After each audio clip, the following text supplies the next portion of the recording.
A dark figure burst out of the building. A man with red hair and a cold face charging forward with a sword. Where is he headed? The fierce flames scorched everything, creating a path of destruction. He raised his sword, shouting his technique. Meteor strike, instantly shattering the space around him. The tall building immediately collapsed, but the opponent managed to block his attack, leaving the man even more stunned. What was that? The opponent taunted. Is that all you have got? Kim Yi, if you are done, it is my turn now. This situation will happen in the future. After blocking the red-haired man's attack, the opponent quickly retaliated with a slash. He was already expelled from the guild, and soon it would be the tale of the strongest hero. Flashing back to the past. One day, countless plants and animals on Earth were transformed into monsters, and invaders from another world flooded in. Other races began to conquer the world. Now, the world truly had become an era of chaos. The people were drowning in fear. Help! Help me! But the monsters, lacking any humanity, roared violently as they attacked the weak. To combat this, humanity formed guilds, organizations that gathered heroes with special powers. At this moment, a real boss was roaring madly. Ready to tear anyone apart, it raised its massive axe, charging toward its prey, causing Hong, the Karo's guild leader, to curse aloud. Damn, how is it so strong? Just when Jun Haik was defending against the right-wing attack from Jitus, unexpectedly swung the axe in its left hand at an unprepared Jun Hae, leaving him immediately bewildered. There is no way to block this. At that moment, another teammate quickly arrived to help. It was Yu Jihan, the support of the Karo's guild. He immediately shouted. Now, the teammate quickly understood, attacking Jitus from behind. Got it. She immediately unleashed her technique. Thunderstorm strike. Powerful bolt of lightning struck the monster directly. Instantly, the surrounding space was destroyed. The girl then arrogantly mocked the monster. What is wrong? Feeling a bit shocked. This person is the mage of the Kiroziman guild. We have bought ourselves some time. The next member is the assassin of Limia from the Karo's guild. She immediately dashed in to execute her technique. Blink slash. Soon after, the goat collapsed, howling in pain. But it was not fully defeated, angrily roaring and attacking Mia. Unexpectedly, Maya showed no fear, just raised her hand to remind. Look above, the red-haired man is diving down, delivering a powerful blow, meteor strike, and attack with devastating force. These people are all part of the Kiro's guild, and after finishing the monster, the red-haired man sighed. This dungeon is not a problem. The red-haired man, named Kim Hai, the leader of the Karo's guild, informed the members that the boss had been defeated. Hai, along with Jihan, was a founding member of the Karo's guild until recently. After a fierce battle, Jihan faced Hinti. Ha quietly called Yu Jihan's name, then announced something that left Jihan stunned. You have been expelled from the guild. Jihan seemed unable to believe his ears. What? But he could only accept leaving under the pouring rain, then looked at his account balance. After 5 years of working like a dog, the reward was only 10 million world. Jihan's gaze was unusually deep. Unable to forget the moment he was kicked out of the guild, Juno had mocked him back then.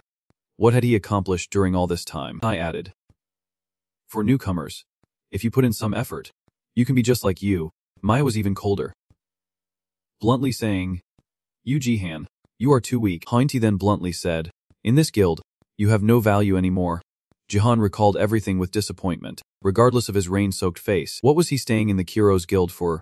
Would the story of the hero Yu Jihan end so meaninglessly? Then, Jihan activated his ability, analyzing the probabilities. His unique skill randomly activated in specific situations. After being expelled from the Karo's guild, he stayed home for a week looking for a new guild, and what he found was the Kunja guild.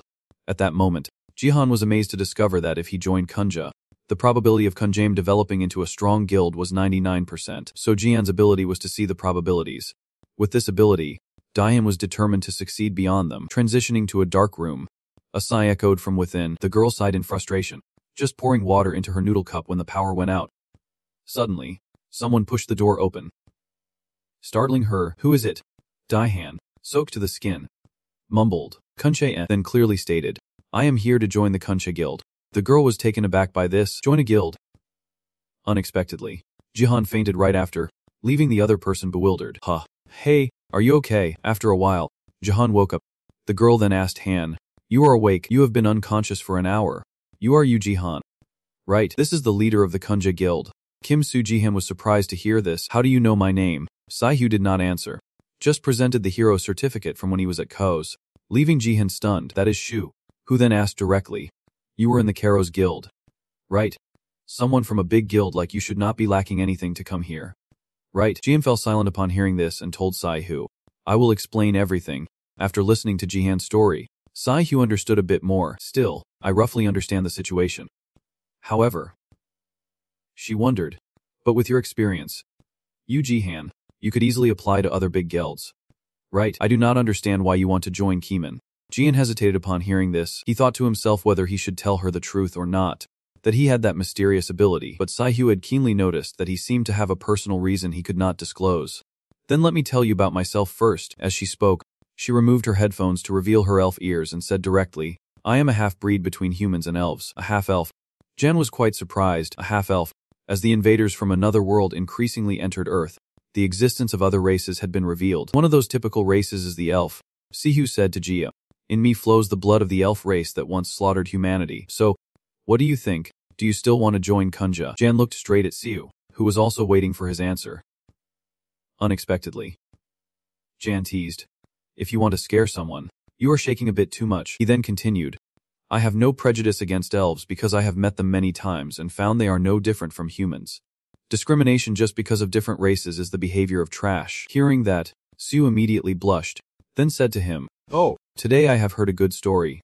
I will seriously consider your application to join, you Daihan, and will contact you later. Dian politely replied, yes. Thank you. Suddenly, at that moment, Siu's spirit stone began to glow. Surprising Siu. What is happening? Is Florin reacting? The spirit stone shone brightly, flying towards Jihan. Sai-Hu, sitting beside, also did not know what the spirit symph was doing.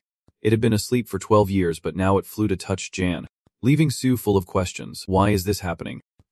Even Jan, seeing the spirit flying towards him and glowing brightly, could not understand what was going on. What is this? Sai-Hu, witnessing this scene, seemed unable to believe her eyes.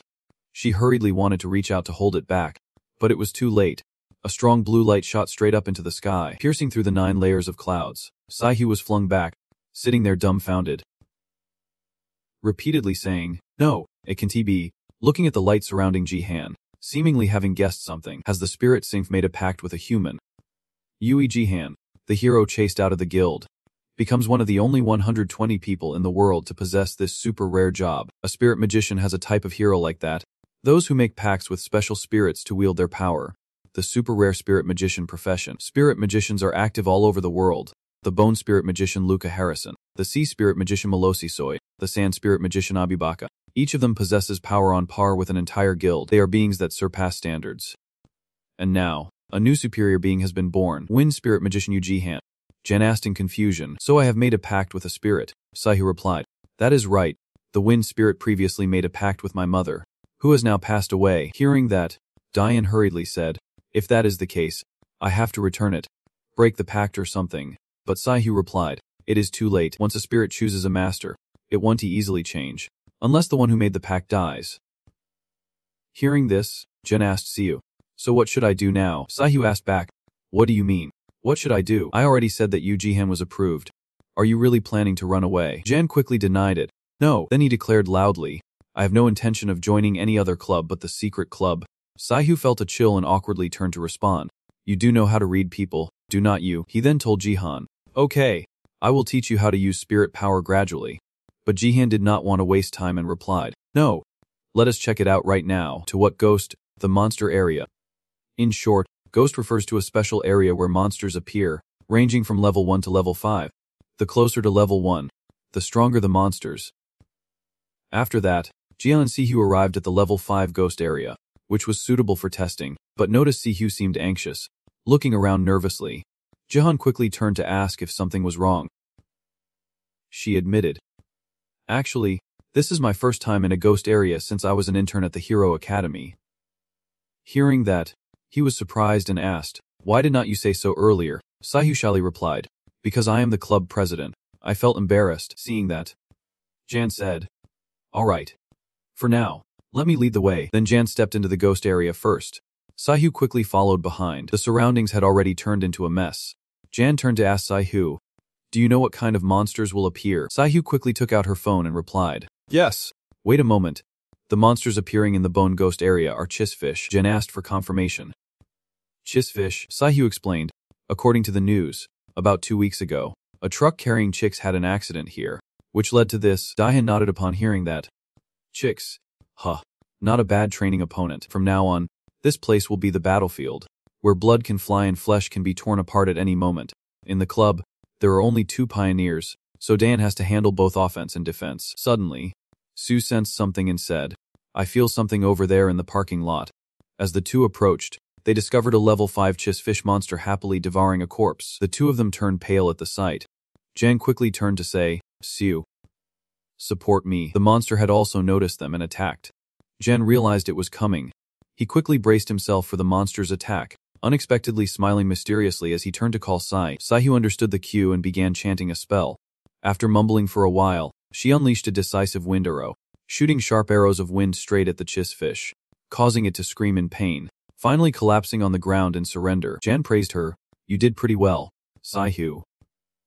Hearing this, proudly boosted. "After all, I am the top graduate from the Hero Academy." Unexpectedly, a shadow darted past Daihan's back. Sai-hu quickly noticed and reminded Daihan, "Jahan, behind you. 3 fish are charging at you from behind." Jahan quickly turned around and activated his skill. After gathering information about the opponent, the probability analysis began. Then Jan sought the most effective way to dodge the attacks. The analysis chart immediately produced results. If he crouches down, the chance of avoiding the attack will be 82%. Jan quickly followed through, then used the power of the acceleration spirit, swiftly decapitating the 3 monsters with ease, effortlessly resolving the threat. Sai, who watched in disbelief, "No, it can't be. Has he mastered it to this extent? He really only awakened 1 day ago." She looked at Jian's back and could not help but marvel.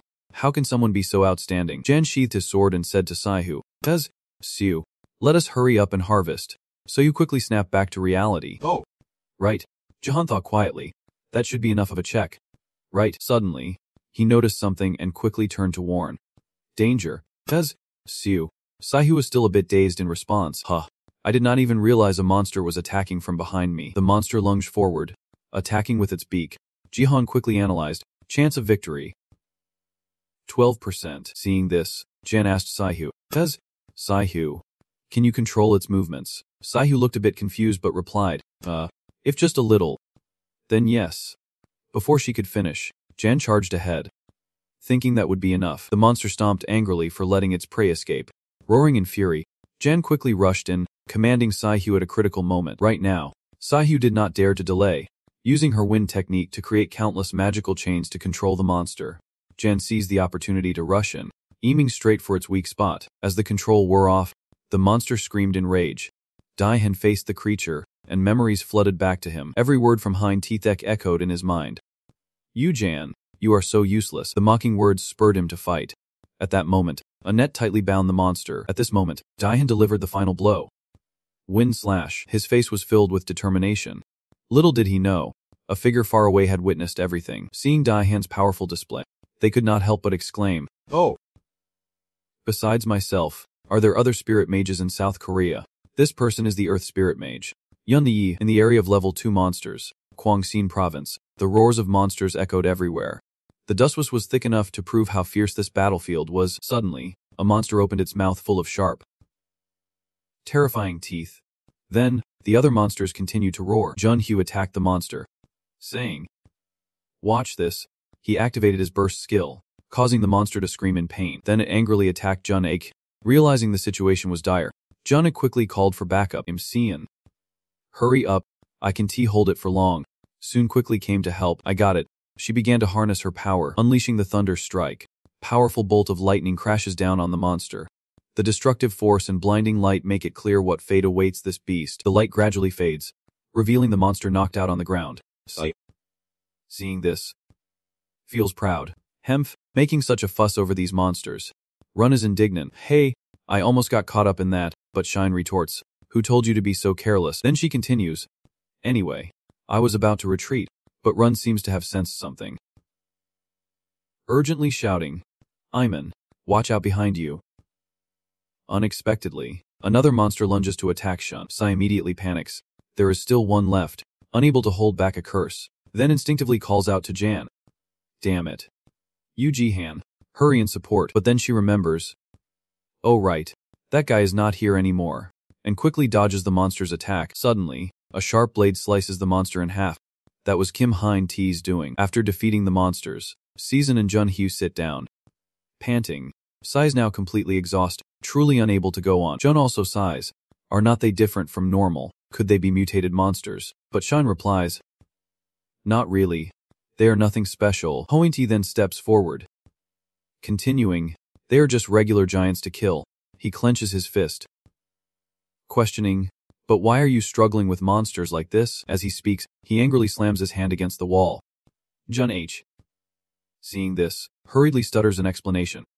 Brother. Hein Tia.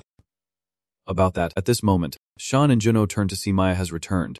She reports that Mia has finished handling Area 2. Hoin Tiva turns to remind her, Maya, I told you not to act recklessly. He then emphasizes, no one is supporting you now. Mia calmly replies, I know. Jun He at this moment brings up the name of the old teammate Yu Jahan. Is it because of the absence of that guy that things turned out like this? Hearing this, Hone immediately grows angry, shouting, that is not true. Even if he were here, he would just be useless. Yu Jihan. I do not need someone like that. Unexpectedly, Yu Jihan reveals his true abilities at this moment. Sai, who witnesses everything, unable to help but exclaim, he single-handedly took down that giant mutated monster. Who is Yu Jihan? At this moment, another footsteps into the level 5 area. Seeing the chunks of flesh that Jan cut, he can't help but marvel. Whoa. Did those two really take down the mutated monster? Seeing this, he smiles wickedly. Truly wonderful. Sai-Hu hurriedly rushes over. Worried. Jihan, are you hurt? Unexpectedly, at this moment, Jan collapses. Sai-Hu panics, quickly supporting him. Are you okay? Jan struggles to reach out, calling Siu's name. Siu, though barely hanging on, Jan still reminds her, hurry and harvest. Mutated monsters are not encountered easily. They will definitely fetch a high price. Hearing this, Sai-Hu's face darkens, and he angrily punches him. Oh my. I thought you were worried about something. But then Si-Hu noticed an issue, and it seems there is just too much to harvest. Right, Jan agreed. Yeah. There is no way you two can handle all this. At that moment, a stranger appeared to greet them. It seemed like you guys needed help. He introduced himself. Hello, heroes. I am Trang Sa from the Monster Handling Company. Meng Xing. And I am also the director of Muvang. Su seemed unfamiliar with this service. A monster handling company. Jan quickly explained to her. They specialize in collecting items dropped by monsters. However, with the stranger's appearance, Jan was extremely cautious. But why would an employee be here in this area? So quickly made up an excuse. Since our company is newly established, we have to do this to survive. So I would like to ask if the remains of the fish spirits can be handed over to our Mun Vine company. Su heard this and happily said to just give it to him. But Jan remained silent, feeling that something was off, though he eventually accepted. Then Saim got to work. I will check the remains first. While collecting the chunks of meat, he pretended to be unaware and sighed. Don't he make it too neat? With this quality, it should fetch a high price. Sai-Hu got excited and jumped up. Then we need to change the office. Little did they know that Saim was secretly plotting. Fine. You can take the scraps. Then he aimed for the shiny purple crystal. But in return, this precious item is mine. The mana crystal only comes from mutated monsters. Just having this can make you rich. Suddenly, the ground on both sides of Saim rose, causing him to panic. Oh! Suddenly the rocks around formed two stone pillars that could crush Saim at any moment, forcing him to brace himself. This also surprised Siu and Jihan. What is happening all of a sudden? Soam quickly begged for mercy. Please, spare my life. I will return the mana crystal. From a distance, a voice came. Those traders always seem to be fidgeting. Huh, can you use stolen items from others? Sai-Hu looked at the person approaching. It was Diyu, and without hesitation, he said, that mana crystal is mine.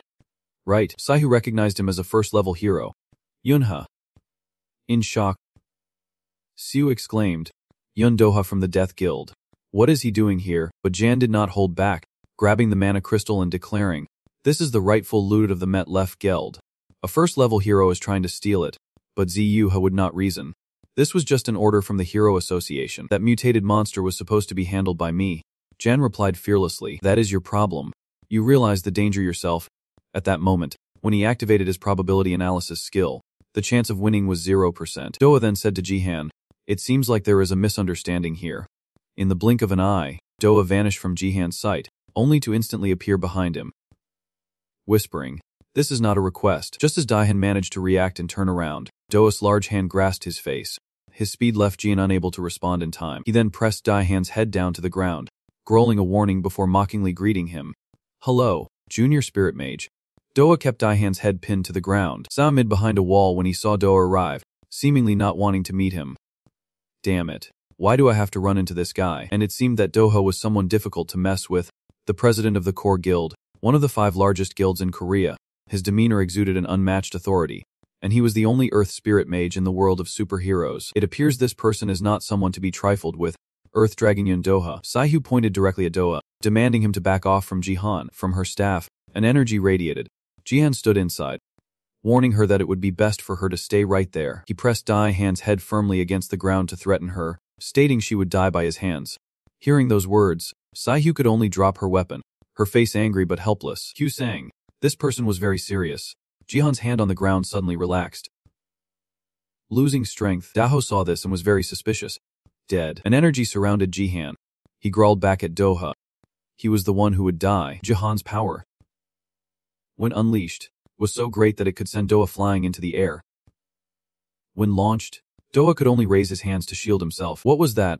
He was knocked back by Jihan's power and hit the wall. Doha braced himself against the wall, feeling confused. Clearly, he had been knocked down. His gaze at Jihan in front of him sharpened. Jihan was slowly getting up, and beneath where he had been lying was a glowing orb. It turns out that in a moment of crisis, he summoned that orb to help him. The moment it hit the ground, he had summoned a spirit to nullify the damage. Doha adjusted his glasses slightly, considering everything that had just happened. Not only that, but he had also concealed the spirit to create an opportunity for a counterattack. Looking at Jihan fumbling in front of him, he thought to himself that this was quite interesting. This brat. At that moment, the system notification also warned Jihan. Danger. If he continued to use spirit magic, his chance of dying was 95%. In Jihan's eyes, a beam of blue light flickered as he calculated in his mind, attacking to drain his remaining mana, but he was not causing any damage. Meanwhile, Doha did not wait and charged directly at Jihan, pushing his glasses. Is this the power of a level 1 hero? This is unbeatable. His foot stomped down, causing the ground to sink in. Now, Junior. Doha confidently steps up to challenge Jihan. We have exchanged moves once. Now let us start the second round. Who will start? Doha holds a purple crystal in his hand. His face is veined and tense, looking completely ready for battle. But now Jihan raises his hands in a plea. I give up. Hearing this, Doha angrily questions him. Why give up now? Your goal is that crystal, right? Have no intention of fighting anymore. He then threatens Doha with the rules, making his brother furious and unable to react. You won't violate Article 38. Clause 9. The declaration of surrender from the hero's law. Tusk. Just as it was getting interesting, the mood shifts. Suddenly, Doha glances behind him. Helicopters appear right above him, and it seems he anticipated this. Right on time. The guys from the association seem surprised to see the helicopters. Is that the Hero Association's chopper? The helicopter door opens, and Jikung scolds Doha from above. Doha, why did you take action on your own? Doha shows the crystal to Jikung. I have already handled everything. And you are complaining already. Doha approaches the helicopter but does not forget to turn back to get information on Jan. I will put this match on hold for now. Oh, by the way, what is your name? Jan braces against the wind from the helicopter. He has also revealed his identity to him. Jan. Jihan from the Secret Association. Hearing that name seems to jog Doha's memory. Secret Association. He stands before them, making a suggestion. You guys should join the 4th level promotion exam. Doha strokes his chin, indicating, I will introduce you directly. Hearing this, Jihan looks surprised, not understanding why he is doing this. Why is that? Dude turns his back to leave, waving goodbye to the two, just for fun. The helicopter quickly takes off. Turning to leave, Du leans back in his seat and advises. Did you hear that? Quickly submit your introduction. The exam starts in 2 days. How can I submit my introduction now? Deking keeps nagging Doha about various things, but she suddenly realizes something. An unverified guild. A wound appears on Doha's arm, surprising her. Doha, are you hurt? Doha's face lights up with a smile, clearly very interested in Jihan. How can that be? So interesting. So interesting. Back at the Secret Association's base. It is so shabby here that even your friend has been messed up for a while now. Soem kneels on the ground, showing off his cute dog ears and tail. He is teary-eyed, feeling guilty. His apologies are now useless. Jihan, with an angry face, exudes a dark aura. He stepped in front of him. Apologize and get ready to take a beating. Wait, let me speak first. Soem quickly looked for a way to change the subject. Actually, I overheard something earlier. You guys are taking the level 4 exam. Right. Soem hinted to the two of them. The exam will take place the day after tomorrow. You guys need to start preparing right away. Right. Prepare. He also gave some advice to Daihan. Hearing that, he instinctively looked down at the sword in his hand. From my observation, Yu Daihan's sword has lost all its durability. The other equipment is the same. If you go to the exam like this, you will definitely fail. He went silent and placed his hand on his chest, assuring him, so let us head to the workshop I know to prepare again. After that, you can hit me however you want. Upon hearing this, Jian and Sihu exchanged glances, silently understanding the final intention. The two agreed to let Siam take them to make new weapons. So lead the way. The sunset light appeared in the fiery sky, at an apartment building with two signs, buying items from monsters on the 3rd floor. Weapon workshop. Siam stopped Jan and Su here, and he opened the door to enter. Diane glanced at the scene inside the room, a bit surprised. Yes, there was not a single person inside the workshop, and they wondered why no one was there. Sihu, his face radiated a murderous aura as he questioned him. That girl over there, she lied again, did not she? Ha! There is no way that is true. Behind Sa, the shadow of a man appeared and questioned. Who is that? A man holding a hammer stepped outside to explain. Today is a holiday for the workshop. The man with a long beard hoisted the hammer onto his shoulder and chuckled. Ha! What is going on? Are you the blacksmith, a dwarf? Almost all of them have such modest heights. The Dev tribe is known for having top-notch blacksmiths. The weapons these people create are incredibly exquisite and have high damage. The weapons they forge are of rank quality, the tribe that heroes seek the most. Sihu's eyes lit up when he saw the man in front of him. I have never seen this whiff before. Neither have I. The two were engrossed in conversation, unaware that Siam was quietly sneaking away behind them. Sihu turned his head and smiled in admiration at him. You are quite impressive. Meng Xing. I did not expect a workshop to operate like this, but when she turned back, Siam had already slipped away. Hey, where did he go? But the man behind laughed and explained. Ha! What nonsense are you talking about? The man proudly introduced himself. I am human. And moreover, I am pure Korean. Hearing this, Jihan and Siu looked shocked, as if struck by lightning. They seemed to not believe it. Korean, is that true? The two truly did not believe his words and insisted he prove it immediately. No one could deny that he was Dufa. Show us your ed. Ha! I have never seen such crazy people before. The man immediately presented his ed. Here. Look, this is my ed. Jan and Siu rushed over to closely examine his ed to confirm its authenticity. Let me see. The id contained all the man's information and even had the official seal of the South Korean government. 27 years old. Idaho number Namhan 960.319. 31 Gang District. Dongsayan. Namban, Sabuk Village, Dongtan Street, 2116-9, 2010, Dong-X District. Gang. But what is this photo? Both of them glanced at Hoon behind him, immediately suspecting it was a fake. Siu.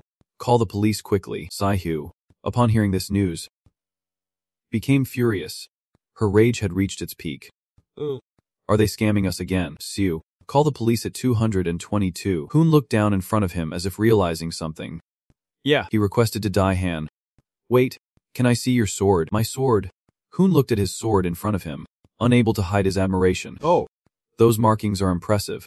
Through those markings, he could guess the man's identity. Are you a spirit mage? When he heard that the man could guess his true nature, Jahan was taken aback. How did you know a top-notch blacksmith could determine a hero's profession just by looking at the marks on the weapon? There are cracks on your sword. He also seems to have figured out your true nature. Too bad this sword seems like it can't handle the power of tin anymore. Han immediately turned to search through his weapons. Just a moment. I have a weapon perfect for a spirit mage. Found it. Hoon presented a new sword to Jihan. He introduced the celestial sword. When Jihan opened it, the sword emitted an energy that enveloped his body. Sword of Hoon. Hearing the name of the sword, Sihu beside him scoffed, saying it sounds too weird, and then time passed quickly. At a magnificent white castle, the day of the promotion exam finally arrived. A hand lightly touched the doorknob. The door opened, revealing the silhouettes of two people looking into the room where everyone was gathered. Jihan and Su quickly stepped inside. She looked around at the lively conversations, seeming intrigued. Whoa. There are so many people. On the contrary, Jan seemed like he had been waiting for this day for a long time. It has been a while since the level 4 exam. Right, back at Karo's, it was probably just like this. A man behind him shouted an insult. You jerk. Everyone immediately looked at Jihan, whispering and continuously mocking him.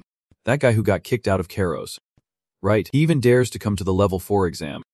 Ha, if it were me, I would be too embarrassed to continue being a hero. Ha.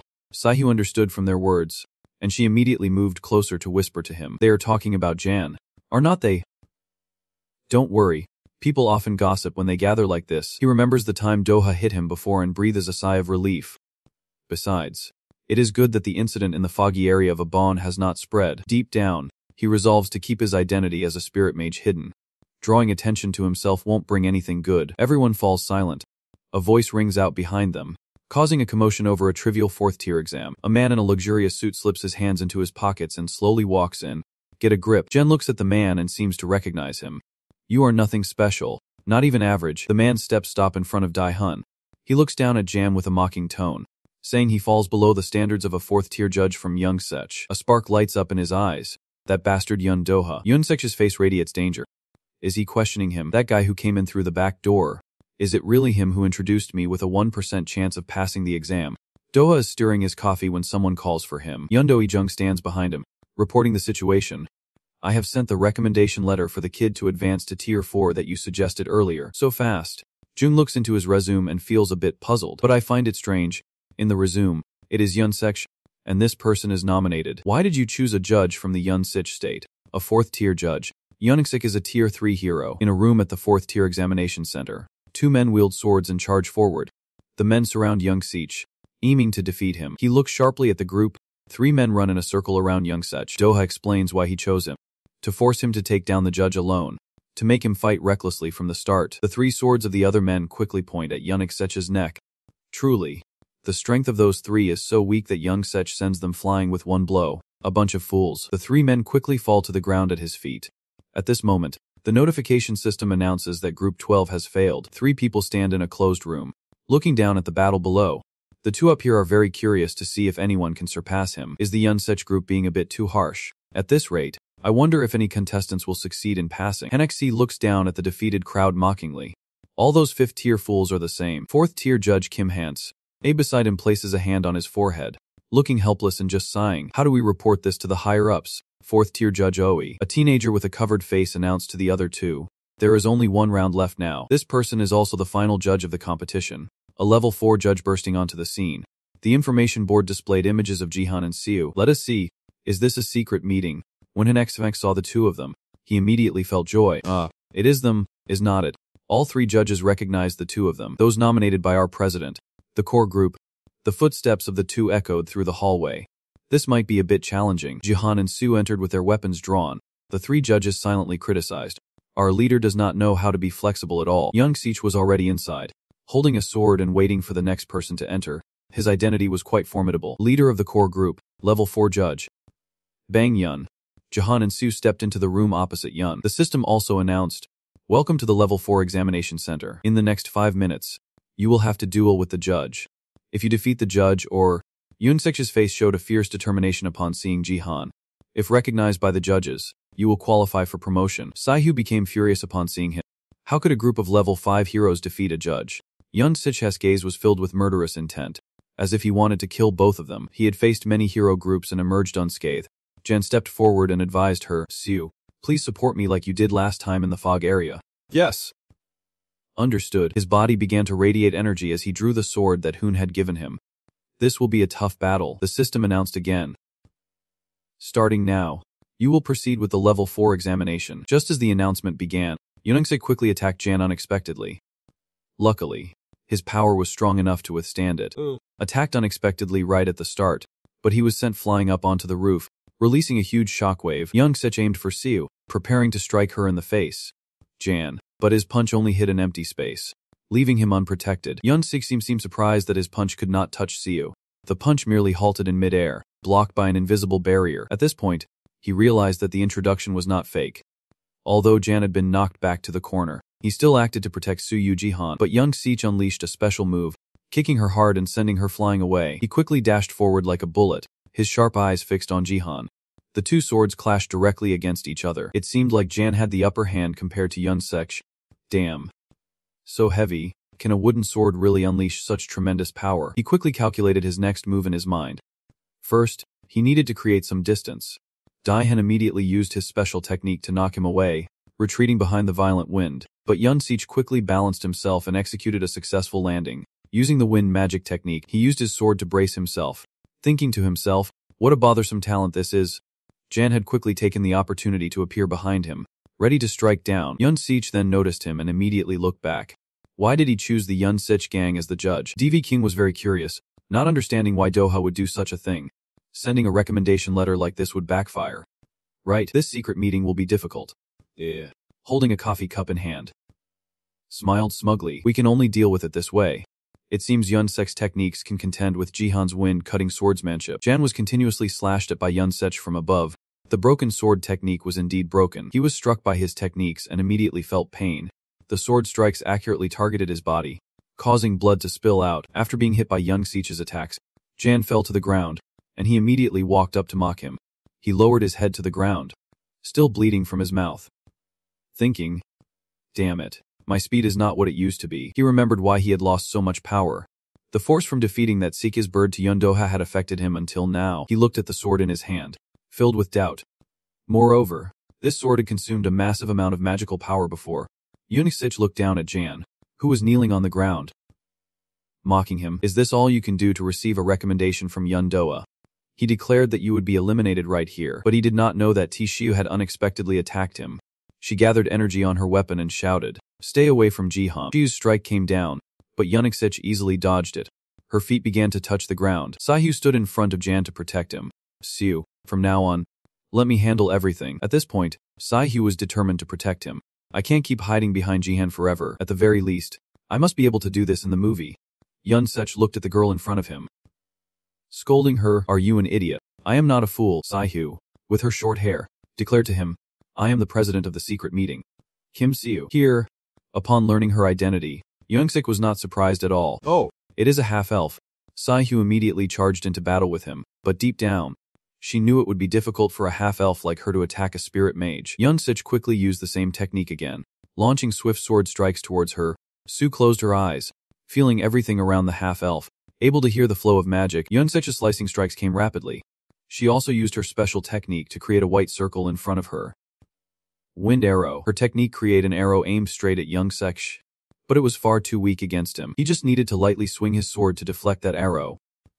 So foolish. She thought that at such a close distance, she could affect him, but he did not expect a beam of light to appear behind him. Once again, Yun-Sech predicted her next move and responded, "Are you preparing to attack me unexpectedly?" What he did not expect was that Siu had conjured many techniques around Yun-Sech. "What is this?" The arrows from Siu's magic circle simultaneously attacked Yun-Sech. Even he did not expect this. Can a level 5 cast so many spells at once? His eyes widened as he realized something new.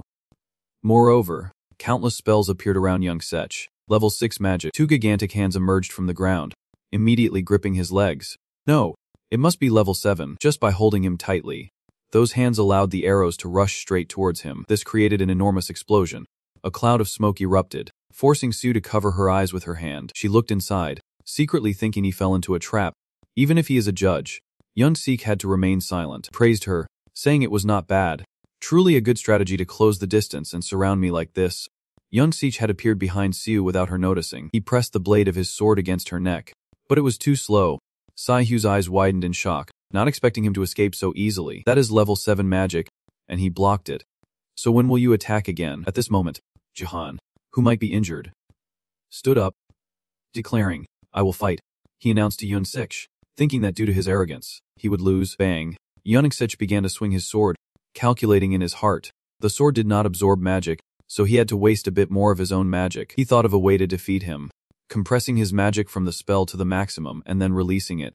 The sword he raised to the sky accumulated a lot of magic inside, counter-attacking with wind magic and iron wind sword technique. In some office, countless medals and badges were placed in luxurious glass cabinets. A man with a goatee stood with his hands behind his back, looking out at the scene outside when there was a knock on the door, and he spoke up. "Come in." A blonde assistant entered with a folder, ready to report the situation to the man. "Sir, here is the status report of Team Kim Hein-T for today."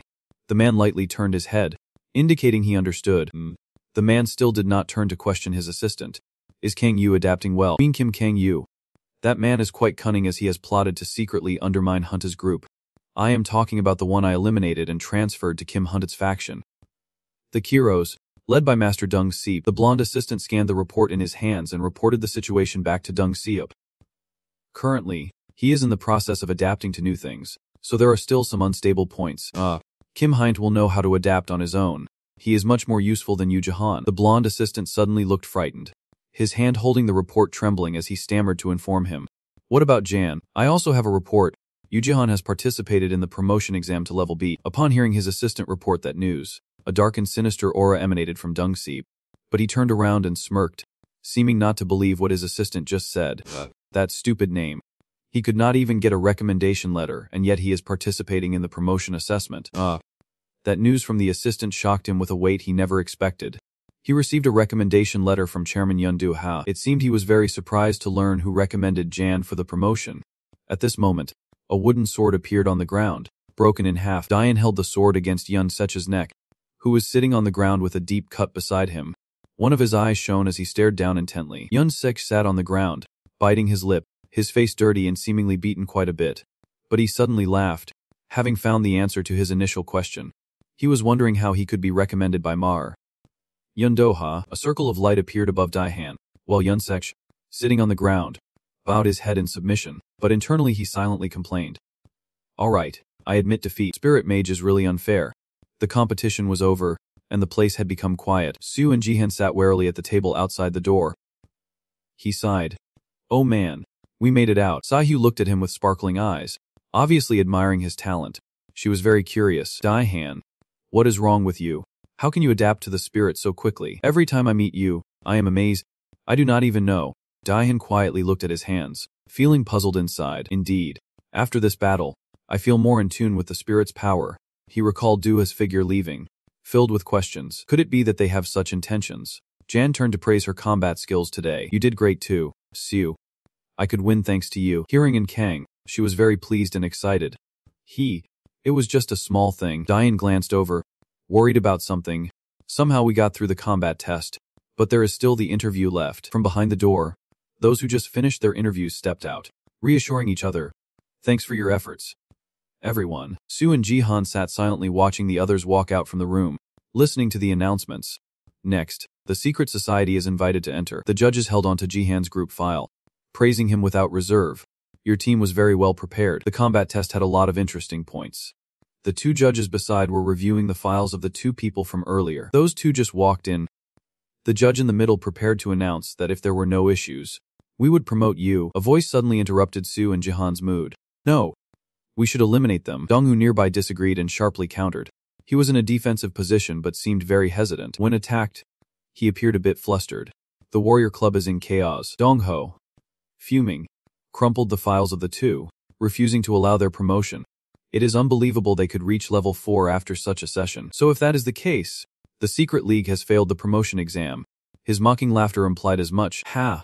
At this rate, there is no chance of promotion at all. He was intentionally speaking loudly for everyone to hear. Jihan and Su sat down in 2 chairs opposite the 3 judges, who were the next to interview. Please take a seat over there. Hello. We are the Secret League. The judge in the middle seemed surprised when he saw the files of the two. He wanted to confirm with them once more. You are the only group that won in this sparring assessment. Right, it is truly surprising, is not it? Doyen smiled charmingly, surprising Su beside him. You are overpraising us.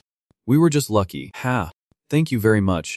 The judge in the middle smiled at Dongho beside him, wanting to know their opinions. How about the 2 judges? I guess there is no need for further interviews. Right, Dongho seemed unwilling to let them off, pointing at Su to provoke her. Hey girl, show us your ears. Upon hearing his request, Su immediately pulled her hair back to reveal her ears for him to see. Her hairstyle seemed a bit awkward. Oh. Fine then, Saihu, while pulling her hair back, revealed her elf ears. Oh. What is this? Clearly, Dongho wanted to stir trouble for the two to mess up the interview. You are half-elf, are not you? Dongho, with a twisted face, licked his lips mockingly. I thought she was purebred. Hee, what a pity. Hi-yay. The judge beside could not hold back from his perverted actions anymore and spoke up. Haley Dongho, watch your words. Will you? He immediately regained his demeanor, sounding insincere. Oh, I'm sorry. That is just my habit. Daihan's face was flushed with anger, veins bulging, but he only apologized to brush it off, so please relax. Right. You Jan, this jerk. Saihu immediately held his hand to calm his anger. You Jan. I've lied. Really? Jan clenched his fists, trying to calm himself. Alright then, I have to hold back. Dongho still has that attitude, asking them to continue the interview. Right, I can't fall for that provocative machine. The female judge next to him seemed surprised after seeing Sue's profile when she learned who her father was. Oh. Sue's father is a Kim Jane, who works at the Kyoto Monster Research Institute.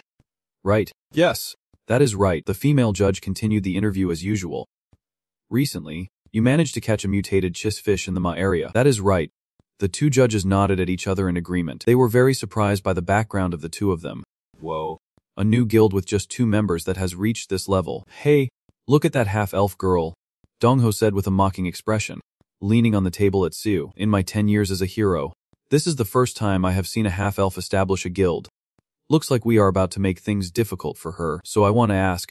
He set up a scenario for her. Suppose you encounter a group of elves attacking Korea. Which side would you stand on? That question left Su speechless. That question made it hard for her to respond. She hesitated, unable to make a decision. Whoa. That is unbelievable. Without hearing Su's answer, Dongho pressured her with a sharp gaze. What? Jang could not hold back anymore. He spoke up, still addressing that guy. Is this how warrior guilds interview other guilds? Daihan. Right.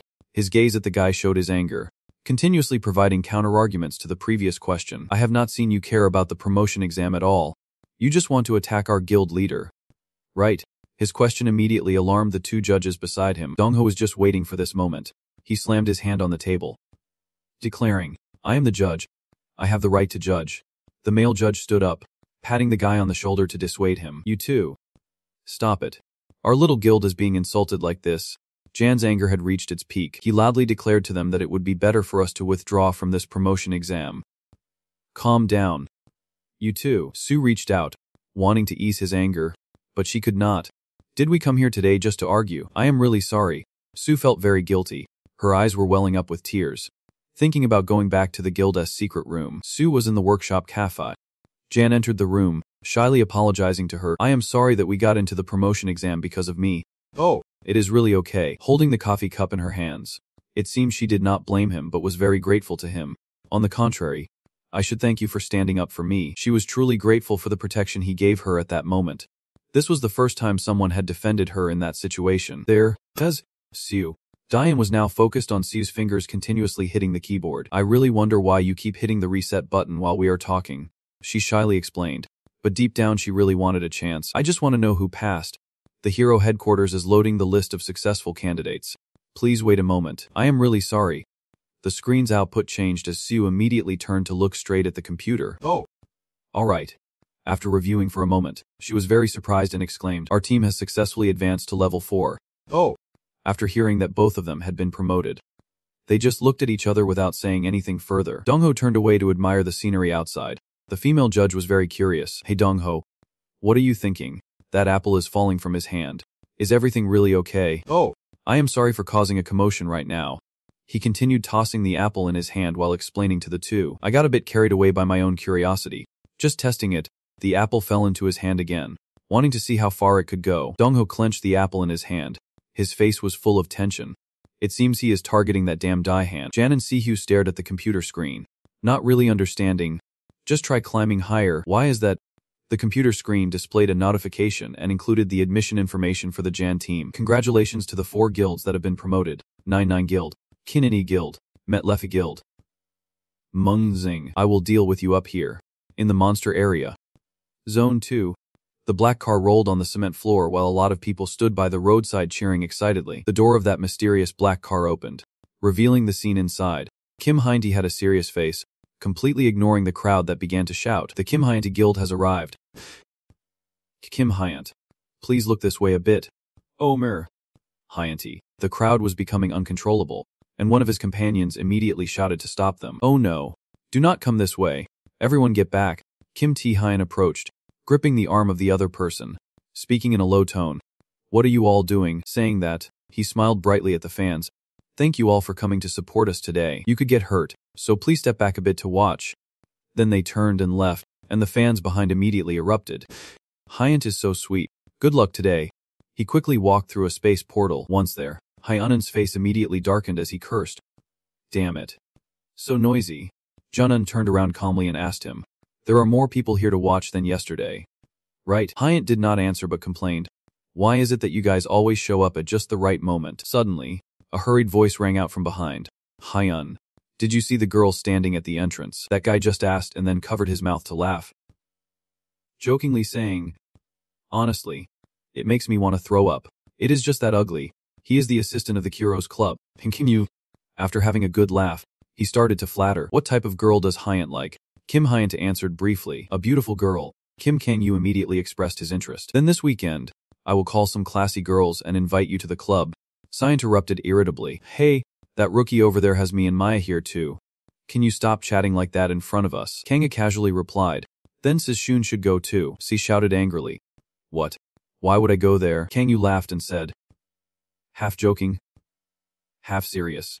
There are many guys who want to meet Sishun. Son, having just heard that, flipped her hair, her earlier anger fading away. Oh, what is that about? Kang-yu still smiled and said, I will prepare a bunch of handsome guys for you.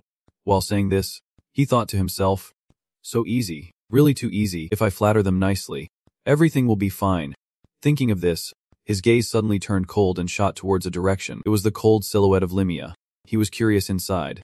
But about that other person, he had no idea what she was thinking. Limia sensed his gaze and immediately responded firmly. What? Kang-yu quickly turned away. No, it is nothing, he silently told himself. I need to keep an eye on this. At this moment, Kim Hyant noticed something behind him. The other person cheerfully waved at him. Hey Kim Hyant. He approached, exchanging a few words with Han Hein. Time really flies. How long has it been since we last met in the demon area? Hyun politely replied. It must have been a few months since we met there. The person suddenly noticed and asked. Huh. Where's he? Kim Hyant wondered. Who? The man described the guy carrying that bag. After hearing this, Kim Hyant turned to look at Kang-yu, tilting his head slightly and replied. He left the team not long ago. This is the new member who will replace him. Kang-yu, being pointed out, bowed to greet them. Nice to meet you. I am the assistant, Kim Kang-yu said. Upon hearing this, he showed his surprise. Really? What a pity, is not it? Kim Hyanta frowned and hesitated to ask. Why do you feel it is a pity? He recalled and said, about a year ago. When I was with you guys, he helped me a lot. His tone carried admiration. Looking back, the way he moved was truly amazing. How could he move around so fast while carrying a big bag? The man waved his hand to remind him. That guy left the club. If he has not found a new club yet, tell him to contact me. I will bring him to work in our club. Saying that, he turned away. Alright then, have a good day. Kim Hyant said in a deep voice. Is that Yujan really that good? Kim Kang-yu sighed in frustration. I heard he just got in Hunta's way. He is just a useless guy. The person earlier exaggerated him too much. Suddenly a voice called out. Hey, draw your sword quickly. Kim Kang-yu looked confused. What? The giant monster was targeting Kim Hunt. He calmly repeated. Hand me your sword. The massive sword struck the ground. Cracking it. Kim Hyanta charged forward with the sword, frowning and silently thinking of a name. Yuji, elsewhere. Blow and held a stick announcing to everyone that this haunted area had been confirmed as level 4. Everyone should evacuate quickly. Just then, 3 panicked people ran up, the person in yellow hurriedly adjusting their clothes. Complaining that house prices were about to drop, the person with him held a child and replied, the house is about to be demolished. And you are still worried about that? Then the 2 stopped at a place. Is it here? The other person replied. Seems like it. Daihan frowned. Observing the surroundings, the area where the Iron Claw cat appeared was a level 4 haunted area. And next to him, Sue was still focused on his phone. Suddenly, the level 4 Iron Claw cat appeared, causing everyone to panic. Jan quickly grabbed his sword and rushed forward, urgently calling out to a girl. Susiyu immediately got serious, preparing to fight. She stood a few meters away from Jan, using her power to unleash 2 bursts of light. The Iron Claw cat was hit by her 2 beams of light, quickly puncturing its sides. At the same time, Jan seized the chance to dash in and slice it in half. Saihu sighed in relief. I thought fighting in a level 4 haunted area was still a bit early, but it turned out to be easier than I thought. Right, we even managed to deal with that mutated fish monster before. Saihu looked at the monster curiously, wondering how to move the Iron Claw cat's body down to the first floor. Diane hesitated and replied, I think we need to call the monster handling company. While the 2 were discussing, a loud scream echoed. Help me. The 2 hurriedly ran towards the scream. Saihu said worriedly, it seems like there are still people who have not evacuated. Daihan calmly replied, let us go save them. Having said this, he suddenly paused, thinking, but that voice sounds a bit familiar, does not it? He immediately shouted to signal, Secret Society here, are you okay? Before he could finish, the other person's cries cut in. Please. Save me. The 2 looked at the scene in panic. Why were there so many decaying monster corpses scattered on the bloody ground? Saihu clasped his hands in delight and said, Whoa. I did not expect to find us in a place like this. I think this is destiny. At that moment, she suddenly asked with annoyance, Isn't he that right? The distant Meng Tang lowered his head to the ground. Clearly explaining, I went to the bathroom, and suddenly I needed to go.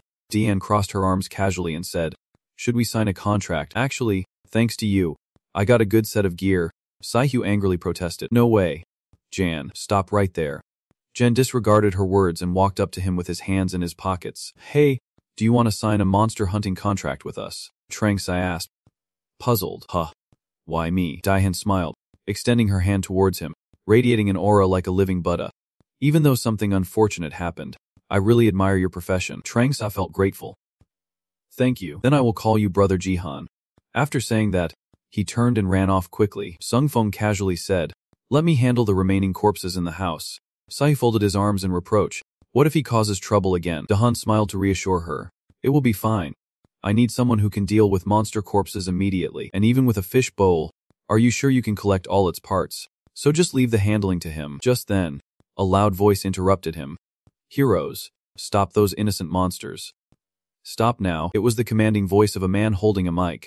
He showed no sign of stopping. Monsters are lives that deserve respect. They are lives. Saihu asked curiously. Who is that? Diane replied leisurely. The group protesting on the sidewalk is the International Monster Protection Alliance. It is abbreviated as UPS. This organization has declared that monsters can coexist peacefully with humans like other plants and animals. Recently, protests have been happening frequently around haunted areas, causing significant damage. Saihu hesitated and asked, Jan, do you agree with those people? He answered without hesitation. Of course not. This is absurd. Even if I witness heroes falling right in front of me, can I recreate that scene again? The crowd continued to surge forward in chaos, not sparing the heroes. Why should not they, everyone, do your best for the sake of those precious monsters? Suddenly, they excitedly announced and pushed forward. They rushed wildly towards the two. Look, there are some heroes. Do not let them go. In the blink of an eye, both of them were surrounded by a throng of enthusiastic people. Jen took a defensive stance. Mumbling, what is going on? A girl among them shouted upon seeing the monster's corpse. Whoa. Everyone, come see this, she cried as she held the monster's head, wondering how they could be so cruel. The people around her were also lamenting. Oh, Kitty, we are so sorry. The other girl shot a glare at him, accusing him of being a hero while doing something so evil. Someone else chimed in, a hero? They are the real butchers here. Daihan frowned, thinking to himself, this is troublesome. Heroes can directly intervene with ordinary people. Only confront them until the Hero Association sends help. Just then, another voice rang out. Can you guys move aside a bit? The newcomer continued. I see something over there. A citizen shouted back. Who are you? The ground cracked under the force of his stomping. He retorted. Me. You are the ones I despise the most in this world. Suddenly, the surrounding space was enveloped by a massive layer of golden aura. The man smiled and introduced himself. I am the Earth Dragon, the war god Yunha. Yundo exuded a terrifying aura. Some called him Earth Dragon, while others referred to him as a clown. At that moment, Dua smirked cryptically. In the West, he was also known by the name Earth Town, indeed fitting the nickname. Each of his steps carried a tremendous weight that affected the ground.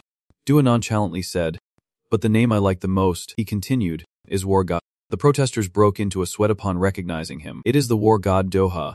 Why is a level 1 hero appearing in a place like this? Jan thought helplessly. Why does he keep hanging around here? Does he really have nothing better to do? Yundoa slipped his hands into his pockets. Facing them, now, it is time for you all to go inside, he said lightly with a playful smile. As soon as he finished speaking, he shouted Mew. Immediately, a blinding explosion occurred. The monster he summoned appeared, roaring intimidatingly at them. Jan gritted his teeth in confusion. What is that? He stared incredulously at the giant monster named Muha he had just summoned, filled with curiosity. Is it really a spirit? You commanded it to strike. The monster Mew immediately obeyed the command and spewed poison from its mouth. 3 beams of light shot towards the protesters at unimaginable speed. The 3 beams split, picking off individuals one by one. In the blink of an eye, countless people fell victim to its sharp claws. The crowd panicked, shouting, put us down. How can a hero do this to civilians? Saihu, witnessing this scene, could not help but say, oh, this is horrifying. Jan gritted his teeth, controlling all the civilians without harming anyone. He managed the elemental powers astonishingly well. Yundoa suddenly spoke up.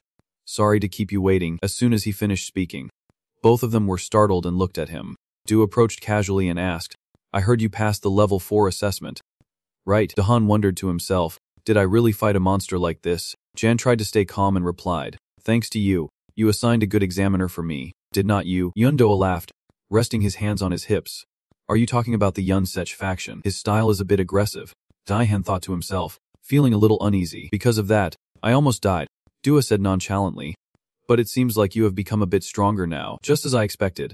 Are you curious to see? Yundo unleashed a strong aura, suppressing Jihan, and asked, who is stronger? Diane remained silent. You came here just to say that? While we were talking, another voice interrupted. What is going on? Yun asked. A group of people rushed over to inquire. What is happening in the level 4 area? Is it related to the guild? Saihu panicked and reminded them. Sihan, members from other guilds are here. Doha interrupted her. There are a lot of people watching. Let us move to another location. At the construction site, the workers were busy moving back and forth with their project. Everyone greeted Yun Doha warmly as he entered. Hello. Yun Doha, are not you on a mission today? Doha waved and responded briefly to them. Jen remained silent, observing the surroundings to make a judgment. Is this the headquarters of the Keta Sai? It is very crowded. Doha turned to speak with him. We are currently working on building while training underground. If it gets noisy, just try to bear with it. Daihan hesitated before agreeing. All right then. In the magnificent skyscraper, Yundoa leisurely led Jan deeper inside. He took Jahan through an area where blue electricity coursed through the air. Jan turned to look at it, thinking it felt like stepping into a quiet cafe with no customers. The noise from the construction had almost faded away. Saihu excitedly chatted with him. It is amazing to build such a large tower with barriers of this caliber. It must have taken a lot of effort. Truly a big guild. They invest without holding back. Dahan asked in confusion. Is it really maintained like this? She immediately replied. Of course. Su calculated and said a number. I guess it must be around 200 billion. Jan's jaw dropped upon hearing that. 200 billion, that is a lot of money. A woman approached them. Joining in, I am glad you know this fact, she said cheerfully, adjusting her glasses. It seems like you are very interested in the magical barriers. Right, the price is just about a real figure. This lady here is the vice president of the Sai. Parky. Daihan looked at her with excitement. Oh, so Mems. Park Ji-king is the vice president of the Core Association. Su was also a bit surprised. I thought you were just an ordinary secretary. Yunoha ran over to greet her. Hey, Secretary Park, do you remember the fun game from last time? Prepare it for me. Okay. D-King immediately took the order. Yes. Yundoha, I will get ready right away. At this point, her attitude changed completely, furiously pinching Itoha's cheek. Did you think I would say that? How dare you neglect your work on today's schedule? Yundoha winced in pain from her strong pinch. What do you think you are doing with the president? Jung immediately retorted. Then you should act like a proper president. Jihan and Su helplessly watched them, thinking that both inside and outside were noisy. After a while, they decided to sit quietly inside the office. Yundoa picked up a cup of water and began. Now let us get straight to the point. What do you think I brought you here to talk about? Jihan replied gloomily. I guess it might be because of the wind spirit I have. Yundoa took a sip of water, comfortably admitting it. Bing. Immediately, a strange, blinding light shone from the table, and a pale golden dog appeared, looking at him with sparkling eyes. ZQ patted its head and said to the two of them, Say hello. This is my companion. The dog obediently let him pat its head, and even barked a few times in agreement. Yunha reminded him, You saw it when I faced the damper. John immediately recalled that giant monster, feeling a shock. It was really a huge difference. Mu suddenly made a few incomprehensible sounds to help build. Mu is busy. Yundo understood its intention and replied. Oh. Just a moment. Mu turned to him and asked. Customer. Diane awkwardly waved. Hello. The dog looked at him with interest, slightly tilting its head and giving a small sound. Saihu excitedly called its name. Mu. Only Jam was still tense, wondering what it was doing. Yundo asked him. You should also summon your spirit. Jan quickly agreed. Alright then. Jan swiftly opened his palm, seriously accumulating the power to summon the spirit. A small orb in his hand flew in front of Mu, and it immediately recognized that it was the spirit. Yundoho was not surprised and asked, As I guessed, this is the wind spirit. What is its name? Diane quickly replied. Its name is Div. Repeated. Xin. Got it. The reason I brought you here today is because of Xin, he calmly explained. Until now, the only spirit discovered in Korea is Mu. This has not changed. For 17 years, I have operated as a spirit mage. I have also reviewed your hero records, but I found no records of spirits. Yundoha recalled and mentioned, the only suspicious thing is the moment Yujan left the Karos Association and joined the Secret League. At this point, his expression became much more serious than before. But the unbelievable thing is that you got the spirit power from a new guild. How did you manage to form a contract with the wind spirit? Jan hesitated, looking at Siu. It seems Siu understood his feelings and stepped in, saying, Let me explain this. After she finished speaking, she began to recount. Initially, there was a previous contract. Yundoho was also a bit surprised. A previous contract, Su quickly explained. That was with my mother. Anahaz was the one who signed the contract before. After a while of explanation, Yundoha leaned back and said, I get it now. He rubbed his chin, pondering the amount of information he just received. Who would have thought you signed a contract with Nahas's spirit? This is the first time I have encountered a situation like this. Doa silently thought. I always assumed that once the contract signer died, the spirit would vanish too, so I still do not fully understand spirits. Coming out of his thoughts, Yundoa cheerfully said, Alright then, although my questions remain unanswered, we can get straight to the main issue now. Saihyu looked surprised. What? Isn't the contract the main issue? Yun raised 2 fingers, indicating, that is true, but today I will discuss 2 main issues. Daihan hesitated. 2 issues. He adjusted his glasses. Let me put it plainly, his expression and tone became serious. As the leader of the guild, I want to take over your guild. Jihan froze at this point, and Su could not handle the shock and exclaimed, What? Yun smiled. Calculating, on the condition that I will transfer all shares of the guild. 200 billion. Saihyu jumped up, stammering in disbelief. Are you serious? Doa replied calmly. Such an important matter is no joke. If you think it is not enough, I can offer more. Yundoa bent forward, his demeanor cold and distant, proposing that she could maintain the 2-person group as it is now, and if she wanted, she could recruit another hero, or he would recruit her while he would directly guide Daihan in summoning magic, and he would not interfere in their guild activities. Doa asked their opinions on this, saying this proposal was quite interesting. Right, Su awkwardly replied. Whoa. This is indeed a very tempting offer, but it is just too sudden. He added, I will give you more time to think about it. Of course, the sooner you respond, the better. At this point, a firm voice rang out, but I do not want to. Yundoa's face twisted in frustration as he asked. What? Saihyu, furious, looked at Jihan and kicked over a bowl of rice. The guild. I will never sell it. A loud crash echoed sharply. Saim propped himself up, looking at the hanging figure and wondered, what is going on? What happened? He glanced around, searching for someone. I have handled everything. But where did Jan go? Saim looked down at his hands, feeling a bit disappointed. He was about to show off that he had just found something amazing. Over here, Yundoha was still trying to persuade him. If it is still not enough, I can offer more. Jan did not agree verbally but said, I heard that covering this place with magical barriers has already cost about 20 billion. His gaze was icy, and his words cut like a knife. That is nowhere near enough.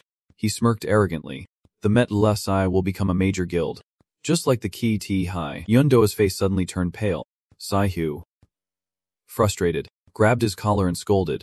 Why did you make that decision on your own? While the two were arguing, Doha's strange laughter drew attention. He covered his face, laughing maniacally. For reasons unknown, Yundoa's eyes turned red with anger. You think you can turn a guild with just 2 members into a powerful one? Hey Junior, are not you being a bit too arrogant? Jan replied calmly. Well, let us just call it confidence. Yundoa thought as he adjusted his glasses. Confidence. Huh. His tone sounded even more certain than that. Truly an interesting character. With that thought, he raised both hands and said, All right, I give up on the acquisition. Saihyu hurriedly interrupted. Hey, just hear me out. Okay. Yundoha waved his hand dismissively. Since we are here, I have to deliver what I need to. DV King brought in the gemstone held in a transparent box. Doha immediately asked him, Do you remember what this is? Jian recognized it at a glance. It was the magical crystal from before. Jan looked at him in confusion. Why is brother returning this? Yundoa cheerfully replied, Our association has finished researching it. I initially intended to give it to you, so I could acquire Met Lex. As Jihan opened the box, he heard him say, as a senior elven mage, This should be acceptable. Jan, half believing and half doubting, examined the olive. Then I will accept it back. But why are you making a fuss over this? Just then, Sin and the purple stone clashed fiercely, causing him to call out in panic. A bright, powerful light emitted from both sources. Doha watched the scene with delight. Spirits can absorb the magical power contained in the magical crystal to grow. You should collect more magical crystals. If you do so, Sin will also be able to take on its true form. Jan looked at the blurred figure behind the orb. Pondering, take on its true form. At the Up branch in South Korea, a sweet voice rang out from the microphone. This is the International Monster Protection Alliance. How can I assist you? The expression of the staff member suddenly turned mischievous as she asked, You mean your pet cat has turned into a strange creature? Right. She typed on the screen while comforting the customer. Don't worry. We will safely capture it. I think it will take about 3 hours. Just then, a staff member approached to ask her colleague, So when is our next volunteer activity? The other hesitated to answer.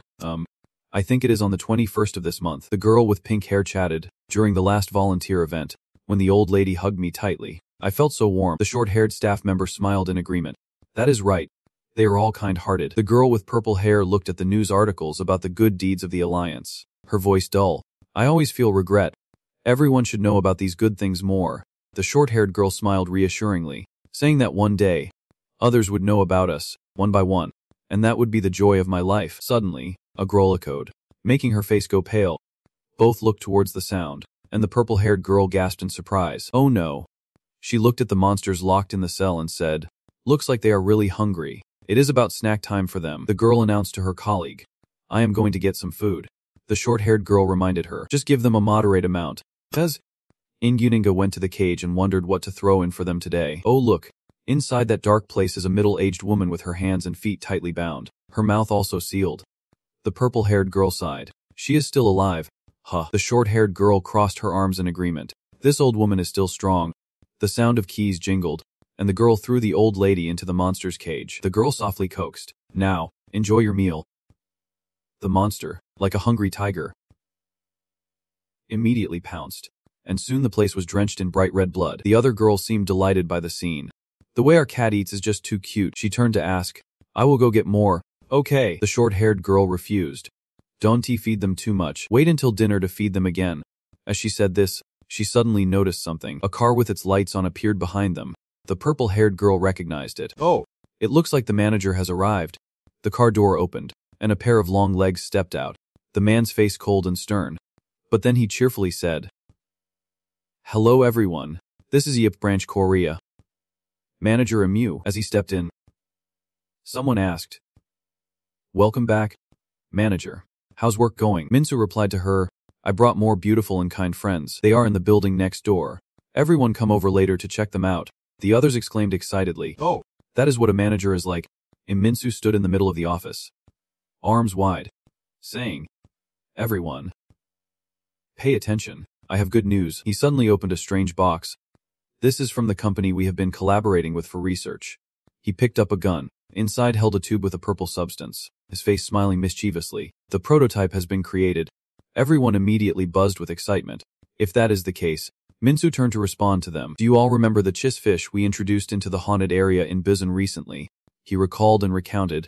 We succeeded in implanting the ghost crystal to create a mutant strain. But its stability is low, so the body quickly deteriorates and is very hard to control. Right now, he stands before the cage looking at the bloodthirsty monster affirmatively. But this time will be different. Minsu grinned, aiming the gun at the monster. Let us make you even more beautiful. With a loud bang, blinding purple light filled the entire cage. The screams echoed alongside its gigantic shadow cast on the wall. Minsu watched the scene, delighted, then clapped, and others joined in, continuously marveling. Minsu stood with her back to them, wondering how such a monster could be so beautiful. The area where the Iron Claw Cat appeared, a level 4 monster zone in Incheon. People were bustling and crowded everywhere. Saihu looked around critically. Unlike yesterday, there were more barriers today. Right? Jen glanced over at her. After the conflict with Upsi yesterday, they seemed to assess that it would be difficult to quickly eliminate the Iron Claw Cat.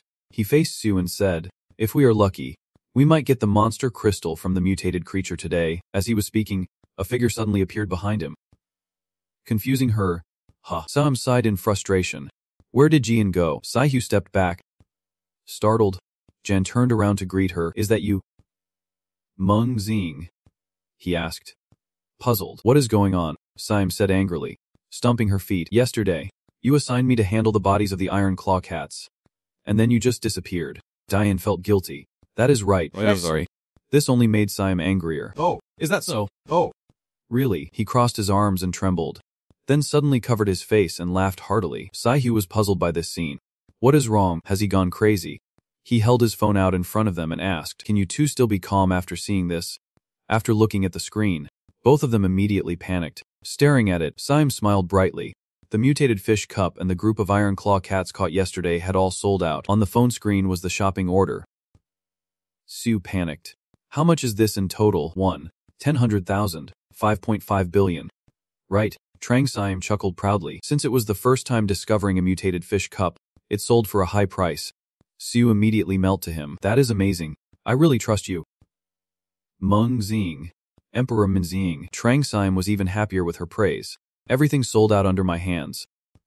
He added, By the way, I want to talk about the sales commission. Normally, the commission for handling and selling is 10%. Jahan immediately shattered his idea with a 4% figure. Trang Se listened, stunned. What? He immediately expressed his discontent. Jan. Oh no. Dear customer, there are norms even in the monster handling industry. Jan insisted on 4%, while Trang Siam offered 8%, but he remained firm on 4%, not to push the price down further, saying that he was resolute. Alright, then let us settle on 4%. Trang Siam felt wronged. Why did he end the negotiation on his own? Moreover, the dialogue does not match at all. Is Jan really such a rogue? Saihu is confused by the situation. What are those two doing? Suddenly, So goes quiet and notices. Hey, she is coming over again. Upon hearing this, Saihu looks back in curiosity as a giant foot appears. A fierce-looking rat carrying a backpack walking down the road. Saihu immediately feels bewildered. What the heck is that? A passerby exclaims. Isn't that a beast tamer? A person nearby responds. Haven't you seen her before? That is Min Yuri from the Snowflower Association. The beautiful girl next to that rat is Min Yuri, the president of the Snowflower Association. The people around clear the way and gossip excitedly, saying she is famous for only hunting iron claw cats. That is so annoying. Really? Why is that? Who knows? I am not sure either. Right now, Min Yuri is heading straight toward them. Saihu shows obvious excitement. Beast tamer. That is so cool. Dihan. Uninterested. Reminds him, we should hurry into the haunted area. That beast tamer is famous for hunting iron claw cats. If we go in late, that giant rat will take everything. The rat seems to sense someone talking about it, raising its head to look at them, intimidating them with its presence. Dahan is taken aback by its intimidating aura. Damn. What is that? Just then, as Jan looks up, Chila suddenly opens its mouth, revealing sharp teeth aimed directly at Jin, leaving him stunned. Realizing something is off, Saihu quickly turns to shout a warning. Watch out. Jan and Siam both look up, their faces showing clear concern, but Jan appears calm, reassuring, saying it will be fine. The reason he can stay so calm is that he has scanned Chila to analyze the probability of an attack. The results come in quickly. The probability of the monster attacking him is less than 2%. No sooner had he said that than it stuck out its tongue and licked Jan's face. Seeing the situation unfold like this, both Siu and Same look utterly dumbfounded. Not expecting this move, at this moment, it appears very friendly, continuously licking Jan's face when suddenly a figure approaches with a sound. This is quite rare. Did Sheila notice someone else? The newcomer is Min Yuri, the beast tamer, her face bright and cheerful as she lightly brushes her hair and greets. Nice to meet you. I am Min Yuri from the Snowflower Association. Hearing this, Jan politely extends his hand in response. Nice to meet you. I am Yu Dehan from the Secret Association. And this is President Kim Siu. Upon being introduced, Su can't take his eyes off Yuri, filled with admiration for Min Yuri. She seems really strong. Then she quickly reacts. Oh. Hello. At this point, Chila gets even closer, hugging Jan tightly and licking his face even faster. Observing this situation, Yuri asks, do you have any pets like hamsters at home? He quickly replies, no, I do not have any animals. Hearing his response, Yuri seems skeptical. That is strange.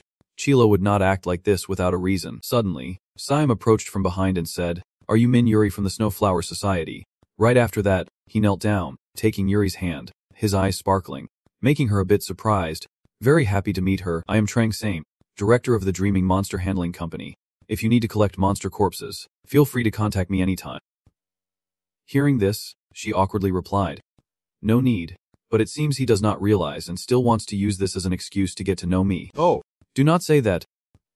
Just then, Chilo unexpectedly appeared from behind Same with a sharp gaze that warned him something was off behind. Suddenly, there were whispers from others. Hey, look over there. At that moment, Sime was crouched down, being hugged by Chila, and seeing this, Yuri awkwardly approached wanting to help. Observing the situation, the other two began to gossip. Min Yuri is talking with another group over there. That cold girl is actually chatting. Then he seemed to remember something and continued. If I am not mistaken, those two talked to Yundoa yesterday. Right, these words immediately reached Jihan and Siu. He silently assessed them. Oh dear. The others. It seems Yuri also sensed the discomfort with the situation and immediately spoke up. Oh, I'm sorry. It is my fault that everyone is paying attention. After that, Yuri led Chai away and said goodbye. I will go ahead. You all work hard.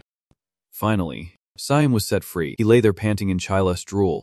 Watching her leave, Jahan politely responded. Yes. Goodbye. His eyes began to scan with a thought emerging. Min Yuri from the Snowflower Society. The last time I saw news about the Snowflower Society was about 3 or 4 years ago. Watching her back leaving with Chila, he felt quite puzzled. With such a reputation, she should have leveled up to tier 3 by now. Right, but why is she still stuck at tier 4?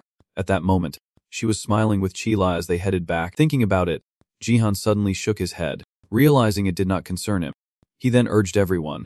We should hurry and go in. Saihu, holding a dry branch, poked at Siam and looked up to reply. Sure, glancing at Siam lying face down on the ground. Jihan instructed, you stay here. Meng Xing. He quickly replied, yes. At the large blue apartment building numbered 207, both Jihan and Siu entered. Looking around as they walked, suddenly, Saihu felt something strange and spoke up, what is going on? We have reached the 5th floor and have not seen any sign of the monster. Jihan guessed that another group must have come before them. At that moment, he proposed a solution. We have no choice but to search each floor. Saihu suggested taking the elevator, but he was quickly dismissed by him. What if the elevator gets stuck? So they both took the stairs, with Saihu leaning against the wall. Panting. Huff, huff, the wizard can climb stairs. Daihan replied. Wizards have to train their bodies too. While they were walking and chatting, someone at the top of the stairs called down to them. Who is there? This person, hot-tempered with a displeased face, shouted. What is going on? Who are these little pests? This was a member of the Sword Association named Munkainen. He had a grim expression as he came down, followed by another member with a threatening gaze. Don't you see the sign on the 1st floor? From floors 207 to 209 is the territory of the Sword Association. So you better move along. Hearing what Mun King Jin said, Saihu could not believe it and shouted. What? Are you serious? We climbed all the way up here and are exhausted. Of course, they were indifferent to her confusing words. Hemph, do not these nameless guild members understand Korean? The situation was split into two sides, with the arrogant Mun King Jin asserting a rule created to secure the best territory in the shadows. If a large guild demands territory, smaller guilds have to comply, and Saihu was in that category. Jihan and Sihu indeed fit the description he mentioned. This rule applies even to guilds with just 2 members. Mun King Jin leaned down and shouted, if you understand, then get lost. Jihan might have understood, but the Met Left Guild is not a small guild. Then his calm retort was surprisingly cool as he simply said, leave. Jihan did not hesitate to face him directly. We all knew that taking territory while opening up was illegal. I will file a complaint about your illegal actions to the hero headquarters. His fearless words threatened back, making Mun King furious as he glared. Are you crazy? He slowly drew his sword. Suddenly, 3 more guys appeared behind Mun Qian, overwhelming them. His voice dripped with disdain. Do you think the hero headquarters will protect your lives? But Jihan's face remained unfazed, and he coolly replied, are you trying to scare me? In his mind, he began analyzing the situation. 1 wizard. 2 warriors. Due to the nature of the emergency exit stairs, it was tough for all 4 of them to descend at once. A glint of determination flashed in his eyes as he grinned. It was worth a shot. Data began analysis. The probability of winning against the team in front of him was, at that moment, the scene resembled a battlefield. Both sides were ready to strike. One of Mun Qian Jin's men jumped down and shouted, what are you planning to do? At that moment, the data also returned a result of 80%. Without hesitation, they both charged at each other, swords drawn. Mun Qian Jin realized that Jihan's abilities and strength were not to be underestimated, which shocked him. What is this? He is not even moving. Not wanting to back down, he called out to his teammates. What are you waiting for? Charge, the accomplice replied immediately. Yeah. Got it. He then focused his power to assist Mun Qian Jin. Realizing his intention, Jen immediately signaled his teammate Q. Siu immediately cast a supporting spell as she signaled from the other side. I am ready. Both sides clashed fiercely. Jihan's side used wind arrows while Mun Qian Jin's side used fire arrows. Then a loud explosion erupted when one side's force became greater, causing everything to explode. The power released was so immense that it blew up a corner of the building where both sides were fighting. Taking advantage of that moment, Jan and Saihu jumped out to escape. Unexpectedly, Mun Qian Jin's side chased closely behind, shouting, they are running. Quick! Chase them. Suddenly, Sue raised her hand to cast a spell, wanting to stop them, and responded fiercely. Who is running? A wall of fire appeared, separating Mun Qian Jin from his accomplices. She used a technique called firewall. Seeing this, he turned around to look at his separated companions, grinding his teeth in anger. Unaware that Jihan had jumped down from above, right where he stood, Jihan launched an attack, but this guy was quite quick and managed to block it with his sword. Mun Qian Jin's hand holding the sword shook with frustration as he muttered, damn it. What the hell? Is he also a level 4 mage like me? Suddenly he growled a warning. What are you doing? Aren't you going to protect your feet? Immediately, Mun Qian Jin kicked hard at Jihan's leg. But unexpectedly, it was Mun Qian Jin who fell down this time. With a thud, he fell down with an expression of disbelief. Lying on the ground, he still could not keep his mouth shut. Damn it. Did you think you would be safe after this, if the Sword Association finds out about this? Before he could finish his sentence, Jihan interrupted. So what? Then that careless sword plunged dangerously close to his neck. At that moment, Jihan questioned Mun Jin with a smirk that clearly showed mockery. So, will the Sword Association protect your life? The guy with the hat in the crowd was bound tightly by a binding spell. He wanted to advise Mun Jin. The president. I do not think we are a match for him. Su held a magical weapon in one hand, using fire, and then she asked, You, Jan, have been spared for now. Mun Jin was stunned, unable to believe it. A variety of magic. Who are these monsters? The other two were at a distance from the wall of fire that Su had erected to separate them from Hao, who was urging them on. Come on. Hurry up. What are you standing there for? I am not good at casting water magic, so it takes a lot of time. A claw suddenly appeared from behind when both still had no idea. The guy with armor on both shoulders was impatient. This is boring. I have not seen a single steel claw cat yet, and it is already a waste of effort. At that moment, he was rambling on, unaware of the unexpected guest's arrival. It was the steel claw cat that appeared right behind him. Suddenly, he felt something behind him and turned around. At the same time, the blonde guy successfully cast a water blast. Using water to break through the wall of fire, he happily turned to share with the other guy. All right, we broke through. Let us move. What hit him was a horrifying scene. His teammate was being taken into the sharp jaws of a gigantic monster. His consciousness was fading, but his mouth kept crying for help, even with his last breath, please. Witnessing that scene, he froze in place, unable to believe what he had just seen. This person was still talking to him, and now was in the mouth of a monster. He panicked and shouted, catching both Jian and Su off guard as they turned back, hearing the scream from the emergency exit stairs. Did the steel claw cat appear? Jan's face tensed up. I do not think so. A scream like that is not it. To confirm, he activated his scanning ability to analyze the probability. The probability of Yu Jan surviving suddenly plummeted as the sound of footsteps approached, followed by the deafening roar of the monster echoing everywhere. It showed its long tongue and sharp teeth, switching to hunting mode and roared loudly. The probability analysis reported a result of 0.5%. That was Jihan's survival probability alert. He understood that the mutated steel claw cat had appeared. Both Jian and Su stood frozen, watching the ferocious steel claw cat approach. Seeing it appear, Saihu widened his eyes and spoke up. Is that a steel claw cat? Daihan frowned, his eyes glued to the monster as he replied. I think that is a mutation. Clearly seeing its shape, the mouth was the most mysterious and unusual part, leaving him in awe. But this was the first time he had seen such an extreme mutation. The guy in the hat, pale as a ghost, screamed, What the hell is that monster? Mun Jin hesitated before responding. A mutation. Both were now trembling all over, unable to keep calm. At this moment, Jan knew he needed help from the other two and spoke up, asking for assistance. You two need to unite with us. Before he could finish, the two cowardly guys turned and ran, not forgetting to shout an insult. Stop joking. How can four of us take on a mutated monster? Seeing this, Jahan angrily cursed under his breath. Those damn fools glanced at the monster, and he predicted that the two of us could not possibly deal with a level 4 mutation. With each giant step and sharp claw, the ground sank beneath it. It no longer moved slowly but charged straight at the two. In Jahan and Su's minds, they thought in unison. It is coming. Jian firmly gripped his sword, drawing it sharply. At the moment it lunged, the blade struck straight at it, but surprisingly, despite its size, it reacted quickly.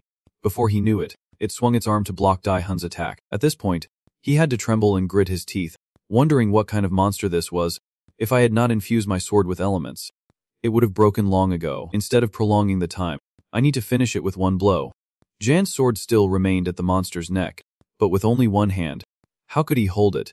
It raised its other hand high. Without a sound, it swung hard at Jan while he was being controlled by the sword.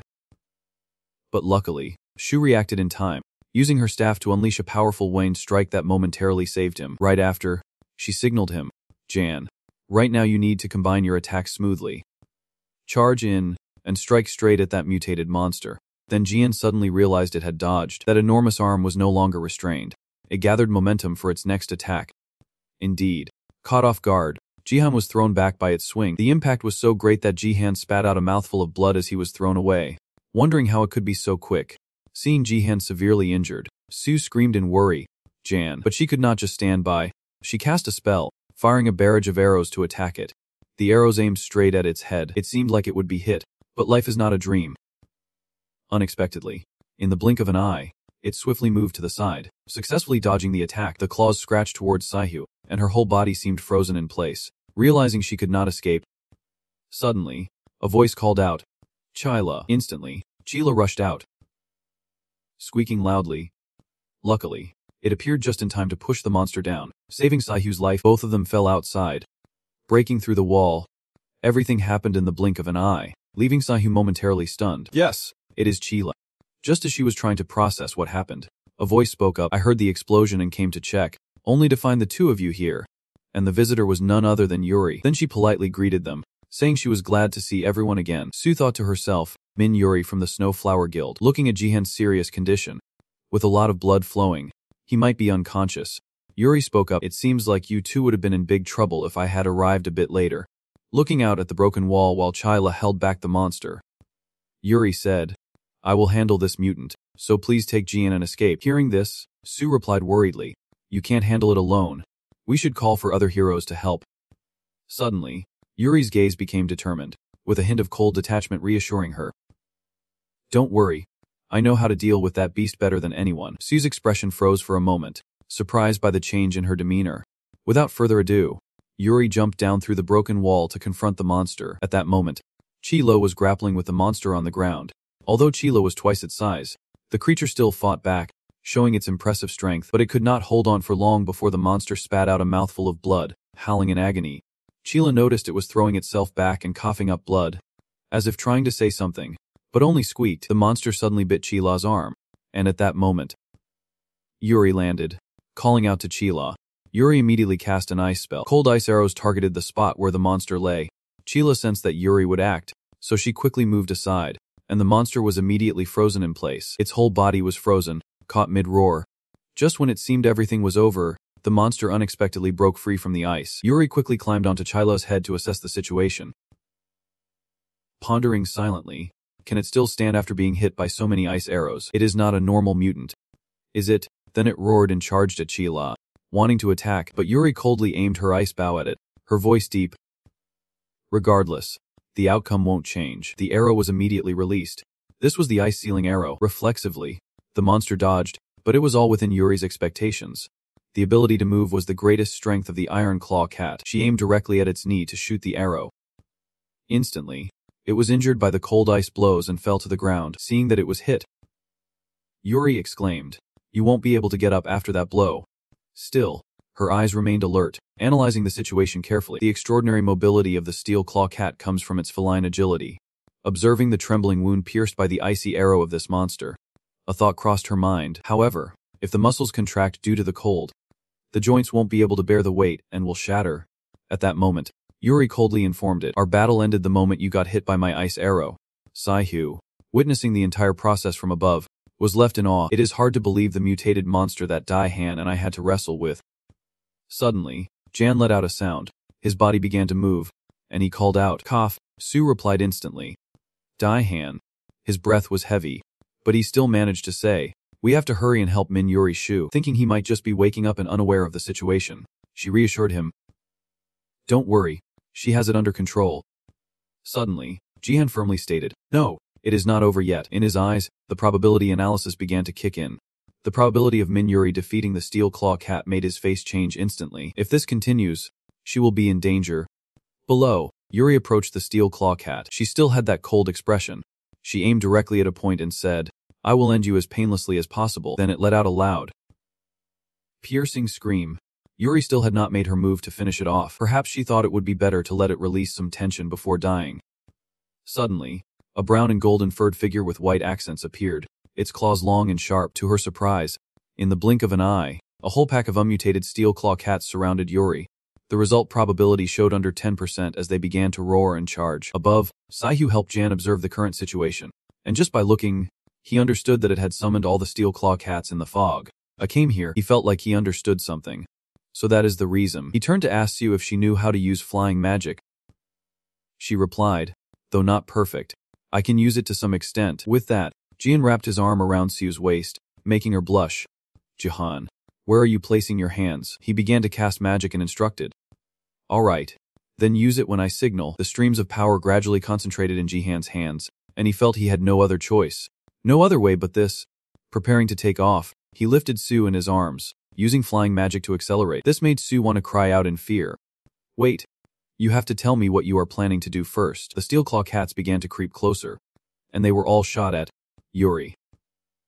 Expressionless. Faced them, using magic like a real gun. Just then, another one appeared from behind, likely a blind spot she had not identified, allowing it to run rampant. Luckily, Chala rushed in, grabbing its head and slamming it down to the ground, causing it to scream in pain unexpectedly. They were still numerous and surrounding the two of them. At this point, Yuri was starting to tire, no longer as strong as she was at the beginning. In her heavy, labored breaths, she thought that no matter how many she killed, it would not be enough. But each of those creatures was like a pack of wolves, hungry for prey and ready to pounce. Yuri suddenly remembered where that mutated monster was hiding. She needed to catch it quickly. While she was thinking, a scream jolted Yuri awake. At that moment, Jahan and Sue were jumping down at lightning speed. Sue, terrified, clung tightly to his neck, and Jihan shouted a reminder. Use the protective spell. The staff in his hand immediately lit up and responded. I was planning to use it anyway. He raised the magic staff high and cast the protective spell. In Jihan's perception, even though he had slowed down, it still was not enough to stop. At this point, he quickly cast a spell to alert Sue, and with his keen sense, he proposed a solution that would save his magic power. But there was no other way. In the blink of an eye, the two of them emitted a blinding green light. The effect of the storm spell activated. At this moment, they both landed safely, but Sue was still dazed and asked in confusion, "Did we succeed?" Meanwhile, Jan quickly absorbed the magic power again. Memories from earlier rushed back to him.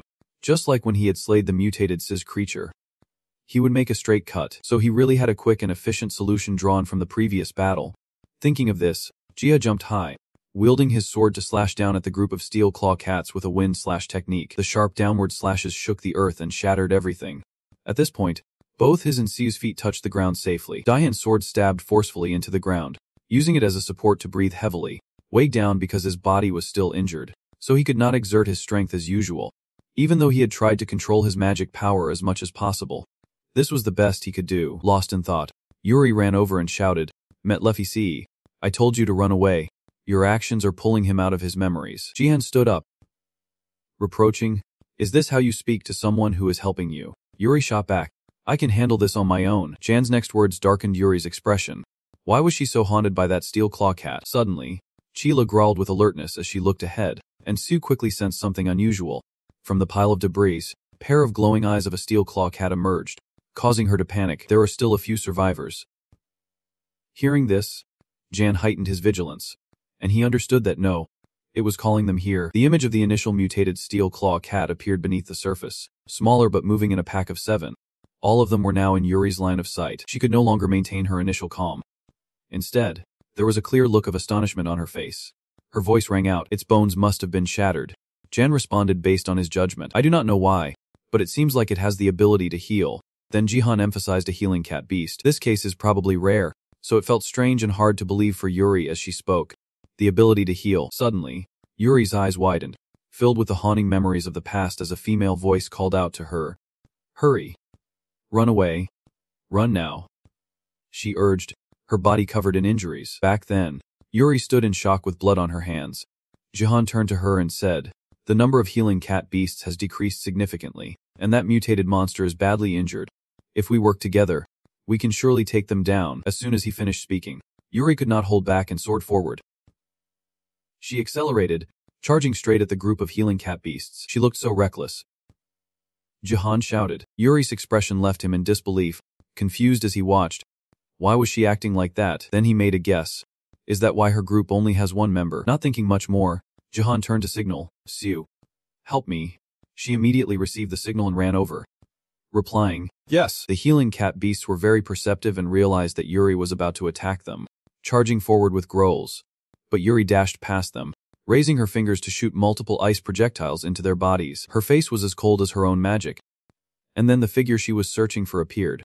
The mutated healing cat beast, which was now nearly recovered, stood in front of Yuri. Just as she was ready to attack the mutated beast, a regular healing cat beast rushed in to strike. Seeing this, Yuri shot ice at it and shouted, "Don't interfere." Suddenly, the mutated healing cat beast leaped over Yuri, leaving her stunned. She turned to look at it with a rare expression of surprise on her usually icy face. Its mobility has recovered to this extent. Unexpectedly, its target was someone else as it grabbed that person and opened its mouth wide to consume them. At that moment, Jihan rushed, ready to draw his sword. Growling, "You should not eat that. Cold food will give you a stomach ache." In an instant, Jan swung his sword, severing the arm that was holding the person of the mutated healing cat beast. The severed arm cried out in pain.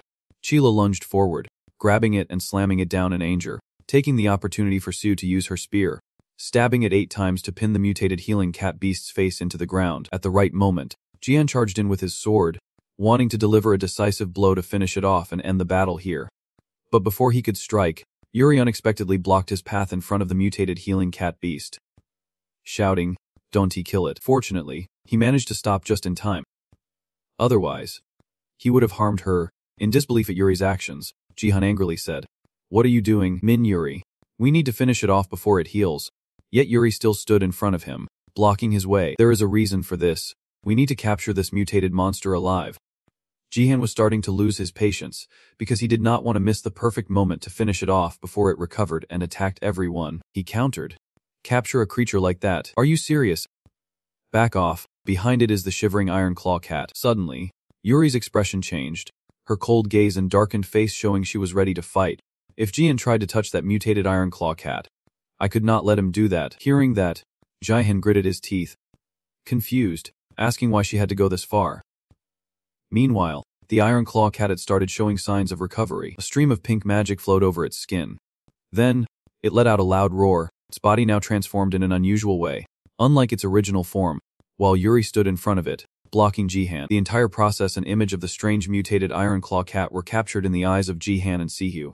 Both were stunned and overwhelmed with fear. "What is that?" At the same time, other iron claw cats were preparing to attack, and Si warned, "Jihan, the iron claw cat is charging at us." At that moment, Jihan found himself in a dilemma. "Damn it. I am almost out of magic. What should I do in this situation?" Suddenly, Yuri's voice rang out, "What are you doing?" Hearing that, Jihan turned his attention. A mysterious figure appeared, face covered, wearing a hat, and raised a hand to cast gravity control magic. Instantly, the entire pack of iron claw cats fell to the ground, unable to rise under his pressure. Seeing this, Sue and Jihan both tightened their grips on their weapons and asked, Who is there?" Suddenly, a voice shouted. The fools felt a sense of familiarity. Diane seemed to recognize it. A man stepped forward, weapon in hand, the other hand in his pocket, speaking with a tone mixed with sarcasm. "You just leveled up to level 4 and you are struggling this much. I am very disappointed." The one beside him, wearing a white robe with golden patterns, cracking his knuckles, excitedly added, "Aren't you all bragging about an impressive talent?" "Ha!" A woman among them slowly drew a sword from her hip and chimed in, "It is quite impressive that they managed to hold out for so long." The masked man who had used gravity to take down the iron claw cats spoke up. "Stop the chatter and deal with them already." Jihan immediately recognized that they were the reinforcements from the Yunsuch gang that had arrived. From a nearby corner, someone was watching the spectacle from start to finish with a faint smile. "Oh." Finally, a formidable one has shown up. This person had a long scar at the corner of his mouth, holding a pair of binoculars, smirking as he spoke. "Is this the level 3 hero team of the T-Tel Sai?" With a villainous face. "Just seeing them makes it clear they are cunning and scheming." At this moment, he spoke up, "I thought a level 1 hero would intervene, but maybe I was expecting too much. This guy is from the Yup branch in South Korea." Director Emu, an employee, spoke up and asked him, "What should we do now?" "Director," Emu replied, "there is no other way. We have to retreat. The current body of that iron claw cat looks terrible. It has mutated abnormally, its shape no longer recognizable." Imunixu spoke, "We have managed to harvest some things, although there were some issues as it spread toward the end, but the power of the liquefied mana stone is quite satisfying." Unbeknownst to them, behind him Mainu was another gang. The hooded figure obscuring his face grinned sinisterly and commanded, "We will proceed with the plan as scheduled." Before them lay a scene of desolation. The bodies of the iron claw cats scattered on the ground, and the energy stones on their bodies had turned into liquid. Enixi, upon seeing the sight, exclaimed in disbelief, "What the hell is that?" Youngsik said calmly, pausing for a few seconds before continuing, "The hero headquarters has a lot to do now." At the same time, Jahan was being supported out by the rescue team, while Si waved his hand to indicate he was okay and did not need help. On the other side, Yuri passed through the barrier, returning to her usual form. At that moment, she suddenly turned back to look at something. A week later, at the secret gathering, Jin held his phone, reading several news articles on the screen. 20k deaths in REM. Level 4. Einam reported that heroes need rapid improvements in the hierarchy of REM. The hero headquarters needs more in-depth discussions about classifying iron claw cats. While he focused on reading, he heard Same's voice in his ear. What happened over there? He was very curious, continuously asking about the foggy area that has been in the news for several days now. It seems like you have been through a lot. Jin finally responded. I told you I can talk about what happened in the foggy area with civilians. Just keep asking and I will let you know. Sam protested loudly. Frustrated, but we are partners. I deserve to know. He found the guy annoying, regretting that he had hired him in the first place. He then reflected on the incident with the Iron Claw cats. 8 heroes had sacrificed themselves in the foggy area. On that day, the hero headquarters underestimated the number of Iron Claw cats hiding underground in the parking lot. The appearance of the mutated individual had stirred the Iron Claw cats, leading to a tragedy. At this point, Jan nervously peeled off the bandage on his face. Feeling a bad premonition about this, it seemed too perfect to be called a coincidence. He recalled the image from that day, and that mutated creature was unlike any individual he had seen before. After some thought, Jan casually tore off the remaining bandage, telling himself not to overthink it. The hero headquarters would soon announce the investigation results. Just then, Same spoke up again. I just remembered I have not seen Saiha today. Jahan, though stressed, still replied, she has some personal issues to deal with, so she is taking a week off. Just at that moment, the landline phone suddenly rang. Both of them turned their attention to it. Wondering who could be calling, Saim was a bit surprised, saying, I have never heard that phone ring before. Daihan walked over to the phone and replied, because that is the hotline for the hero headquarters that all the guilds have. Still, he found it puzzling and wondered, but who would call the secret society on the hotline? He then picked up the phone, saying, Secret Society, I can help. The voice on the other end was Yuri, which caught Jihan off guard, making him widen his eyes. Hello, I am Min Yuri from the Snowflower Society. He was so surprised that he stuttered, Yuri Min. As soon as Saim heard the name, she immediately paid attention.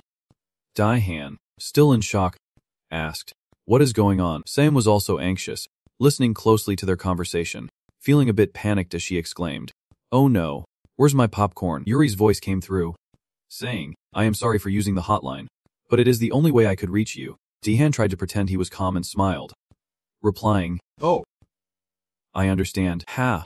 Yuri proactively asked, how's your injury? He politely replied, it has been a week, so my injury is nearly healed. Then he also expressed concern. How about you? Yuri simply replied, I'm fine. After that, both of them fell silent. Jan was a bit skeptical, wondering, she is not just using the hotline to check if I am okay. Right. A few seconds later, Yuri spoke up, Jihan, I know this is a bit sudden, but can you meet me today? Her request made Jihan hesitate a little. Siam was now holding popcorn and a drink, ready to go. Hearing this felt like a thunderbolt, and he exclaimed in disbelief, today? No way. At the same time, at Saihu's apartment, she was wrapping cloth around her weapon while answering the phone. Hi Dad. What is up? Her dad's voice came through. I heard you faced a mutated monster in the fog area. Oh. Are you hurt? Saihu politely replied, no, I'm fine. He then carefully reminded her to be really careful in the fog area. The support position often gets targeted more than you think. Saihu was surprised and asked, really? Dad had said this a dozen times already. He still was not reassured and kept rambling on. If you feel danger, do not turn back but just run away. However, before he could finish, Saihu interrupted. That is enough, Dad. Her father was a bit flustered but quickly changed the subject. It is fortunate that I heard you are working with a reliable guy. Saihu was silent for a few seconds, then smiled softly, agreeing with his tone. That is right. Jan has contributed a lot to the guild. She expressed her gratitude, saying that if she did not meet him, she would still be stuck. On this side, her father simply replied, I understand. Her father was none other than Kim Jiano, the head researcher of the Tokyo Monster Research Institute. He smiled gently and said, I hope to meet him one day. At this point, Jiano reached for a photo. Continuing slowly, a hero who has inherited your mother's elemental powers. I want to know more about him. Just then, a staff member walked in and announced, Sir Kimja, we need to test the sample that just arrived. All right then, Jono replied. We will be there shortly. You go ahead. Then he told Siu, I have to leave now. We can talk later. She quickly asked, wait, Dad, when are you coming back to Korea? John replied succinctly, I will return on your mom's Memorial Day. We will talk then. With that, he hung up immediately. Saihu looked at the phone and muttered, he is just like that. He only says what is necessary. After that, Saihu stretched and reminded herself to pack up. Just then, she received a call, the screen showing Mung Yiga's name. Saihu wondered to herself, what could be so urgent for him to call? A moment later, on the not-so-crowded street, Jan, dressed nicely, stood waiting for Yuri. He recalled when Same held up a lucky bracelet, smiling brightly, saying, "This is a lucky charm. It will bring good things. Good luck, buddy." At that time, Jahan did not really believe it and replied, "What luck?" Now, looking at the bracelet on Tojin's hand, he regretted listening to his nonsense. Just then, he heard Yuri's voice behind him.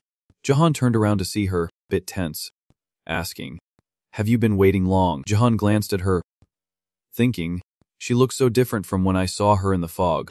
Then he replied, "I just arrived." Yuri exclaimed, "Oh, thank goodness." Then she proactively said, "I have made a reservation. Let us go there." Daihan agreed, saying, "Sure, but they have no idea someone is secretly watching them." Same, holding a drink with BP Jiang, exclaimed, "They are going to eat together." Sai-hu, seeing this, angrily said, "What is he thinking?" She clenched her fists, feeling both angry and frustrated. Thinking, she had planned to attack us in the fog. But now she is talking to Jan as if nothing happened. She is definitely trying to steal him away for a president. This is unacceptable. While Siu was thinking of stopping it, Jahan and Yuri were having lunch together, and she complimented the food. "This food is delicious." He nodded in agreement. "It really is." When they reached the cafe, watching the two of them chat, Siu and Saim could not accept it and exclaimed, "No." Inside, Yuri said the coffee smells great. Jian simply replied, "That is right." Next, the two followed Yuri and Jihan to the shooting range. He saw her shoot and praised her. "Whoa, you shoot well." The other two silently felt jealous.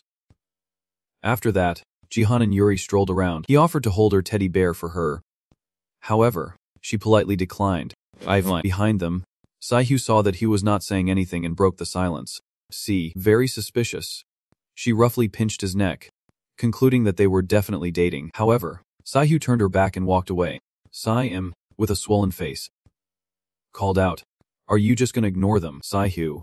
She pretended to be indifferent and replied, "Why should I care about who he wants to date?" Though she said this, Sai-hu still wondered to herself, "I know I should not care, but why do I feel so sad?" Finally, the sunset came. Jan stretched his hand comfortably and said, "This is fun. I have not gone out like this in a long time." Yuri smiled gently and replied, "Yeah, thanks to you, I feel better." Then he carefully asked, "So is not it time for you to explain why you wanted to meet me today?" The question made Yuri a bit tense as she turned to exclaim, "What?" Jan looked at her and said, "You did not meet me just to hang out, right?" "I am waiting for you to say it." Yuri's expression grew serious as she quietly said, "The truth is I want to go somewhere with you." Before long, they moved to the hospital. Jihan asked in surprise, "The hospital?" Yuri confirmed, "That is right, my sister is being treated here." He silently followed her, carefully observing his surroundings, wondering, is her sister sick or something? Unexpectedly, one of Daihan's eyes lit up, and he could not understand why he softly exclaimed, "What is this?" Daihan was confused, silently questioning, "Why is my probability analysis skill activated?" At this point, they had entered the hospital room. Yuri introduced the person lying on the bed. "This is my sister, Soon." Jan looked at the girl Soon, as the system screen suddenly lit up, showing her current state as unconscious. Magic deficiency syndrome has progressed to 95%. After reading it, he repeated the key point, magic deficiency syndrome. Yuri continued, "You might wonder why I'm only hunting iron claw cats in the foggy area. That is because of that girl." She explained that we were attacked by iron claw cats 4 years ago, and she has been unconscious since then. The doctor said they do not know the cause. Jahan then spoke up, "So this is why you are researching iron claw cats?" Yuri walked to the bedside and straightforwardly admitted, "That is right. I thought that if I did this, I could find some clues, but it seems I have made a mistake. I thought the recovery ability of that mutated monster could help my sister. But the report I read today showed that there is no connection at all." Saying this, she turned to Jihan and bowed her head to apologize. "I am sorry for my behavior that day. I know you Amis sure were in danger because of me." He quickly shook his hand to comfort her. "You do not have to worry about that. I understand why I did that."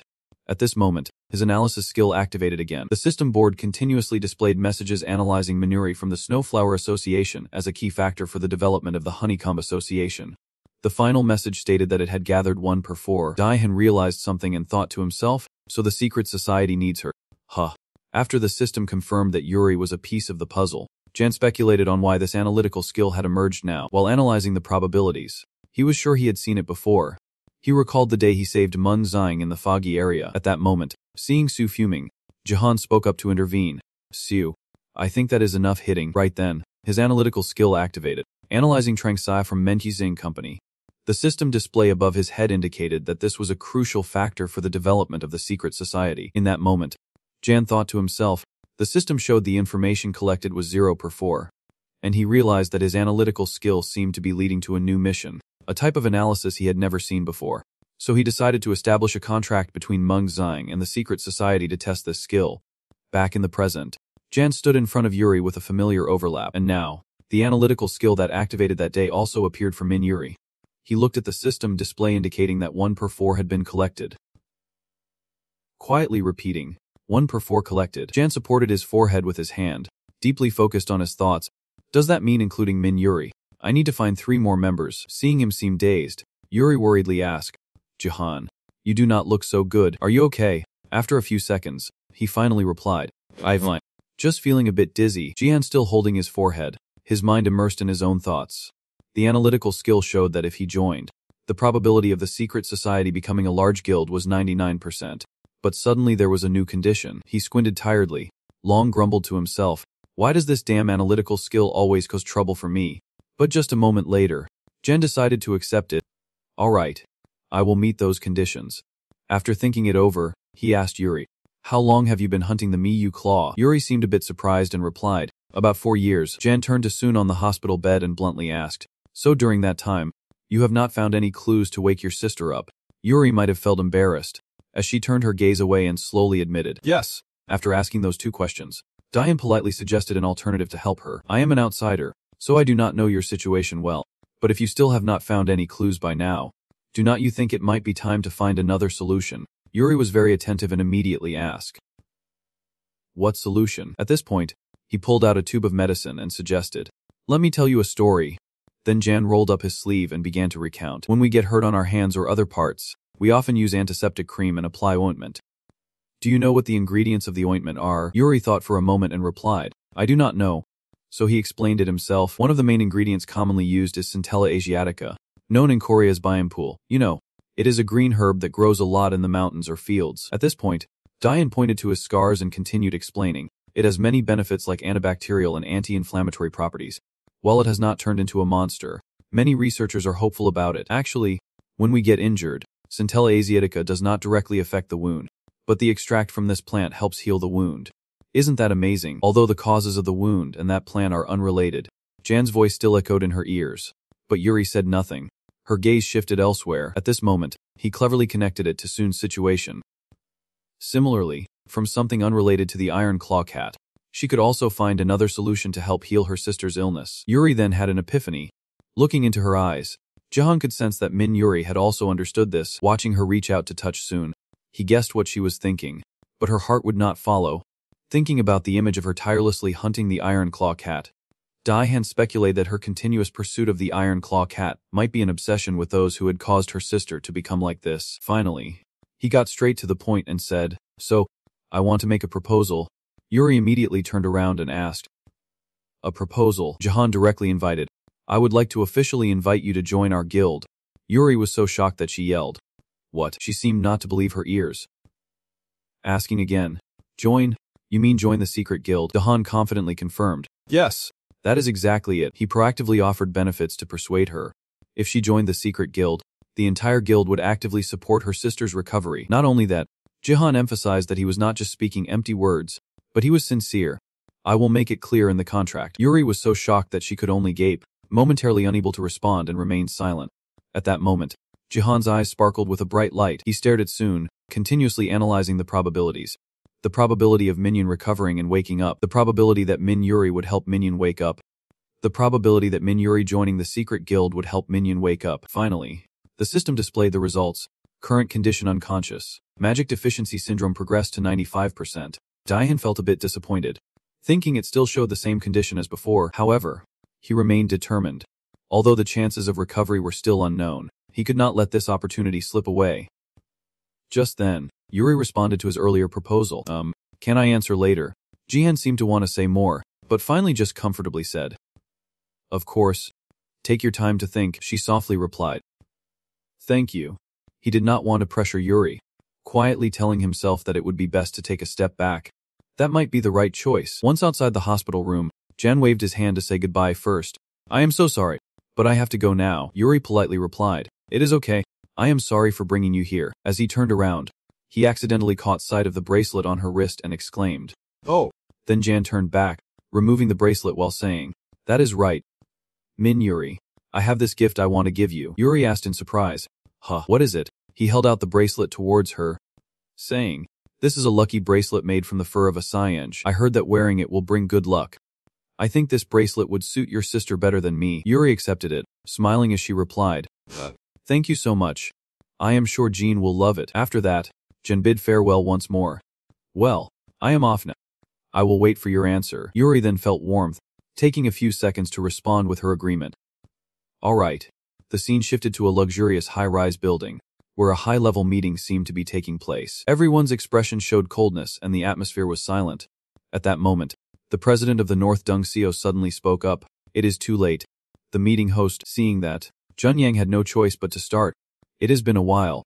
Some guilds have not arrived yet, but let us start the meeting right now." While he was speaking, another person walked in. The president of the Yundoha Guild just arrived and immediately complained. "This morning has been tiring enough already." He casually chatted privately. "What kind of people have you hired?" D. King complained. "I have told you many times to hurry up." But Zidihu was the one complaining instead. "I am already busy. And I have to come here too." Seeing him dawdle, someone shouted, "Why is this bastard talking so much?" "This person is Kang Dong-in, the president of the Warrior Guild," he asked, dissatisfied. "Don't you see everyone is waiting for you?" Zhu greeted him mockingly. "Warrior Guild? Are you guys still alive? I thought you were dead in the Emma Level 1 area." Dong-in immediately got angry, stood up and shouted, "How dare you look down on us warriors? We took over that blurry area a long time ago." At that moment, a laugh came from the other side, saying, "Whoa. So noisy," the president of the Red H Guild said, leaning on his hand. "Even though you have become president, you are still pretty dumb," he said with a calm tone, filled with disdain. "Haven't you gotten any smarter since you lost to me?" Upon seeing him, Lukel's eyes instantly filled with anger, shouting a challenge, "Bitch Kangtron, if you are annoyed, let us settle it one-on-one." However, Kangtron firmly refused, taunting back, "Not interested. You are weaker than me." Ha! The reason these two have a personal grudge is that comparing B Kang Troll with Yundoa shows B Kang is rounder. 103 matches, 52 wins, 51 losses, while Yundoa has 103 matches, 51 wins, 52 losses. They are just one match apart. At this moment, a girl chimed in, "How old are you and still so combative?" It turns out to be Kim Min-dung, the president of the Snowball Guild. She said in disgust, "It is always like this. These men are really foolish." Buko had his hands in his pockets, with a mocking tone. "Oh, who is this?" Kim Min-dung. "It has been 3 years, has not it? It has been a long time since we last met, and you have become an old maid." Huh. His words immediately made Min-dung furious, slamming the table and shouting, "Who is an old maid?" Then came a barrage of curses from her. However, Deluda did not care much, sitting in his chair, laughing and saying, "You are still as stubborn as before." Ha! DV Kyun could not hold back and spoke up. Which girl would not feel offended when called an old maid? At this moment, Runway once again interrupted the argument. All 6 guild leaders are present now. Let us start the meeting right away." He became extremely serious as he announced the reason the guild leaders were urgently summoned was due to the incident involving Thetro Miyu that occurred in the M Level 4 area in Incheon a week ago. According to the investigation results, we discovered signs of interference from Yups. Kang Tron, after hearing this, still calmly whistled, while Dungin seemed very focused. Min Dung had a cold expression, showing no emotion, and Ziyua still seemed to take everything lightly, smiling and saying, "Oh come on. He is not overthinking it. Let us just go there right now and crush them." Right. The moment Do expressed her opinion, someone immediately judged it as dumb. After that, Min Dung shared her thoughts. Yupfi's an international company. It is very difficult to make a decision just because of one situation like that. Meanwhile, why do we have to stay alert even when we leave? Junyang also agreed with her statement. Just as Kim Min Dung said, the Heroes Association cannot act immediately, and it will create a diplomatic issue. After finishing, he suggested everyone look at the screen first. Junyang played a video while introducing the footage of a mutated beast called a claw cat that has appeared this time. The people in the meeting began to discuss, "What is that? Is it really a monster?" Kangtron still held his chin in astonishment. "It looks disgusting." Junyang continued to lead the meeting. "As you saw in the video, it looks quite different from the monster we know. The Hero Association has received similar reports about necrosis. The little monster found at Mount Gijang is another example. A few months ago, a large number of monsters called Grass Reapers at the Goldfa facility also mutated, just like the Claw Cat." Dungim normally asked, What about that? Aren't new types of monsters always being discovered? Junyang further explained. That is right. If everyone just looks at the appearance, it is nothing special. But after researching the mutated claw cat, there is something unusual about this, Mindung urged. Unusual. Don't waste any more time. Get to the point. So Junyang directly stated the 3 keywords. Mana crystal. At that moment, a giant mana crystal was also displayed on the screen along with his voice. Everyone knows that mutated monsters contain mana crystals.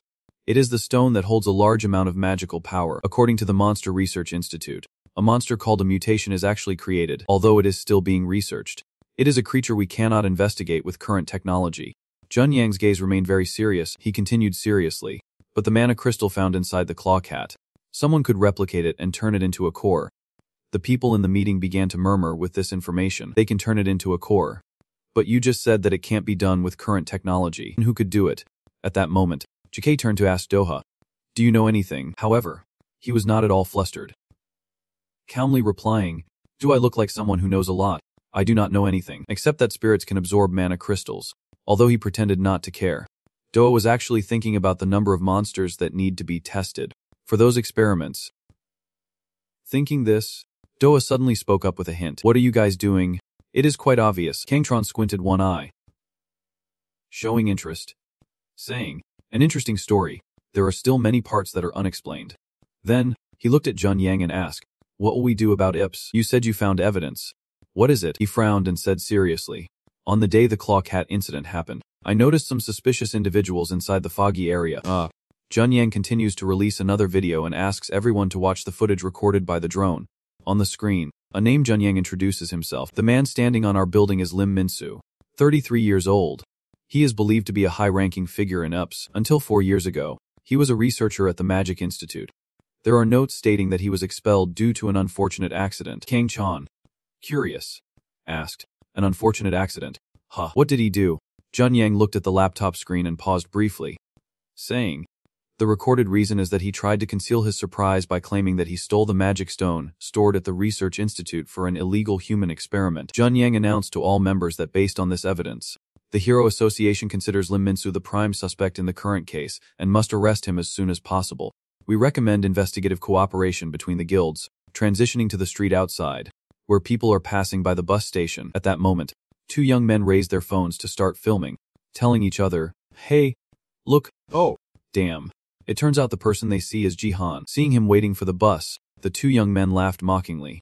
Isn't that guy over there a hero? Ha, a hero taking the bus. Yeah. However, he did not pay them any mind, just looking at his phone screen with 4 consecutive messages from himself. Tez, Sai-Hu, are you coming to the office today? I have something important to discuss. Tez, Sai-Hu, are you sleeping? Daihan wondered. Why has not she replied? I have something I need to tell her today. He quietly recalled the system message about Yuri from yesterday, an essential character for the development of the secret society, and spoke to himself inwardly. What happened yesterday, although not yet confirmed, is better discussed regarding recruiting Min Yuri, even if it is not due to probability analysis. But if we could recruit an experienced person like Min Yuri, it would be the best choice for the secret society. However, here comes an obstacle. He felt helpless and realized that the main issue is money. With a hero like Min Yuri, the price will be quite high.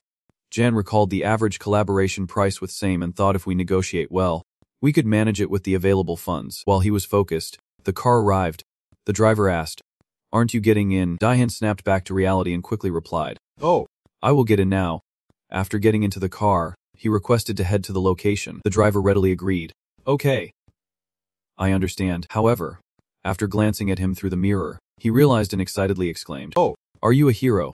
Looking at your outfit, I think I guessed right. Jahan was a bit surprised and admitted, yes. That is right. Once confirmed, the driver happily laughed and said, I never thought I would be picking up a hero. I will brag about this at the driver's restaurant later. Ha. Diane also smiled brightly and replied, ha. Thank you, sir. He continued to chat. You look like someone from a big guild. Are you from the Red H Guild, the Warrior Guild, or the Core Guild, or maybe the Karos Guild? Those guilds have been popular lately. Jan's smile suddenly became awkward as he honestly replied, I am not from a big guild. I am from the newly established secret society. In his heart, he thought, you might not know, but unexpectedly the driver said, the secret society. Isn't he that the guild that fought with the Iron Claw Cat in the full bit apartment? Diane was surprised again, asking, huh, You know about that? He laughed and replied. Ha, yes. I live in that apartment. Jihan's eyes widened in surprise. Really? The driver continued sharing, thinking about meeting his benefactor like this. When he suddenly noticed something outside the window, the driver suddenly exclaimed, catching his attention. Oh, whoa. What a black leg this morning. Seeing that, Jihan also looked outside and immediately spotted a schoolgirl with 2 animal ears sticking out from her head. He thought to himself, a beastman. The driver's voice sounded tired.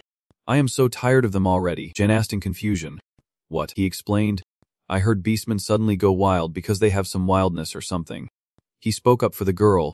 If you look at their uniforms, they seem like normal students. She must be a beastman who has completed the rehabilitation program. The driver still had biases and preferred not to mention age. They still are not human.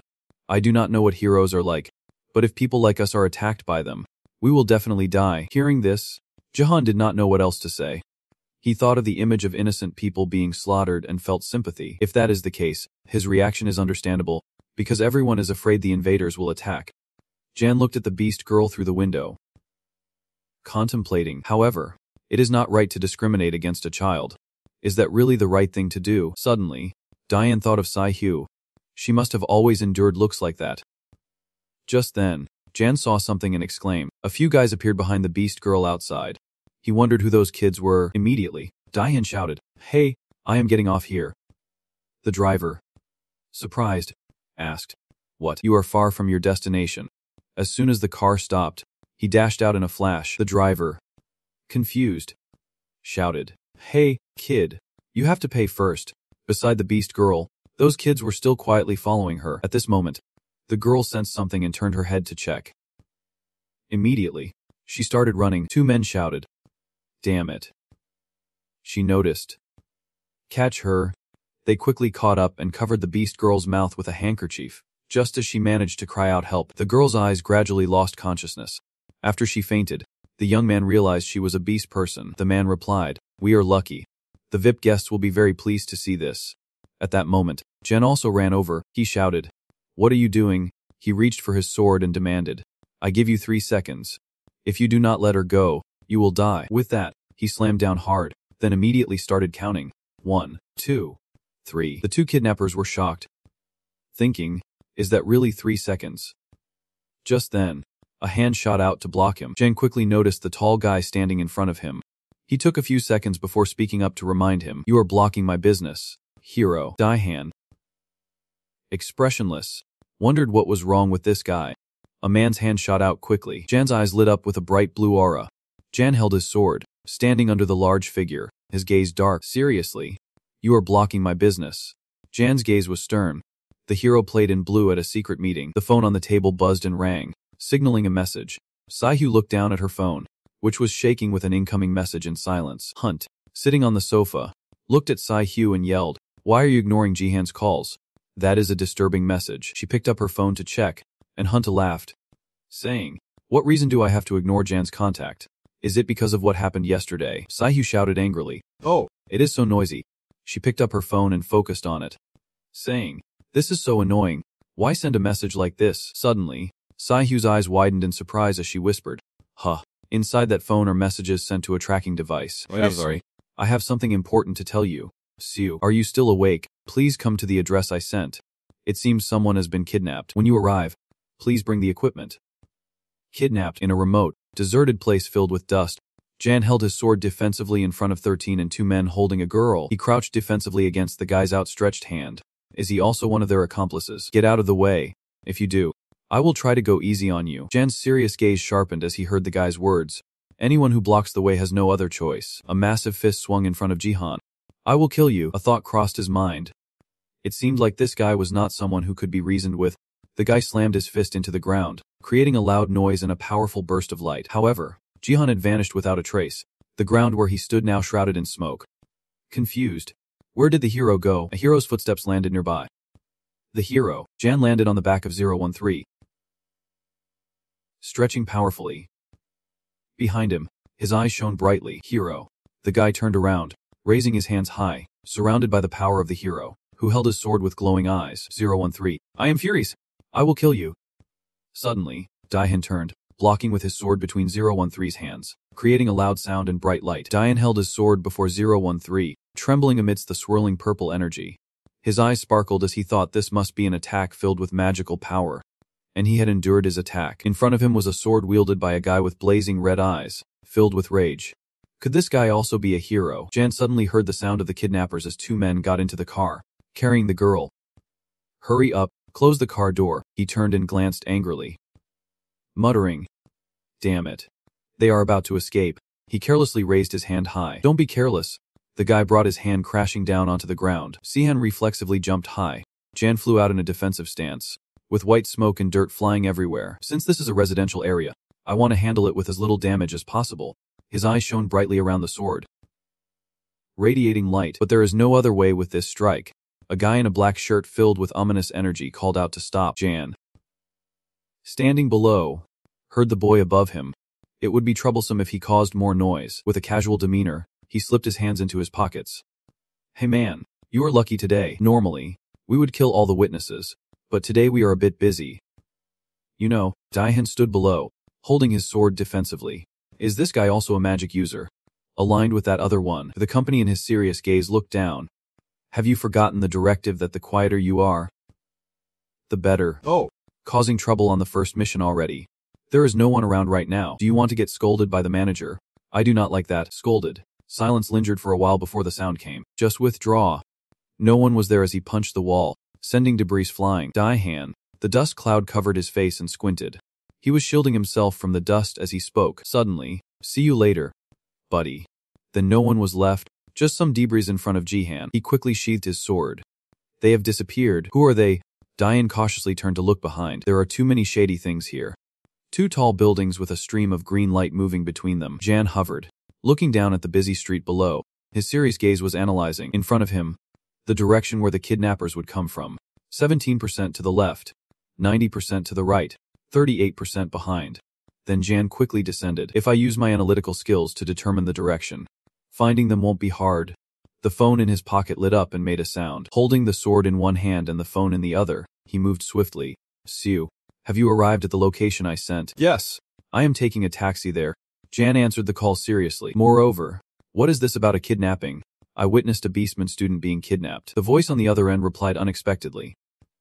A Beastman. Saihu sat in the car, anxious. I am in pursuit. You should contact the police first.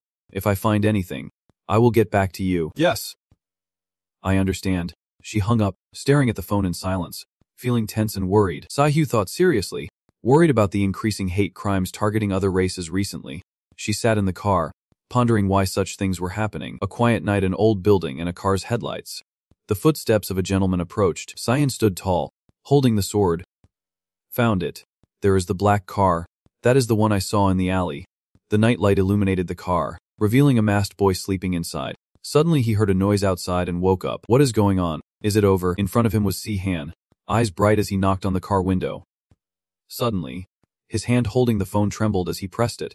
Panic. Damn it. How did you catch up? A strong force took the phone from his hand. He smashed the window while holding the phone, his gaze fierce. I told you to get out. He was trembling in fear. Are you diff? Wait. You are the hero. Right, I can explain. So, the car door was kicked open by Jihan, without any hesitation. Get down here and talk. He was grabbed by the collar dangerously. Jihan seized his collar, sword pointed at his neck, threatening as a hero uncovering a crime scene. I have the right to arrest you, even decide your fate. This is your last chance. He frowned in fear. Explain what you are doing here. Now, damn it. In the old, suffocating room, many had been kidnapped by them. Two boys, blindfolded and gagged, shivered in fear, silent. A tall man in a suit came in carrying something on his shoulder, and then dropped it in front of a man sitting in a chair with his arms crossed. Singing softly, the guy looked at him. Is this the high-quality goods we just captured? Yes. That is right. Rixus was bound and gagged. Unexpectedly, this was the beast girl the VIP guests desired. His hand peeled the tape off the girl's mouth. Boo. Rixus, tied up, shouted loudly in front of him. Help me, he laughed loudly. Ha!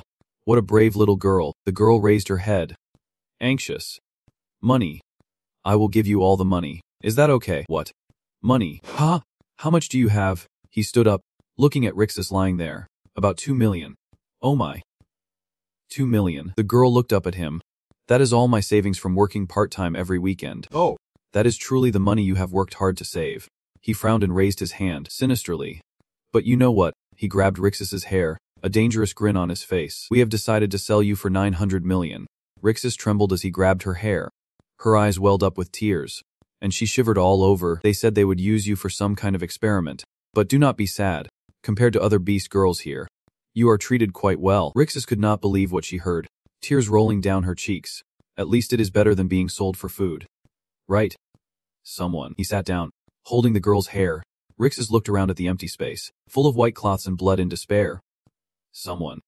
Help me. In the dimly lit room late at night, Rixus sat with her hands tied. He stood solemnly, reached out, and said, in 40 minutes, the clients will arrive, so remember to prepare well. Clean up that disgusting stuff over there too. Yes. I understand. Rixus's eyes lit up, her mouth bleeding as she looked at him, angrily crying. Do you know what you are doing? He turned around to look at the girl, grinning wickedly. If the people outside knew about this, what if they did? He looked at Rixus, slyly. You think anyone would care about a freak like you? No way. Some people are running away from a big fire. Think about the things you have done to humanity. Wouldn't everything be fine if I did the same to you? Rixus sat and listened to him speak, in people's eyes. You guys. Her eyes turned red with glowing sparks. Just a monster. Then Rixus unleashed her power, her eyes blazing red. I did not mean to resort to this, but I have no choice but to run while being chased.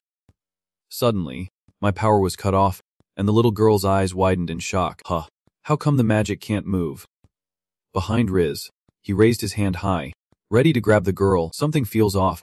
Right. He slammed his hand toward the girl, strong bursts of white light flashing. Rixus was pinned down by his hand to the ground, angry. What have you done to my body? His face twisted with malice. Of course, we gave you a magic-suppressing drug meant for beastmen. You think we did not prepare for your escape? He glanced at him and said, Hey, if you hurt the merchandise, how can you sell it? The girl trembled and stammered. The beastmen are extremely rebellious. If we do not do this, who knows what they will do later? Rixus had been gagged and blindfolded by him. Perfect. He turned to walk past her. Just take her to the reception room, and if she gets too unruly, we can force her to take sleeping pills. He replied, Yes. I understand. Suddenly, there was a loud noise, and he trembled all over unexpectedly. He and the other man looked up towards the source of the noise on the ceiling. What was that sound? Clearly, Jan was preparing to punch down, already given orders to monitor above. Then a surge of light erupted, and some debris scattered. Jahan landed on the ground, and he and the other man covered half their faces with their hands. Who the heck is this? Jan appeared and said, You dare to engage in human trafficking targeting ordinary people. He extended his hand. According to the hero law, all of you will be arrested. He recognized and angrily told the other man, He is the hero who caused chaos when we brought that girl back. If that is the case, you should have informed me from the start. Daihan looked at the other man, and they silently argued. I thought they would let it slide, so there would not be any problems. After a long silence, Jan looked over at the kidnapped people, murmuring, Is this all they have done? He glanced over at Rixus lying on the ground, some lifeless bodies covered with sheets, and blood still visible. He grimaced, realizing the situation was indeed more serious than what he had heard above. The two men stood stiffly, seriously looking at him. I intended to act with restraint and hand this over to the police, but I guess that won't be possible now. Daihan's eyes lit up as he held the sword in his hand. From now on, you are monsters. He silently bowed his head. Help me. Then he knelt before Jan. Save me. We only received threats from those above, so we had no other choice. His eyes shone and then darkened. Those above, who are they? He knelt on the ground with both hands and bowed his head. Right now, I can't say, please be lenient. His hands glimmered, grinning slyly. You think I would say that? Daihan stood among the armed men, preparing to charge at him, quickly restrain him. His eyes lit up, and a green aura rose. His whole body radiated a powerful energy, scanning the surroundings and analyzing probabilities. A loud bang echoed and light burst forth. The two of them aimed their swords down at him, but he had vanished. Did he disappear? The four of them searched around as he flew high above. They were surprised. I am up here. You idiots. Daihan was soaring high on a powerful current. They had concealed their clues and approached him. Not like ordinary amateurs. He swung his sword back. Could they also be heroes? Daihan rushed toward them quickly, and they could not dodge in time. He swung his sword at them, and a beam of light erupted. The guy behind him raised his sword and shouted, Daihan ducked to evade, startled to see the sword zipping past him. Thinking to himself, what is he doing? Jan. holding the sword, looked serious as he saw him fall from a distance, unexpectedly not believing his eyes, filled with rage. They lay on the ground as Dehan approached with the sword. Immediately, the chosen squad of level 5 heroes appeared. His gaze brightened on the right. Dangerous, head out here. In the room, they were all taken down by him. The guy and he were both scratched and lying on top of each other on the ground. Extreme. Jan walked over to Rikus and removed the tape from the girl's mouth. Who is it? He looked at the girl. I am here to save you. It is all okay now. The girl sat up, and he untied Riz. Police are on the way, so you can explain everything that happened. Right? Yes. I can do that. Riz's turned to look at the girl, glancing at those who were lost. What about those kids? Jan answered the girl quietly. I'm sorry. But there are no children alive there anymore. Rikus trembled all over. Why? Jan unexpectedly sat behind. Watching Rikus, the girl burst into tears. Why do we have to go through things like this? He looked at the girl. We were just born normal. Why do they see us as monsters? So frustrating. So frustrating. Diane lowered his chin, thinking he wanted to calm the child down, but no matter what it said or did, he did not dare to speak. Then alert. Some people came as well. Those words could not comfort them. A boy held the radio at headquarters. This is Alpha. We are currently moving inside. Confirmed that the hero of the secret society has suppressed the crime. On the other end of the phone line, all members should move carefully. Saihu looked up, worried. Late at night at the old house, two men sat at the dining table chatting. Thank you for preparing this position for me today. Ha! I should be the one thanking you for supporting me. Su held a glass of wine in his hand. The sample you sent me this time has been very helpful. Now, the perfect conclusion can finally be reached. The man in the elegant suit held a bottle of wine. You have checked the news and verified it. Right? This time, I have done something significant, have not I? He reached for the bottle and poured it into the glass. The association is keeping an eye on you. Right? Ha! You do not have to worry about that. Minixu held the wine glass and listened intently to the man. Thankfully, everything is fine, but I hope there won't be any losses on our side. Is there something unpleasant today? He raised his glass. Contemplating. You said there is something unpleasant. Haven't you received the report yet? In the police house. They were serious. It seems a fly got into the construction site with many materials that need to be studied. So there might be issues with the supply this time. Dahan put on a coat and stepped out with Rikus. Whether it was a coincidence or not, they say that Fly was the hero who saved the mutated cat last time. Minsu raised his glass, wishing he could get drunk right now. Things like that. His eyes glinted dangerously. If that is the case, then do not worry. He crossed his arms and held the teacup forward. Serious. Because we will go out and handle it directly. Outside the building, the police had set up a cordon around it. Police officer was carrying a boy, and the boy in a vest confirmed there were 12 children. Moreover, Lai Jonguk was confirmed dead. Jan stood with everyone, and someone called him from behind to turn and look at Jihan. Saihu. Arms crossed. Worried. Asked, did you come? Saihu approached and asked him if everything was resolved. As he spoke, they both looked at someone carrying a body out of there. Not all had been found yet, and suddenly Saihu's eyes widened. Realizing there were children who had died before I arrived, the boy set down the stretcher, and she looked at the white cloth and asked, what about the criminals? I have not killed them yet. Saihu's eyes lit up, angry. We will take them back and proceed with the interrogation as per regulations. He thought to himself. Seeing her, that fierce expression of hers was something he had never seen before. Jan lowered his chin, pondering, knowing it was because she also came from an elf background, so she would be angry. But this incident surely had something hidden behind it. Both of them stepped out and grabbed a guy roughly. Even if they are scum, I have no choice but to let them live to understand the situation. Jan turned to look at him cautiously and said, they probably would not have come here, but this seems to be where the traffickers call it VIP, so you guys investigate. Understood, I got it. The police officer pulled his hat down. Oh, the hero should probably leave now. Leave? For what? The police car had its lights on, and the two of them were standing and talking. I heard the victim has something to say to you heroes. Rixus sat in the car, looking out the window. To me, 3 pairs of feet walked along the sidewalk. Reese's walked with Shu and Jihan. I'm sorry. I apologize for making an unreasonable request. It is okay. We feel comfortable with it too. The kids directly asked us, not the police, to take them back. The girl pointed ahead. Big bro. Right in front is the Henyun shelter. The 2 kids are playing in the yard. The shelter for other races only gathers the weakest individuals from other worlds to Earth. This place also provides basic accommodation for children of different races, similar to an orphanage. Until they grow up. Jan glanced at Rikus, thinking that since this is said to be the largest care center for other races in the country, Does that mean the kids here will become targets for kidnapping? Suddenly, Daihan noticed something. Oh! I see a woman standing in front of the shelter. Thinking to myself, is that Dong? I held my hands in front of my chest, my eyes filled with worry. Rhesus. Rikus ran to hug Young. Oh! Principal. The girl hugged her, trembling and crying. I'm sorry. Dear Principal. Young comforted her. No, you did not do anything wrong to apologize. Young saw Jihan standing watching them. Oh my god, I am so sorry. No, it is fine. She introduced herself. I am Dom Young, the principal of the Hanyun shelter just contacted you. You are Kim Siu, the president of the secret society. Right. She bent down as Siu waved her hand. Thank you both for saving our Rikus. Oh no. This is what heroes should do. I did not do anything that remarkable. After Young finished speaking, Siu and exchanged silent glances. If you two do not mind, please drop by the center for a bit before heading back. They moved down the hallway towards the room, Jan asked, and Ying turned to respond. This place is quiet. Since it is getting late, I have already put the kids to sleep. Some kids ran out. Crying joyfully, there they are. Rikus. He and she smiled at them. The kids ran out and hugged Rikus happily. Kids. I told you not to come out. Luckily, your sister is safe. Are you hurt anywhere? Diane smiled shyly.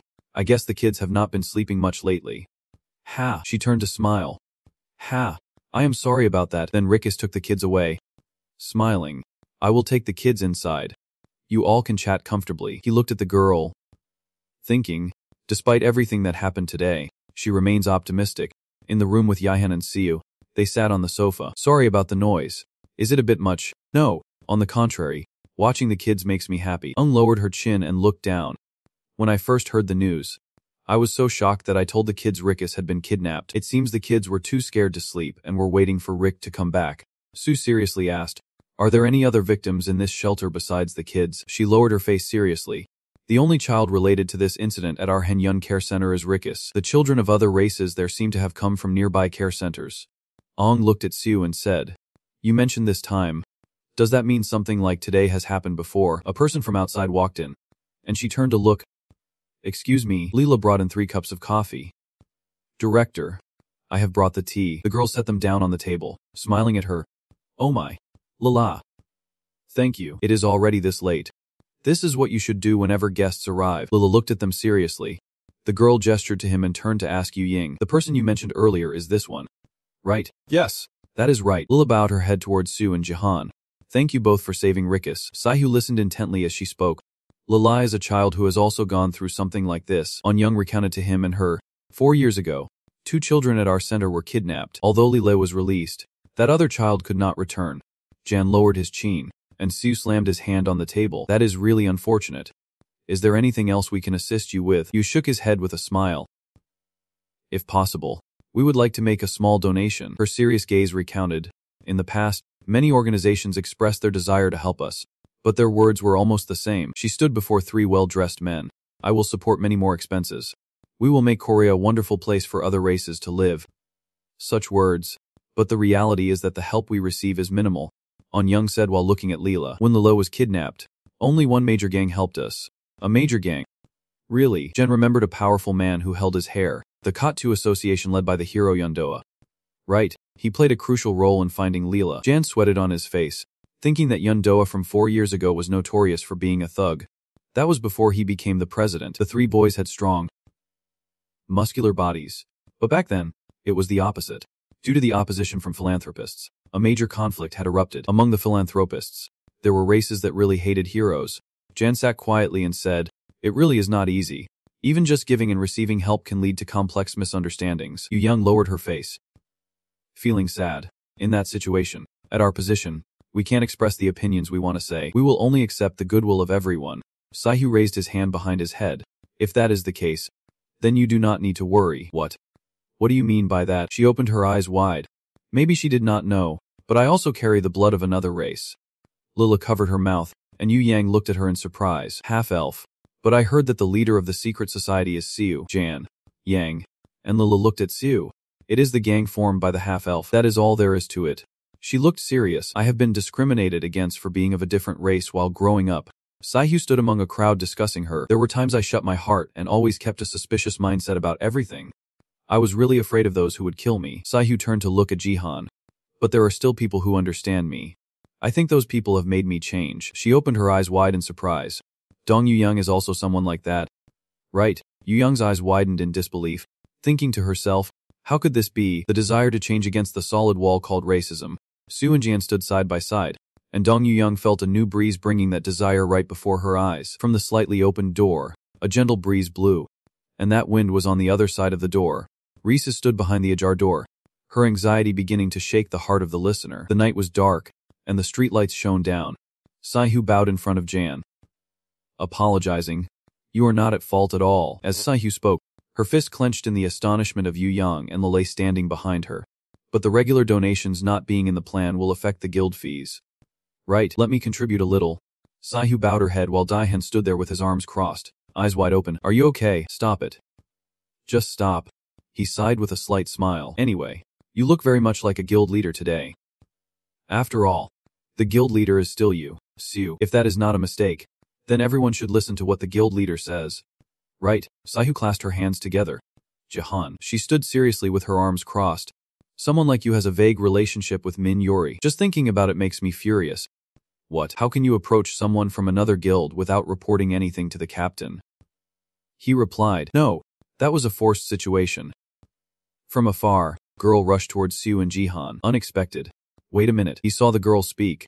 Rixus. Jan turned to ask Rixus, who was standing there, panting. What is going on? I still have something to say. Rixus hugged her chest with both hands, looking at Jihan and Saihu. Thank you both for saving me today. I was so shocked that I could not thank you until now. The girl choked up, closing her eyes, happiness welling up. Thanks to everyone. I now have the strength to move forward. I really appreciate it. Jan and Saihu stood listening to Rikisa. She said, I have something to give you both as a token of gratitude. Something you want to give? The girl spread her palms. Something from another world where I used to live. Jihan and Saihu covered their faces from the overwhelming light of the power.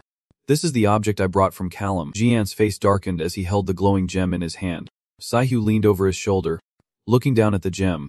Could this be a magical stone? The other party calmly said, I want to give you a gift of gratitude. Saihu immediately asked back, what is it that you want to give us? She took out a shining crystal and held it out to them. The brilliance was blinding, and a deep voice slowly spoke up. This is an artifact from Kolem, the world I once called my home. Diane stared at the large stone in her hand. Still looking bewildered, Saihu, with his keen eye, immediately recognized it, exclaiming in astonishment. This is a mana crystal, transitioning to an old building made of bricks with a run-down sign. The head of the secret society. Saihu sat with his arms crossed on the chair, his face filled with surprise as he exclaimed. He was thinking about inviting Min Yuri to join. Really? Jan calmly convinced her. We are now a rank 4 guild. Is not a time to recruit some new talents. Still not a definite decision. But she did say she would think about it. Hearing this, she suddenly remembered their meeting the other day with Yuri. Her cheeks flushed slightly, and she felt a pang of guilt. So they were not on a date that day. So embarrassing. I have misunderstood everything from the start. However, she still hesitated over this proposal, nervously asking, but do you really think we can recruit someone like Minorishi? How would you know if you do not try? It is worth a shot. What I mean is, opportunities to recruit a hero like Minorishi do not come by every day, especially for a small gil like Epic. His words about a small gil hit Sue like a heavy stone to the heart, leaving her stunned. Finally, she agreed to compromise, accepting Jihan's idea but not forgetting to remind him. Alright, if you think it is the right move, fine, but this is just a one-time thing. Next time, remember to consult me before doing something like that. Clear, he replied cheerfully. I will remember. Then she cleared her throat and softly said, I think that wraps up this discussion. Saihu's eyes brightened, eagerly asking him about the gift from Raisus. When will we use it? At this moment, Jan remembered and quickly turned around to calmly respond. Oh, you mean the glowing turquoise crystal? This mana crystal. Sue approached and used a testing machine to examine it, seriously evaluating a blue mana crystal she said was brought from Kolem. Right, Jen agreed with her. Yes. Indeed. It seems to have a much higher mana density than what we find here. He then had a thought. Turning to leave, we could hand it over to Xin F, but I think this could be a good learning opportunity. Saihu looked at him in confusion, curious to ask, what do you mean by a learning opportunity? But Daihan just casually replied that she would see. He directly spread his palm in the air, and Xin quickly appeared. As soon as it appeared, it immediately dove into Jan's shirt, causing him to question in confusion. Hey, where do you think you are going? He gently pulled it out, soothingly saying, we are in the office, so there is no need to hide. It looked around vaguely. Chet, I am so excited to fly around up high. Daehan grew impatient and ordered. Come on. Calm down. You are giving me a headache. But it showed no signs of obeying, prompting Jihan to lower his voice and snap at it. Get down. Immediately, Saihu stood aside. Surprised, thinking to himself, since when could he talk to Xin like that, as if they were as close as a mother and child. Daehan walked over to the crystal, calmly commanding, Hi Xin, look at this, a magic crystal. I know you like these things. Xin gasped in surprise. Whoa. Instantly, it flew towards it but was quickly blocked by Jihan. He warned sternly, Not so fast. He raised an eyebrow at it, irritatedly questioning, You did that back at Dill. Remember, do you know how embarrassed I was then? Xin reacted angrily. Jan squeezed its form, his gaze cold and threatening. If you keep acting like a spoiled child, you won't get this magic crystal. Got it. Xin helplessly agreed. He continued the lesson. Now jump 3 times for me. And it quickly complied, and spinning clockwise, Xin began to fly in circles. Witnessing this scene, Saihu was astonished, wondering, Oh, I thought he was just training. But this is like military training. She unconsciously thought of her mother when Xin signed the contract with her, treating it like a lifelong companion, a close friend. But Yu Jihan treated it like a pet dog. Saihu tried to hold back tears, resolutely deciding, well, he chose him as a master. Good luck, kid. After training Xin for a while, Jen finally praised it. Very good, because you followed my instructions. You get this magic crystal as a reward. Receiving approval, Xin immediately charged towards the crystal aggressively, prompting Jihan to raise his voice in reminder. Hey! Slow down. Boom. A sudden explosion of light erupted, the colorful spirit radiating strongly, enveloping the entire room. Daehan struggled to hold on to the treasure, thinking, this reaction is much stronger, probably because Xin absorbed more magic power than before. Suddenly, he recalled the advice from Du, to collect as much as possible. Ultimately, Xin would be able to materialize a physical shape. Daehan came to his senses, looking at the cracking egg in his hand, wondering, is Xin really beginning to materialize a physical form? Just as Yundoa said, boom, the egg unexpectedly shattered, unleashing the spiritual power inside, creating a massive shockwave. As Jian slowly opened his tightly shut eyes, he was completely stunned, his body floating in the mystical space covered in emerald green. He could not help but think, where am I? Soon, a low voice echoed back to him, Don't panic. You are in the virtual space I created. Jihan turned to look back, muttering in confusion. You are the one with the giant cracked egg in front of me. Xin calmly introduced itself. Nice to officially meet you. Ija Hansi. Now we can have a proper conversation. Jen was taken aback, exclaiming in astonishment. What is going on? I did not know you could talk. It then explained to him. Thanks to the magic crystal you gave, I was able to temporarily open this space for us to talk. The wet stains on the surface started to fade away. Xin quickly urged on. But I can't hold it for long. The barrier is starting to break down. Jen got straight to the point, seriously asking, why did you bring me here? What do you want to say? If this space consumes a lot of magical energy, then you will be taking a big risk. Xin replied calmly. We are being targeted. He curiously asked in surprise. Targeted by whom? Slow explained. Just like I can regain some power from the magic crystals, they are also growing stronger thanks to these crystals. Pay close attention to those around you. Sometimes the person you trust the most is the one with the most secrets. Jean still felt a bit confused, questioning, what do you mean by that? Are you saying someone I know is a traitor? But Sleep could only helplessly reply, I can't be sure. That is something you have to figure out on your own. The rays of light inside began to escape from the shell, and before leaving, urged him. And one more thing, you must protect Kim Sue at all costs. That is Nei's will and the reason you were chosen as her successor. Jan, upon hearing this, felt confused and kept asking, I was chosen as her successor. Why are you talking about something so serious without any warning? Give me a heads up. Sin suddenly exploded again. It only left him with cryptic words. You will understand in time. We will meet again when the moment comes. The space around began to fade away, but Jahan was still unwilling and shouted loudly. Wait a minute. Suddenly, he jolted awake, drenched in sweat, with a terrified expression as if he had just encountered a nightmare. Saihu quickly approached, worriedly asking Han, Are you okay? Daihan. He gasped for breath while calling her name. Saihu. Saihu breathed a sigh of relief, exclaiming, I thought something serious happened because you were not waking up. Dahan looked around dazedly, wondering if he was back. Then he forced himself to sit up, seriously saying, I just met Sin. Saihu, not understanding what was happening, asked suspiciously, What do you mean you met him? Jian blankly replied, I do not know how to explain. Just then, A flash of light appeared beside them. In front of them stood a small figure with wings glowing brightly. Joyfully exclaiming, "Chit!" Seeing this, Daihan stared at it in shock. Thinking it looked completely different now, the scene shifted to a large area behind the mountains with solidly built structures. The Korean branch of UPS. Inside the laboratory, the lights were turned off to conduct something. A white mouse with bright red eyes appeared. Not far away stood two assassins. Their cold voices echoed with their names. Company 013, Company 015. Minsu quietly poured a vial of purple liquid onto the white mouse, slowly saying, "So I have heard that the latest hybrid kidnapping did not go as planned. Due to losing a main delivery base, our business partners have started to lose faith in us. So who should I hold responsible because of this mess?"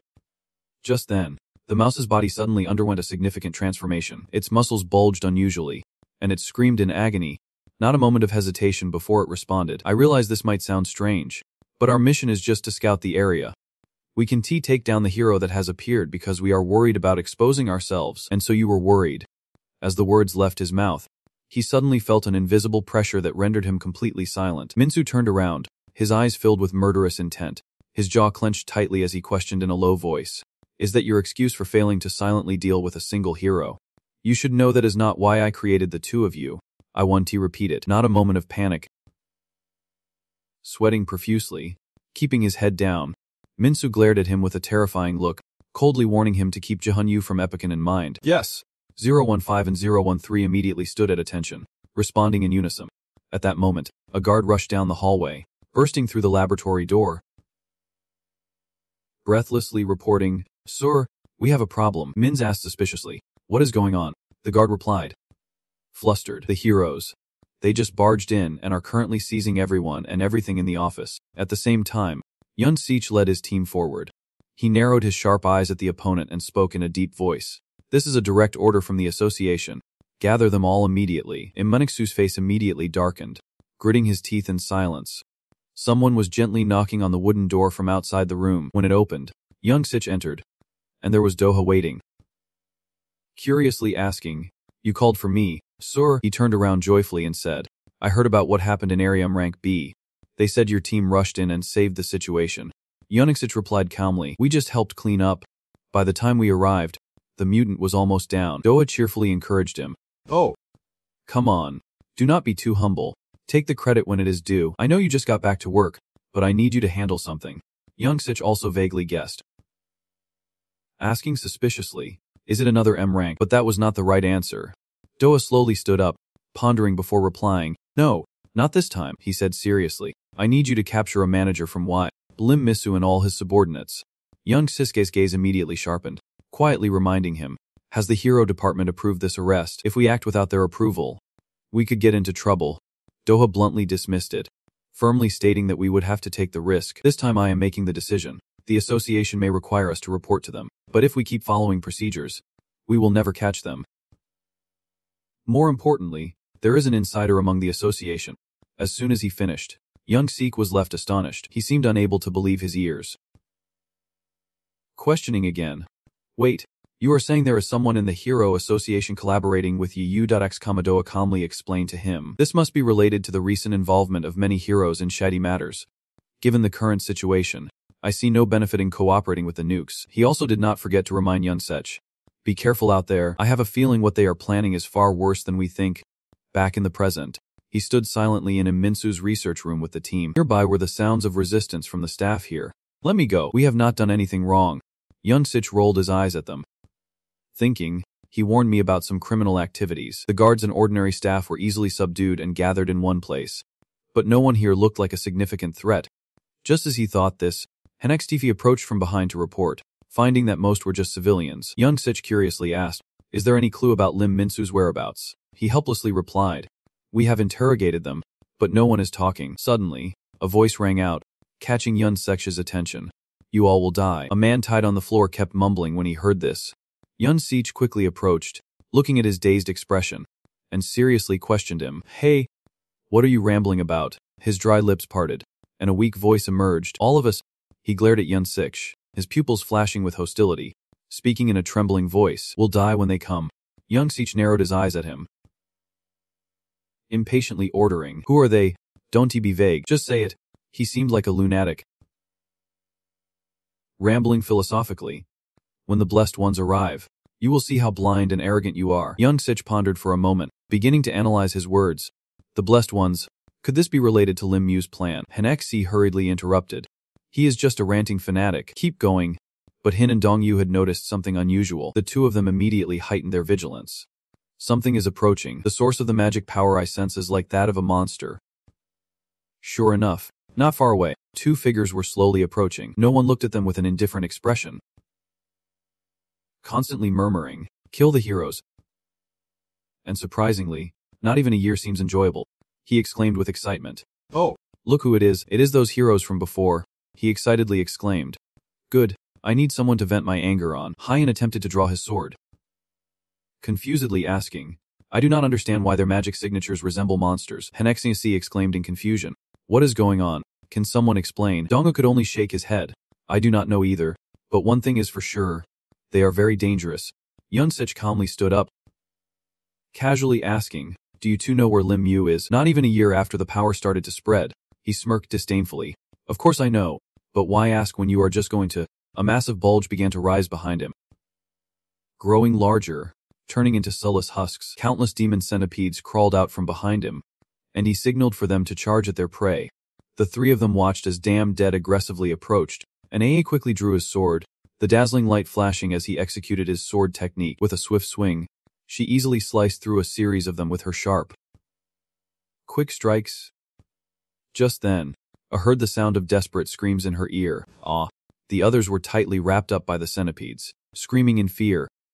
"Help us." Hin was confused as to why he was attacking them. Were not they on the same side? She looked at the strange figure behind him, controlling the monsters with one hand, and shivered involuntarily. This guy is definitely off. While Hin was distracted trying to calm them down, he seized the opportunity to backstab. Just then, he circled around behind her and threw a punch towards her. Hin immediately sensed him and cursed angrily. "Damn it. I forgot about that guy." But as he swung down, a shield of light blocked the attack. He felt the pain and growled in anger, realizing that the hero had blocked the attack. He had used his strength to shield Hin. He glared at him and whispered, "Now's our chance." From above, Hangsok suddenly appeared, raising his leg to deliver a kick aimed straight at the opponent's head. "Let me handle this." Bang! His powerful kick struck 013, causing him to fall down. His body lay motionless on the floor, neck twisted to one side, completely unable to rise. The ominous figure behind them silently observed, noting their success in taking down Company 013, truly a third-rate team under Da. "Master Lim Minsu has escaped the building, so we need to—" Just as he thought this, he noticed Yun Sitch charging in with a weapon. Yun Sitch activated the spear and coldly asked, "You think you can relax at a time like this?" A sharp line cut through the air. What the hell? He took a fatal blow from the opponent and fell backward. In his last moments, he glared at Yun Sitch, bitterly wondering why he was so fast. The figure collapsed on the floor, one of his arms completely severed, fresh blood staining the area as he angrily thought. The report was completely wrong. He was much stronger than we knew. Yun Sitch retracted his weapon and calmly said to the others, "That is a rookie's mistake." Just a second's lapse, and he is caught. Just then, the other three rushed over at the same time. Hangsok joyfully exclaimed, "I found him." Yun Sitch instinctively looked back and said calmly, "All right, let us finish this." He then ordered his subordinates, "I need updates on the injured. Take these two with you." At that moment, he heard a weak mocking laugh in his ear. Eha. It was the ominous figure. He still had enough strength to speak, his tone dripping with sarcasm. How funny. Just after talking about being cautious, Yun Sitch looked at him suspiciously. He was still conscious. How long did he plan to stay there? Company 013. Just as he finished speaking, 13 slowly stood up. He pulled out a purple capsule, stuttering each word, "Drink the blessing," as the ominous figure stuck out his long tongue, revealing the capsule in his mouth. "It seemed that you guys were lucky to be the first to witness the second blessing." Back to the outside world at a skyscraper, Sue and Jihan stand in front of it, a bit pensive. She turned to him, saying it seemed they were done with the repairs. Yun also chimed in, perhaps it was finished quickly because their president Ji is an earth mage. Just then, someone approached, their gentle voice ringing out, "Long time no see. Epic Yi. What brings you two here?" It was none other than Vice President Dod Bong. Sue politely greeted him. "Hello. Back Ji. We came to see Yun Doha." The gentle voice declined. "I'm sorry. Yuna is not here right now." Jihan was not surprised, calmly saying, "Oh, that is too bad. I wanted to discuss something with him. Please let him know we stopped by." Zhang immediately agreed. "Okay, I will inform him as soon as he returns." Just then, someone rushed over, Anxiously calling out, "Madam," he quickly reported the situation. "We have lost contact with the Young Sich team. The last contact. They were still in Building Y." Goat was taken aback, exclaiming, "What?" Her face showed clear tension as she anxiously said, "We need to discuss this inside. We can't talk about it here with outsiders." Gun. Deep down, she could not shake the worry of what was happening. Are they in danger? Why is this happening just when Yun Doho is absent? Suddenly, a voice called out, catching her attention. Back Ji-Yun was Ji-Han. He seriously asked her if she could explain the matter between your gun and Yeek. In the clear blue sky above the city, a helicopter appeared. Hovering, it flew to the roof of a building, preparing to land at the designated spot on the terrace. Ji-Han and Sihu were sitting inside, and he exclaimed in surprise, "Did they raid the Yup's office?" Baek Jagan sat opposite them, seriously saying, "What I am about to say is highly confidential."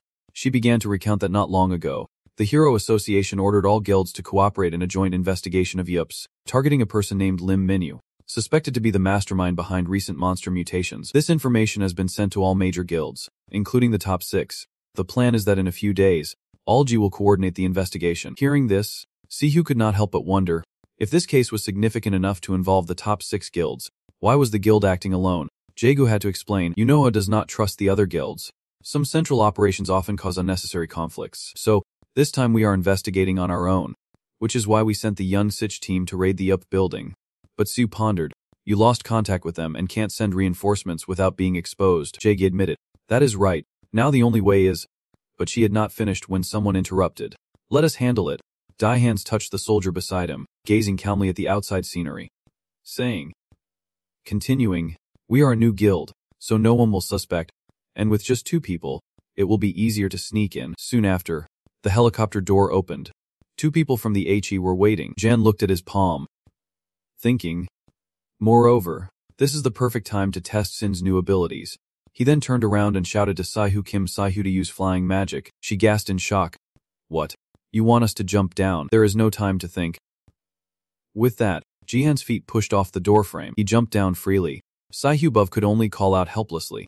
Give me a few seconds to chant the spell. A pick Gil entered the scene, transitioning to a dark basement with no lights. The place was devastated. Blood splattered everywhere. Someone was slumped down, covered in injuries. It was Yunseksh. He jolted awake, weakly coughing. His vision blurred, wondering in his mind, am I unconscious? What happened? He lifted his head, dazedly looking around, worriedly asking, is everyone okay? But upon closer inspection, the sight before Yunseksh completely shocked him. There was not a single person uninjured. Dark red blood scattered everywhere, with bodies lying on the ground. Henexi was face down in a pool of blood, Hyan slumped against the wall, a large streak of blood behind him, and Dong Yu was no better, covered in blood sprawled on the floor. Yunseksh could not accept this scene, exclaiming in shock, how could this happen? But quickly, his pupils constricted, startled to realize something. When he turned to look at himself, he froze. Discovering an arm had been severed at some point, he clutched the wound, screaming in utter rage. Ah! Yunseksh could not hold back tears, grinding his teeth as he trembled, feeling immense self-blame. It is my fault. I should have been more vigilant. Just then, someone approached, mocking him. Are you just gonna sit there forever? He had platinum hair, with a long horn drooping down. Asking amusedly, didn't you say losing focus in battle means certain death? It is not even a year. His body had completely transformed. Looking grotesque, he declared loudly. So what are you waiting for? Get up. I won't let this magic crystal go to waste. Company 015, a Nahler monster. He looked over at the large figure beside him, cheerfully asking, we are thinking the same. Right, Company 013. He had now become a gigantic gorilla with massive muscles. Expressionless he replied, weak hero. Company 013, a gorilla monster. Yunseksh stared at them blankly, instantly realizing the problem. So their bodies had merged with the monsters. Seeing their condition, a suspicion arose in him. Is Iph really conducting these experiments? He recalled his superior's words, resolved to inform Yundo at all costs. Just then, Henexi Fi showed some movement, groaning in pain. Yunseksh immediately felt joy. Whispering, Hans, can you hear me? His eyes were tightly shut, his face contorted in visible agony, trembling with self-reproach. I'm sorry. Commander, I should have protected everyone as the team leader. Yunseksh quickly grasped the situation. His eyes, and he interrupted, cautiously reminding, enough, You can't move. Gil was calling for help. Henexi gently touched his eyes, resolutely saying, "It does not matter. I won't survive. You have to leave us behind and run while you still can. I will hold them off as long as I can." But Yunexi could not agree. He clenched his teeth, anxiously reminding, "Don't say any more. I am losing blood." Hanok tried to open one eye before losing his sight, uttering his final words of denial. "You have to live, boss." As soon as he finished speaking, a powerful force crushed his body, blood splattering everywhere. Yunexi witnessed the whole scene. Blood smeared across his face, his expression dazed and speechless, eyes wide open, unable to hide his shock and killing intent. With the sound of a hero's growl in his ears, it was not long. He used his bare hands to destroy Hanseok, his fierce gaze dying out. Yunexi could no longer hold back. His rage completely erupted, his eyes filled with bloodshot fury. Roaring in anger, "You bastards!" He brought all his hatred, shouting, "I will kill you both." But before he could take a few steps, a giant hand appeared in front of him, blocking the way. No one directly threw him away. Yunexi was thrown away with immense force, crashing against the concrete, his body in pain with no place unhurt. Crying out, No one stood behind, leisurely enjoying the show, laughing heartily in a tragic way. "Ha!" He delightfully reminded no one not to kill him. "Take him back, and we will extract information about the hero's plan." Suddenly, a low voice echoed from behind him. "Actually, no one is leaving here. It is Sihyu and Jihan." They quickly found their way here. No 13 immediately recognized and was surprised, thinking, "Yu Jihan, what is he doing here?" Sihyu looked at the horrifying scene in front of him, frightened, covering his mouth, trembling as he said, "We need reinforcements. They need urgent medical help." Jan said nothing, just silently denied. It was already too late. No one unexpectedly charged towards them, muttering, "The boss wants you, Jihan." No 13 was startled, hastily trying to stop him. "No, you are wrong. Come back." But it was too late. No one was right in front of them, crazily roaring to kill Duan Yu. Jian calmly said to Sihyu, "Kim Si, let me handle this." She snapped back sharply. "What? No way. You can't fight him alone." Jan quickly focused his strength in his hands, calmly instructing, "Just step back, okay? I do not want you to get hurt if something goes wrong." Sin appeared and said seriously, "I do not know if I can fully control it yet." He quickly used his spiritual power, completing the wind elemental state. After merging with his master's weapon, Jen grabbed the spear and spun it around. His expression suddenly turned cold, his fierce gaze filled with killing intent. Boiling inside, I could feel the immense mana from Xin. When the gorilla No 13 charged in, he aimed the spear straight at it, chanting a spell. Surging through my sword, the light emitted was blinding, the blade descending upon the opponent.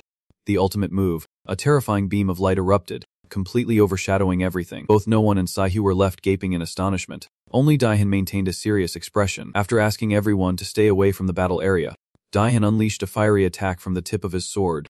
His eyes sparkled with a blue aura as he struck the monster 013 with a powerful slash. The clash between the sword and the monster generated a tremendous, destructive energy. The light left everyone speechless, and C's astonishment was evident on his face. Now, Jihan's gaze was ablaze. His cold demeanor and overwhelming aura were the hallmarks of a genius. The steel-winged sword technique. Since ancient times, many fascinating things have been discovered, including spirit magic, which harnesses natural power through contracts with spirits. Typically, those who wield magical powers to attack or heal others are considered spellcasters. While the common magical elements do reflect natural power, they merely mimic spirit magic. To achieve pure spirit magic, certain conditions must be met, which most practitioners overlook. Spirit magic relies on a connection with spirits to control natural power, fundamentally differing from ordinary magic. Jihan is also someone striving to utilize the pure power of spirit magic. In Yu Jian's case, although he communicates well with spirits, he faces a significant limitation. The limitation Jian has yet to overcome could become a major threat if a spirit magic user cannot control it, which is a severe lack of magical energy. A simple reason for this is that Yu Jihan is not a hero with exceptional innate magical talent. Every time he uses spirit magic, he risks a great deal between life and death. Each time he casts a spell, the system always sounds a warning bell. If he continues to use spirit magic, the probability of death is 95%. Jihan has been trying to find the best way to use spirit magic, but an unfortunate event has clearly occurred. Even though he has bridged that gap by skillfully using minimal magical energy techniques, it is closer to swordsmanship and cannot be considered complete spirit magic. Everything might just stagnate. However, now the situation has changed. The awakening of Symph in Jihan's hands is real, and everything is spinning like a whirlwind. He has found a way to solve his energy depletion issue. Since the spirit has manifested, instead of using his own magical energy, he can now draw upon Sin's magical energy. At the moment he unleashed a powerful slash accompanied by dazzling golden light. Now he is no longer restricted by magical energy. Jihan can confidently assert that Yu Jihan has finally become a true elemental mage. After the performance, the dazzling light and dust gradually dispersed around. Everyone was trying to wipe away the haze in disbelief, muttering to themselves. It was truly incredible. He looked at the gash stretched across the ground and the body of 013, which had been cut in half. He could not believe what he was seeing. He had defeated the awakening 013 with a single blow. At this moment, 013 had reverted to its true human form. The man murmured, "Before you ignite, become a hero." 013 tried to convey to Jihan that he must kill him. The last words he left were just 4. Death order. Director. Then, the dreamy purple energy blazed brilliantly. He thought to himself, that strange purple magical energy, clearly a common trait among mutated monsters. After some calculating thoughts, a flicker of anger shone in his eyes. Daihan looked at the group in front of him and wondered, could they have merged with mutated monsters? Just a moment ago, after Jean used the failure sword technique, I am now approaching him directly. We have met before. Right. We fought once back then. Not stopping there, he did not hold back in threatening the mutant before him. We did not determine a winner last time, but this time I won to let you escape. Just as he finished speaking, Jan called for help. After being urged to channel his spirit energy into each strike, Jan's eyes suddenly glowed fiercely, his aura flaring up like a VIP charge. I will make you reveal everything Upsi is planning. Sensing the killing intent radiating from the tip of Jan's sword and in his words, Daihan gritted his teeth and thought of a way out. That sword technique is very dangerous. Facing him head-on right now is too risky. Suddenly, he recalled Minsu's threatening words. Bring Udian's head back here. Thinking of this, Daihan felt as if he had been frozen. But if I go back empty-handed like this, he glanced around for more schemes. And suddenly his gaze caught something. He spotted a man lying unconscious on the ground. And an idea sparked. That is right. There is him. Thinking of this, Daihan sent one of his tentacles rushing to wrap around Yunsech to take him hostage. He lifted Yunex's limp body high, threateningly declaring, "This guy is important to you." Right, Sai-Hu. Restless, hurried to Jan's side, intended to use Yunsech as a hostage. Sin also flew in, adding a confusing remark. Poor felt he had caught Jan's team off guard. Confidently grinning, "You just try to make a move, and I will crush this guy's body right away." Jan's face darkened as he switched his grip on the sword, speaking as he walked. Not letting that happen, he made a heartfelt request, giving Daihan a real way out. "Let go of Yunsech, and I will retreat peacefully." Daihan received this and immediately trusted it. Grinning triumphantly, "Good. At least you know what to do." Moreover, he secretly scorned Jan. What knave fools, the nature of heroes is so easily exploited. The more he thought, the more confident he became. Surely there would be backup waiting. The director must have sensed something was wrong and would soon send reinforcements if he could just buy time until then. In a moment, lost in his thoughts, Daihan revealed a gap, and Jihan optimally took advantage of it. He rushed in and softly asked, "Do you really believe that, with just a basic sword strike?" Daihan sliced off the tentacle behind Daihan. He was attacked unexpectedly, unprepared, and angrily cursed. "Damn it. You bastard." Jan showed no signs of holding back. He just kept his sword ready to strike. "You seem more knave than you look."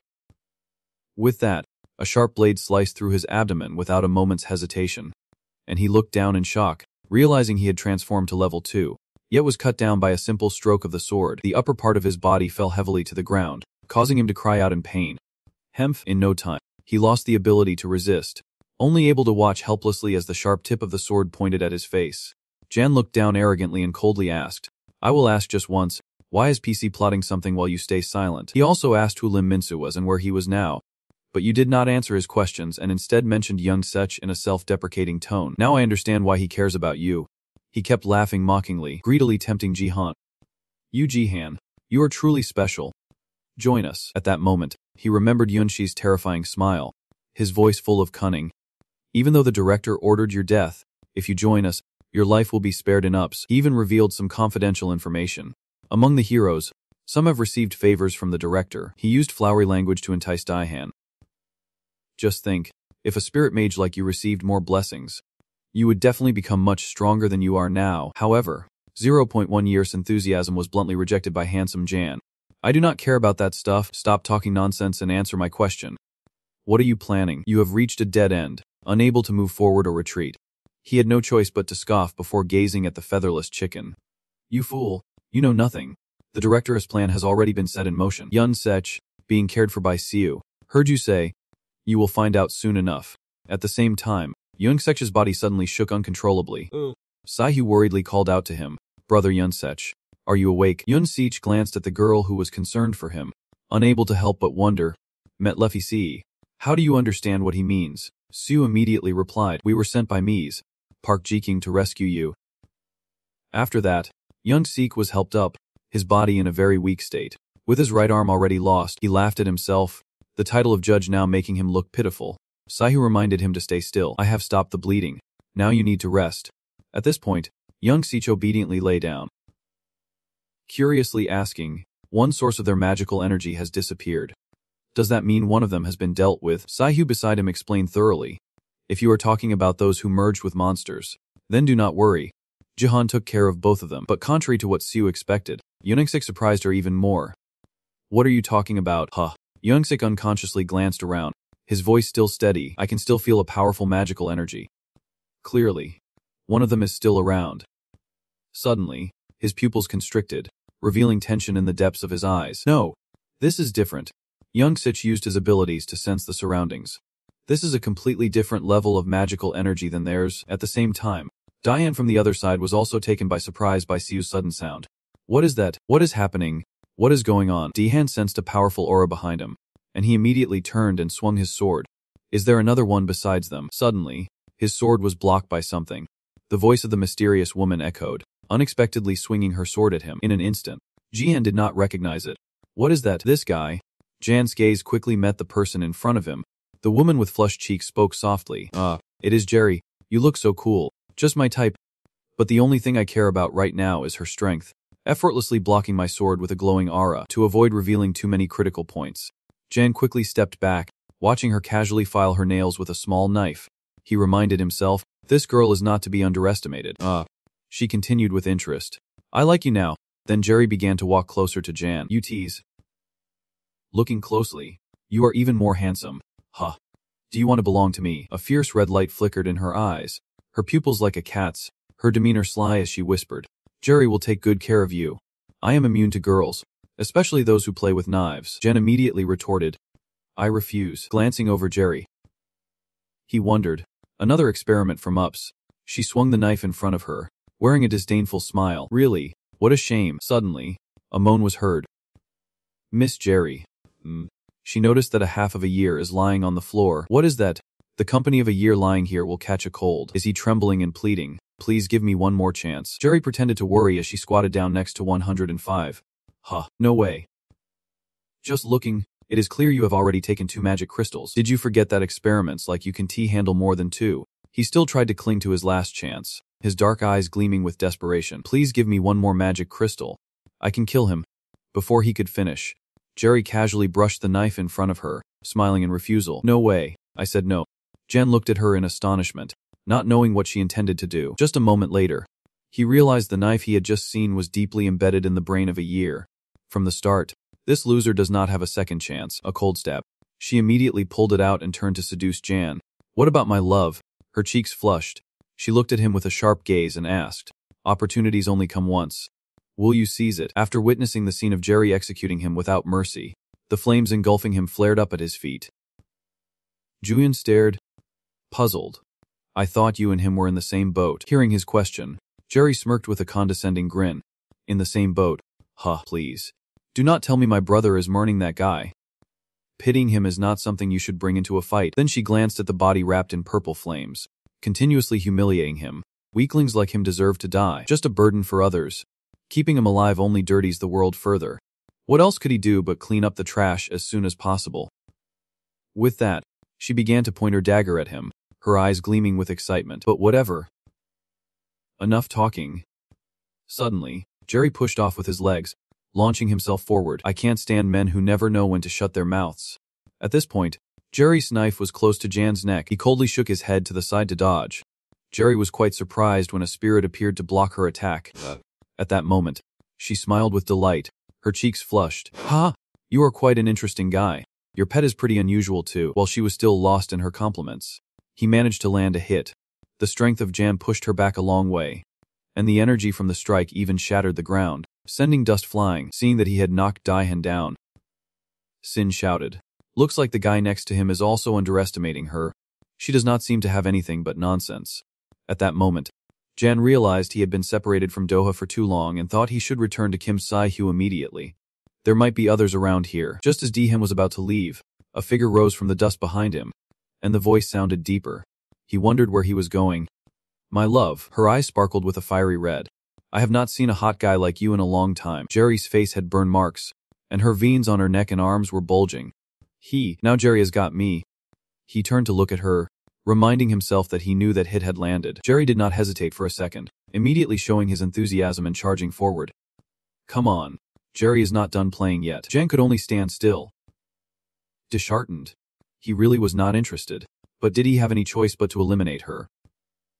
Thinking this, Jihan called for Sif to return with the blade immediately. It transformed into blue light, merging with the blade. Just then, Jerry had closed the distance, showing even more delight than before. Oh, what is your next plan? Daihan did not realize that Thying Ho Tik Inichu was slicing her across as he had beautifully dealt with him. Suddenly, his pupils contracted.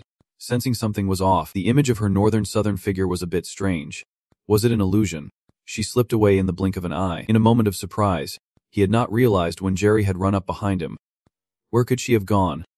Luckily, Jan's instincts kicked in just in time. Did he manage to block her strike? If he had been a few seconds slower, Jan would have had to reincarnate again. He thought to himself, if he had not reacted quickly, things would have been much worse. Her moves were just like a professional assassin. At this moment, his eyes lit up, scanning the system information. The probability of defeating her was 85%. But there was no way she could dodge another blow. With that thought, he struck down hard, knowing it was impossible, standing this close, but Jerry was just a bit faster. Jan was taken aback. She managed to evade again. After that, Jerry dodged a few meters away from him. He could not help but wonder. She was fighting wildly, without any strategy. Jerry exhaled a sigh. Whoa. That was pretty close. At this moment, she took on a serious stance, saying that if she had been 2 seconds slower, he would have taken her down, showing that he was not just relying on luck to handle those mutants. Looking at the skills of the girl in front of him, Jan felt this match was a bit tough. If he did not take her down right now, she would become a big problem later on. Therefore, Jan decided to give it his all once more. His eyes shone brightly, filled with a murderous aura. The next attack could cause aftershocks to Kim Si-hyo, but he had no other choice. He needed to use his sword technique one more time. Seeing the aura on the sword, Jerry felt more excited. Oh, look at that glowing thing. It is an aura. Right, I have never seen anyone use it before. Then she crazily rushed forward to strike him. Jerry is ready now. You can come at any time. Jan showed no mercy, his eyes cold as he looked at her. I am going to blow this place up. Let us see how she dodges this. The space seemed to be filled with just the two of them, and they were about to collide violently. Suddenly, a slow voice interrupted the action. Enough already. Jan glanced toward the source of the voice. Jerry was no exception, surprised by the presence of that person. The young man in the white coat spoke in a deep voice. I told you to assess the situation. Do not use all your strength like that. Jerry slightly adjusted her glasses and politely greeted him. Well, forget the situation. It is nice to meet you. The man with a scar at the corner of his mouth smiled and introduced himself. Me. His sharp gaze swept over him. And you must be Yu Jihan. Right. The match between Jihan and Jerry was also delayed. She waved at Misu. Oh. Hello, Amisu. Jan frowned, thinking to himself, so that is Amisu. Why did he suddenly show up here? Jerry hurried over to Misu, looking a bit annoyed. I told you I could handle this. Why did you come here? He asked back, neither fast nor slow. Is this what you call handling it? Look at the mess you have created. She still refused to admit it, looking for a valid excuse. What do you expect? I can't handle this neatly. Suddenly, Minsu's expression changed. His eyebrows furrowed slightly as he looked at the body engulfed in purple flames. He asked, so both companies 013 and 015 are gone? Jerry beside him lazily nodded. Yeah. And on top of that, he even dared to ask for 2 more magic crystals even after a humiliating defeat. Minsu arrogantly glanced at the 2 bodies below. How pathetic and miserable they looked. He then turned to Jerry and said, Jerry, get the magic crystals from them and come back quickly. She replied, irritated. Arguing back, what? I want to stay a bit longer. At this moment, Daihan, who had been sidelined, finally spoke up. Who said she could leave? Daihan even placed his sword against Minsu's neck and declared loudly, you are a class-wanted criminal. Minsu, you have been caught. His gaze remained resolute. The Hero Association has sent reinforcements.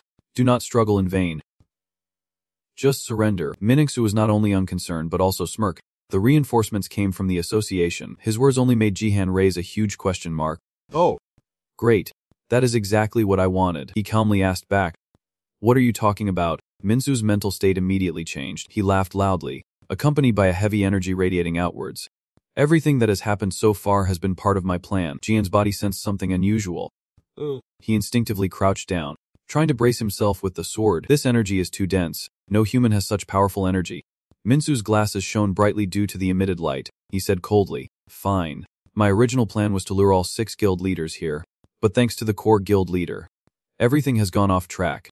He had no qualms about revealing the biggest secret in his plan. At least I managed to distract all 6 major guilds. That can't be called a complete failure. Hearing this, Daihan could not hide his surprise. Wait, so you tricked the entire association? No one from the association would agree to something like that. His rebuttal was nothing but a joke to Misu. He smirked. Ha! Of course, they all opposed this request. Jerry beside him added dangerously. Oh! Darling, you are much more knave than I thought. And it does not stop there. The latter words made his eyebrows twitch. Did you ever think there is always a rat lurking within the association? Remembering the Hero Association's headquarters, Daihan also started to understand. Wait, does that mean, cut to the president's office? A well-dressed man is tapping on a file. This man is the president of the Hero Association. Yun Yang, he hurriedly looked at his watch and mumbled, It is time. Before he could adjust his tie, he left the room in a hurry. Suddenly, a voice called back to him, seeming like he was in a rush. He turned to look at the man in front of him, the sunlight behind him casting a radiant glow. Yun Doha. There is a hint of anger in Doa's voice. Are you breathing properly? The traitor Jun Yang tried to stay calm, adjusting his glasses and asking back. What are you talking about? The traitor. Just as he was about to show off, he received a blow from Doa that knocked his glasses off. The concrete pillar summoned by Doa slammed Jun Yang against the wall. He let out a soft groan. Why did you attack me? Doa shoved his hands into his pockets.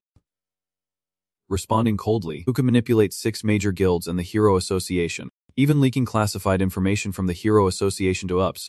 His brows furrowed tightly as he clearly articulated each word. Only one person could do that. And that person is you. Jun Yang, pressed tightly against the wall, spoke in a shaky voice. What? No, you are mistaken. I would never.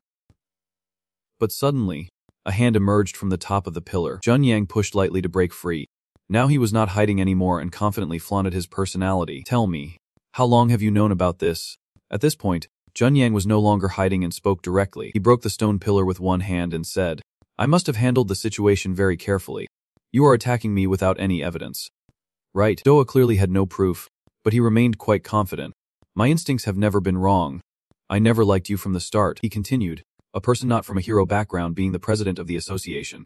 At this moment, he ran his fingers through his hair, smiling, as an aura erupted around him, enveloping his body. Oh haha, not from a hero background. Something rose behind Jun Yang. He shot back.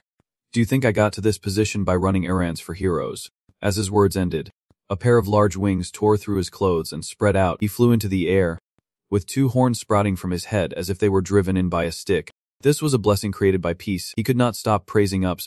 Their technology was on another level. Monsters of the evil wing type. Doa glanced at his form, his voice dripping with disdain. Down there, indeed. It suits someone like you, sticking around here and jumping from one place to another. However, he also felt a bit worried. Had he used the magic crystal extracted from a mutated monster to cause this transformation? Jun Yang smirked back, saying that heroes were just relics of the old age. Those outdated things. As he spoke, Jun Yang charged to attack Doa. Let me handle this myself. Doa also began to cast his magic. A beam of golden light radiated from his hand. His spirit was very high. At that moment, concrete pillars emerged from the wall, blocking Jun Yang's path. But that was all. As soon as he finished speaking, he made the rubble stick together as one. Suddenly, laughter came from inside the concrete mass. Hemph. Nothing different from before. Jun Yang confidently smashed it and broke free. A level 1 hero is not that impressive. Huh. Doha was a bit surprised. Did he dare to pierce through my spirit technique? As Jun Yang struck, Doa quickly dodged. He tightly gripped his arm and shouted, Did you think an elemental mage is weak in close combat? Then he directly yanked Jun Yang's arm off and yelled, I prefer it this way. Suddenly, with his arm severed, Jun Yang screamed in pain. My hand. My hand. But just a second later, he turned hostile, opening his mouth to unleash an energy ball. You thought I would just say that. Huh. The ultrasonic scream hit Doa's ears directly. Sad head. He struggled to withstand this high-pitched sound. This is Evil Wing's ultrasonic attack. Have they really merged with the monster? That power even destroyed the hallway of the building, causing a terrible explosion. After the dust settled, there was no sign of Doha left, and the outer glass was shattered. Runyang laughed joyfully at what he had achieved. He felt proud, thinking he had dealt with Doha. Ha! The one called Yundoa from the Bone Society is not anything special. Huh. Even standing proudly like a person in the middle of the building. Because of having to obey the orders of a useless leader like you, your subordinates have to die like dogs. Right? Don't you feel sorry for your subordinate from the Young Sich gang?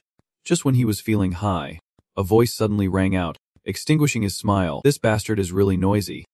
He had been standing right at the edge of the wall for a while, scratching his ear. Indeed, Evil Win is troublesome for being so annoying. Looking at Doha, who had not a single scratch, he worriedly thought, is there really no damage? At that moment, Doha raised his voice. We are heroes, always ready to sacrifice our lives. However, as soon as he finished speaking, a brilliant aura enveloped Doha once again. Still, I do not think the Yun Sich gang will die easily, and that cheap provocation was not bad. A glint of amusement flashed in his eyes as he said, you have managed to make me angry now. Blind one. After Doha waved his hand, the entire building seemed to shake. He thought to himself, what is this? The tremor from the ground is outside. The earthen rocks are rising up as if to envelop the entire building. It is getting deeper and deeper. Runyave could not believe his eyes and yelled, there is no way to swallow the entire guild building. Seeing the shocked expression of his enemy, Doha could not help but feel amused. Didn't you say spirit magic is outdated? Then he used earth magic to wrap up Junying. Keep talking. Will you? Doha is controlling a piece of broken wall hovering as a foothold, tightening his grip on Junying. This is a binding skill mixed with elemental magic. This time, you won't break free easily. Ha! Contrary to what he expected, Runyang suddenly smiled. The longer he laughed, the louder it got. Doha felt both disgusted and curious. What is so funny? Are you crazy? Runyi was bound but still quite defiant. Under the pretext of an investigation in cooperation with UPS, the 6 guild leaders had gone out. Right now, Soon is missing a significant number of heroes. Cunning glint shone in his eyes, his words full of implication. Don't you realize why we are trying to get you out of the city? Watching the normal crowd strolling leisurely, he declared that the new plan starts now. In the bustling crowd, a mother and son were out for a walk. The boy spotted something and exclaimed, Mom, what is that? The mother, noticing her son's curiosity, teased, what is our little master looking at? She also looked in the direction her son pointed, but her expression suddenly darkened. In the sky, there were gigantic monsters of all kinds, and the people screamed. Monsters. They had begun to attack the city of Sun. Inside the guild building, Junning continued to laugh maniacally. There are no heroes strong enough to protect Sun right now. Just when Jun Yung thought the plan was going smoothly, Doha laughed confidently. I told you so. Below on the street, a monster had locked onto its target. The people screamed. Help me. The boy from earlier, along with his mother, could only hold each other tightly, frozen in place. Before the monster could catch them, it was pierced through by sharp ice shards. We are the heroes. A girl appeared and softly spoke. A monster dares to disturb a place that is not haunted. Serves it right. She stood in front of the two, calming them down. Everything is fine now, because we have arrived. This person is from the Snowball Association. She is the president of the Snowball Association. Kim Min is on the other side. As the monsters scream loudly, spider-like monster is chasing the civilians. From above, a man appeared wielding a giant hammer, ready to strike down. He aimed directly at the monster's head and shouted, Giant. This one belongs to the Warrior Association. I am the president of the Warrior Association. He smiled with delight. I have been itching to jump in. This is truly entertaining. Long Xingsu now had heroes appearing, blocking the monster's path. Elsewhere, a young man swung his sword with precision. He coldly looked at the swarm of bugs at his feet. Where did they crawl out from? This is someone from Crow's leader Kim Height. While Hunt was lost in thought, a monster attempted a sneak attack, aiming for the moment most heroes left the city. His cold gaze swept over it. I do not know who planned this, but I do not care. Hyan swung his sword, taking down the monster. He thought to himself, with this opportunity, I will level up to a rank 1 hero. Good for me. Back with Jun Yung, he looked at the surprising scene unfolding before him. No way. How could so many heroes gather like this? Nu raised his voice, reminding, because we called the heroes you sent out back. Hearing this, he turned pale.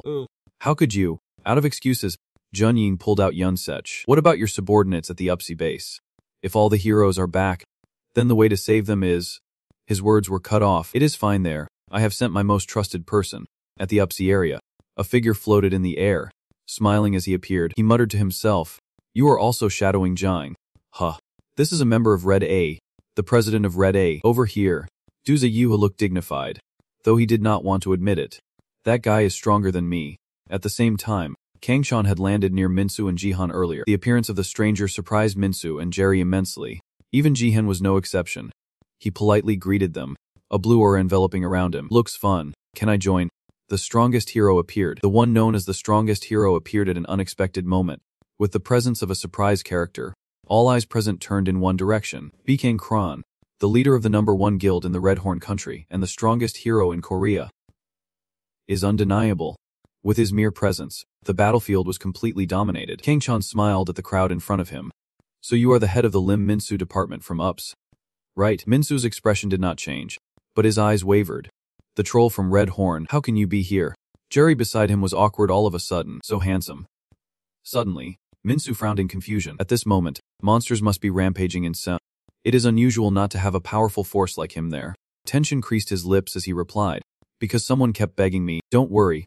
The monsters you have unleashed are being handled by other heroes. Besides, there is a surprise guest here. At this point, his gaze landed on a person. Yu Jihan from the secret guild. I have heard Yundoa talk a lot about you. Without waiting for him to respond, the troll asked another question. But why are you here? Are you an accomplice of Lim Minhu? Jan immediately defended himself. How could that be? His eyes were full of implications. He could not hold himself steady due to Lim Mrs. magic. Kangchan's magic far surpassed that. Is he really a hero like me? Suddenly, Kangtron summoned magic from his palm. Anyway, it seemed that the heroes of the Bone Guild had been wiped out. The situation is a bit different from what I heard. But it should be fine. Kang spoke softly. Yet his words were filled with conviction. Because I will clean all of you up.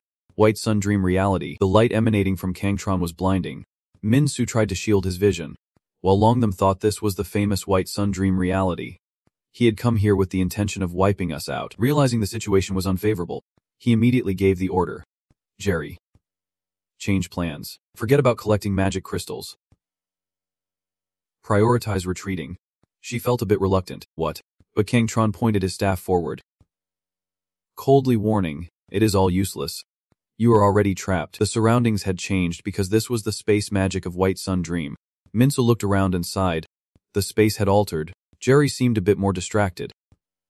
Too romantic. After they finished marveling, Kangchan spoke up to introduce. This is the virtual space I created. Without my permission, you cannot escape from here. Daihan still could not get up, and Long was secretly astonished. Unable to believe a person could create a space of this size. It is like the space that Singh created before. Thinking of this, he activated the sampling skill. The system panel displayed information about Kangtron. Spatial magic, Bayonet Mengqi. You summoned the ice sphere. The special magic of Bin created a world where the boundary between ideals and reality was erased. He could not help but admire. Even higher, this was also a space for applying conceptual magic. Thinking of this, Jan seized the opportunity. After all, the magical power was no longer weighing down his body. Now was the time to tackle Miyu. Suddenly, Jihan was transported to Kangtron's location. He tilted his head and asked, your fighting spirit is good, your body feels comfortable, and you want to attack right away. He was dazed for a few seconds. Wait, what is this? Why am I moving this way? Hearing this, Kangchan laughed. What? Of course, I moved you. There were even some reminders. Snap out of it and look carefully ahead. His words made Jan freeze. If I just stay like this, what do you think will happen? Diane looked at the Mink Su's transformation and thought, what the hell is that? At this moment, he removed his glasses with discomfort. Nothing was going according to plan. Well, anyway, sooner or later, I will have to take down a top-tier hero. As soon as he finished speaking, the tentacles behind him spread everywhere. To learn more about the grotesque origins of Minsu, the tentacles were formed from countless merged monsters to the point of being indistinguishable. A bizarre creature was created with dozens of magic crystals embedded in it. It was the pinnacle of many years of research by Lim Misu and was the perfect fusion between human and monster that he desired. Jan cautiously asked, how many mutated monsters did he stuff into his body? Meanwhile, Kang Troll seemed somewhat amused. Looks like there is something to trust. Huh.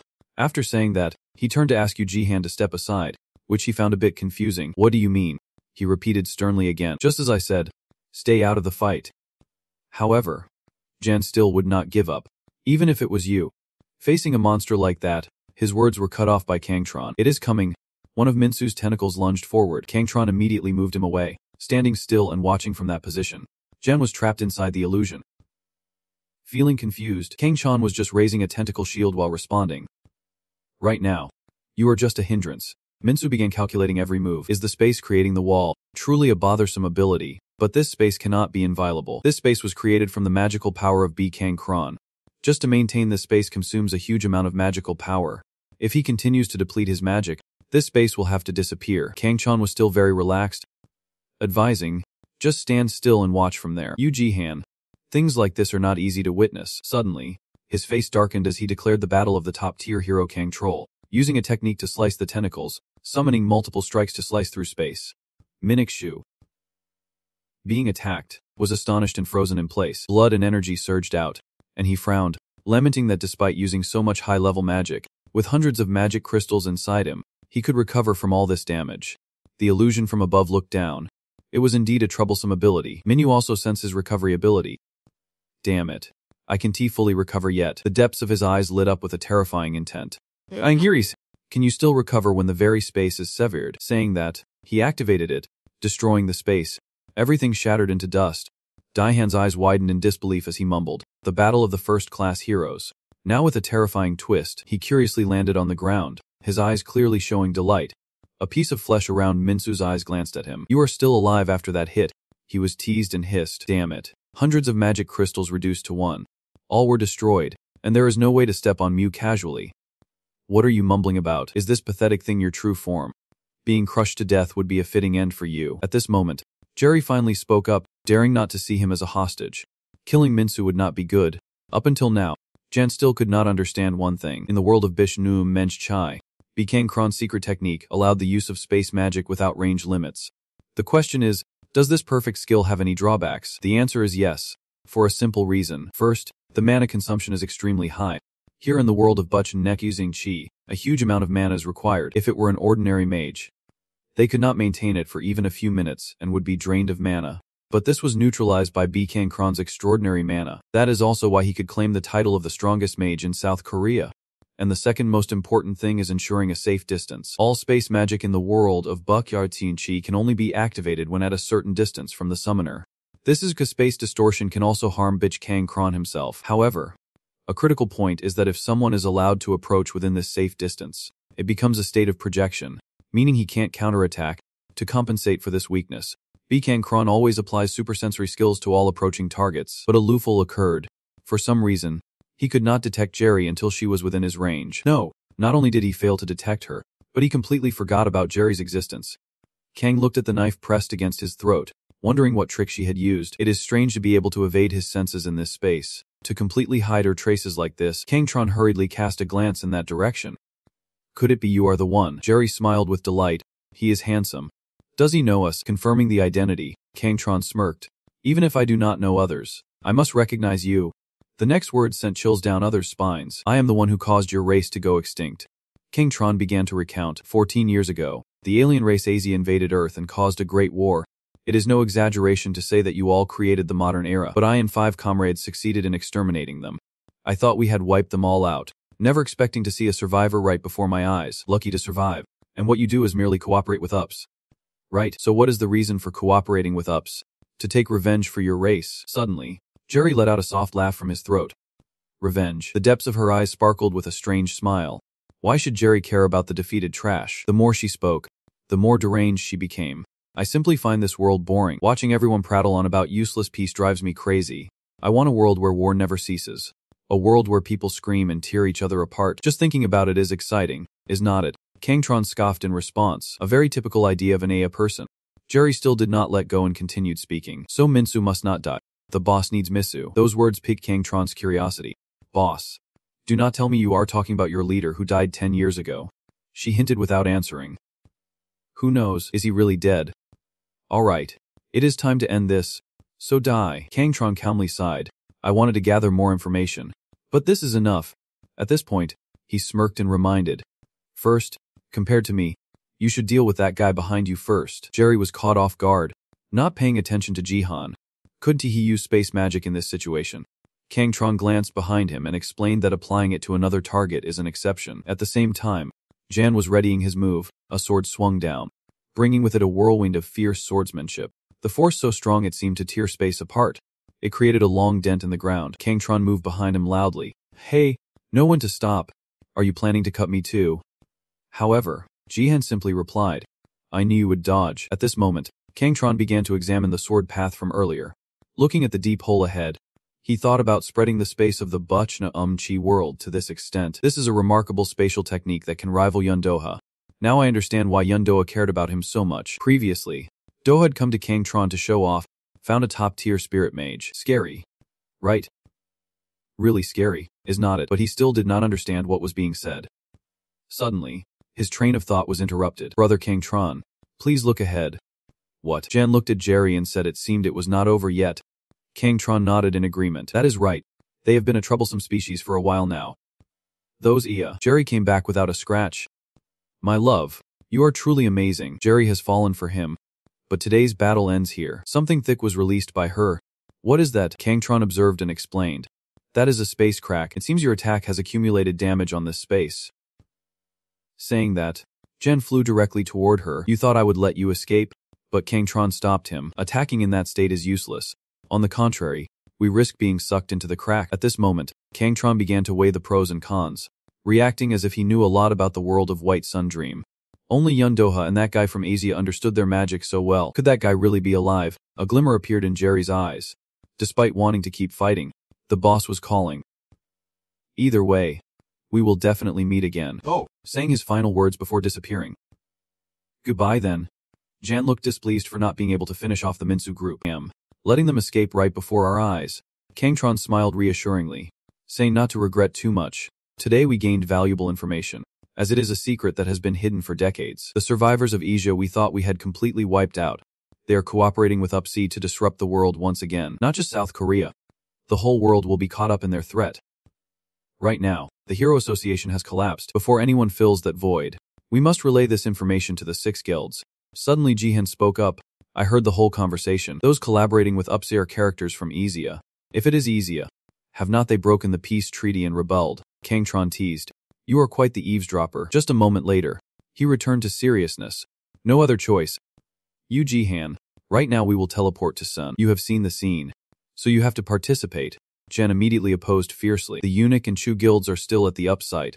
We must move with them. Kangtron looked a bit surprised. That kid from the Skull Club is still alive. Then he used a skill on Jan and reminded him. I will send our Red On army over there. You just stay quiet and follow me. He seemed somewhat flustered. Oh. Wait a minute. Jan was teleported into a 3-dimensional space. He stared in astonishment. This is Kangtron smiling while explaining. Long-distance travel will take some time, and you might feel a bit nauseous. At that moment, Jihan was about to lose it. You should have said that earlier. Sample collected. The system displayed a notification to return to Sun according to B. Kangtron. Probability of encountering a surprise character is 99%. He wondered about the surprise character transitioning to the ruined city at night. Bodies lay scattered on the ground as a monster landed heavily. It turned its head as if it had discovered something. Behind a nearby pickup truck, a shadowy figure was tense and stammering. What the hell is this? Where did all these monsters suddenly come from? He took out his phone, wondering why he could not reach Sis Sai-Hu and brother Jihan. Suddenly, a call came in from Sis Sai-Hu. A call from Sis Sai-Hu. Sohim tried to keep her voice down as much as possible. Sissy, where are you? How could you leave your precious child in a dangerous situation like this? Sai-Hu's voice sounded a bit surprised. What are you talking about? What danger? Sohim trembled. Feeling helpless. Sissy, do not you know what is happening in the capital area? On this end, Sai-Hu was shocked to hear the news. Monsters were spilling out from Sun into the civilian area, and the situation was chaotic. She could not believe it and asked back. Monsters in the civilian area. Long them guessed wrongly. Could this also be the UpC's doing? Then Sai-Hu guided from afar. Mungzing. First wait for the heroes to come rescue. Suddenly, a few drops of water fell from the sky. Huh, where's the water from? It turned out the monster had spotted him. Sai-Hu's voice came from the other end. Mungzing. Hello. Instinctively, the monster opened its mouth wide and charged. Just as it was about to attack, it was stopped by a blue beam of light. It immediately crashed to the ground. Sai-Hu was terrified, feeling like she had lost her mind. While I was away, South Korea had become quite lively. Sai-Hu shouted anxiously. Mungzing. Are you okay? The man adjusted his hat. That voice. He politely took off his hat, revealing his identity as the head researcher of the Kyoto Monster Research Institute. A Kim Jane, a former level 0 hero, and offered to take the call from you. After the teleportation stopped, Kangtron announced they had arrived. At that moment, Jan vomited on the ground and teased.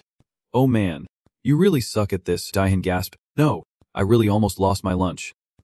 Suddenly, he felt strange. Looked around and asked, "Where are we?" Kang Chan put his hands in his pockets and replied nonchalantly, "As you can see, this is seen. All this is the work of the ups." Hearing this, Jan gritted his teeth. What are they doing this for? Kang Tron was analyzing the situation. The scale of the damage was greater than expected. There must be more monsters lurking around here. Thinking of this, he said directly, "You must have heard some about the situation by now. The Heroes Association is currently collapsing. We need to engage directly with Yundoa's team." Jian nodded slightly and said softly, "I understand." He then activated the system to gather information. The probability of encountering a surprise character was 99%. Daihan thought to himself that finding that surprise character mentioned by the system was crucial. Suddenly, a voice came through. "I did not need to ask. I have heard about you from Park Jung." Yu Jihan. Jan was surprised to recognize the person in front of him. "It is Yundoa." Doa looked back and continued, "Not just me, but other guests are waiting for you too." The man with the horizontal scar is the president of the Kangdungan Warrior Association. He spoke up, "Why the delay? I have been waiting forever." The girl next to him is the president of the Snowball Warrior Association. Kim Mindung also chimed in, "Is the guy next to you Daihan?" King Tron met someone familiar. A light grunt, seeming like he did not need to search anymore. Jan beside him still looked a bit dazed. Warrior Association and Snowball Association. He wondered if all the strongest heroes in South Korea had gathered here. From afar, Ji-King was running over. "Jan, it is good to see you safe. I am quite surprised." King's face was filled with worry. "How is your group? Bang Young-sik. Is everyone safe?" Jan bowed his head slightly, his tone somber. I'm sorry. "But when I arrived on the scene, everyone died except for Bang Yun. Bang Yun is also seriously injured, and we will begin rescue operations from Red H soon." Hearing the shocking news, Ji-King was extremely shocked. "No, it can't be. I can't believe it." Doha was now filled with tension. "Bitch Kang Chan. What happened? Hurry and explain." Kang Chan was questioned and scratched his head as he explained. "I am very sorry that I could not save your subordinates. I do not know if this will comfort you, but their sacrifice was not in vain. Thanks to them, we learned about the forces colluding with UPS." His voice became more serious. "The Easy clan is still alive." This news like an alarm bell for Doha. Both Min Dung and Dungin were also stunned. Not keeping them waiting, Kang Chan continued, "I fought a girl named Jerry from the UPS. She used the unique magic of the Asia clan, the ability to completely conceal her presence, and after extracting information from her, I confirmed that the one who caused the Great War 10 years ago is still alive. Lias, the leader of the Asia clan, is still alive." Dungin' face darkened as he shouted, "No way. We completely wiped out the Asia 10 years ago with our own hands. And you are saying their spirit is still lingering?" Now, seeing him agitated, Min Dung spoke up to stop him. "Kang Dungin did not mention that day when we were alone together." Dungin could not keep calm, grumbling in frustration. "In this situation, how can we not mention it? Really, all of you are cowards." Suddenly, Doa called out in a deep voice, "Bitch Kang Tron. Do you understand what you are saying? If it is a lie, no matter how much you tear your mouth apart, there is nothing to justify it." Kang Tron winked mischievously and affirmed, "Of course." The two heroes radiate an overwhelming aura. Daihan stood in the middle, quietly observing, wondering what had happened that made them want to tear each other apart. His pupils brightened. "Wait a minute. Is the unexpected character the system mentioned these people? If so, there must be something going on." In the distance, two figures appeared. Jun called out to the person next to him, "There are 6 guild leaders gathered over there." Si Medial exclaimed, "Really? We are alive. We are alive. I am out of magic power too. Let us gather quickly." Hunta snapped irritably, "Are you crazy?" Iman embarrassed herself in front of the level 1 heroes. She raised her face, frowning. "What? But we are completely exhausted. In this situation, handing over command to a high-level hero is the most reasonable." However, Hyanta still refused to give in. "On the contrary, at this moment, we need to show them that the Cause Guild is still very strong. After all, we will soon surpass them." Si gritted his teeth. "How can you say that?" Maya, standing behind, sighed helplessly. Long grunted, cursing silently. "That damn lunatic. I should probably request a transfer." He saw the group ahead and quickly asked, "Who are you standing over there? Are you explaining things to those guild leaders?" Saizen looked on curiously. "You Dihan. It really is you Daihan." Jana confirmed silently. He looked slightly different than before, but it is definitely him. Ainda felt a thick killing intent rise, wondering why that guy was standing among the level 1 heroes. Memories of their last encounter rushed back. "You Jihan. I expelled you from the group." Jen asked in shock for clarification. "Why is that?" Hyant coldly replied in a loud voice. "By the guild leader's order, all group members agreed to expel you. Don't hold it against us too much. As you know, The difficulty of the missions our group undertakes has significantly increased. Therefore, for your safety. Jan could no longer listen. He laid all his cards on the table. Lying. Don't say those things anymore. Just be honest. Hyan did not beat around the bush. Smirking. All right. To be straightforward, you are useless. With your support role, you are far too useless. And your combat ability is not impressive at all. Not at all. He added a few more words. How many times have you disobeyed my orders? Can you even count them? A talentless person should not act so recklessly. Standing on the verge of leveling up to a level 1 hero, I can't continue with someone as hopeless as you. Under the pouring rain, Jan resolutely walked away. All right. Thank you for being honest. I will accept my expulsion. Before he could ask, Hunter spoke up. Yan, do you want to say anything in closing? He paused, removing his glasses. Something you want to say? Let me give you some advice, he said decisively. No matter how hard you try, you will never become a level 1 hero. Honestly, I feel very sorry for you. Those words struck Hunter's pride like a fatal blow. The anger erupted fiercely. What do you think you are to pity me? Returning to reality, Hunter's voice softly echoed. That trash Yu Jihan. Jono pulled Valley along. Just mentioned Yu Jihan. Right. Where is he now? Jan sensed something was off. John smiled and requested. We need to see him. Just as Yu Jan turned to leave, a voice suddenly called him back. He just said, Hun. Right. Where is he now? An old man accompanied by a young man. His expression suddenly turned stunned as he stared at the old man. The old man slowly continued. I have some matters to discuss with your friend. The scene shifted to another area, where a few people were slowly lurking around. They were equipped with protective gear and weapons, when suddenly a voice rang out. Having spotted the target, following their gaze, they saw a cold body lying on the floor. They recognized the person across from them and said, We suspect it is a survivor from the Du family guild. We will proceed with the rescue immediately. Another voice chimed in. Where's the other one? Isn't there supposed to be a girl too? Has she run away? Just as the words finished, suddenly threads appeared out of nowhere, ensnaring all of them like flies in a trap, causing them to panic and scream. Damn it. We are ambushed by the enemy. The leader tried to stay calm and reassure them. Don't panic. It is just a low-level binding magic. It won't harm us while wearing Dra more. Despite saying that, he also had doubts in his mind. But where did this binding magic come from? Suddenly, from a dark corner, Saihu emerged, loudly asking, Who are you? Are you sent by Yups? Seeing a familiar face, he immediately became surprised and exclaimed, Kim Si. She was also momentarily stunned, asking him in surprise, How do you know my name? Seeing her astonished, he understood somewhat, took off his hood, and cheerfully said, It is really you. Kim Siu. Who would have thought the one needing rescue would be you? What a coincidence. She looked at his face, becoming even more surprised. Stammering. You are. Not letting her continue, he eagerly interjected. Do you remember me? Dungji, classmate from this hero academy. That is Yun Zhong, a member of Red Hong Gun. Back outside, the atmosphere suddenly became extremely tense. Honti coldly turned to the strange man, asking, Who are you? Hearing this, the man could only helplessly smile and reply, I am just a passerby. But are you talking about Yu Dihan? He ignored the man's question and continued to press. Just a civilian. The evacuation order has been issued for a long time. Why are civilians still here? It is the height of the war. If you do not want to die, you better confirm your identity now. With that, his eyes turned a fierce red, exuding a terrifying presence as he emphasized each word. His decisive attitude put the man in an awkward position, deep in thought. After a moment, he continued, That is right. Though I might be a bit blunt. You are correct, but right now, I have nothing to convince you.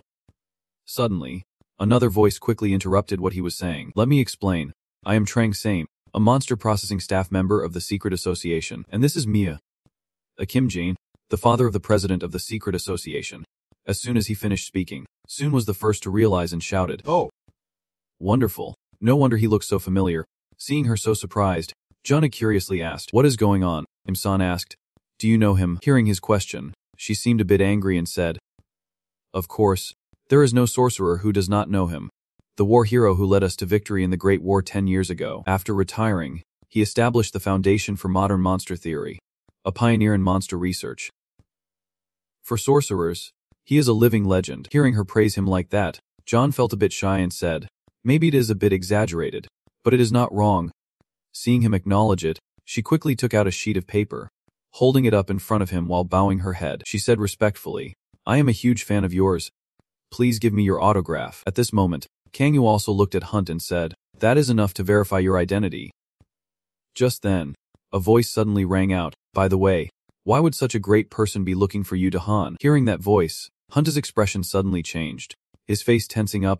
The newcomer was Kang Tron. He walked up to Hyan and teased. You look too serious. You will age before your time. When everyone heard the voice coming from next to Hyant, they quickly reacted and looked over at him. Hyant also reacted at this moment, quickly stepping back while thinking, when did he show up? I did not even notice until he was right in front of me. Kang Yu stood with his arms crossed, looking at them and said, I was wondering who was lingering around here. Turns out it is the famous kids of Karos, and there is another surprise guest. What brings you to Korea? Hearing this, Senior Kim Jang calmly replied, it has been a while since we met. Kang Tron. You still look young as ever. At this moment, Kang Yu's expression suddenly changed, and he stared seriously at it, saying, you usually do not show yourself in Korea. You only appear when things get chaotic. What is your intention, John? Hearing that, was not at all flustered. He smiled and said, I have a family event that I can't miss. Please understand. Yesterday was a Memorial Day. He added. He snapped his fingers, and immediately he appeared next to John. He put his arm around him and said with a laugh, you should have said so first. You idiot. Seeing this situation, everyone was stunned. Looking at the two of them, ignoring the others, Kang Yu continued, how long has it been? After we sort this situation out, let us go have a drink. He replied, sorry, but I am afraid I won't have the time. Just as the two were deep in conversation, a voice rang out. Munling Xing heard someone calling her, and Silence seemed to recognize the newcomer. Sneering at the voice, it was Jihan, a long-awaited reunion. At this moment, Jan looked at him, puzzled, and asked, what are you doing here?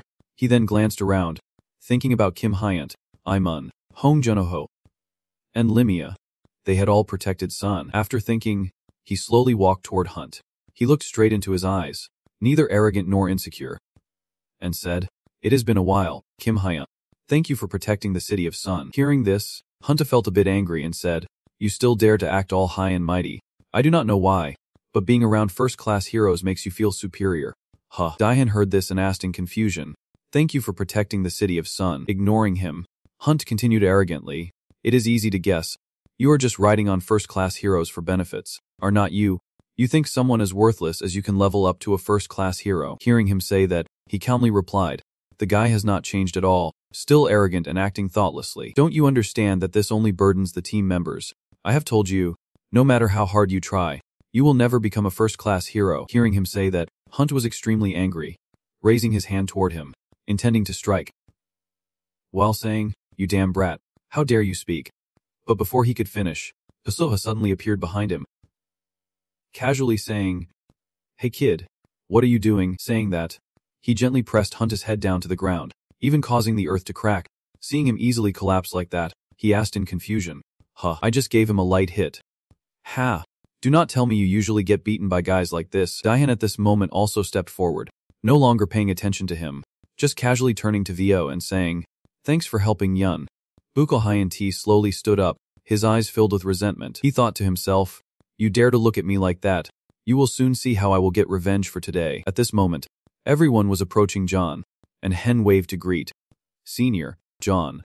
It has been a while, John replied politely. Meeting everyone after such a long time felt like returning to the old days. Those young people have now become outstanding guild leaders. Life is truly worth living. Liki looked at him and said, hey old man, this is not the time for nostalgia. He replied, I know the Izia clan has reappeared. Right, the Japanese side has also discovered their magic. You are not the only ones who know about this. The whole world is preparing to deal with their return. After hearing this, Dungin seemed a bit uncertain. He asked, so does that mean what B. Kang Chan reported is true? Kang Yu, hearing Dungin, asked him back, you still do not believe it. At this moment, John suddenly looked at Jan and asked, and you are you Jan? Right? He replied, yes, that is right. At that moment, the system notification suddenly rang. The probability of Kim Jin being a surprise character is 100%. He thought to himself, this person is the one the system told him to find, and also the father of Siu. Why did the system lead me to meet this person? John then continued, I have heard Shu talk about what happened. Thank you for helping to thwart UPS's plans. I have a lot to say to you, but let us save that for later. First, let us get straight to the important matter. You and Sihu should completely withdraw from this issue. Hearing this, he seemed unable to believe it and asked again, what are you talking about? Knowing he was clueless, he explained, Iya, what they really want is you. Or more precisely, what exists within you, Fong Tinlinixin and Kim Soo? Surprised, he asked back. What do you mean? John said seriously. Yeah. What they really want is not you. But specifically, what is residing inside you? Fong Tinlinixin and Kim Si-hoo listened, confused, and asked, what do you mean? Transitioning to the sky, a helicopter is moving as it approaches a devastated city. A voice echoes, we are here. The speaker is Jay. She continues, preparing to land. Kim Si-hoo looks extremely tense. She confirms, I am ready. Saying that, the helicopter gradually descends to the ground, where there seems to be no one around. They step off the helicopter one by one. After looking at the surroundings, Si-hoo asks uncertainly, is this really Sun? Ji replies, yes, it is. According to reports, most civilians have been evacuated to the suburbs. Most of the invading monsters have been repelled. Hearing this report, Sue breathes a sigh of relief and says, thank goodness everyone is safe. Looking at her like that, Jinji quickly covers her mouth and chuckles lightly. Seeing this, Sue shyly blushes, stammering, well, why are you laughing? I am nervous. Jean, what? Seeing her so shy, Jinjae can't stop laughing, but she also stops teasing Cyan.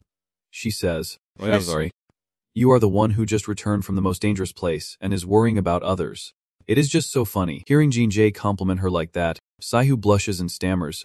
If being a hero means worrying about the safety of the people first, I do not think there is anything funny about it. Hearing her reply like that, Jinji carefully says, you really have not changed at all since the days at the Hero Academy. That is also what I like most about you. Hearing that, Sue asks confusedly, what do you mean? Jay quickly replies, if you do not remember, that is fine. More importantly, it seems an important guest has arrived. As she speaks, Junja looks behind Siu. At this moment, a figure is slowly approaching, and when she sees who it is, she exclaims, whoa. Before her stands John, smiling and welcoming her, followed by other heroes. He happily says, thank goodness you are safe. My daughter, your hair has grown much longer, just like your mother's back in the day. While saying this, Si-hoo rushes over to hug him tightly, shouting, I missed you so much, Dad. Seeing this, he also smiles happily, patting her head and says, I missed you too. The others, seeing the two of them, also seem to share in the joy, each wearing a gentle smile. John was staring down silently at that moment.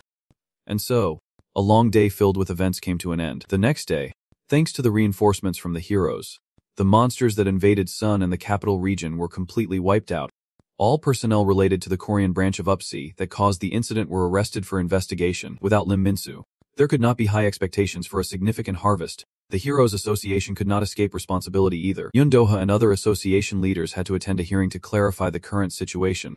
At that moment, during the press conference, reporters began to voice their questions. While Seun was in such a miserable state, what have the so-called national heroes done? Aren't you all accomplices of UPS? Hearing that, a representative from the Heroes Association muttered angrily, why are you blaming us? Fearful of his outburst, the person sitting next to him tried to console him. Please, calm down. Of course, it was said that Aya would not be publicly discussed at a time when they were still dealing with the aftermath. Talking about them would only cause more chaos. However, regarding Jerry, the heroes decided to work closely with government agencies to investigate her whereabouts. Switching scenes to the Korean National Intelligence Service, a guard said, the two heroes can go home now. At that moment, dark circles were visible under Sue and Jihan's eyes, showing their fatigue. Jan, tired at that moment, said, thank you for your efforts. Seeing the two like that, the guard could not help but feel more tense, quickly raising his hand in a salute and saying, yes, please take care. Stepping out of the intelligence agency, the two looked like they were in a daze. Sue could not escape the intelligence agency's investigation either. Thanks to the help of Bang Tron, we were released after participating in a simple witness investigation. At that moment, Sue sighed tiredly. Oh, I just want to shower quickly and go to sleep. Meanwhile, as if seeing something, Jan exclaimed, and in front of the two appeared Jin. He cheerfully waved at them. Jan reminded her, does Sue sleep later? We have a place we definitely need to go to. Right. Switching scenes to the funeral home. In a certain room, here, there is a portrait of an elf named Na. She is John's wife and also Sue's mother. At this moment, a bouquet of flowers was placed in front of her portrait. John stood solemnly looking at her, while Sue clasped her hands and said, I am here, sister. I am sorry for being late. Thank you for always welcoming me with a smile whenever I came. Si-hoo has become a wonderful hero as you once said. She achieved great feats in the recent incident. I wish you could be here to witness it. At that moment, Sue could not hold back any longer. Her body trembled, and she turned her face away, unable to look directly into her father's eyes, saying, "Excuse me, I need to go to the restroom." John looked at her like that and simply replied, "Okay. Go ahead." As soon as she left the room, she could no longer hold back and shed tears. Jonah watched her figure leave and sighed. He continued to look at Nay's portrait. He said, "Every time I visit you, Sue always does that, asking to go to the bathroom to wipe her tears. Even though it has been 10 years since you left, such a pitiful child. Time has passed but I still can't forget. You should not have left like that. We still had so much to do together. You are truly unfortunate." Scene shifts back to the building of the secret society. At this moment, Diane opens the door and enters the room. As soon as he entered, he immediately lay down on the couch, one hand over his forehead, sighing. "Finally, I can rest." Saying that, he fell into deep thought. So many things had happened in just one day. Leminsu from UPS, Jerry from Ezia. The masterminds behind the incident have slipped through our fingers. Even though Sinf has awakened and I have gained some power as a spirit mage, it is still not enough to confront them alone. Thinking about this, he could not help but remember John's words. What they want is Kim Soo and Shin residing in your body. If you have been in contact with someone from Ezia, they will definitely come after you again. Hearing this, he did not understand why Ezia would want Sue. At this moment, Jono's face darkened, as if recalling something that troubled him, saying, 10 years ago, right after the war with Ezia ended. Shu's mother, the wife I loved dearly, Nahaz, was killed by him. He tried to seize Sin's power for some purpose. Back then, we managed to stop it, but this time, a similar situation might occur. Remembering that, he sat up suddenly, lost in thought. This is not something that can be resolved by avoidance. If he is still alive, sooner or later we will have to confront him. We need to strengthen our power further, reach a level like Yun Doho or the Round Green. Just as he was deep in thought, a sound of the door opening echoed. He quickly turned to see who had arrived. At that moment, a voice rang out, "Indeed it is here." Seemingly unaware of who was coming, Daihan immediately grabbed the sword beside him.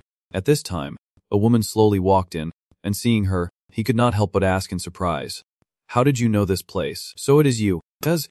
"Yuri." She smiled confidently and said, "Long time no see, Jan." Scene shifts to the sky outside, now turned to twilight. Saim is strolling down the street, carrying 2 large bags on either side, whistling leisurely as he walks. Suddenly, he stopped. A conversation had caught his attention. "Did you watch the video on YouTube yesterday?" "Of course.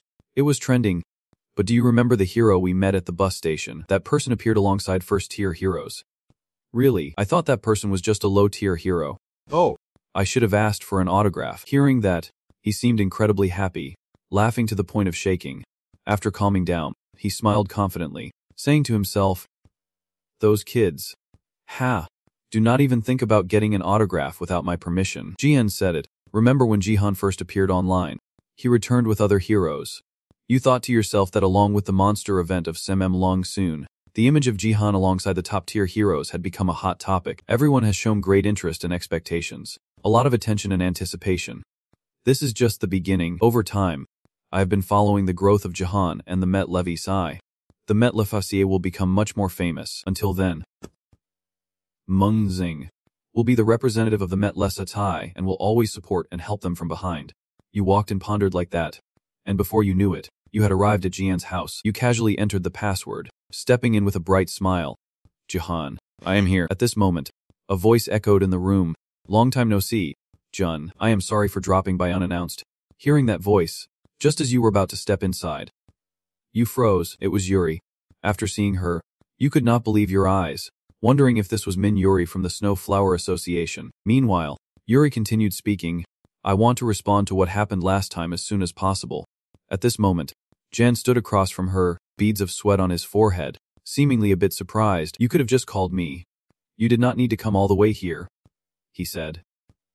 She replied, "I decided to come after seeing you on the news." At this moment, Sam was hiding behind the door, watching them talk.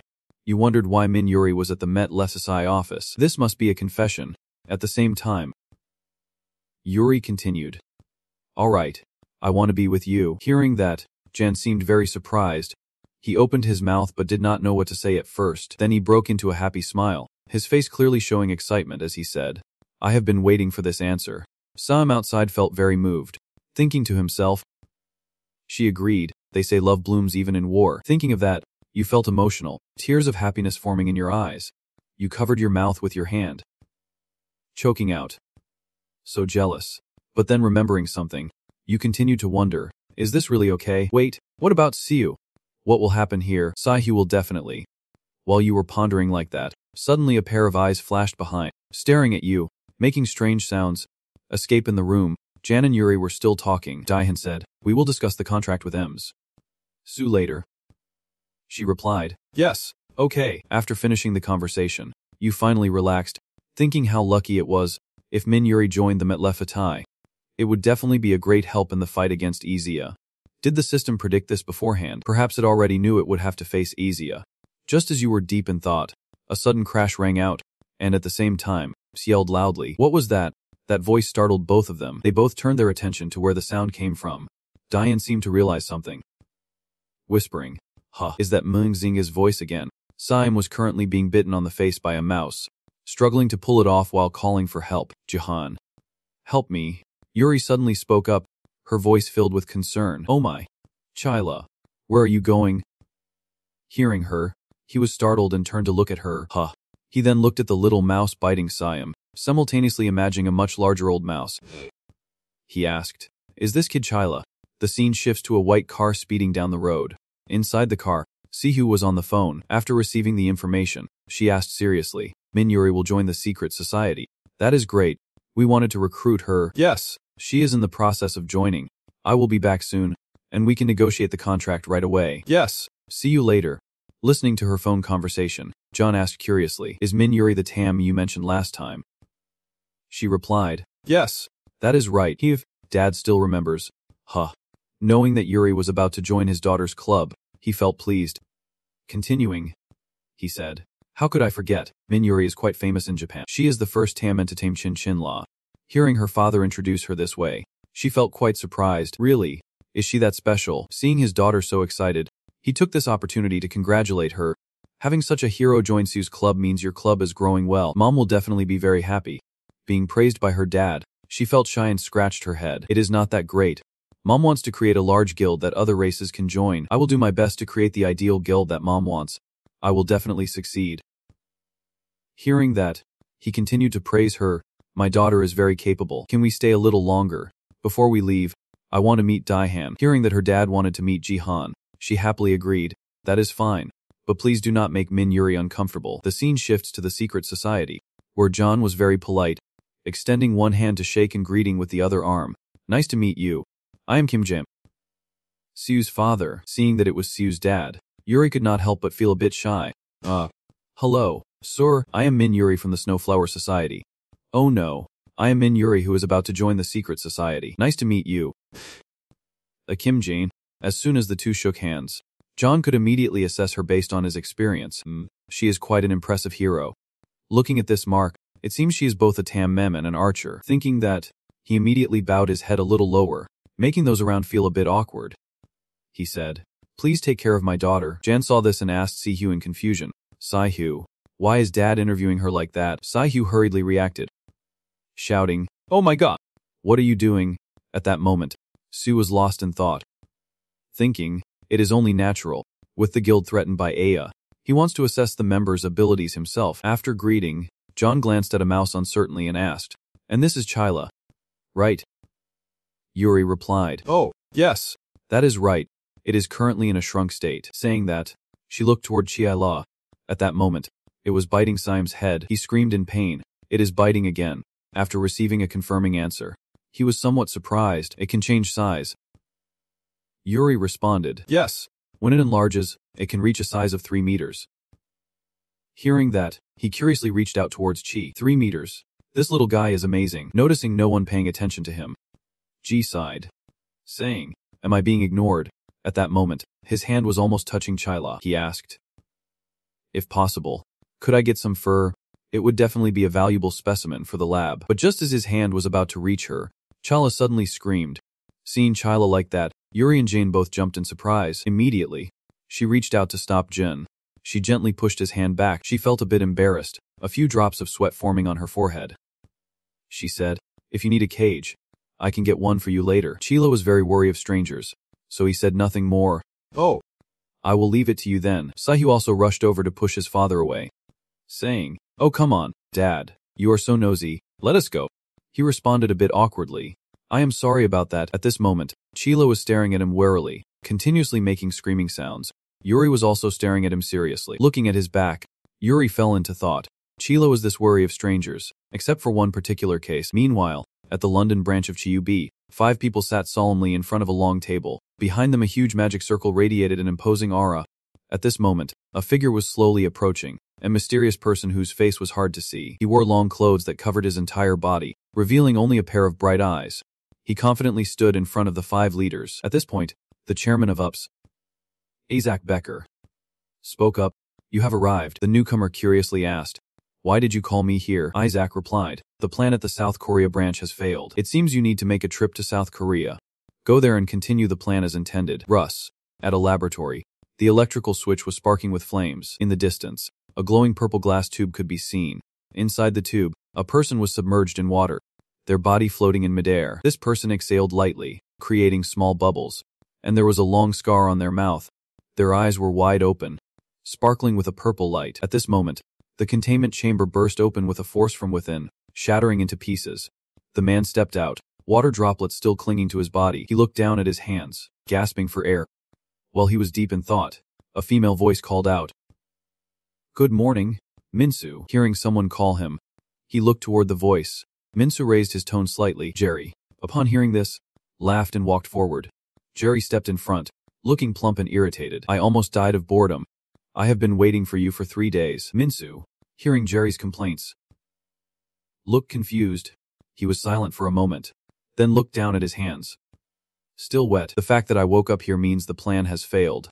Jerry laughed as Minsu realized the situation. That is right. Minsu has died before. Minsu was stunned to hear this. So why did you bring me back, the survivor of the Asia clan? Just then, someone walked in from behind. It was because I ordered it. Minsu was utterly astonished. Seeing Leet approach, Minsu wondered to himself, who is that? Leet stepped forward with a pensive look. Limyu, you still have value. When Minsu clearly saw the person in front of him, he became flustered. Sir Laius, why do you seem so different from that shy demeanor? Suddenly, Jerry dashed away. Jerry joyfully lunged toward Lai. Leader, I missed you so much, but Laius immediately dodged to the side, causing Jerry to fall flat on his face. Jerry cried out in pain. Jerry pushed himself up, pouting. You are too harsh. Laius did not even glance back. Speaking coldly, we just met yesterday. Do not overdo it. Jerry teased back, saying that no matter how many times they met, it still was not enough. At this moment, Minsu knelt before Laius. Sir Laius, I truly regret the planned scheme. Jerry stood up and waved for Laius to come joyfully. Laius put his hands in his pockets. Jerry has already explained everything. You guys are facing the strongest hero. That is quite a challenge. Laius finally brought up the important matter. I heard that the wind spirit mage has appeared. Minsu lowered his head upon hearing this. Lit looked down at Minikshu, commanding, the wind spirit mage Yu Daihan. Tell me where he is. Outside. The sky was clear and the clouds drifted silently. Saihu's father stood in front of the car, pulling a suitcase. Then I will go to Japan. Saihu was a little worried. Do you need me to take you to the airport? Saihu's father gently reassured him. I have many things to handle. It is not necessary. He looked at his daughter, glancing behind her. You have excellent teammates. I feel at ease now. Saihu still wanted to clarify something with her father, but she thought he should meet her first before going. Jan was a bit surprised and said he just remembered. Saihu looked at him. Dahan looked at her. The other day I tried to call, but it would not show up. Saihu was astonished. Huh. What do you mean? Daihan looked at his arm. It is strange. It has never been like this before. Chao opened the car door and said, maybe it is tired too. Let us meet again next time. Then he added, I also need to go to Japan soon. At this moment, Saihu's father suddenly turned and asked, Daihan, do you remember what I said last time? Daihan calmly and politely replied, yes. I remember. Cha looked up directly at Jan. I told you to stay away, but one day you may have to face Asia. Cha's face turned serious. If that happens, then you must protect Siu. After giving his detailed instructions, Father Su finally got into the car and left. Saihu and Jihan stood there watching the car fade away. Sitting in the car, Cha was full of thoughts, looking ahead with a gloomy expression. No matter how much he tried to avoid it, he could not escape his fate. Looking in the rearview mirror, Jahan and Siu's figures were still standing there. The dice of destiny had been cast. Suddenly, Saihu called out, Hey Jihan. I was startled when I heard her call. Saihu turned around with an angry expression, asking, What did you and my father talk about? Daihan was startled and replied awkwardly, It is just a conversation between men. Hearing this, Saihu scoffed, hands on his hips. A conversation between men. That sounds suspicious. Jen worriedly reminded himself to keep the secret about 10 years ago. Seeing Jihan remain silent, Jan urged, just tell me the truth. Jihan turned away, brushing the subject aside. What is so suspicious about it anyway? We should end this here today. Saihu saw Jian trying to leave and stopped him. Oh, Jihan. Wait a minute. Saihu saw Jian stop and suggested to him, if you are free today, could you come to the bank with me? Jian turned back with a confused expression. The bank. With that, both quickly made their way to the bank. Jen walked out of the building. The receptionist quickly bowed, speaking respectfully. Thank you. Come again. Jan did not care, looking down at the card in his hand, holding a long sword in his left hand. Looking at the card in his hand, Diane felt oddly happy. This was the guild card, back in Kyo. Min had never even touched it. The card Jian held was a VIP card issued by the government, ensuring the guild's credibility. With the government providing some support for the guild's activities, this card was very hard to obtain. Jan held the card up high to admire it, wondering how Sue could have issued this card. While Jan was holding the card, two female friends gathered together to chat. Oh, that looks like a hero. A nearby man suddenly spoke up. I saw that person on YouTube. These words made Jan feel quite flustered. Jan looked down at the black card in his hand and the sword he was holding. Oh no. I should not have brought it here. It seems unavoidable to attract others' attention. After sizing things up, Jen continued on his way. Long thought deeply, but enemies could appear at any moment. Just like that time during the Sun invasion, Jen walked through the bustling street, still feeling anxious. It was not truly peaceful. The battle with Upsi felt like a nightmare. Jen looked around and suddenly, the whole city turned dark and eerie. Then in the blink of an eye, it was back to the present. The chaotic atmosphere made the difference between the world of ordinary people and heroes feel strangely stark. Watching the busy streets, Daihan thought to himself, wondering how long these moments of laughter would last.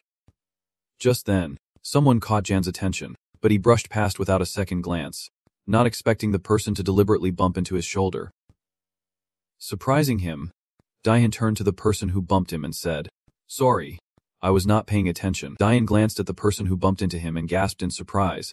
Looking at the back of this person, Jan felt somewhat confused. A beastman. But Jan just looked and walked past, feeling a bit puzzled about how a beastman could be walking in such a crowded place. Am I worrying too much? Lyos glanced over at Jan. Found him. Daihan froze as a red aura suddenly surrounded them. Daihan suspiciously glanced back, certain this presence was the aura he felt from Jerry. Jan turned fully around, gone. Lias had vanished into the crowd. Jan observed the people around him, suddenly feeling an odd sense of worry. Maybe I was mistaken. Just as he doubted, a loud voice shouted, Hey, customer, pay before you eat. But the guy kept eating, ignoring what was said. The vendor looked furious. Do you even know how much you have eaten? The beastman stopped. He turned around, his gaze extremely menacing. Money. I do not have any. The vendor, hearing this, angrily rushed towards the beastman. This guy was really shameless. So are you planning to finish eating and run? Bystanders stopped to gossip about the scene. Is he homeless? Hemph, such a nuisance. Diane stopped to watch. Seeing this scene, Jan felt a twinge of sympathy. Maybe he should help a little. Jan then stepped forward through the crowd. Excuse me, let me through. Suddenly, Jan's eyes lit up. Wait a minute. That guy is the beastman being grabbed by the vendor. And he looked irritated. So annoying. Just over a cucumber, the vendor angrily said, Fine. I will call the police right now. The beastman's gaze was icy and vicious, with no other choice. The beastman snapped and became a beast with a cold voice. Just eat this beast. The vendor was startled, her eyes wide in shock. The beastman lunged at her like she was prey. The onlookers fell silent, their eyes wide with fear. After the beastman devoured the vendor, he laughed in satisfaction. Indeed, human flesh is much sweeter and tastier. The beastman completely lost control. Jan drew his sword and shouted loudly to remind everyone standing there. Everyone, run now. The beastman is still gnawing on its prey. Upon hearing this, the people standing there immediately panicked and ran away, some screaming loudly, It is crazy. It is a beastman. After finishing its meal, the beastman turned its attention to Dahan. Oh, who are you? Are you my next meal? Dahan remained calm, his sword raised before him, unsure of who would eat whom. At that moment, Dahan began questioning himself. It has been rare for beastmen to lose control lately. What has happened? Jen charged forward, the system interface also appearing, showing a 76% chance of defeating the beastman in front of him. With a determined look, he thought he had to take him down first. The beastman rushed at him, claws extended, eyes cold as ice. Jan matched his speed and blocked the beastman's attack, both evenly matched. While fighting the beastman, Jan carefully assessed the chaotic, unpredictable attacks. The beastman lunged and struck Jan across the face. The beastman's instinctive fighting style posed a significant threat, even to a seasoned hero. Jan's eyes lit up, but that was only in a normal situation. With a powerful stomp, Dian slammed his foot into the ground. For Yu Dihan, having become a spirit mage, the beastman was no match. Dian quickly moved behind the beastman, so fast that it did not even notice. Jan unleashed a finishing move, his face still expressionless. He thought he had caught the beastman.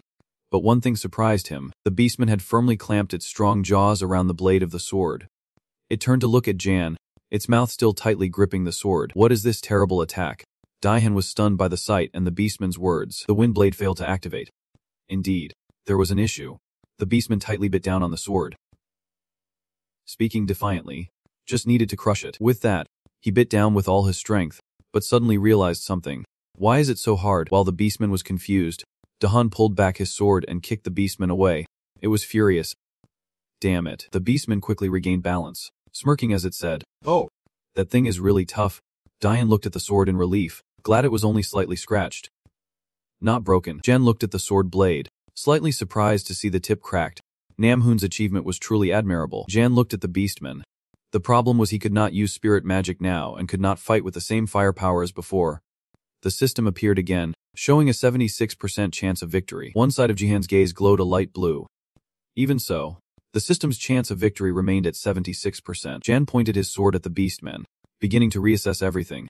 The odds were in his favor, but he could still get seriously hurt. Ideally, he needed to stall until the other heroes arrived. Seeing Jihan standing frozen, the beastman waved his hand dismissively. "Hey, what are you doing? You are staring at me, are not you?" Jihan then stared intently at the beastman. "What is your purpose?" The beastman calmly laughed and asked back. "My purpose? Why are you curious about that?" Jihan coldly replied. "You just killed someone." The beastman laughed and tapped his head. "Hee, you really talk strangely." The beastman exuded a sinister aura. "Why would you need a purpose to kill something?" Jan suddenly fell into deep thought. "Really? Thanks for that answer." Jan was furious, veins popping in his head. Now it is time to die and stop wasting time. The beastman excitedly laughed, unable to contain himself, and quickly charged at Jihan. "Shouldn't you have done this from the start?" Jan was not afraid at all. He quickly charged at the beastman as well. Both struck at the same time, one attacking and the other defending. The system displayed a series of probabilities. 86% chance to attack from the right, 84% from below, 90% to the eyes, 82% to the stomach. Jihan's gaze was filled with resentment and coldness. The attack paths were glaringly clear. The beastman charged faster, as if the previous pause had struck a nerve. He laughed triumphantly. "Nice block. Let us see how you handle this." The beastman lunged down from above, aiming for Jan. He dodged back, confused about how to evade. Jan gritted his teeth, a worried expression on his face. Did he change direction right before attacking? Such irregular attacks could not be read by the system. While Jan pondered, the beastman quickly dashed towards where Jan stood. He laughed loudly, asking Jan, "Where's that arrogant look of yours?" Jahan was struck by the beastman's attack and let out a grunt. One of Dian's arms was scratched by the beastman. Dian looked down at his scratched arm. "Damn it. If I could use spirit magic, I would have taken you down easily." After that attack, the beastman retreated. Looking quite pathetic, Dian raised his sword in front of him, continuing to calculate. It was risky, but he had no choice but to wait for a counterattack. Dian could not just stand there and wait to die. He quickly got into a sword stance, veins popping on his face and neck. From a distance, a light footstep approached, and a girl appeared, calling out his full name. "Yu Jan." Hearing someone call his name, he looked up. Looking at the girl in front of him, Jan wondered why she was here, but without making Jan wait long, Maya rushed towards the beastman. With a cold gaze, the beastman completely failed to notice Maya's arrival, and by the time he did, she had knocked him flat onto the ground. Maya's hand was still tightly gripping the beastman's head. Jan's gaze was glued to the spot where Maya and the beastman were. At this moment, Jan cautiously called out, "Limia." Her eyes sparkled when she heard Jan call. The beastman pinned to the ground kept grunting. Maya now looked straight into Jihan's eyes, her lips moving. "You Jihan." Mia finally spoke up and asked, "What happened to your hand?" Hearing Maya's question, Jan looked down at his arm. Maya glanced at the beastman, then back to Jan. "Is it because of him?" Dihan asked, looking a bit confused. "That is right." Mia lifted the beastman's head, and the bloodied man trembled as he spoke. "I'm sorry." Maya tightly grasped the beastman's head, her gaze cold and unsympathetic. "You should not have done something like this from the start." The beastman finally understood fear, begging for mercy. Maya found his words to be like water off a duck's back. She slammed the beastman's head against the ground several times. The beastman cried out in agony. Watching this, Jen could not help but feel a bit scared of Maya's strikes. Jen stammered to Maya, "You are still the same. Huh. The nickname Bloodthirsty Killer has not changed at all." Maya finally released her grip on the beastman. Her body was covered in blood, and her face was stained as well. After Maya was done, the security team arrived to cordon off the area where the beastman lay. The police rushed over to the beastman. A young officer turned to the older officer next to him. The older officer looked down. Knowing it would be hard to clean up, a young officer approached Maya, raising a hand in greeting. "You have worked hard. We will take care of the cleanup. Thank you for your assistance." Maya glanced at the officer as she heard this. Maya looked towards the ambulance, her voice trailing off. "If only I had come sooner. Where did Jan go?" "Limia." She put her hand in her pocket, glancing at Jan. "You Jihan, are you okay?" Jan raised his bandaged arm, saying it was just a minor injury and he had already treated it. "But what happened?" Jan asked. "How did you end up here?" At that moment, Jan was startled by a voice behind him. "Aren't those two from Kim Hyanta's group?" They kept whispering to each other. "I only know Lim Maya." One person chimed in. "Who is that?" Diane turned to look back. "Oh no. Everyone." Diane grabbed Mia's hand, pulling her to run. "We should hide for a bit." Mia followed, looking a bit surprised. "Huh. Okay." Maya looked at her hand holding onto his arm. Speechless, her face suddenly flushed with embarrassment. Above them, someone stood looking down. Observing those below, the observer was Liat. Liat stood on the rooftop of a nearby building. Liat, with a cold and calculating gaze, thought, "Looks like we have an intruder." A red aura of demonic energy surrounded Liat. "You Jan, why are not you using spirit magic?" In a closed room, 5 people are seated around a round table, and a man with glasses has a long scar on his face. He is the guild leader. "Yun Doha?" Doha asked the people sitting there. "Do you all know why we have gathered here?" One person among them spoke up in response. "How could we not know?" This person is Red, the guild leader of B. Kangtron. Kangtron then asked, "Since when do businessmen attend hero conferences?" The man with the goatee smiled and replied, "Red, please be careful with your words. He is Karos, the guild leader of Park Dung Siup." Kangtron laughed, but his words carried malice. So what was Park Dung Siup doing while Sun was being invaded? Just standing behind the kids and not making an appearance. Dung Siup said hoarsely in response to the mockery. That is because I had a business meeting I could not miss." Kangtron rested his chin on his hand and replied, "So you can't say anything, huh?" Seeing the two of them bickering, a woman sitting nearby spoke up. Irritated. "Enough, be Kangtron. Kos is also one of the 6 major guilds, so he should be at the meeting too." Kangtron, hearing this, easily agreed. "Oh, alright." The man in the shirt with a scar across his nose said, "This person is Warriors Guild leader, Kang Dungin." Dungin looked visibly annoyed. "Are we all here yet?" Kangtron rested his chin, looking toward the empty chair. Sounding tired. "No, there is still one seat open." Dung Seep then spoke up. "One person went on a business trip to the level 1 ghost zone in Russia and has returned." The girl slammed the table angrily. "Wait, is not that guy expelled?" The girl was so furious that she panicked. No matter how urgent it was, they could not let him return to Korea. While she was speaking, someone quietly entered, holding a bottle of wine, drinking and chatting. "Hello, all familiar faces," the newcomer said, swaggering and mocking those present. "You all have not changed a bit." The people there looked shocked. "This person is Destiny, guild leader Kang Jubek." He had a flushed face. "Looks fun," Jubek said as he walked over to sit in the empty spot. Everyone there fell silent. Not a word exchanged. Dung Siop and the girl beside him looked strangely flustered. Jubek continued to tilt his head back to drink. Dungin found this very displeasing. "What do you think this is? A place to drink?" Dungin questioned Jubek angrily. Dungin kept questioning. "You were expelled overseas and still have not come to your senses." At this point, Jubek choked on his drink. Jubek dropped the bottle of wine from his hand, his expression darkening. "Please forgive me, Senior Dungin. I can't face my seniors while sober." Dungin's eyes turned red, feeling abandoned by his country. "Is there no way to fix this?" Kangabik is a member of the 6 major gangs in Korea.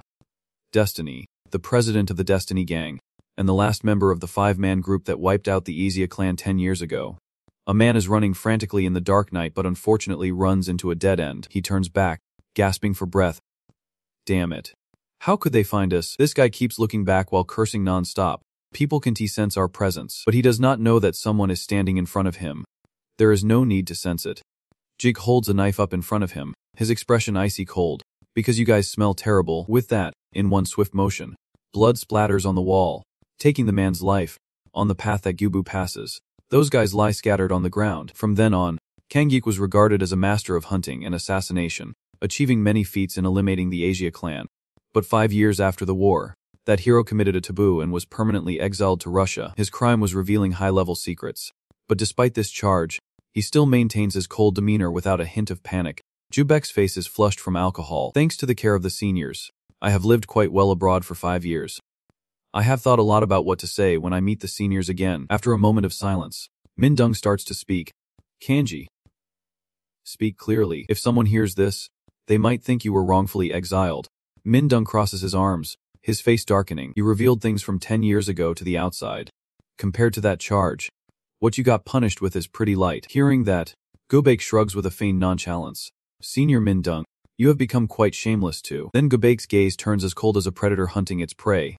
His tone shifts, losing the mocking edge he had when he first entered. The tragedy we caused 10 years ago won't disappear just because we hide it. The fact that we are murderers who killed innocent people will never vanish. Jupes reveals the stark truth they wanted to keep hidden forever. Min-dong knows he is in the wrong, and Doa's face darkens, taking on a serious, somewhat threatening expression. Stop it. Kang Gobake, we agreed not to mention that anymore. That is the condition for you to come back. Doa looks directly at Gobake's drunken face. Or do you want to get punched like last time to shut you up? Ji's face darkens, remaining silent. Then he flashes a mocking smile. That is not good. Jube sits at the table, discussing with Doha. The scar that Senior Doha gave me still hurts. I won't complain anymore. Jai returns to his earlier mocking demeanor. I apologize for my disrespectful words to the seniors. Is that okay? He apologizes in a way that seems insincere. Dong-in, feeling angry and dissatisfied, snorts coldly. My Dung was also angry but did not show it as clearly as Dong-in.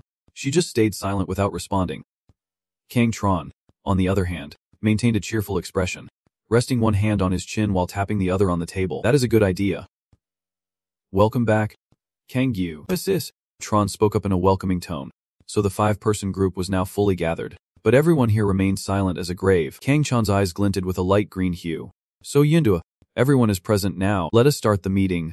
The first topic Kang Chan brought up was about the Asia and Lias and also about the wind elemental sorcerer Yu Jihan. These are the 2 issues they will discuss in this meeting.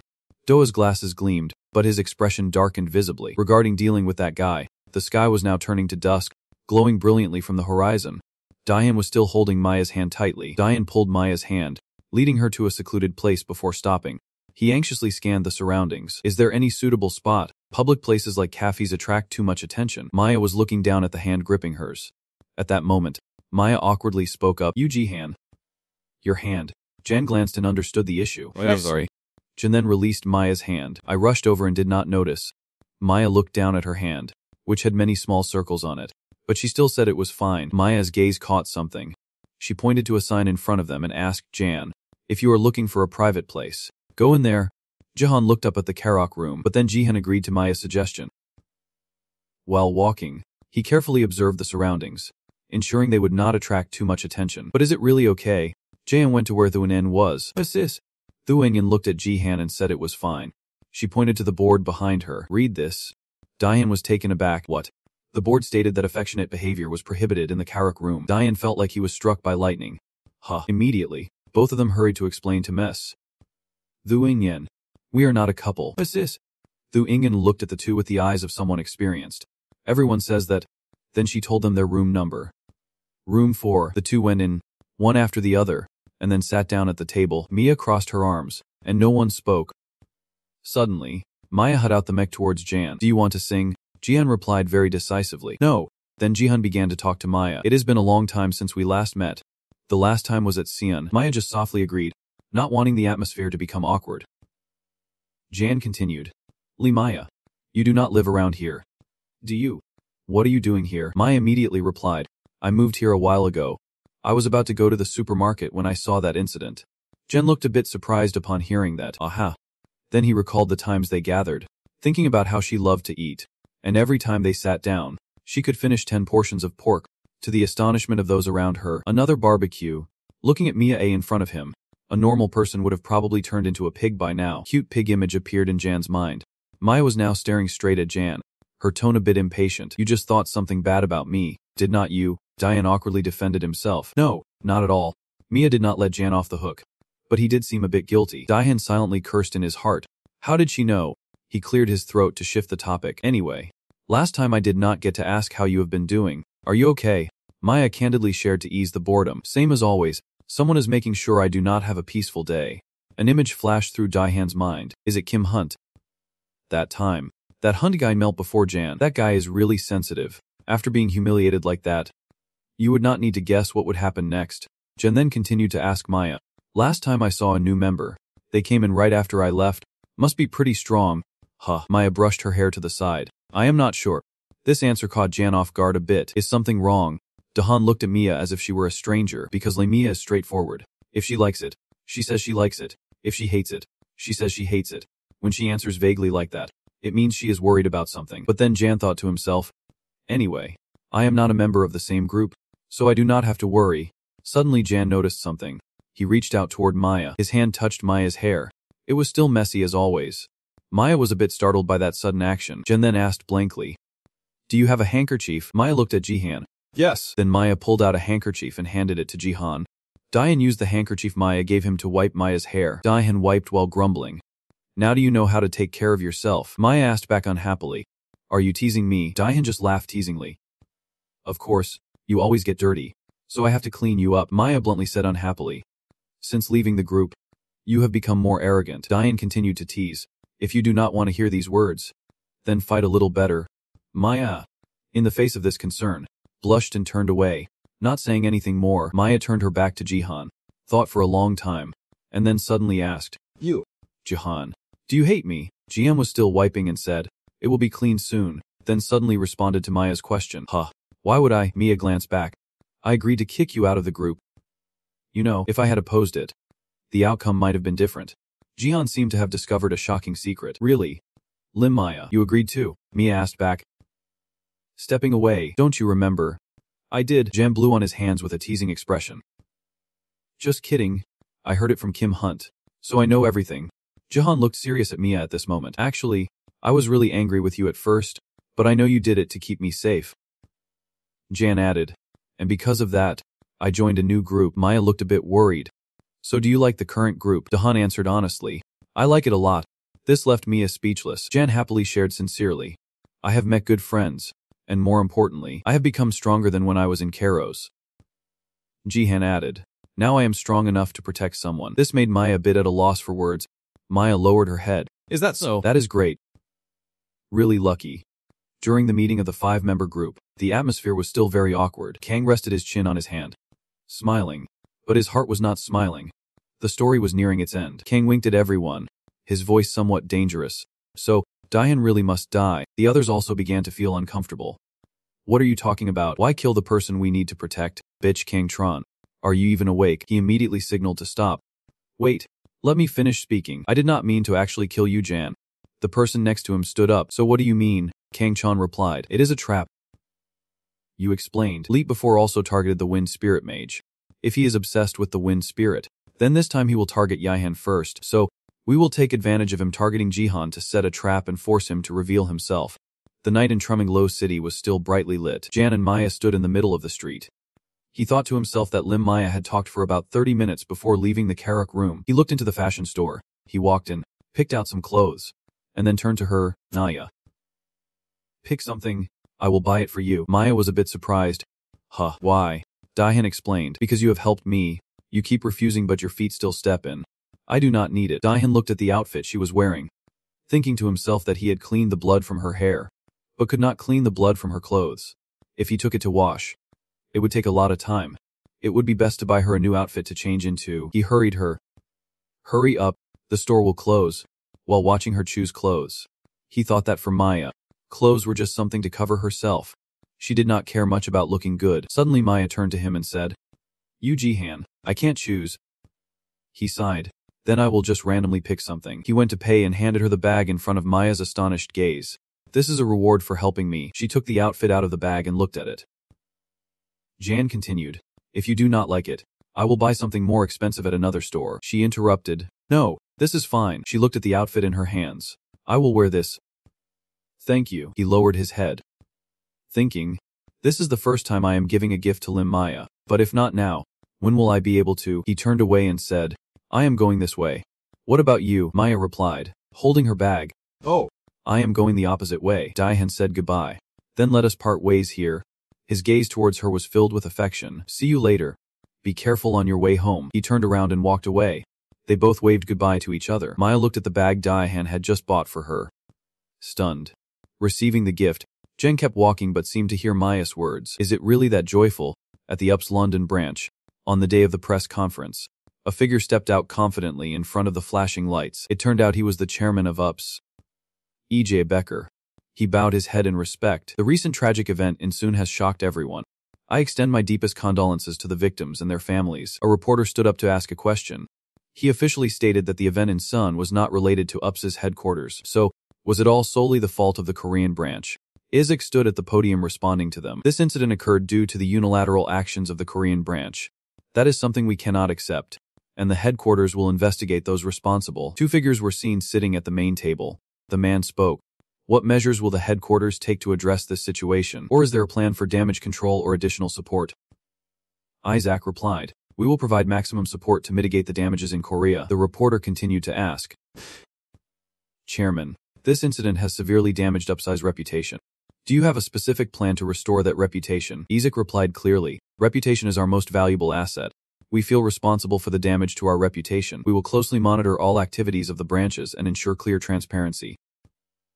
Additionally, we will not hesitate to support the needs of the people in the affected areas. He looked at the people below. We promise to clarify the truth and act appropriately to restore our reputation. And finally, he bowed his head in gratitude.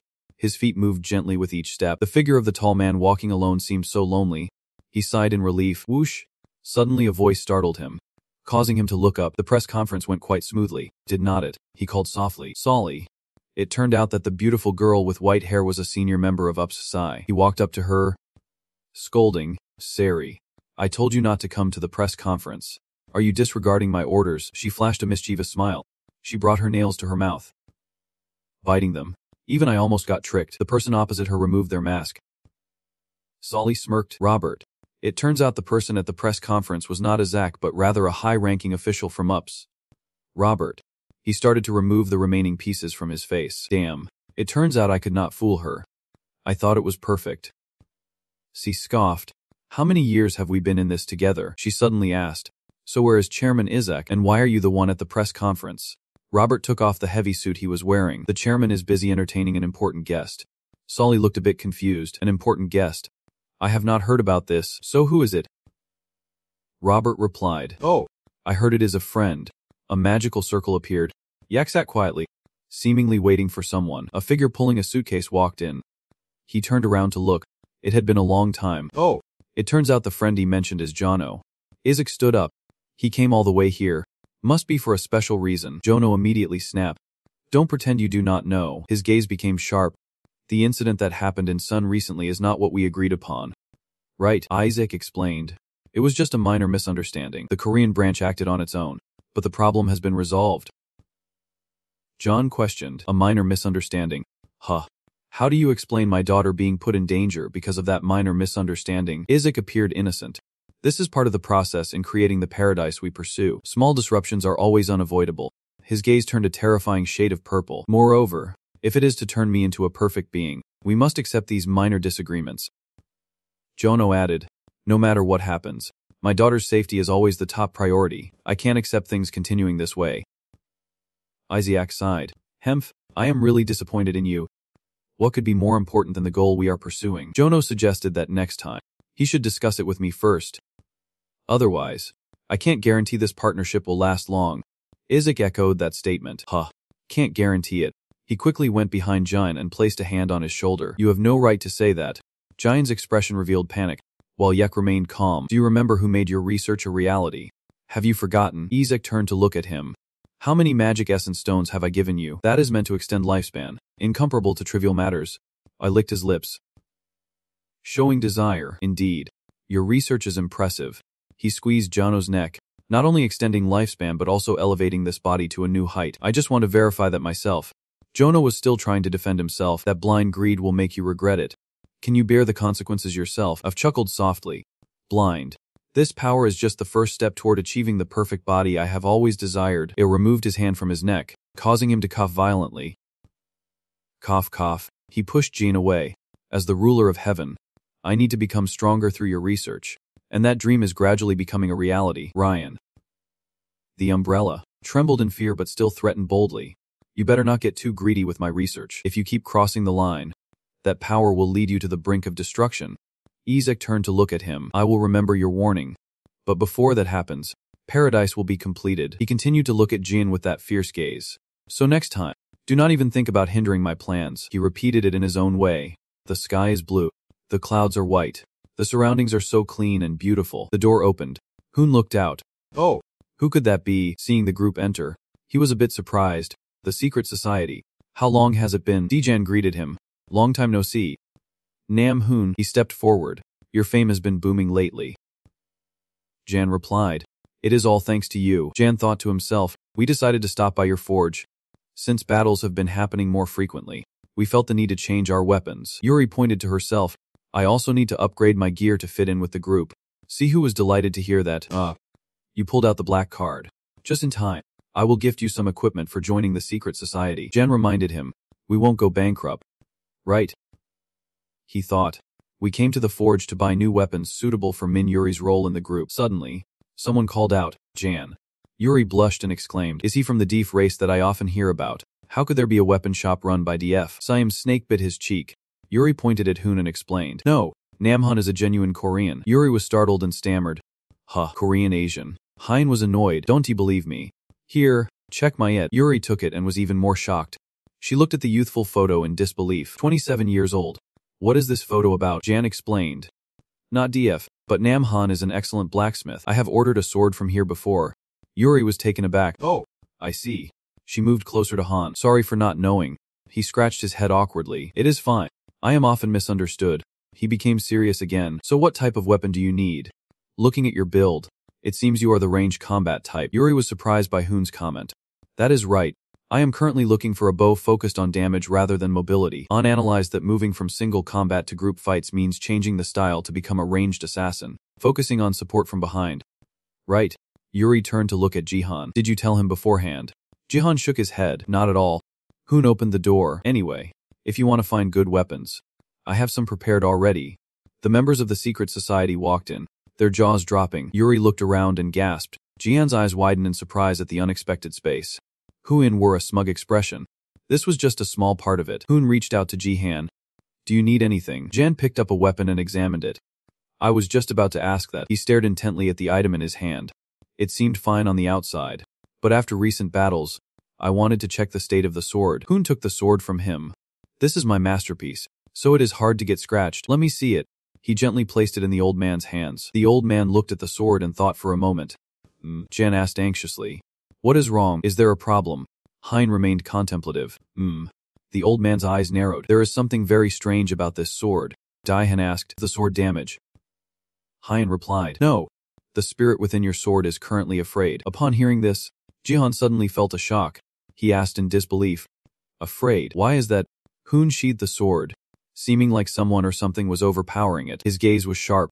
I do not know exactly what is causing it, but the magic of the spirit in the sword is not circulating well. In this state, no matter how many times you call it, it won't respond. Daihan pondered. Was that why it was silent during recent battles? Hoon closed the sheath. Jan took the sword back from Hoon. Then how do I call the spirit back? He reminded him. You need to find out what it is afraid of.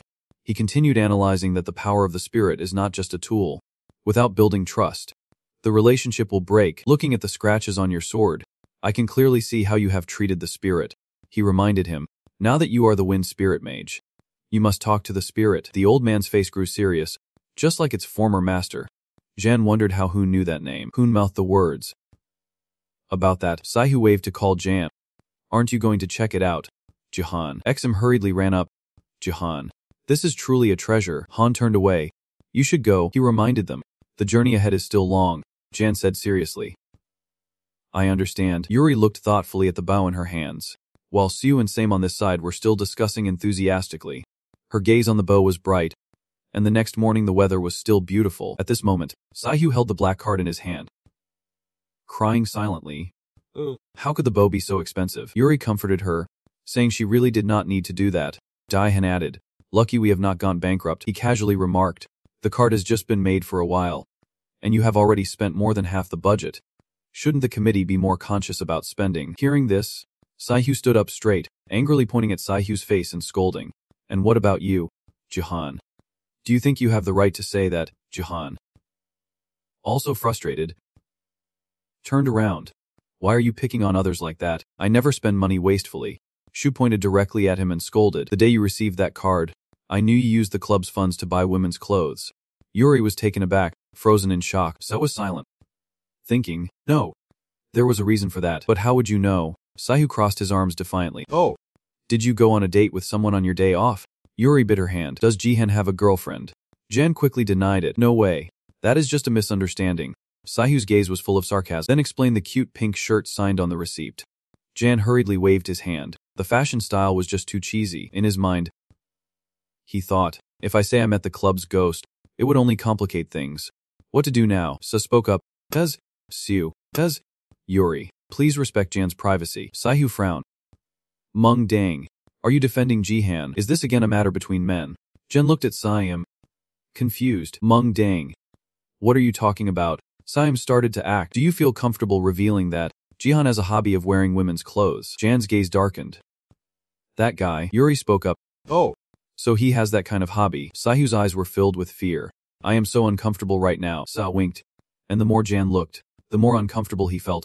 Don't make that face. I want to kill you right now. He grabbed Siam by the collar. You are the biggest jerk. Siam was panicked. Huh. Why is that? Just then, a drunken man walked by. He mocked Jan. Cough. You are doing well. You Jan from the Met Leshy Club. Jan's actions suddenly stopped. Siam was stunned. Huh. He staggered away, holding his head. Oh. My head. Sojudu is really not my taste. Diane looked confused. Who is that? The guy's eyes glinted. Even if I say my name, you would not know. Jan's gaze was confused. Don't talk nonsense. Who are you? Suddenly, a bottle of alcohol approached him. Diane's reflexes were quick. With a few moves, he smashed the bottle. His gaze sharpened as he looked around, thinking, it is gone. Suddenly, a voice called out. What are you looking at? He was standing on Jihan's sword in a ghostly manner, even more unreal than a ghost sleeping on a thread. He looked at him, smirking. You are so weak. He continued to drink alcohol in a ghostly manner. He wiped his drink with his sleeve. Oh. Finally showing some spirit. Huh. Vodka is still the best. Diane looked at him seriously. Who are you? Really? He lowered his eyes to look at him. Hemph, you really are persistent. If you are that curious, I will tell you. He twirled the sword in his hand. I am the current president of the Destiny Association, and you are the former level 1 hero expelled from South Korea. He gripped the weapon tightly. Introducing himself, I am Kangubake of the 6 Great Guilds. Nice to meet you. Jahan retracted the sword. The Destiny Association. Then why did you attack me? Jubab jumped down to the ground. You Jihan of the Secret Guild. Your case has been discussed at the meeting of the 6 Great Guilds, Jan asked.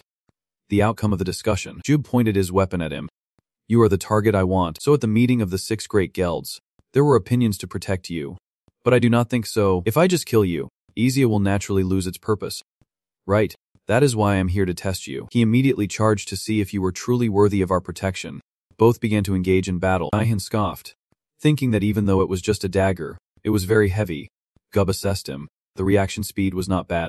But if that is all you have got, I will be very disappointed. Why are not you using your elemental power? His words made Jian freeze. He stepped back, going silent. All right. He charged again. If I keep pressing you, you will have to use it. Right. Jan's eyes lit up again. He stepped forward and gave Gubik a strike. He bowed his head to dodge the move. He looked at him with a smirk. Your moves are too obvious. Such attacks are just bait for a counterattack. Jihan replied. I know your eyes change to 2 colors. You will dodge and counterattack. Jib easily avoided the move. He glanced at the attack behind him. Gubek's gaze was alert. Great skill. The figure of Yuri faintly appeared. I heard the secret guild does not have long-range shooters. She approached him. Are you alright, Jan? Jan looked at her appreciatively. She arrived just in time. She adjusted her scarf. Is the opponent an enemy? Jan did not look at her but answered. Considering it so for now, Daihan explained the situation. Now that I have heard it, I understand. That person is a level 1 hero. With our current strength, we can't face him. This is a bit much to ask. But help me now. Saihu approached to ask him. How long do you need to buy time? Jen contemplated for a moment and then replied. As long as possible. Watch scratched his head. Hemph, have you all finished discussing? My patience has its limits. He thought to himself. Hemph, A swordsman is standing in the back. What kind of scheme is this? Yuri's gaze was cold. I am ready. Saihyu responded to her. Saihyu immediately launched an attack toward him, her eyes full of smug confidence. Binding magic? Huh. Even though it is basic magic, it seems she applied the transformation independently. Saihyu launched her attack right away. Multiple spells. 6 wind arrows. Yuri also supported her with ice arrows and ice dance, both of them pouring all their strength into attacking Gu. Fake. His gaze remained confident. Ha! This is so fun. He immediately countered, leaving Saihyu stunned. No way. He blocked all of that. His killing intent erupted. He smugly said, Is that all you have got? Is that all? Daehan stood still. Unmoving, he remembered Hoon's words. The power of the spirit is not just a tool. If you can't build trust, the relationship will crumble. Looking at the scratches on his sword, I can see how you have treated the spirit. Now is the time, as a Wayne spirit mage, to speak with Sin. He closed his eyes, focusing on what he had to do.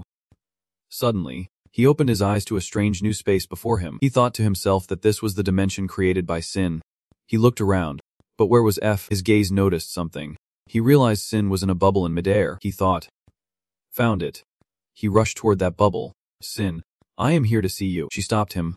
Don't come any closer. He suddenly halted before the barrier. Sin looked at him and said softly, You Hyan. I do not want to kill you. He approached the barrier. You do not want to kill me. What are you talking about? Sin deliberately ignored Jihan. You know, the first contract signer with me. She worries about Jihan and her fate. Jan hesitated, asking if she was Siu's mother. Sin hesitated to express her feelings. She truly is a great person. She possesses a spirit stronger and kinder than anyone. Her eyes glanced, suddenly filled with more emotion than anyone. But she was also quite foolish. She sincerely expressed, You Jihan, I can't let you make the same mistake she did.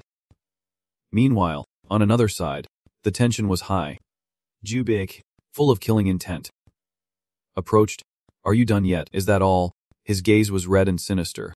Not planning to attack again, he stepped forward nonchalantly. And I won't harm you. I am only concerned with you, Jihan. Jubj smirked with arrogance. If you step aside, you might just keep your lives. Yuri spoke softly. This is not over yet. She immediately gave the order. Chila appeared, ready to stomp Jubik. He glanced back, wondering when it had shown up. Chila stomped fiercely. But this attack Gub could completely withstand. What kind of monster is Chila? I heard there is a domesticated one in Korea. He raises his voice in challenge. But it seems the rumors have been exaggerated. Geek looks down in disdain, while Chilon is in total disarray. It is just big, but completely soft like cotton. He jumps out quickly. I do not have a habit of bullying other people's pets. He kicks Chile out, so just be quiet and sleep. Yuri shouts anxiously. Chila. Chila. Severely injured, lies in her arms. He smirks and says, So that is the end of the show. Saihyu kneels down helplessly. No, this is bad. He is too strong. She turns around and yells. Jan, where are you? You said it would only take a little time. Jahan is now silent, his face dark and brooding. Yuri gently takes something out. I trust you. Daihen. She pulls out an item with a bang, placing it firmly in front, leaving no room for guessing about her resolve. She only said that she would buy some more time. Yuri's eyes are filled with determination, so please keep an eye on Jihan. Yuri glares at her opponent in hatred. Is that what you chose? Hoon admires the bow Yuri holds. She has a keen eye. Yuri simply says, This bow is of excellent quality. I want to buy it. He means well by giving her advice, but she needs to think it over. This leaves Yuri confused. Why? Hoon patiently explains. That bow is a shape-shifting weapon, capable of changing its magical properties. If someone is not skilled at using it, the magic in their body can be completely drained. This makes Yuri cautiously ask, Do you mean my magic could be fully depleted? Hoon does not deny it. That is right. He strokes his beard mysteriously. If someone is not skilled, just a small mistake. Now, with the bow purchased, it stands tall before Yuri. She grips it tightly, remembering that it could cost her life. Jubi smirks and asks, Changed your weapon, but the situation won't change. In her hand is an arrow full of magic. No need to test it to know. She gently pulls back the bowstring. Focusing intently, it seems to absorb everything in the world. A tremendous amount of magic is gathering on that bow. This time, if hit, it could be quite dangerous. Jubi is also a reckless type, rushing forward without hesitation. That is, if she hits. Yuri's eyes are filled with hope. She will definitely hit it. One side fights with weapons, while the other has no one to fight. The air is tense. This time, Jubj still has mockery in his eyes. He is strong, but it is just an arrow. Dodging a regular shot is as easy as pie. Suddenly, his gaze tightens.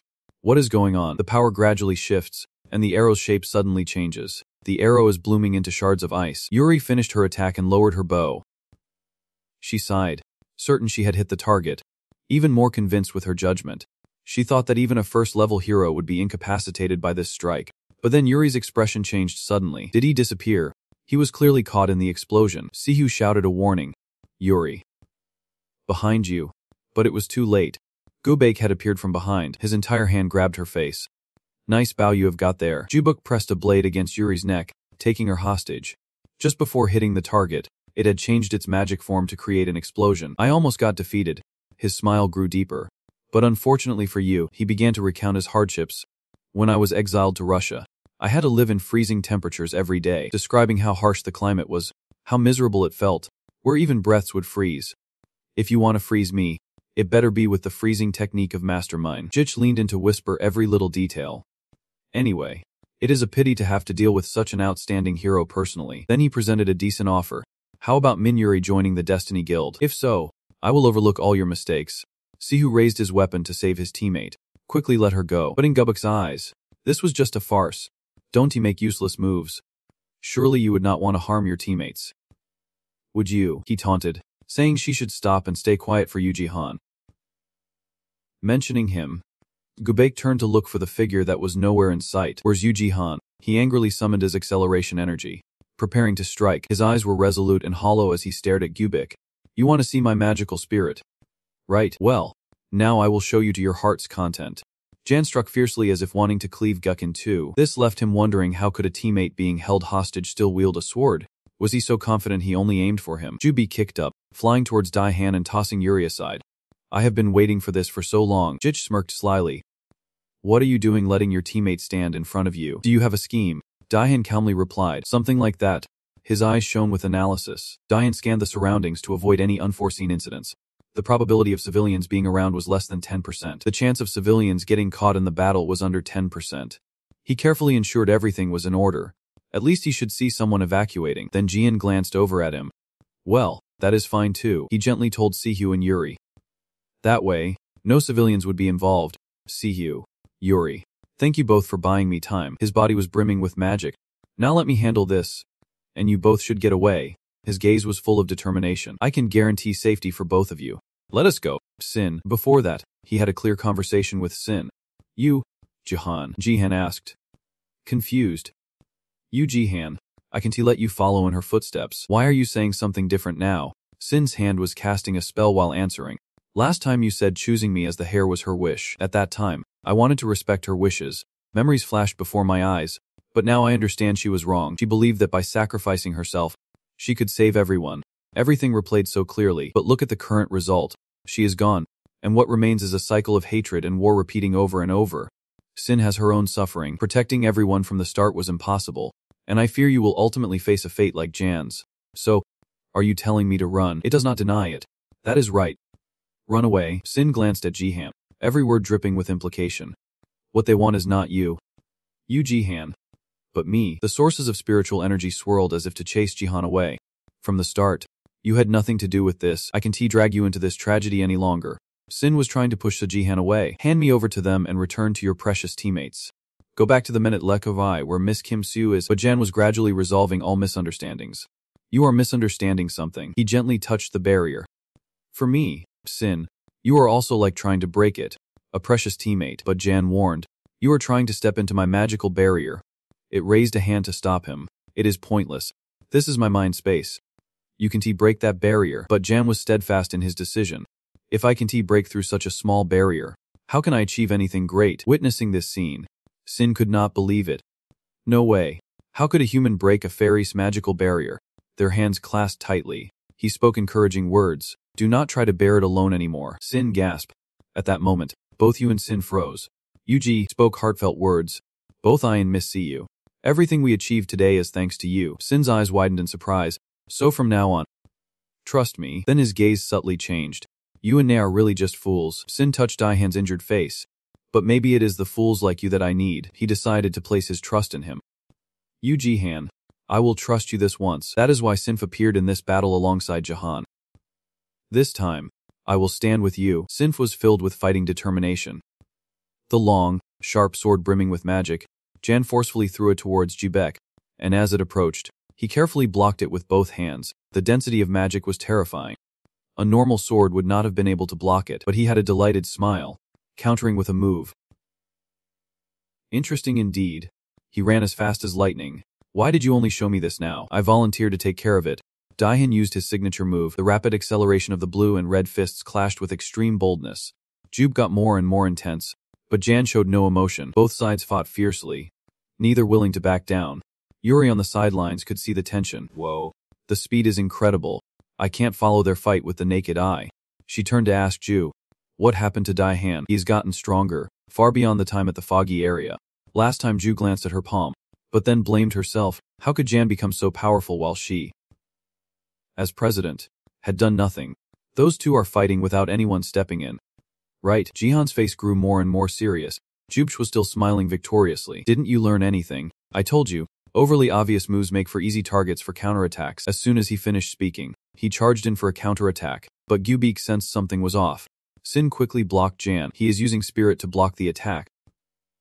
Daihan chuckled. I told you so. Then he used a violent wind move in return. Was he planning to do this from the start? An explosion erupted, filling the area with horror. Smoke billowed up thickly. Jubu Bh laughed heartily. That is amazing. Are there still heroes of this caliber in Korea? Daihan exclaimed. He is quite resilient. Sin seems unable to hold on any longer. Yujian is running out of time. It is almost time for my form to dissipate. Jan decided to take another risk. Then let us finish it with the strongest blow. Channel it into the sword. But Sin's actions only increased Gebek's contempt for him. Is that your strongest skill? Let me witness it. Jan raised the sword high, ready to attack. He did not need to say anything. The overwhelming power unleashed made me intend to do the same. Jik was not afraid, charging madly, when suddenly a third person intervened. These reckless guys are exactly why I hate Hothids. That person unleashed a wave of power to block. Jan's gaze suddenly hardened.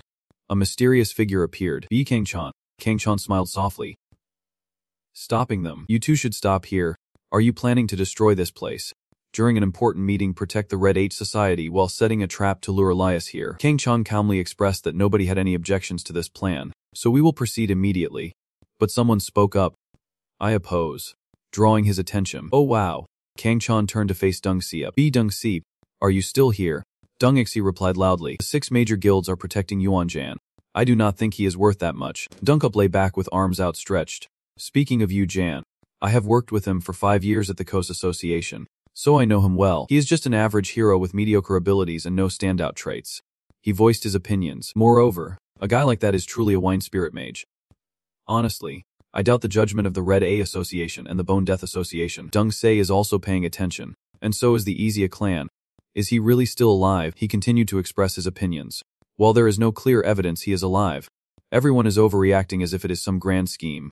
Jich then revealed a piece of news. Lias is still alive, making Kangtron frown. What? He is going on about his past again. When I returned to Korea, I could smell him. He is definitely in Korea. He keeps showing off. But as the Coast president said, I am not sure if Yu Jan is the person we need. Jube slammed his weapon down on the table. So what if we do it this way? He volunteered. I will get up and go meet him.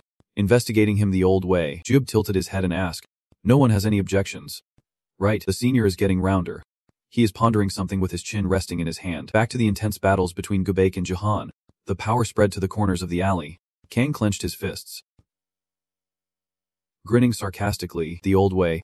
Huh. His sarcastic tone echoed. That is pretty difficult. Jich slowly approached him. Senior Kangchan, we agreed not to interfere. Right. Kangchan turned around with a faint smile. Don't he act like that? He raised his voice in questioning.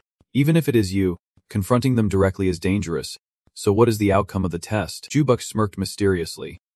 Perfect. Dahan stood there speechless, then asked him, Bitch Kangtron, what are you doing in the neighborhood? Kangtron replied, he is all set up.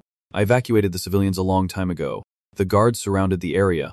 I was ready before you all arrived. Dozens of people are pointing guns at Jan. It is the Red Hess Rapid Response Team. Sihu shouted. Alert. What do you plan to do? Ji softly warned. Don't resist uselessly. Kim Si, she has appeared with that team. We do not intend to harm you.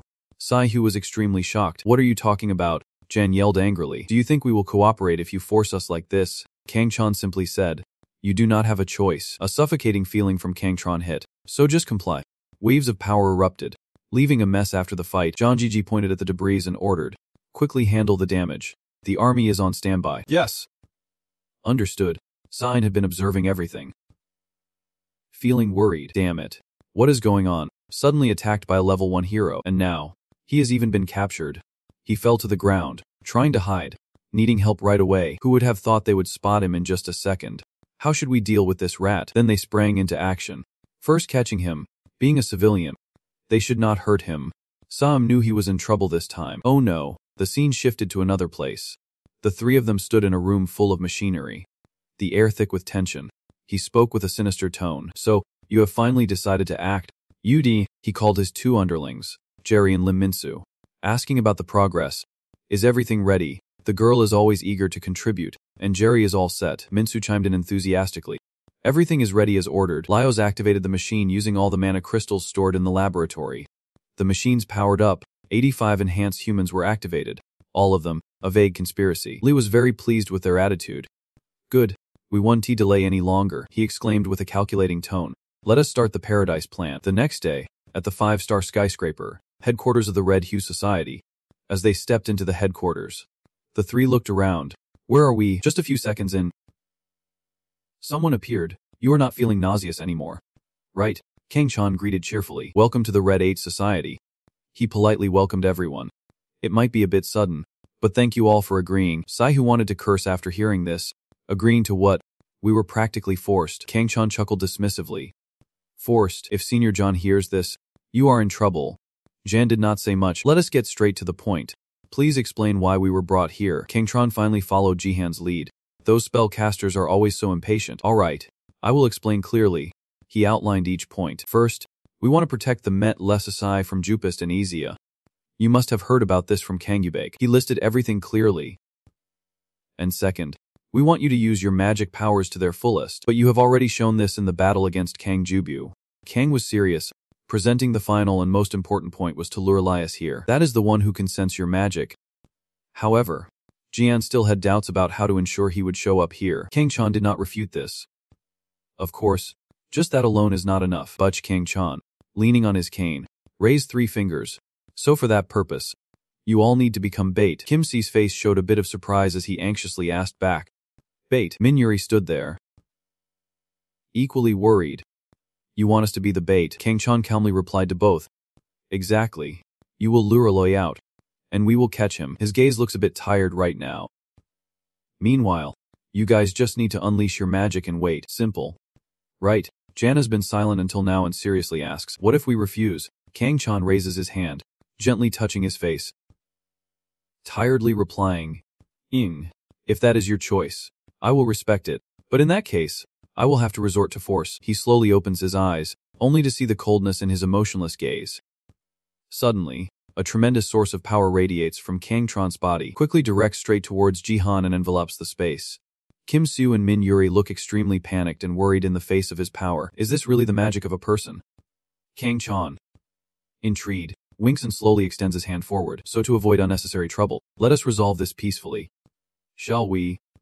Suddenly, Diane has drawn his sword from somewhere, pulling it out of its sheath. You ambushed us, attacked us, and even captured us, and now you want us to just sit still and wait. His whole body is now brimming with power as if a fire is blazing. I refuse. If he appears, I will fight too. I do not know when Sin also made an appearance. Kang-chan and Jihan are facing each other, separated by a good distance. Surrounding each person is an immense personal power enveloping the entire space. Kang-chan suddenly smiles with delight. His eyes are fixated ahead. Yun Jihan.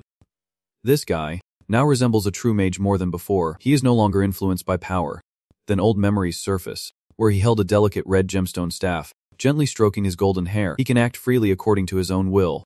Just like back then, when her face was filled with confidence, looking straight ahead without fear. Back to the present.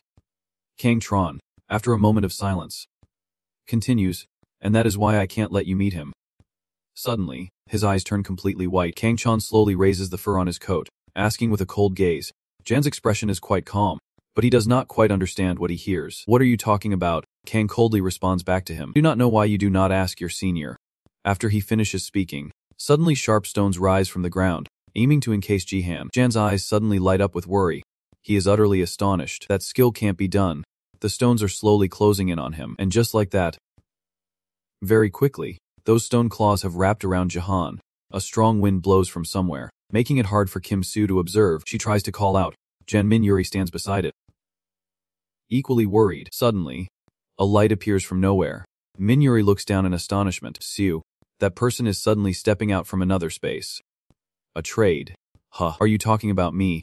That person is none other than Yundoha. He just said, his hands suddenly lit up. I have never had such a rebellious junior. Yunha looked extremely tired, raising his hand to support his head. No matter how many times I move, I still can't forget. Yundoha from the Bone Clan asks. One person in the group wonders. Kang-chan is still standing with his cane. Observing. He arrived late. I almost got into a fight with his disciple. Yundoha stepped forward from behind him, hands in his pockets. Next time, please set the coordinates more accurately. Kang-chan smiled happily and continued speaking. Anyway, you arrived just in time, Yundoha replied calmly. He won't be able to move for a while. We should go too. Suddenly, a voice called out from somewhere. Let Jan go now. Hearing that shout, Do's gaze slowly turned cold as he looked up. The speaker is none other than Kim Sai. At this moment, she has cast numerous spells in the air, illuminating a vast space. From those formations, countless rays of power shot straight toward the rock that imprisoned Jihan. But after it ended, the rock remained intact without a scratch. Kim Si-hoo was surprised by this sight, worrying silently in her mind that it had no marks at all. At this moment, Doha observed and spoke up. Don't waste any more time.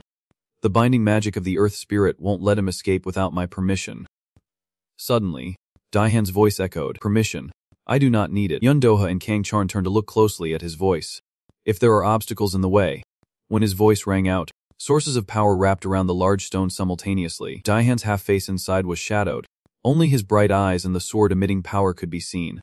And I just needed to cut through everything. His eyes held nothing but coldness, devoid of emotion. Please surround me with your magical spirits. She also appeared there, closing her eyes with both hands, starting to gather strength. Wait, do you think my magical power is limitless? Please open your eyes, she said. All right, my magic power is fully charged. Just hearing that, Daihan quickly swung his sword back, his whole body filled with energy to break through. The earth can be tough, but it always has its cracks. Jan slashed forward, his eyes white as a demon rising. Outside, a massive explosion was about to occur as small blasts appeared in the cracks of the large rock. Now, we could break through those fissures. Soon after, the large rock was sliced into tiny pieces, flying in the air along with a tremendous force. This was a wind-cutting technique, as the wind could blow anywhere. Kang watched everything happening without any fear, even enjoying the observation. Oh! Kim Soo and Min Yuri were delighted to see him break free like that. Looking at Jan with joy, Yundoha had a contemplative expression. He was silent, as if lost in thought, but then suddenly broke into a strange smile. You have gotten much stronger. That is what a true junior should be. One eye of Jan still retained a hint of power as he held his position, letting the mist swirl around him. Jan pointed the tip of his sword directly at Kang-tron and Doha. If you two plan to stop me, then fight seriously. Now my hands are confident that I can slice through anything. As he spoke, one of his eyes brightened once again. Kang-chan glanced back at Doha, saying, Did you hear that? Yundoha, how have you trained this junior? Saying that, he laughed delightedly.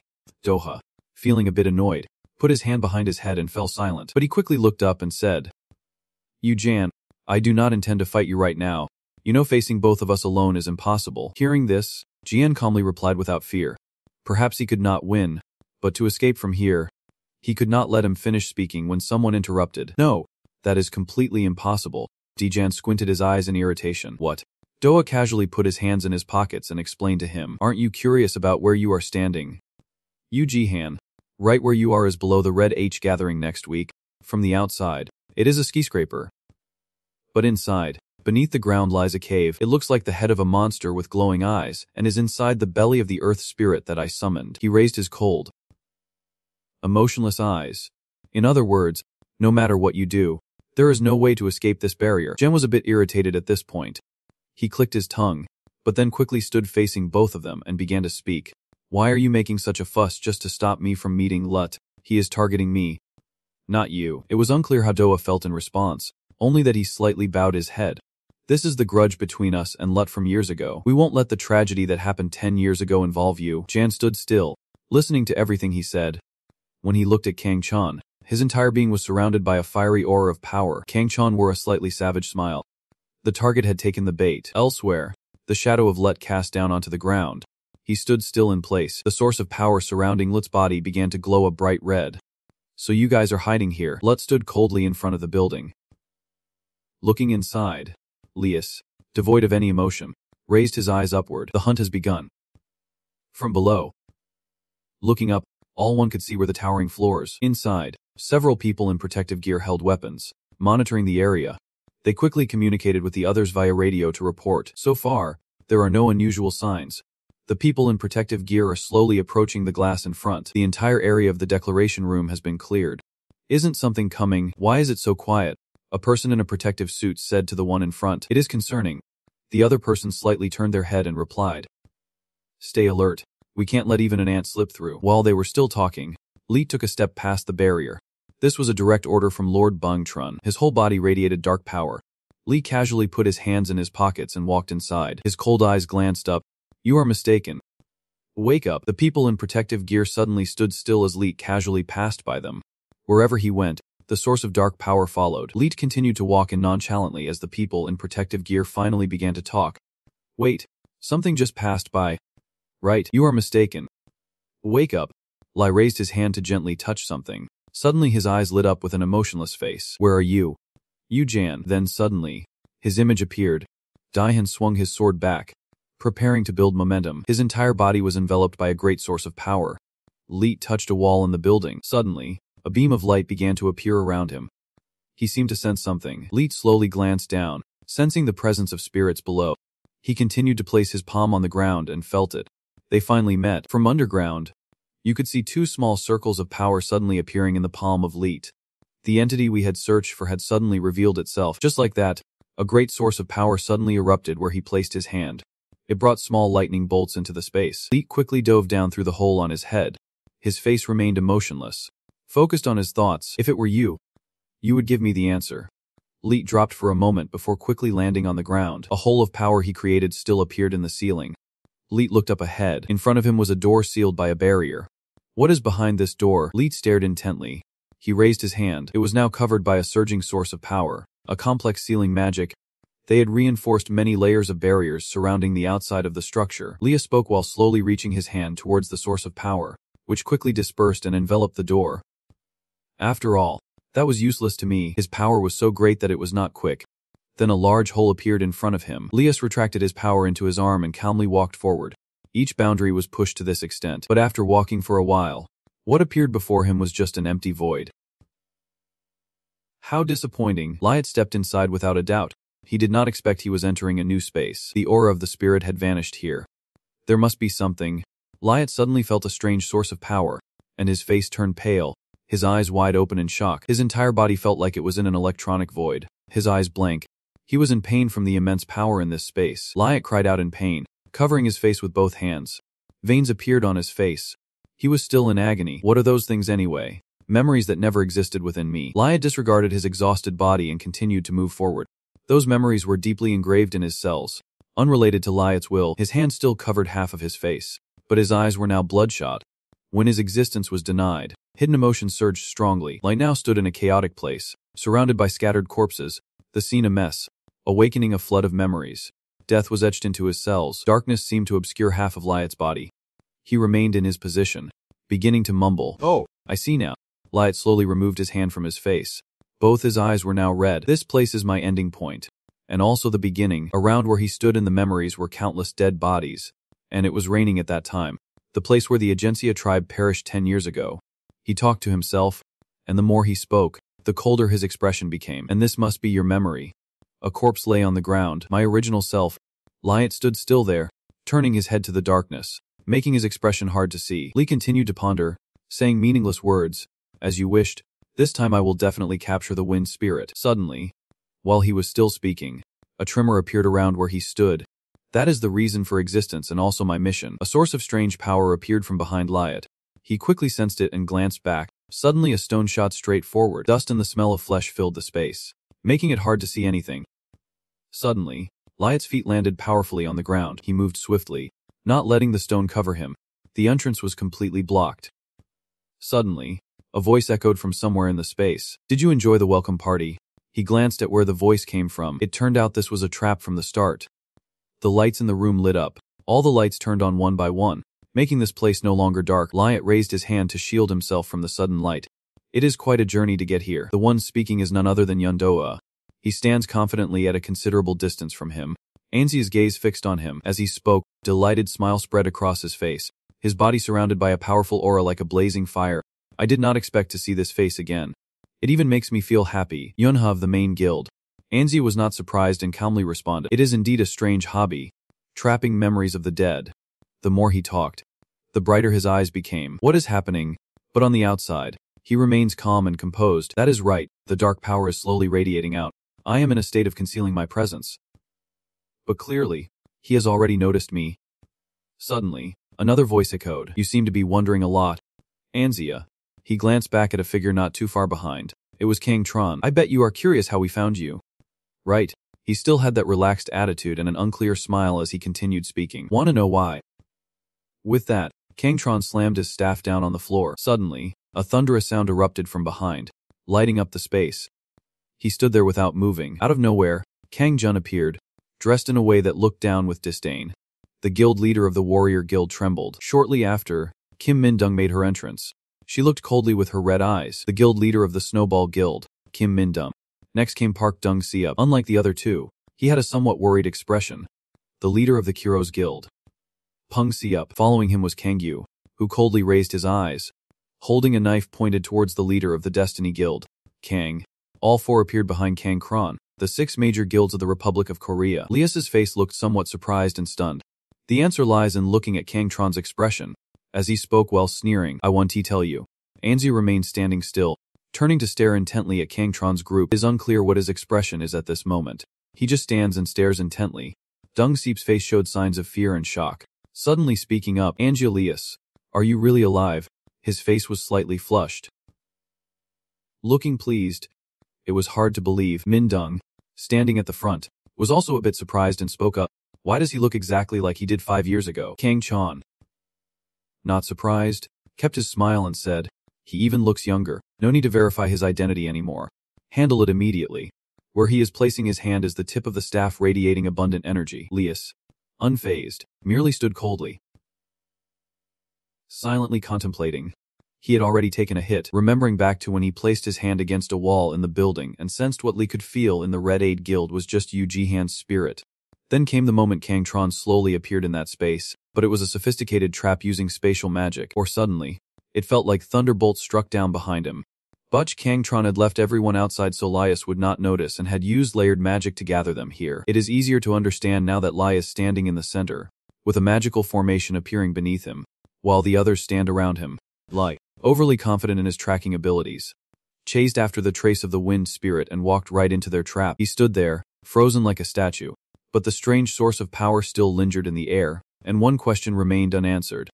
How could they detect the hidden magic concealing his presence? Kang Chan's staff struck the floor once more. What are you thinking so intently? If you stand still, I will strike first. After saying this, Kang Chan suddenly unleashed countless streams of power like daggers straight at Lias. I did not react at all, just glanced at the streams of power rushing toward me. Lias raised his hand, and a shield appeared in the air to block those attacks. Useless. Dung Seop, still anxious at seeing that scene, felt increasingly gloomy. He neutralized B. Kang Tron's cutting move. Yeah. After a moment of silence, Lios finally spoke to the others. You know that spatial magic does not work on me. Have you forgotten? Suddenly, several strange red orbs appeared out of nowhere, resting in his palm. I am also a space mage. Hearing this, Kang Tron's face lit up with interest. That is right. You are the one who created the concept of spatial magic on Earth. Once, you taught humans magic and collaborated with them. So why did you betray us? Lei stood still in place, maintaining his posture while listening to him speak. Then, Lei calmly replied, unhurriedly, that is what I want to ask. The more he spoke, the darker his expression became, his eyes shining bright. Why did I trust such wicked people in the past? Kang found his meaningless words a bit hard to understand. You, in the past? What are you talking about? Looking over at Liat, half of his face had turned dark with rage. The cube hovering above his palm suddenly glowed. People like you do not need to know that soon everything will become meaningless. Around that cube, it seemed a fire was slowly heating it from within. Finding a way to escape is not difficult. Let us temporarily retreat today and wait for another opportunity. But suddenly, the cube exploded, scattering fragments everywhere. Liat found the scene very confusing. He seemed frozen in place, staring intently at the spot in his palm. The teleportation magic had been forcibly cancelled. Huh. What is happening? Kang Tron pointed his staff forward, excitedly telling him, we have prepared many things. It would be a shame to let you go like this. Then suddenly, a source of bright power surged forward, creating a massive shockwave. struggling to maintain his balance. He looked up to find the surrounding space covered in a layer of green ice. This is the virtual space he created. From the very beginning, he trapped me in this space. The gem held by the snake-headed Go suddenly lit up. He cheerfully continued, "This space is under my control, so let us finish the battle that was left unresolved 10 years ago." While Leos was still focused on listening, Junin leaped from behind, wielding his giant hammer towards him. His eyes sparkled like stars, fiercely striking forward. "Let us finish the battle that was left unresolved 10 years ago." With that, he slammed the giant hammer down powerfully onto the ground, causing the earth beneath to shatter into small pieces, creating a massive shockwave. Luckily, he quickly dodged to the side.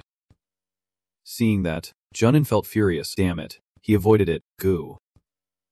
Feeling helpless, struck his own head in frustration. Who sings while launching a surprise attack?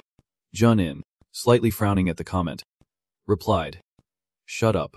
That is my fighting style." Leah staggered a bit from the gust of wind after that unexpected attack. How could he target me while I am hiding my presence? Louis' eyes suddenly widened as he saw something unexpected. The image from earlier appeared, showing Lias using his dark power to break the barrier. It must be because I touched the barrier at the entrance then, he thought while looking at his palm. I thought it was just a regular defensive barrier.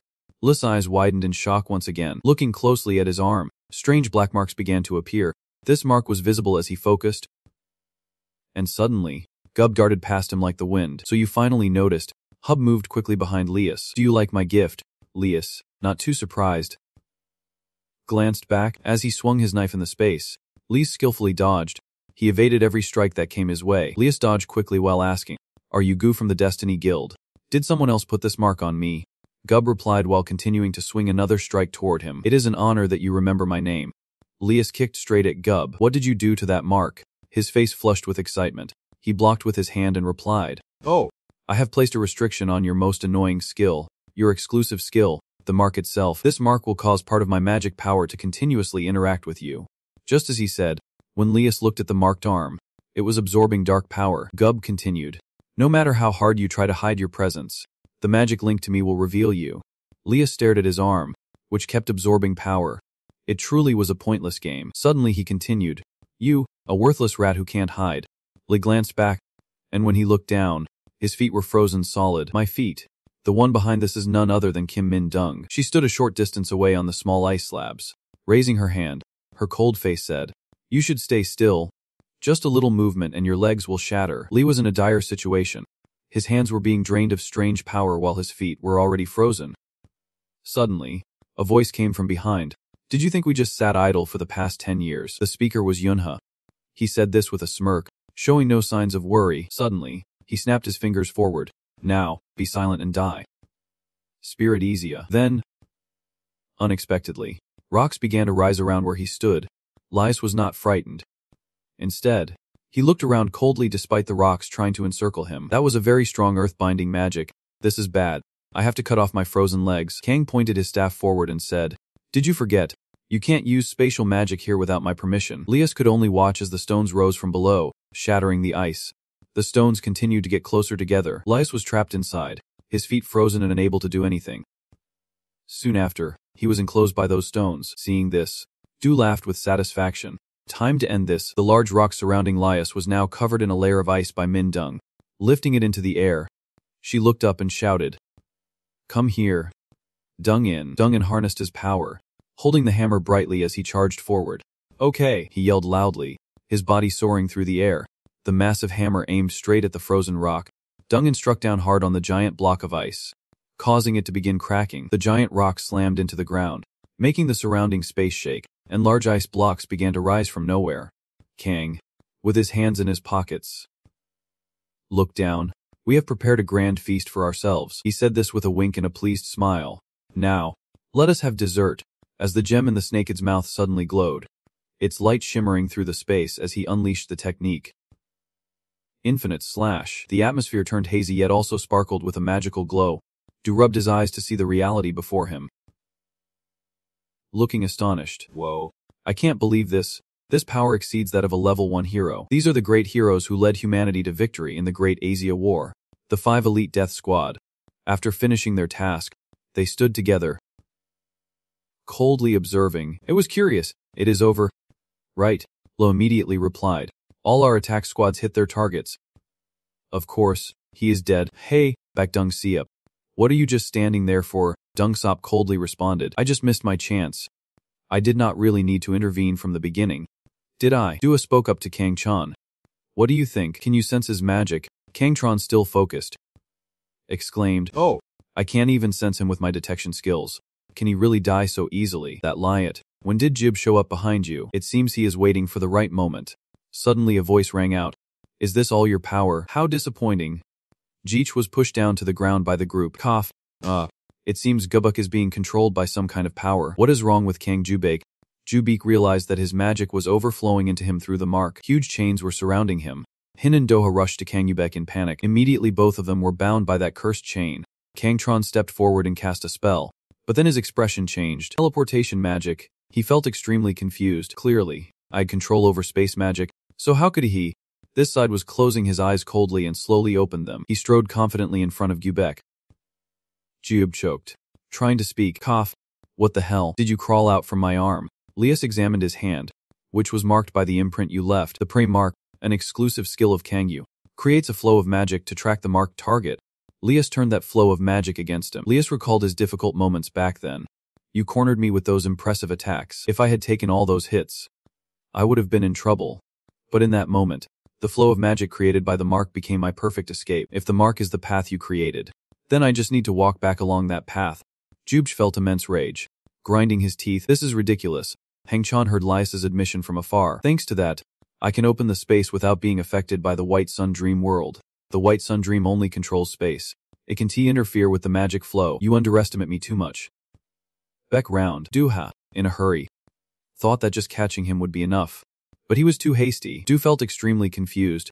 The elemental magic was blocked. Lia coldly spoke. Yundoha, you have clearly gotten stronger than 10 years ago. And so have I. Then he turned and attacked. Lias faced off against Kang Chan while Doha shifted his focus to Jihan. Yuri shot an ice arrow. Su followed up with ice shot. Two streams of power interact as they collide. Yuri appears helpless, not moving at all. Daihan believes they should not attack anymore. It is just wasting magic. His keen eye begins to analyze the probabilities. The probability of breaking through this place is indeterminate. Daihan thinks for a moment, and even if he tries to analyze it again, the answer remains uncertain. But the fact that it does not respond means there is still a way. Right, let us try using the spirit again.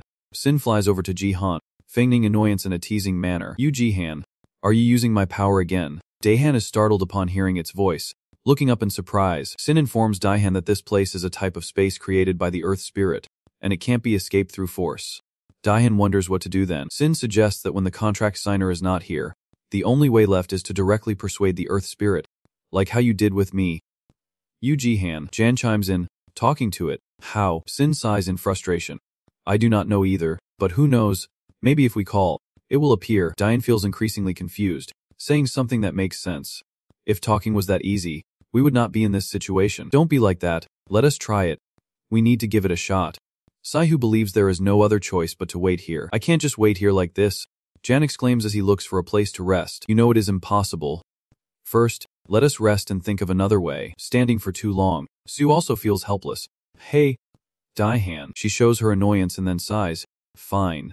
Then I will do it myself. Then, Su raises her hands to the sky and calls out, you stupid idiot. If you are not a coward, come out now. Jen is also amazed by Su's action. What are you doing? Saihu explains to Jihan that they have to provoke it. Then Saihu turns around and exclaims, you too. Yuri seems a bit hesitant. Huh. Me too. Su looks at Yuri. This is the president's order.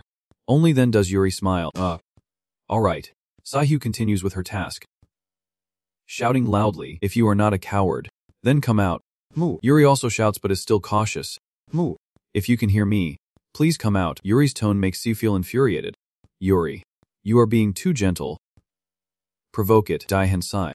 What are they doing? In that case, Mu won't respond. Yuri yells out, the Earth Spirit is an earthquake, not a ground dragon. Dian silently admires the effort. That was something. Hey Yuri. Suddenly, the atmosphere changes. Mu can no longer hold back and appears, saying, I am not an earthquake. Saihu is overjoyed and opens her arms to welcome Mu. It really showed up. Dian finds this hard to believe. How did that actually work? Saihu shouted loudly. See, I told you. Mu immediately questioned the group of people. Mu. Why were you called out here? You all are too noisy. I am thrilled to welcome its presence. Mu. It has been a while. Mu replied politely. Oh, It is very nice to see you again. Taking the opportunity, Yuri made a suggestion. Moo. Could you let us out of here? Moo immediately declined. That is not allowed. Minli promised Yundoa, so no one can go out. Jan, unable to take it anymore, drew his sword. Then let me give you a taste of my spirit sword to wake you up. Sin rushed to stop him. Wait. Dun-Ti.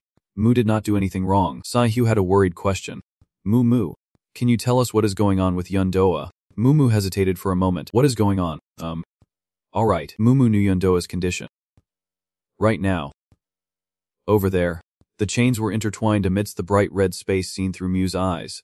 Everyone felt the ground shake. What is happening? Mu shouted. This is bad. Yuna is in pain. Yuna is in danger. Jan was shocked by the news, making him extremely anxious. Yundoa is in danger. Looking back at the mysterious bright red space, an unknown lens fell into the dark land. Jubich fell to the ground as he was pierced through the back by the spikes. Coughing. He exclaimed, never having heard of this ability, dazed by the surrounding space. What is this red space? Suddenly, a voice rang out, answering Yubique's question. No need to be so surprised. This is a type of unique skill that you humans often refer to. So it turns out that person is Lias with that cold face and demeanor. He spoke up. The spatial magic verdict, like the White Sun dream realm of B-Gang right here. The conceptual magic targeting space. Juch gasped. What about the others? Lyos informed Gyuk. I have sealed them in different spaces. Your 6 great guilds will be used for the Heavenly Party project. Juch was stunned, showing anger upon hearing this. Is that the purpose of your P? Is that your aim? Lu calmly announced that, after neutralizing all 6 great guilds, we will carry out a large-scale airstrike nationwide. Thanks to your trap, the plan has gone more smoothly. Give it up and tell me where Yu Jihan is hiding. If you do, I will let you and your teammates live. Jub exclaimed. Let us live. Jubch, furious, broke the staff in his hand, then unleashed a wave of power towards him. Firmly declaring, that is not up to you. La calmly awaited Gyu's attack, then Leet said, you must have seen already. Your spirit magic is no longer a threat. Soon, Gyubu's power shattered into pieces. Jub frowned in confusion. The spirit magic is being fragmented. Lise looked towards Gubch and exclaimed, this is the ability of the judgment boundary. In this space, you won't be able to use skills normally. The spatial magic of the judgment boundary can control the magic flow of the target within the space. When the target's magic flow falls under Lias's control, he can suppress or fragment their skills. Lias even raised his hand, drawing in the magical energy inside. This is the feeling. The spirit magic of yours, he can still use the target's powers. Jich still felt very uncomfortable and puzzled. How could he use the spirit magic? Suddenly, Gub was surrounded by magical rods. How does it feel to be bound by your own spirit magic? Do you still think you are the master of this special power? Jub could not believe what was happening. It was impossible. Only those who have directly made a contract with the spirits can use spirit magic. Lio stepped closer to Guk. Impossible. That arrogance is humanity's greatest sin. I will tell you an interesting truth. 30 years ago, a portal opened on Earth, and alien races came to invade, and you humans faced extinction. A miracle happened. Your heroes appeared. Those who gained the power called awakening. That moment was after the Asia tribe arrived on Earth. Jub looked at Lias with a deadly glare. What the hell? Does Lias confirm that your awakening power comes from Aya? All the skills you use are merely remnants of Asia. Jub stared in disbelief. Lias continued with the story about the opening of the portal and granting powers to humanity. He added that it was due to Lios of the past. My original self did that. Jub seemed to be led from one surprise to another. He hesitated to speak up. The original? So who exactly are you? Lios paused for a moment and then raised a hand to receive a stream of magical energy. Enough talk. If you do not reveal Yu Jihan's location, then you are of no value anymore. The magical energy swirled into a vortex, then began to spread, about to fall on Gyubik. At this moment, Lias spoke up. I will slaughter the Asia tribe. Die to pay for your sins. From the magical energy, gigantic arrow was slowly being released. Jub felt a bit apprehensive. Just then, Kang Chuan appeared like a god with a voice saying, luckily it is not too late. Lias was shocked to see his appearance. Kang Chuan quickly ran over to free Gyu, and then he stroked his hair and smiled with a confident gaze. The main character has arrived. Gubi was also amazed. Kang Tron spread his hand, causing the arrow to emit a cracking sound as it shattered. He used his power to shatter it in an instant, leaving Lias in shock.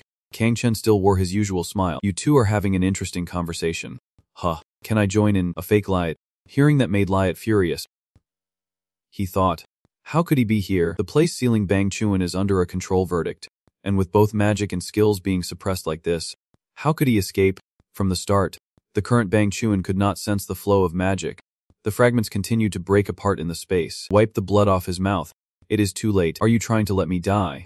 Kang Chuan replied to Go B. You talk like that to the person who just came to save you. Ju hurriedly asked about the situation. Where are the others? Kang Chen replied. I just managed to escape alone, and I am nearly out of magic. The two of them looked up at Laios,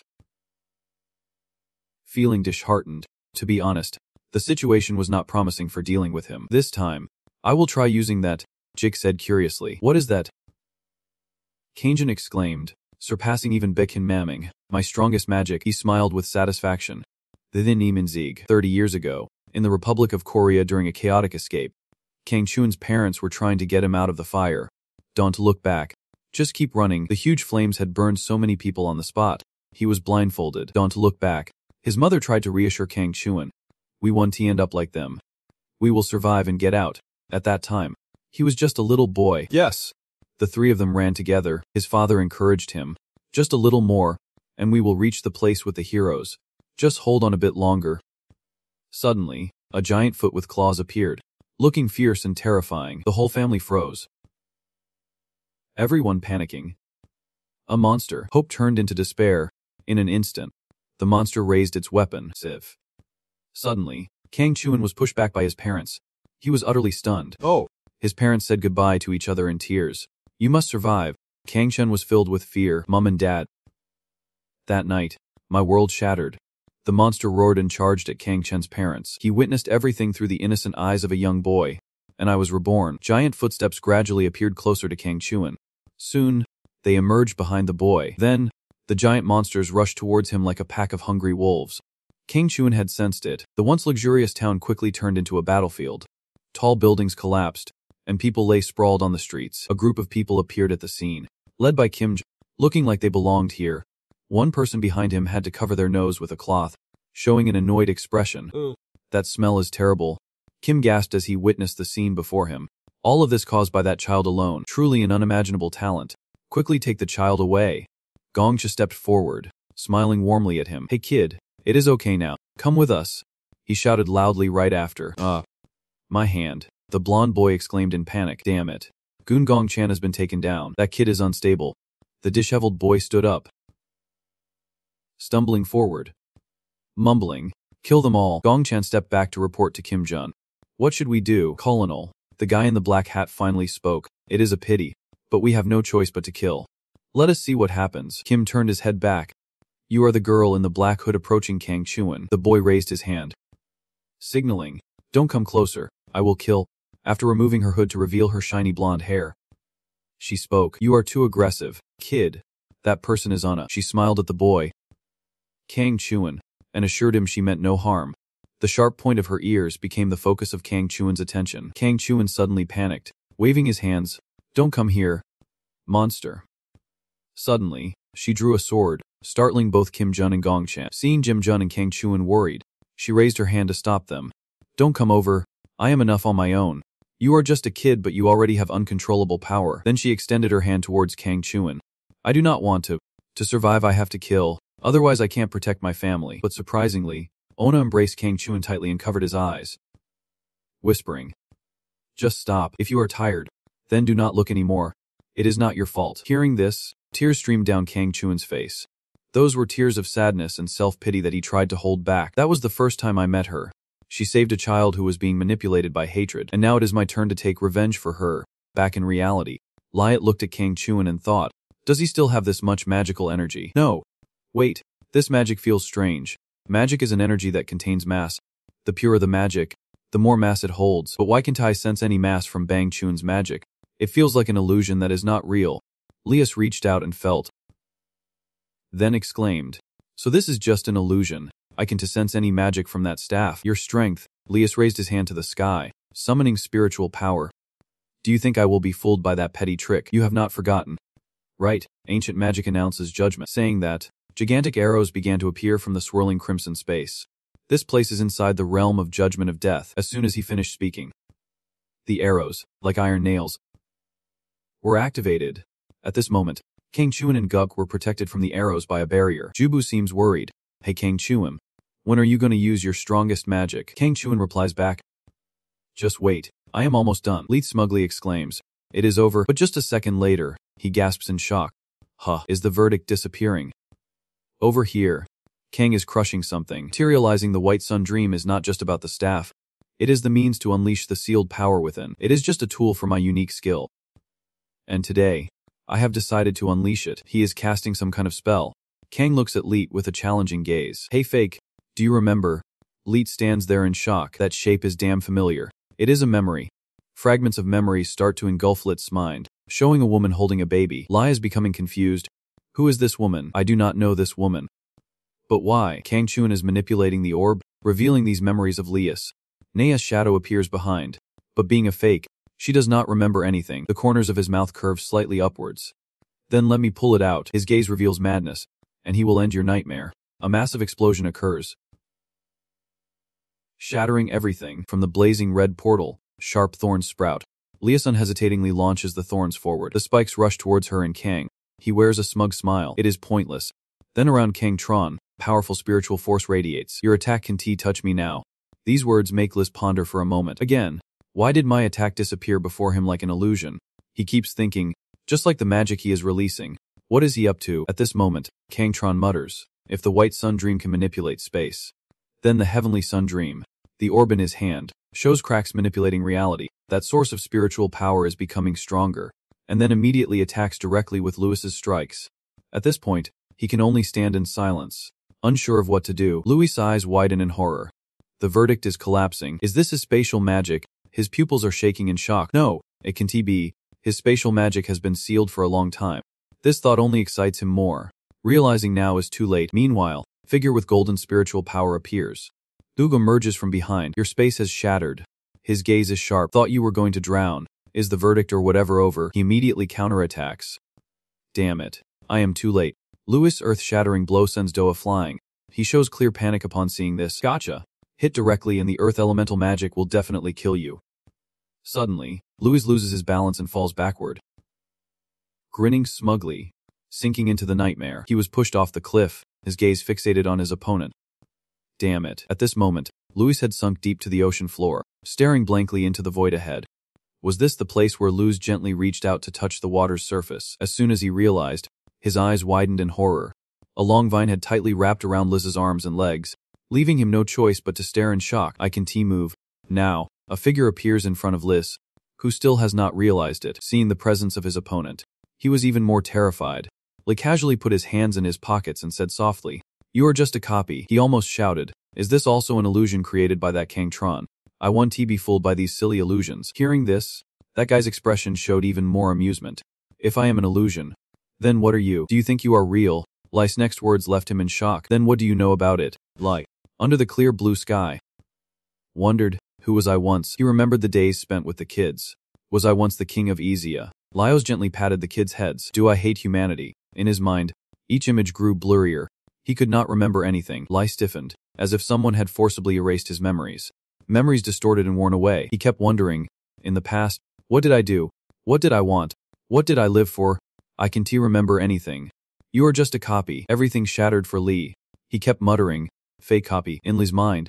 It was in complete chaos. Am I just such a mundane thing? Suddenly, a hand gently touched him with a reminder. No, Ona said softly. Louis, you are not that kind of existence. Li suddenly wondered, is this a deeper original memory within the cells? What is my connection to this woman? She continuously encouraged the kind and warm side within you, if you do not completely destroy it. The sincerity in her eyes could have been on your side. These words instantly awakened him. I am truly sorry. Louis still felt very vague.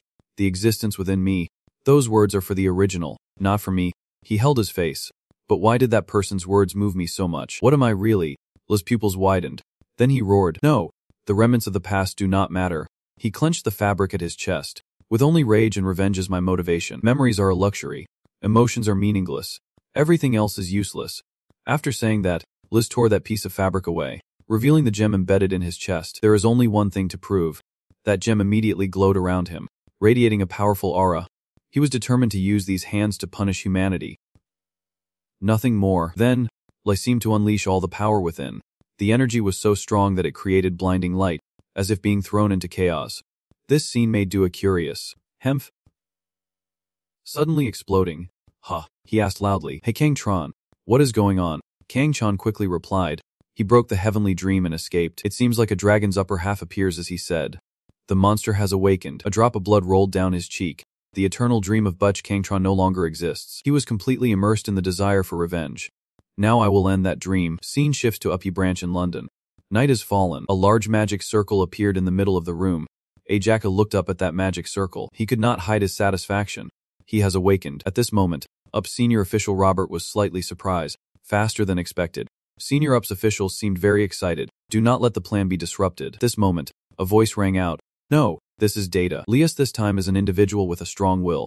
UP's senior official Leonard spoke up hesitantly. I know best because I managed that cell. UP's senior official Carden questioned. Is that the precious Leonard? Isaac decided. Then we must act. He predicted to create paradise. First, we will go to South Korea. Ryan slowly stepped out and spoke softly. Certainly. That ruby constantly radiates powerful spiritual energy. Lit's entire body was enveloped in a strange red-black energy. Doha began to feel tense. What is attached to his chest? A magic spirit stone. Kangtron replied immediately. A disgusting mass of magical power. Is that also a UPSI product? He began to analyze. It takes time to recreate the heavenly dream. For now, we must avoid direct combat. Li showed clear signs of urgency. How long are you going to just stand there? Immediately, he created a powerful source of energy. Then I will strike first. The massive energy in front made them a bit wary. As he prepared to take the hit, he reacted quickly. Thu summoned a shield to block the attack. He shouted. Damn it. The magical density is astonishing. Is he going to wipe us out immediately? But Kangtron said, no, on the contrary, the bright spiritual energy he created. He predicted he was concentrating magical power in one place. His eyes shone brightly, and the corners of Lit's mouth slightly lifted in satisfaction. Hold back. Lit continued to channel his inner power, continuing to compress. He exuded a heavy murderous intent, ready to eliminate his opponent. A cold voice rang out. The divine spear of judgment. Soon after, a vortex of magical power appeared around Lit, making Yuha tense. He was astonished by this scene. There is no way he could compress that huge mass of magical power into the spear. The figure of Lit now resembled a demon. He had surpassed the limits of normal power. Lita's hand trembled uncontrollably. Fear. The familiar dread had arrived. The shattered scene from the past appears. Although Mun has witnessed countless comrades sacrifice themselves, he remains powerless in this tragic past, standing among the heaps of corpses. He can't help but reflect, feeling the horror born from utter helplessness. Then he speaks again, startling Zidu. What is wrong, Yun? The look in his eyes shows both excitement and fear.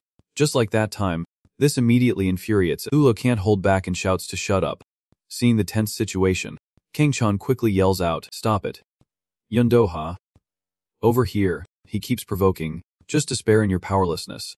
He charges straight at his opponent, ready to die for it, but Lit is not one to back down. His gaze sharpens immediately. You are the one who is going to die. This instantly puts Doha in a panic. What? Soon after, a source of energy opens up, revealing the entire galaxy. Inside that energy is a sparkling universe, where a single, gentle cut erases everything in its path. He channels power into his weapon. This is the strength that combines the demonic crystal and the Asia tribe. Lit's ultimate skill at this moment. But he mutters, what a troublesome ability. Now, the space around the two of them is an endless void. The celestial sun dream of Kangtron has surpassed danger. The Siu can't hide his confusion. What just happened? Clearly, I was struck by this spear. He spits out a mouthful of fresh blood, and he gently says, don't rush in. You idiot. Luckily, the bridge was created just in time. Kang gathers energy in her hands, needing to gather the bridge to counter him. She also gently closes her eyes, realizing she might have to use the last resort. Lio suddenly wonders, the celestial sun dream of Bang Chan. What is the limit of that power? He recalls the scene just now, the moment the divine spear struck Yundoa.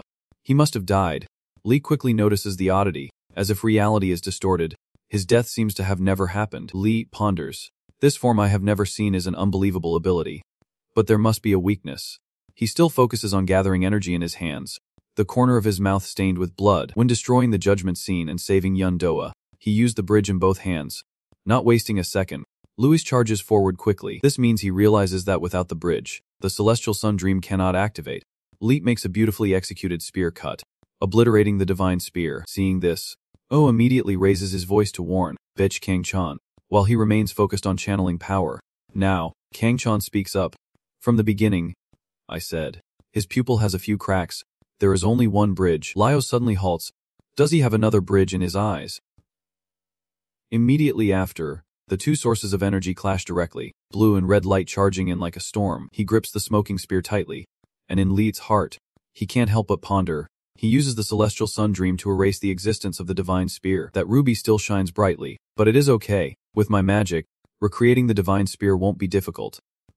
Suddenly, something ahead catches Liat's attention. His gaze meets that of the woman. Her gentle face appears in Li's mind. He grits his teeth in frustration. Who keeps appearing in my memories like this? As Luz gets distracted, Kangtron appears. Even if it is just a fake, you can't ignore it. He smiles crazily because she is Nahaz, your original self once loved deeply. Everything around him feels like it stopped, unable to believe his ears. Anahaz. That source of memory keeps coming back. A warning sound rings out. Yunha is in danger. He slowly draws his sword. Staying here won't change anything. It is now very close to them. Jan's gaze is filled with determination. Open the gate. Blurry. He declares firmly. We will join the fight. Meanwhile, Louis still stares at her. Lios unconsciously mumbles, Huh. Did I once love her? Kang responds, It is not just a simple love. Your original self once respected her greatly. He recounts. But you betrayed everyone. The more Lias hears, the more shocked he becomes and wants to kill her. Memories of that woman emerge vividly in his mind. Those images blur more and more, causing Liat to clutch his face. Horrified, the memories are a jumbled mess. Ona had taken care of him since he was very young. Liat's pupils dilate. What did I act for in the past? Kang softly says, Whether you are real or fake does not matter. Right after, he strikes. In the end, you are just a bug that needs to disappear from this world. He looks around confused. What is this space? The magic is sealed now. Kangtron raises his voice. You can't escape, because this is an isolated space created by a sphere. In his eyes, it seems like they are about to burst. And the sphere is finally here. After saying that, Kangchan prepares to strike again, leaving Light to grit his teeth in frustration. You can still control such a large amount of magic. The corner of his mouth lifts. It is not the magic of Heaven Daydream eating my dreams. Millions of crystals surround Kangtron. Heaven Daydream is a power activated through dreams. Not magic. His gaze is incredibly vacant, revealing madness. He has lived his whole life without sleep, accumulating all kinds of hopes and nightmares. That energy is growing larger and larger, and now he is channeling all those dreams to activate the final skill of Heaven Daydream. Ona's face lights up. The extreme Heaven Daydream. She unleashes an enormous amount of energy. As the dream ends, he hurriedly raises his weapon to evade, but it seems all efforts are in vain. As that light envelops all of Liat, he is completely submerged in the energy. The ruby in Liat's chest is also blown away. Ona stands in the center, surrounded by a radiant aura. Her face looked like it was about to melt. At the same time, Kangchan coughed up a mouthful of fresh blood. His bloodied hand trembled slightly, but his eyes were filled with satisfaction. It is time to wake up. Kangtrol declared that no dream lasts forever. He felt like he was floating in the air. Kangtron's eyes slowly closed warily. That was his mission. Just as he was about to fall, Doa caught him in time. He frowned slightly. Don't act like that. If you want to die, then finish the fight first. Even though he was exhausted, Kangtrol still managed to crack a famous joke. He still had the mood to bring up old stories. But Yun Doha, you once lost to me, making Doha complain. Shut up. Do you want to fight? On the other side, the ruby was gradually cracking, as if it were being corroded deeper. The immense pressure was too much for the ruby to bear. Wake up already. Suddenly, Lai jolted awake, instinctively looking around. Facing a hazy figure, he asked, Who am I? He saw the person reaching out to touch him. A haunting voice echoed, Your name is Lias. You were born to avenge the Asia clan. He widened his eyes as his face was gripped tightly, and other memories were unnecessary. The only thing you needed to prove was that the black pupils around him were surrounded by powerful energy. He had completely transformed into a monster. Punish humanity. The person was momentarily shocked to see Lias in this state. While supporting Kangtron on his shoulder, he wondered how that guy survived those blows. In a daze, he mumbled, What a monster. This appearance of the opponent made Kangtron sigh. Truly overwhelming. The dark red energy gradually surrounded everything. The initially brilliant crystal was also dyed a sinister black. Arrows filled with lightning simultaneously shot towards the two of them. He glanced at them with a look of fury. Die. Pressured into a difficult situation, Doha could not react in time. He frowned tightly upon hearing his next words. You big shots were so boastful and now look at you struggling. Suddenly, a portal resembling a sunstorm appeared. The man wielding a sword charged out from within. They were all surprised to see Yu Jan. Jihan's gaze was both sharp and calm. Come on. Hearing that it quickly shot out. Just leave it to me. He executed a beautiful sword dance, casting wind elemental magic. Each of Jihan's strikes was sharp and swift. Then he immediately attacked his opponent head-on. The two energies collided, creating a powerful explosion. Luz could not hide his surprise. He had neutralized the divine spear, compressing high-level magic. There is only one thing that can destroy my power. Standing opposite Jihan, he thought. It is wind elemental magic. However, Leet smiled excitedly. So this is finally the meeting, he shouted. I have been waiting for you. Yu Jihan, you are also ready to jump into battle, are you, Lias? Jian and Lias stood face to face, exchanging affectionate glances from their respective sides. Jan gripped the sword tightly, summoning his spiritual power.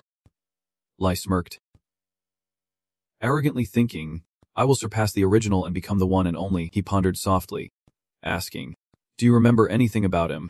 It closed its eyes to think back and then provided an answer. Due to the broken pact with Net, the memories were incomplete, but Sin suddenly opened his eyes, and Liat's silent body emitted strange dark energies. Liat thought to himself, the demon crystal embedded in my heart craves Yu Daihan's power, the wind spirit, which the original followed. If obtained, please continue the unfinished answer. The lace I know does not emit this kind of magical energy. Jan reminded himself seriously. Beck and Yun Doa struggled like this. They must not be complacent. Analyzing the probability, his eyes immediately went into action. The system provided the results. The probability of defeating Liat showed a red alert. Unmeasurable. Daihan wondered in confusion. Unmeasurable. Even the system can't determine it. Du suddenly shouted from behind. Yu Jan, how did you get here? There is no way to escape Mu's space. Mu's voice suddenly rang out. Mu opened the way, and Dudoa froze. A spatial circle was slowly being opened, and the secret melting society descended from there. Mu cried out in alarm. Yun Doha, it is dangerous. Mu had no other choice. Su threw it towards Doha. He exclaimed in surprise. So did Yuri confidently spoke up. We are here to fight alongside you. Doha immediately reminded them. Lias is not an opponent you can face. Saihu frowned and asked. Lias is the one who killed my mother, is not he? Diane exclaimed in shock. How do you know? She explained. Because I have a feeling, whenever Iji is mentioned, everyone acts very strangely, feeling unable to hide it anymore. He spoke up. Right, continuing to hide it is not good. But to be exact, he is not the real Lias. Ubzi created him based on Lias. This guy is a clone. Dark energy was gathering into the spear in Lias's hand.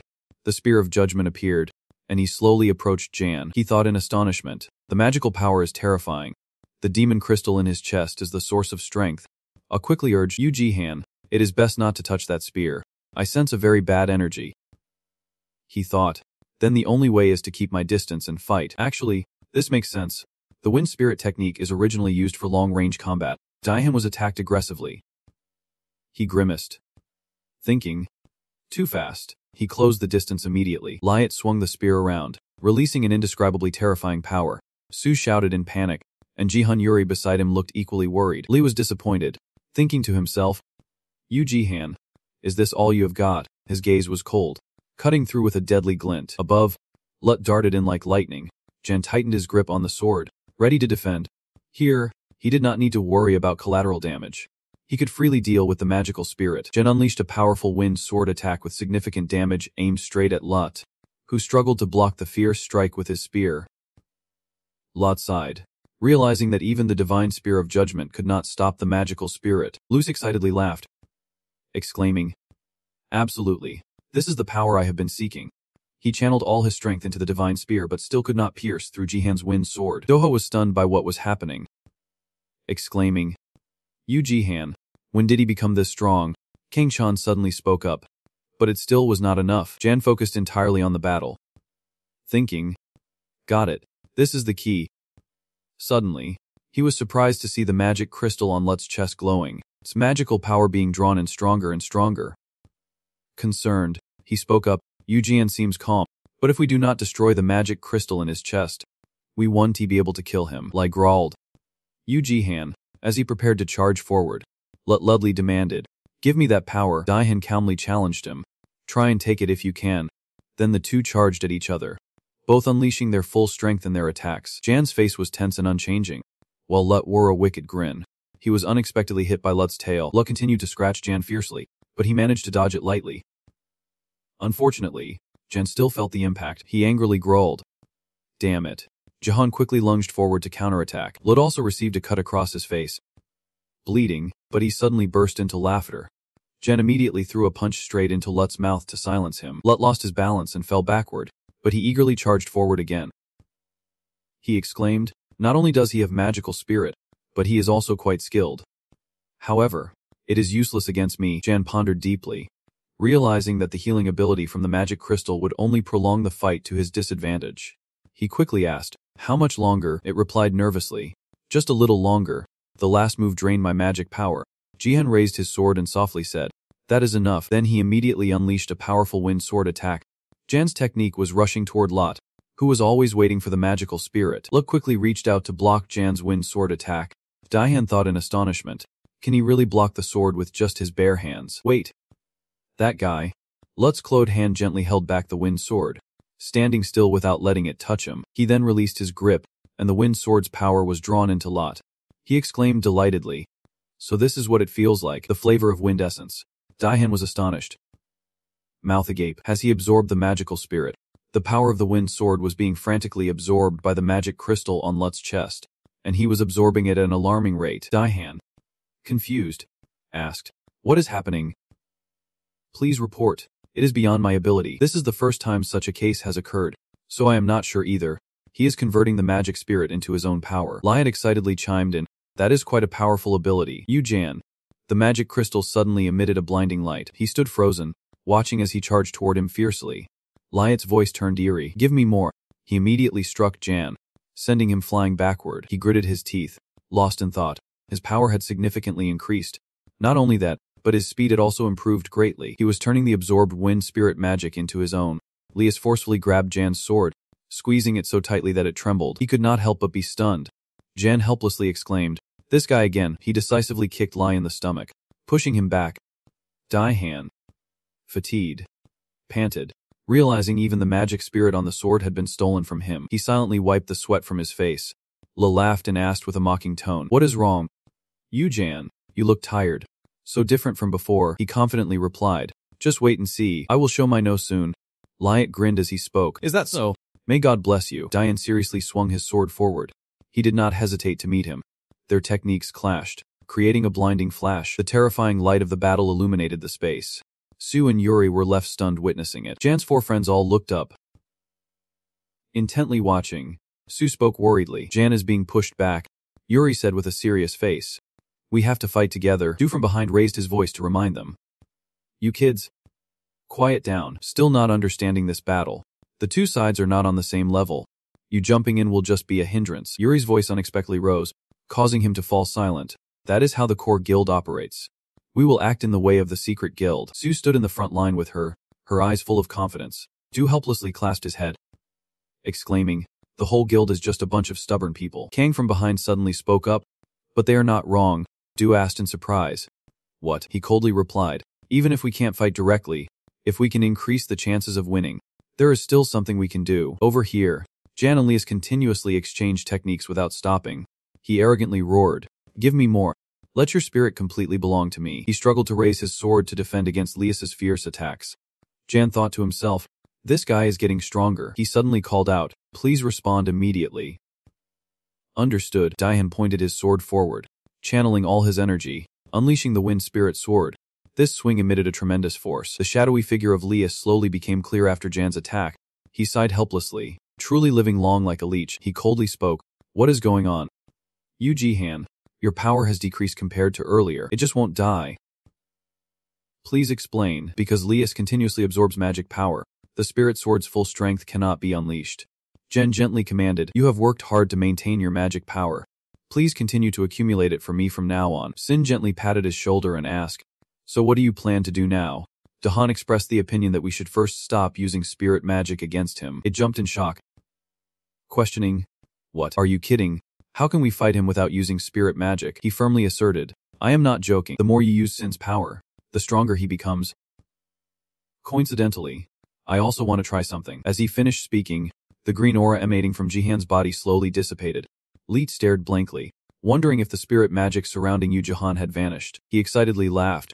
Leet charged like a raging storm and exclaimed, "Fighting barehanded is no better than letting the spirit be absorbed. A terrible move. Jihan, you could only withstand my power thanks to the wind spirit.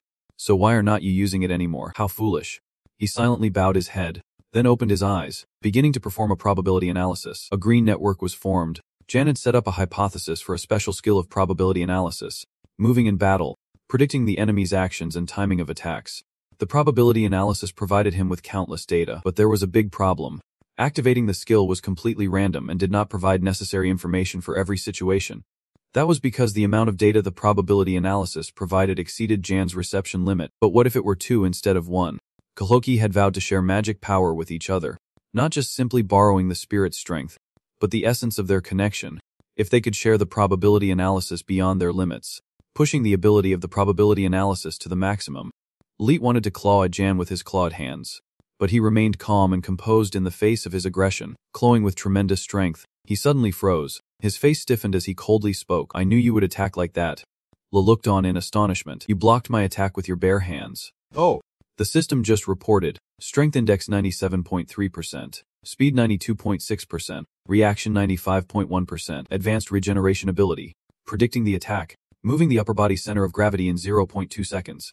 Then turning left to overload the weak point of the magic crystal structure. Destabilizing the body. Reducing reaction speed. Jen thought with satisfaction. Just as I predicted, thanks to synchronization with Sin, the speed of probability analysis had reached its limit. Both Lias's attack, movement, and reaction speed were now clearly displayed. He angrily shouted, "Don't get cocky." He gently swung a sword, causing Leet to flinch. He gritted his teeth in frustration and exclaimed, "It is absurd. My attack was clearly faster.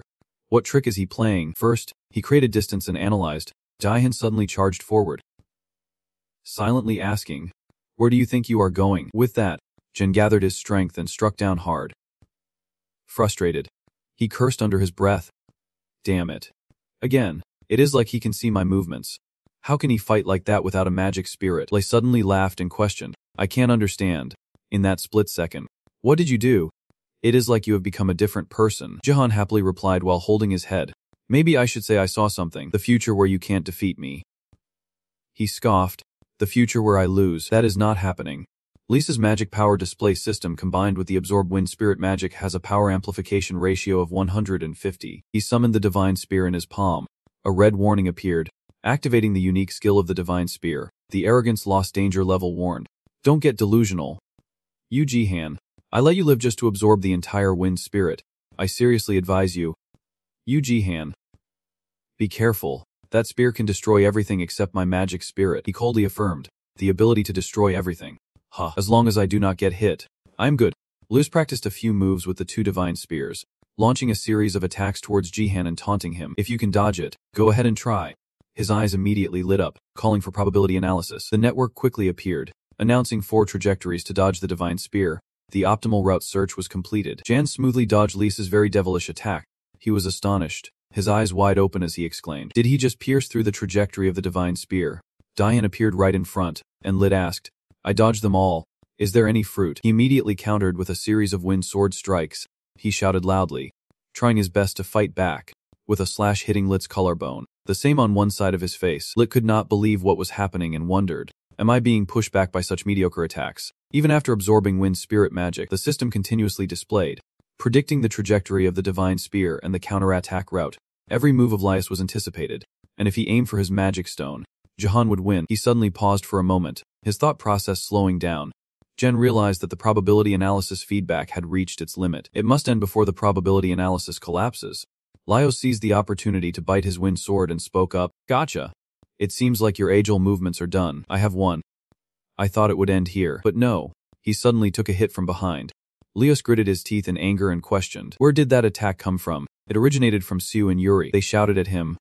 He cursed under his breath. Those dull humans. Lewis immediately attacked the two girls and shouted, Don't get in my way. Kangtron unexpectedly rushed up to block for them. He firmly asserted, No. This action took him by surprise. Kangchan smiled and said, Our lovely next generation still has too much to do to die here. Right, Yun. Doha was standing at the mouth of the Mew, gathering magical energy. Du reminded excitedly, I am focused here. Do not disturb me. Then he combined with Mu to unleash a seismic strike. Its destructive power was unimaginable, and Lias was struggling alone to withstand it. Surprisingly, he managed to push back the quake and shouted, Yun Doha, your useless magic spirit. Doha eagerly responded, Come on. Yu Jihan, finish him off. Immediately, he confidently charged in with a slash. Lias was stunned, gaping as he thought, a sword wrapped in wind magic. Could it be he planned this from the very beginning? I could not absorb the wind spirit in time. He stood frozen, while Jen madly rushed in with a flurry of slashes. One side of Lias's face was shattered, and he angrily exclaimed, Damn it. Losing to humans again. The magic stone on Lisa's chest glowed. Jan stood contemplatively watching his body slowly being consumed by flames. He calmly sheathed his sword and said, Not just humans, it is because Mai is human that we lost. After that finishing blow, Lisa's body slowly dissolved into nothingness. Jan stood still, his gaze following each piece of Lisa's remnants fading away. He silently thought, We are returning to our original reality. So this is really the end. Suddenly, a loud cry broke Jihan's train of thought. Jihan, Saihyu and Yuri rushed over. Looking panicked, Saihyu could not help but rush in, hugging Jihan tightly, leaving him stunned. Is everyone hurt? Overwhelmed with worry, she angrily shouted. You idiot. Do you know how many times you almost died? Seeing Jihan like this made Saihyu unable to hold back her tears. She sobbed, if I lost you, Jihan. I really... Saihyu's concern warmed Jihan's heart immensely. He gently reached out and pulled her into an embrace. Jan softly spoke to reassure her. I won't die and leave you behind. Doha and Kangtron also caught up. Seeing this, he could not help but tease. What is this? Kids these days learn so fast. Du turned to ask, are you jealous? Kangchan could only smile a little at that, but seeing this made Duhai incredibly proud. Well, they are reliable juniors after all. After a tiring battle, Jen checked his body, feeling each wound throbbing. Seeing him grimacing, Yuri worriedly suggested, first, let us treat your wounds. Daihan, I am confident in my healing magic, but given the current situation, Dian flatly refused. Celebrating the victory was good, but there was still work to be done. Dian glanced at Lyost, who was slowly fading away, his eyes shining faintly as he activated his analysis ability. After a moment, the system responded that Lias would completely disappear in 3 minutes.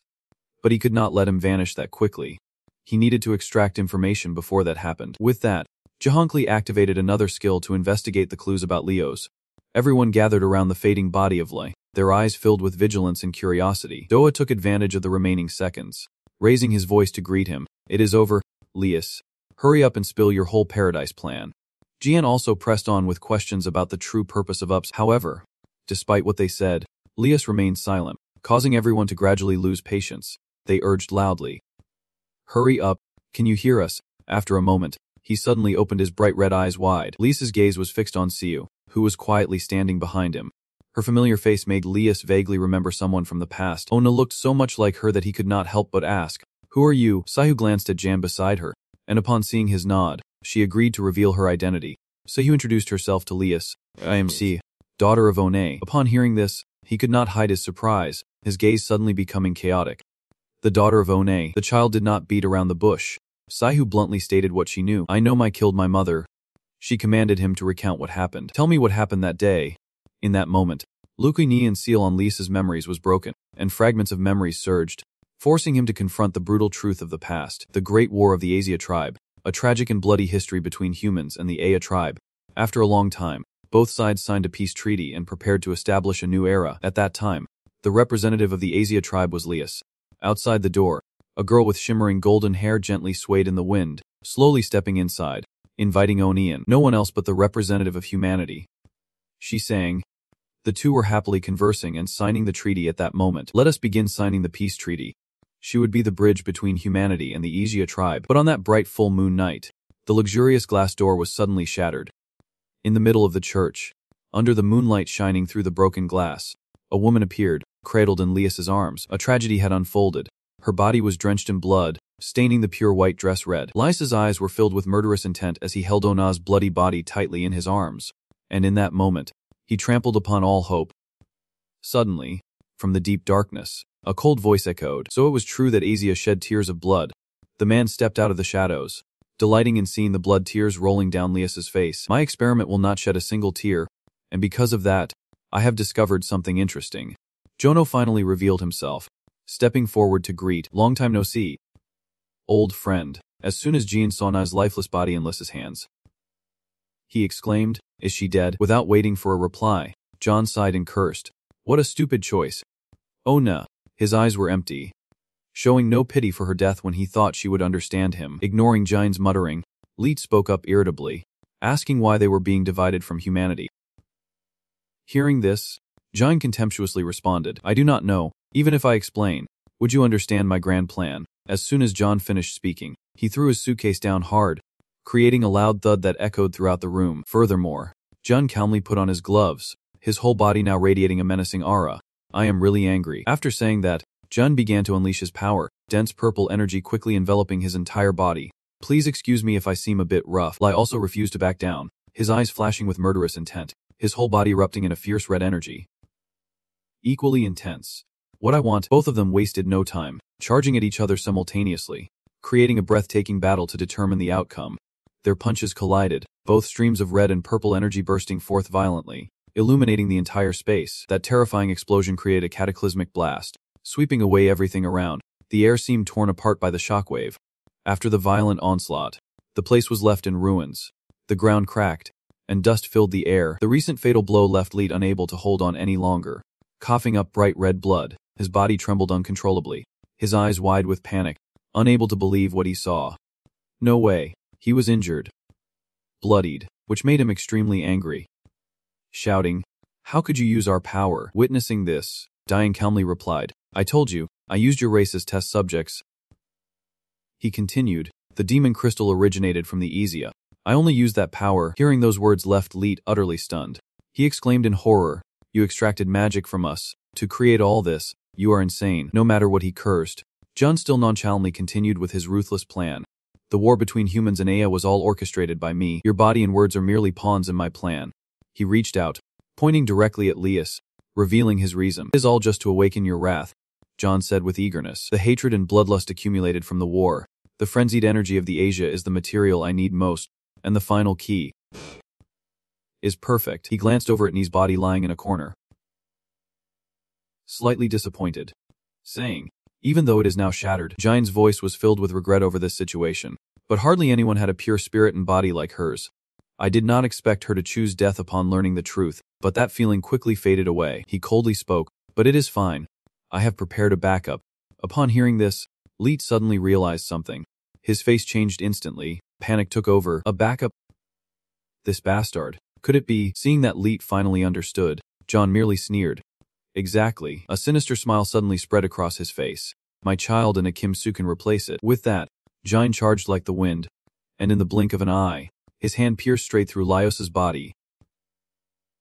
Without hesitation, Jine coldly thrust his hand through the opponent's chest, pulling out the still beating heart. "You shall die."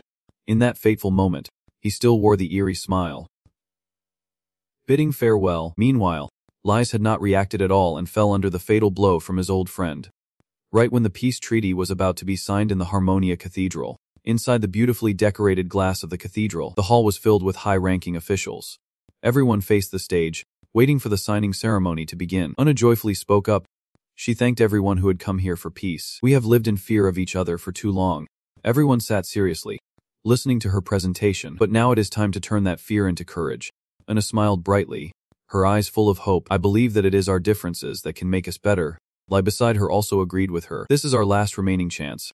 He kindly proposed to end this war of teachings. Seeing Leet cooperating like this, Orna smiled with satisfaction, her eyes shining with contentment.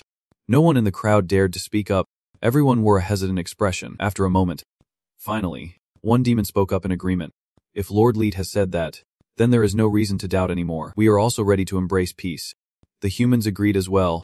Too much blood had been shed. It was time to cut off this vicious cycle. After a while, the entire auditorium passed this proposal. "I agree. I support it. I am in favor." And so the meeting came to a satisfactory conclusion, with a unanimous vote. "I declare that the peace treaty between the Aya clan and humanity has been successfully signed." The citizens waiting outside heard the news and erupted in joy. "The war is over." Ona could not hide her happiness. Turning to him, "We did it. Liat, we are so happy to see her like this." "Ona, I knew you could do it," he added, reaching out his hand. "This is just the beginning." Suddenly, Gino stepped in, blocking Lias's arm that was about to touch Ana. He smiled and said to them, "What a historic moment. You two have worked hard." Seeing Gino interrupt made Liat extremely annoyed. "Kim Janie," he glanced down, noticing his arm being tightly squeezed by Gino. Veins bulging, Ona seemed oblivious to the strange situation, still happily greeting him. "When did you arrive?" Gino replied softly. "I could not miss a day as important as this." He spoke while glancing outside, and that stubborn princess kept reminding him. Outside, Sai-Hyu and two bodyguards were waiting for them to come out. Today is Sai-Hyu's birthday. She was all smiles, waving and calling out to her parents. Ona watched her child like this, unable to hold back her joyful cheers. "Princess is always adorable," Jono beside her suggested. "Can you spare some time to celebrate Su's birthday dinner?" Hearing this, Ona hesitated a bit with the current situation. "Right now, what should we do? There are many more schedules ahead." Seeing this, Liat quickly stepped in to help her. "Just go, Ona. I will explain to the counselors." But he still hesitated. But, Liat continued. "Try to convince her. What could be more important than family?" Go on. After a moment of consideration, Ona finally agreed. Thank you. Jono beside her smiled in satisfaction, saying, it won't take long. Then they both left with their little child in hand, their figures gradually fading into the twilight, leaving Liat sitting in silence. His mind was filled with tangled thoughts. Family. Huh. A wicked thought suddenly crept into Lias's mind. If I had met her earlier, maybe I would be by her side now. This made him unable to help but smile bitterly. Such a silly thought. Outside the gate, a shadow completely shrouded appeared, enveloped in a thick aura. Jono subtly brushed past the stranger. The moment he locked eyes with those fiery red ones, he paused for a moment. A chilling sensation washed over him. Jono stood there until he called out, Hey, she is worried. We should probably go back. This left Jono feeling extremely confused. Ona's face was gloomy, feeling uneasy inside. She had a feeling of anxiety, as if something would happen if she was absent. Seeing her make such a sudden decision left Jono puzzled. What is she talking about? Saihyu was still here. Saihyu listened to everything and flew out with a heartbroken expression. Mom, are you leaving again? This makes her feel reluctant. Saihyu stood silently there, unsure of what to do. After a moment of careful thought, she made a decision. No, how can you leave Sue behind? Hearing that, Jin Yu happily cheered up. That is right. Orna, you need to rest a bit. After all, we will be back soon, he continued to reassure her. No matter what happens, Lias is already in the hall. Inside the hall, everyone was still gathered after the negotiation to discuss. The stranger finally sneaked inside. Suddenly, the guy slowly approached a child standing nearby. Hello. Little girl. Unexpectedly, the stranger pulled out a pitch-black gun, pointing it straight at the girl's head. Want to play shooting with me? The girl's face turned pale, her eyes wide with fear, her whole body trembling. This is just a joke, right? Without saying another word, the gunshot rang out, taking the little life away. The guy showed no remorse. Instead, he smiled cruelly. If you do not want to, then forget it. The hall was suddenly drawn to the sound of the gunshot, everyone stunned by the scene that just unfolded. Lias's face darkened, his eyes flashing with anger at this invasion. Someone quickly rushed over to see what was happening and shouted, Humans. Humans are killing children. Faiku, after witnessing that scene, suddenly became furious, scolding, Those humans, are you deceiving us? Both sides, not understanding what was happening, rushed into a fight. This is ridiculous. This is not our doing. No matter how the human side justifies themselves, the demons continue to launch attacks against them. Silencing them once more, the demon faction immediately erupts in chaos, believing that the humans struck first, claiming Izia was killed by them. Yet we still trusted you. While he was still rambling on, a figure quietly appeared behind him. Is this what you call peace? The chair slammed down with such force that the demon could not react in time and fell down instantly. Seeing the tense situation, both sides rushed at each other for a decisive battle. Those damn beasts, ungrateful for our mercy. Leet was thrown into chaos by the scene before him. Everyone stopped, suddenly wondering what was happening. Suddenly, the image at his feet made him freeze. The body of the little girl lay scattered in a pool of blood, leaving Leet in shock. He stared at it, his mind racing with thoughts of whether she could change this situation. Leet gently reached out, holding that small body tightly. He cried out in heartbreak, Why? Why? That sorrow quickly morphed into rage. Leet tried to brace himself. If it were her, could she suppress this rage? He suddenly recalled her image from earlier. Nala unexpectedly approached, hugging Leet from behind, continuously whispering temptations. What are you hesitating about, Lias? You belong to the Asia tribe. That person kept whispering temptations into his ear. Our nature is to seize what we want. Do not hide your true self anymore. Just do it and you can have everything. The stranger suddenly broke into a strange smile. Your race is safety. And the elf you like. Those words hit Leet's dark heart hard. Just seize it. Finally unable to resist the temptation, Leet screamed in madness. The demons around him also went berserk.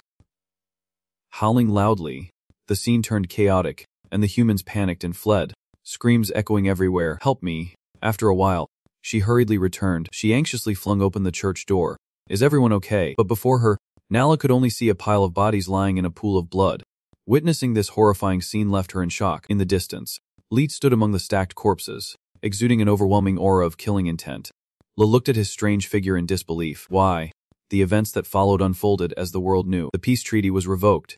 The war between Asia and humanity became an unavoidable fate, and I killed her, returning to reality. After hearing this, everyone's faces displayed horror. That was the truth. Leet felt bitterness thinking of the mastermind Kim Jin. It was all his scheme. He then turned to warn Saihyu, saying he would sacrifice her too. She was so shocked by the news that she fell to her knees. Saihyu. Too many truths crashed down at once. leaving Saihu stunned, unable to believe that her mother's death, the war between the races, all of it was due to her father. Her face was filled with terror. But why? Dua did not want to believe this and shouted, "Don't be deceitful. Liti, now you are saying you were manipulated." He was filled with anger, loudly questioning, "Do you know how many teammates died right in front of you? Are you really going to use someone else's conspiracy as an excuse to cover everything up?" Kang Chan quickly spoke up to stop Dua. "Stop it, Yundu," he gently advised. "We also raised our swords without knowing the truth, and just like that, stepping over the blood and bones. We are no different from him." Hearing this, Dua fell silent. Daihan then spoke up, "Lias is telling the truth. Seeing you act this way only frustrates Dua even more." "You Jihan, what do you know to be so bored?" Jihan's eyes lit up, beginning to activate his ability. The probability that Lias was telling the truth was 100%. He stood there, staring intently at the man before him, analyzing that what he said was true and that expression was not that of a liar. Suddenly, Lias spoke up, "You Jihan." He made a strange request of Jihan, "To destroy my heart," Lias continued, explaining for him to understand. What Kim Jin wanted was the awakened heart, the power of rage. As long as it disappeared, his conspiracy would be thwarted. He earnestly pleaded with Jihan, "Please help me atone for my sins." With hands bearing the weight of silence, he glanced away. Jan stood there waiting for everyone's opinions. After a moment, Kang Chan nodded in agreement. He then accepted the deal with Lios. "All right," Jan said as he drew his sword. "I will do as you wish." He began to unleash his power, a new energy swirling around the sword. Once ready, he immediately pointed the sword at Lios, fulfilling his wish. Suddenly, a series of mysterious portals appeared in the space, and from within, black chains lunged out. They rushed to wrap tightly around the blade, thwarting Dai Hun's plan. He stared in shock at their sudden appearance. Chains. Sin suddenly appeared, voicing a warning. "Be careful, Yu Jihan. This is binding magic strong enough to seal even the magical spirits." Witnessing this powerful ability, it seemed to guess that this strength was indeed significant. From the black holes, a multitude of chains continuously rushed out, surrounding everywhere, quickly binding Duha. Kangtron was also captured by them. Su and Yuri looked on in fear as the chains tightened around them. Seeing them captured like that made Jihan panic immensely. Suddenly, behind him, another black hole appeared unexpectedly, a hand quietly reaching out. Leonard stepped out from within, startling Jihan, who was very happy to reunite. "You Jihan."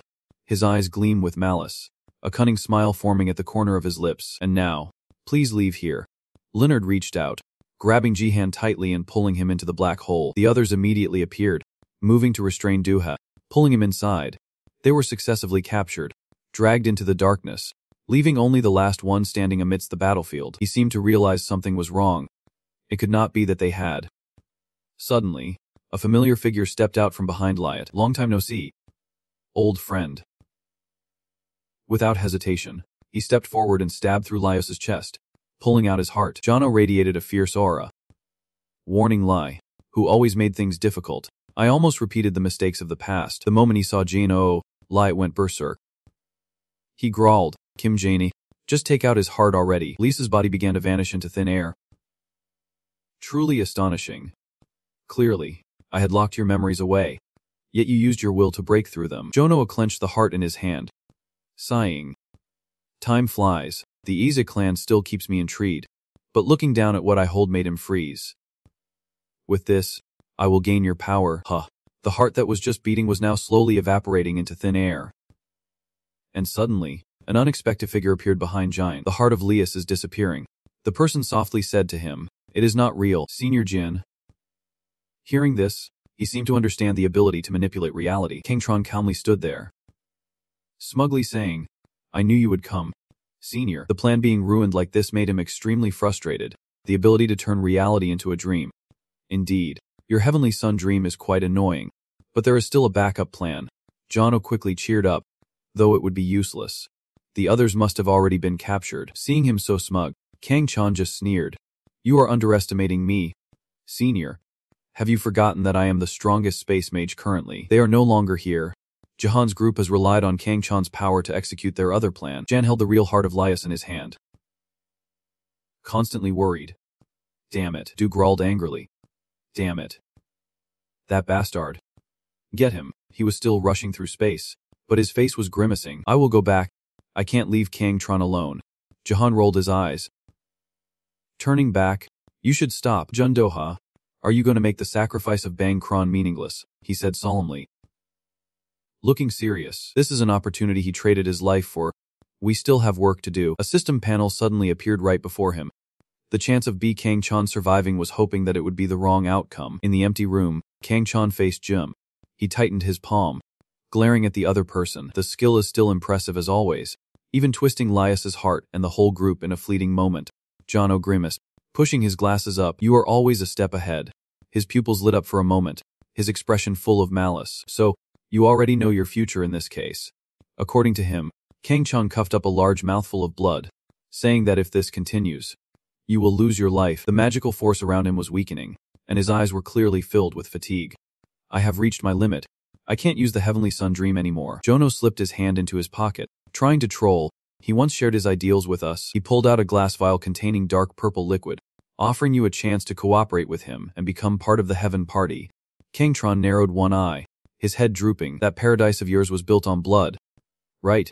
I am sick of places like that. The other person had a gloomy appearance, and his voice became deeper. A peaceful world where everyone lives in harmony. You know very well that such a world needs strong control. He raised an eyebrow, smirking, as if only the elder had the right to control it. John opened his arms wide. It is time to accept reality.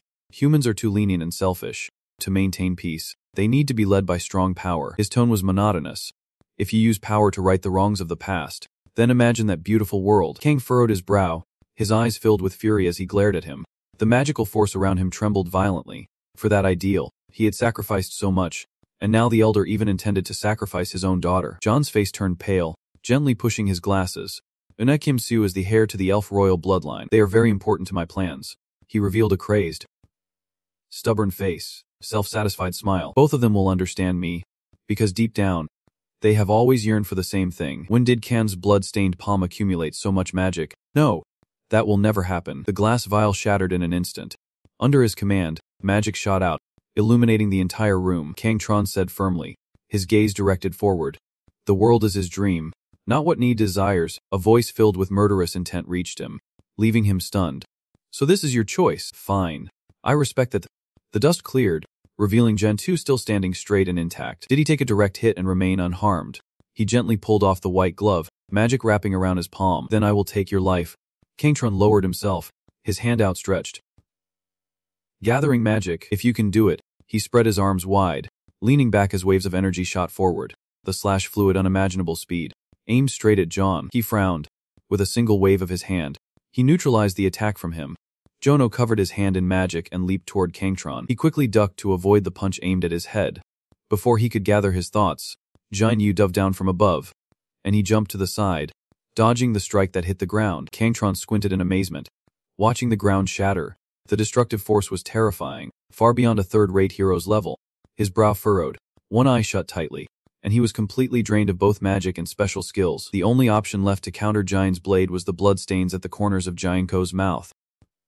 Ultimately, there was only one way. Jono turned to strike at him. You do not have time to think. Kang-tron raised his hand to shield his head, the powerful blow shattering the invisible barrier. He coughed tiredly, a single blow shattering the space shield. Jono appeared behind him while he was unaware. His eyes gleamed with cunning.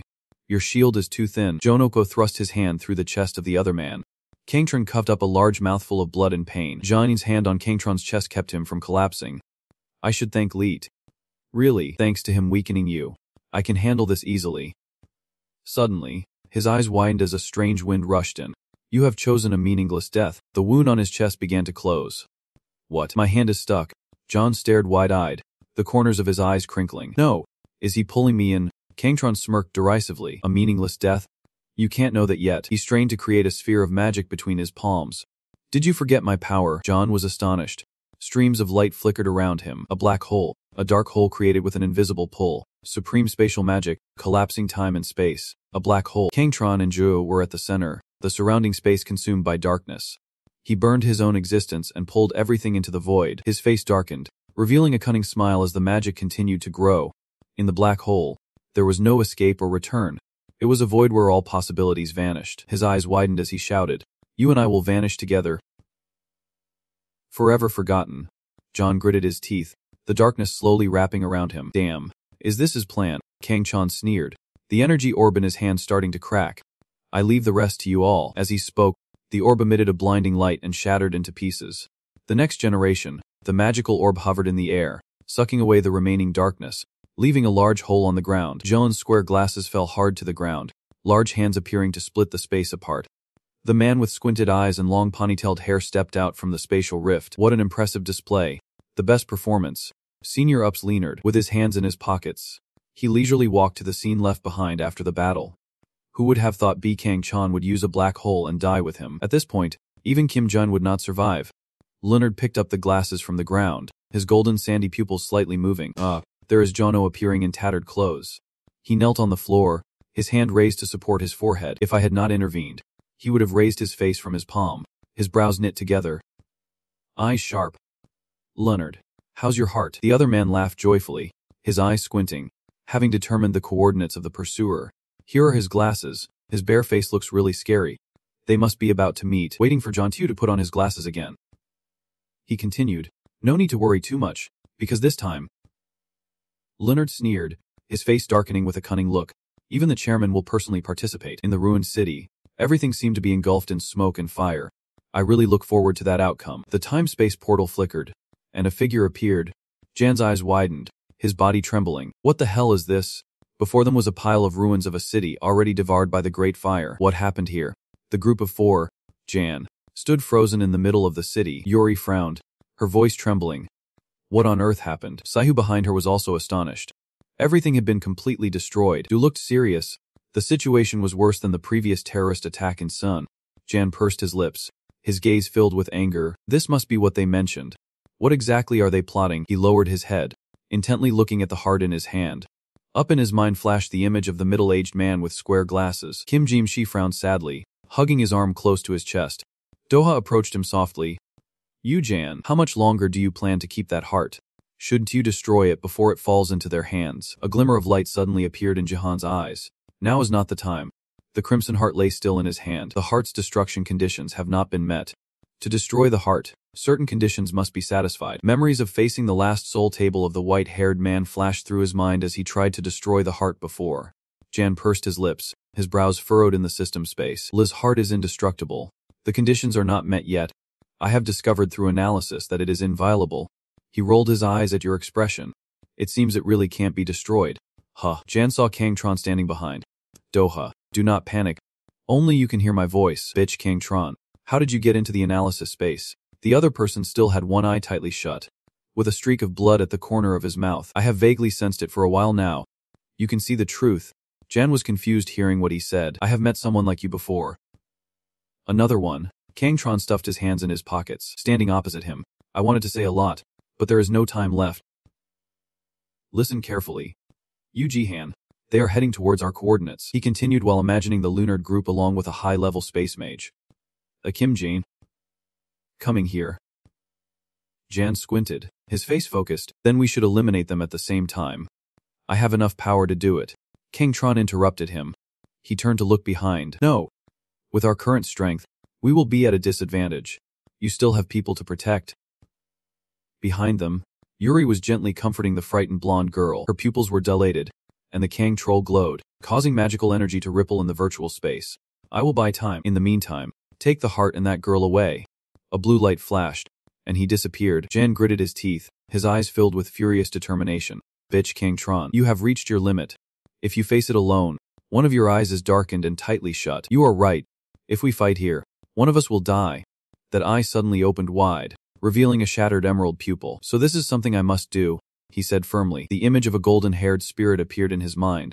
This is the will she entrusted to me. You Jan, you are her heir. You need to find the mission that only you can accomplish. Jan was puzzled. The thing that only I can do. The space around him lit up. I understand now. Daihan pursed his lips, his eyes filled with determination. I swear I will complete this mission. So you must survive too. Kang-tron froze when he heard him call his name. Senior. He scoffed. You are arrogant. Each beam of dazzling light shot straight up into the sky.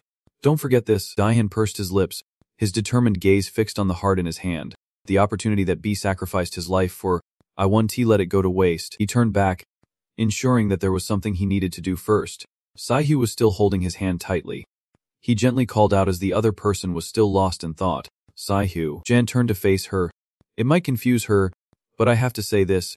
He furrowed his brows, his gaze resolute. I will defeat your father, Kim Jane. His words made Su momentarily stunned. And I will protect you. Jen maintained a serious expression as he continued. That is why I became the Wind Spirit Mage. And that is Nahaza's will. Su stood still, expressionless, intently listening to his steady voice. Now it was just her choice. What would she do? Doha frowned, deep in thought. Yuri also pursed her lips, watching her closely. Saihu bowed his head. I still can't believe that my father did such things. The flames still burned bright, smoldering, corroding each skyscraper. But I could not just watch my mother's world crumble. A vision of peace.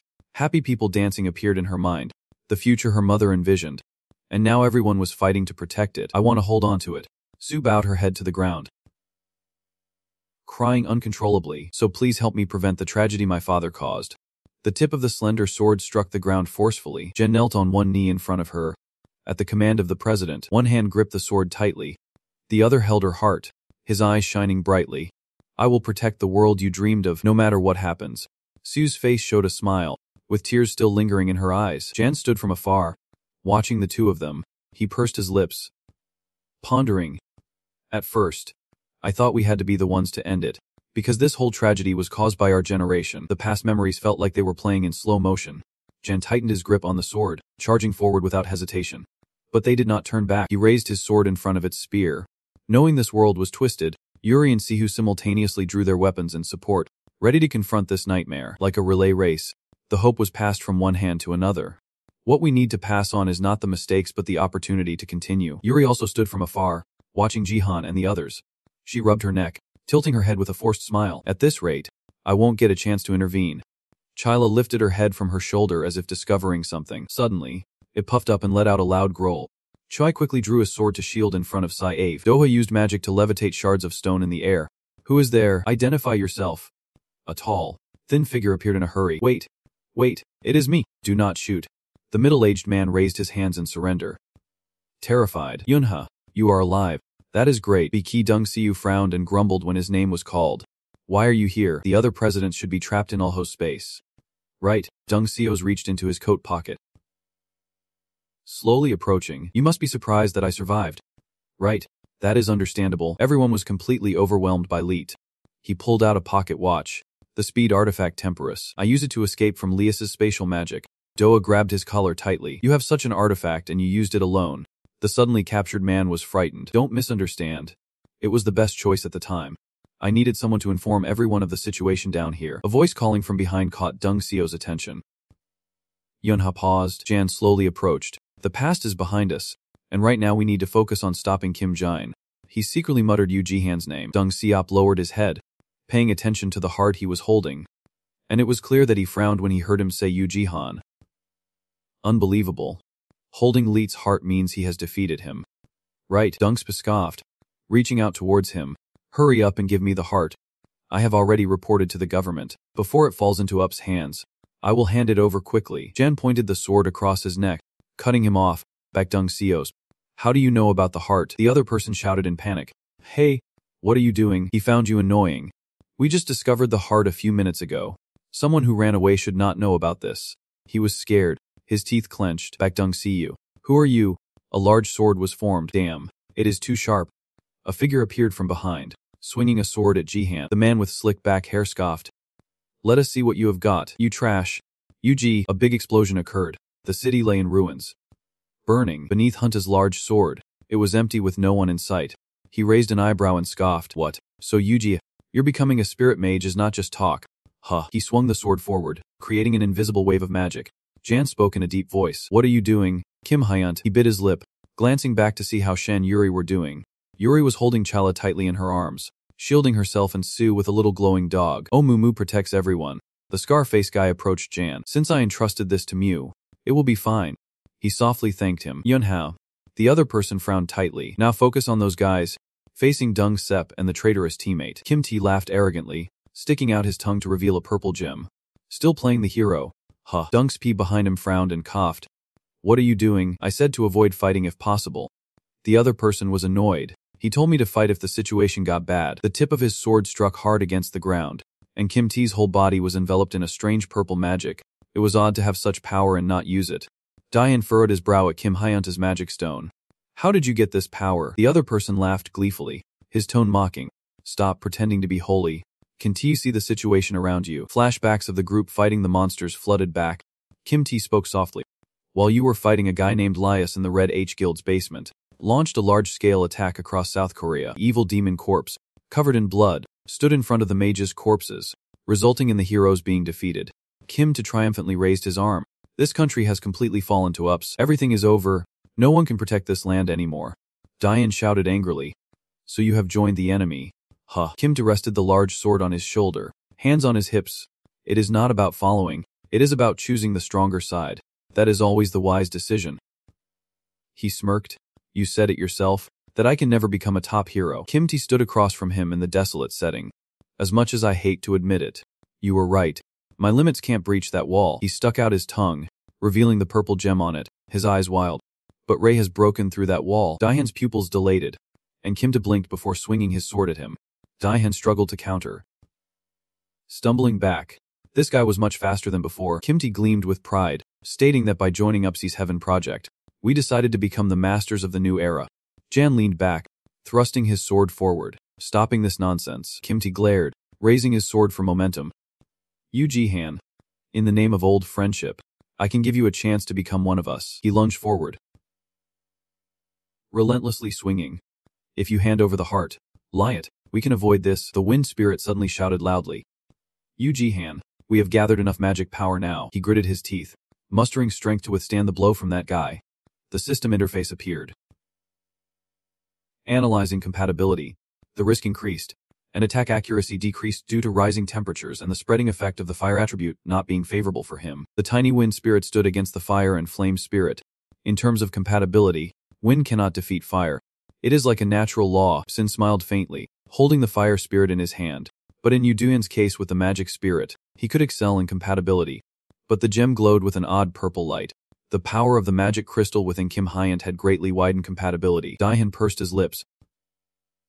Charging forward, if I recklessly use the magic spirit, it will only make his flames stronger. Facing Kim, swinging the sword. He pondered. There were clear openings in Kim Hyant's fighting style with the great sword, and he knew from continuous observation from the outside. His large sword swung toward him. Daihan was astonished. Looking back, his eyes narrowed. Had he really been cornered? Kim wrapped magic around the sword, leaping into the air. It is over, Yu-jan. He bowed his head, speaking in a low voice. May nothing change at all. The space around him suddenly transformed. Always lacking stability, Du appeared behind Kim T, arms wrapped in stone like a child. He could not react in time, his eyes wide. These bastards had targeted from the start. A powerful punch struck down, shaking the ground, followed by a massive explosion that cracked the earth around. Sung Seep shielded his eyes from the dust. Astonished. Kim Hyant. You bastard. I told you to avoid fighting as much as possible. He squinted.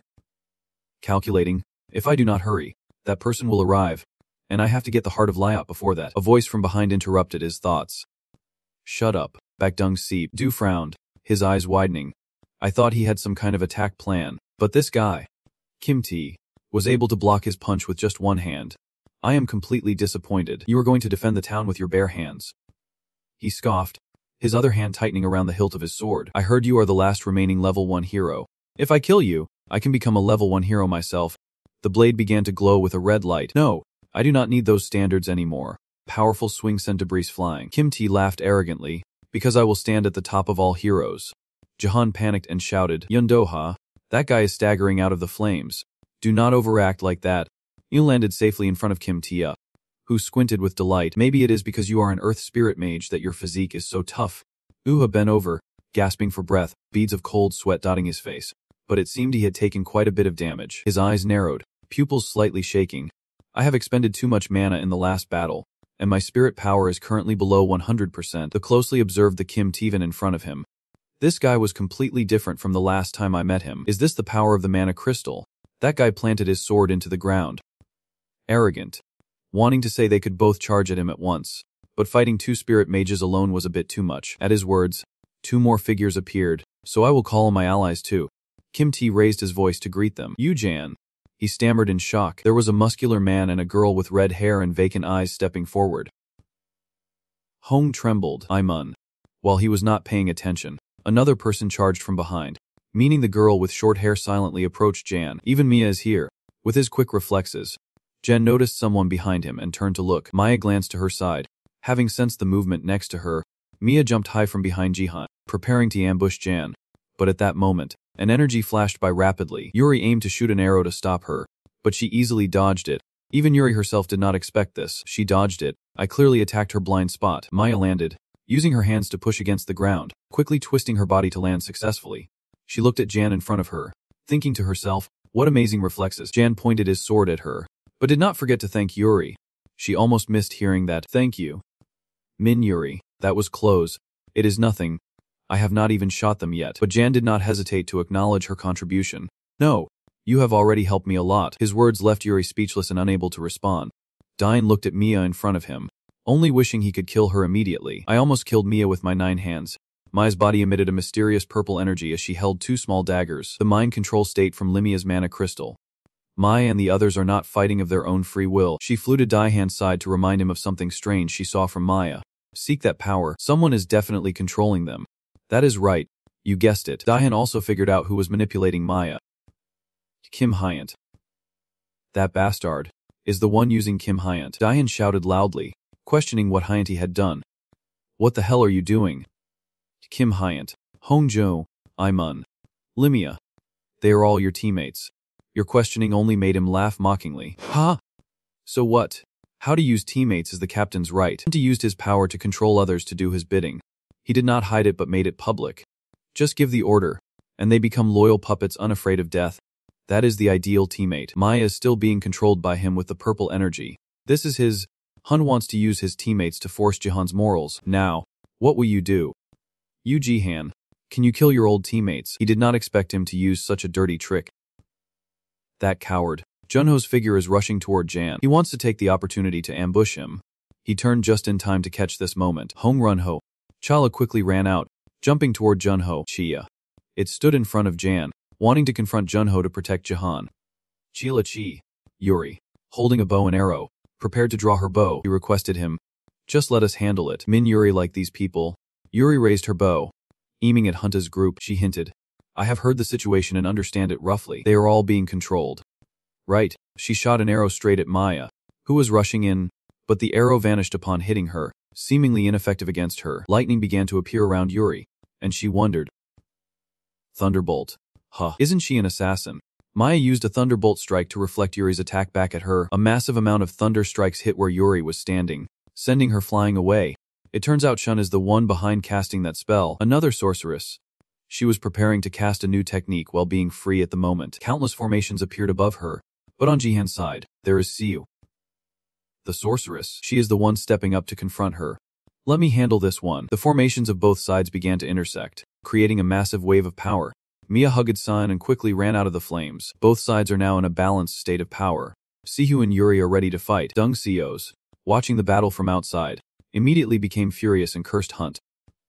Kim Hyant, I told you to avoid combat by now. He glanced to the side, secretly calculating in his heart. He has gone mad. In this situation, we have no choice but to use information to join them. Suddenly, the rocks began to move towards him. Someone used stones to block Dungshov's path as he hurried forward. Right. Doa stood confidently with his hands in his pockets. Beside him was Chila. We still have a lot to discuss.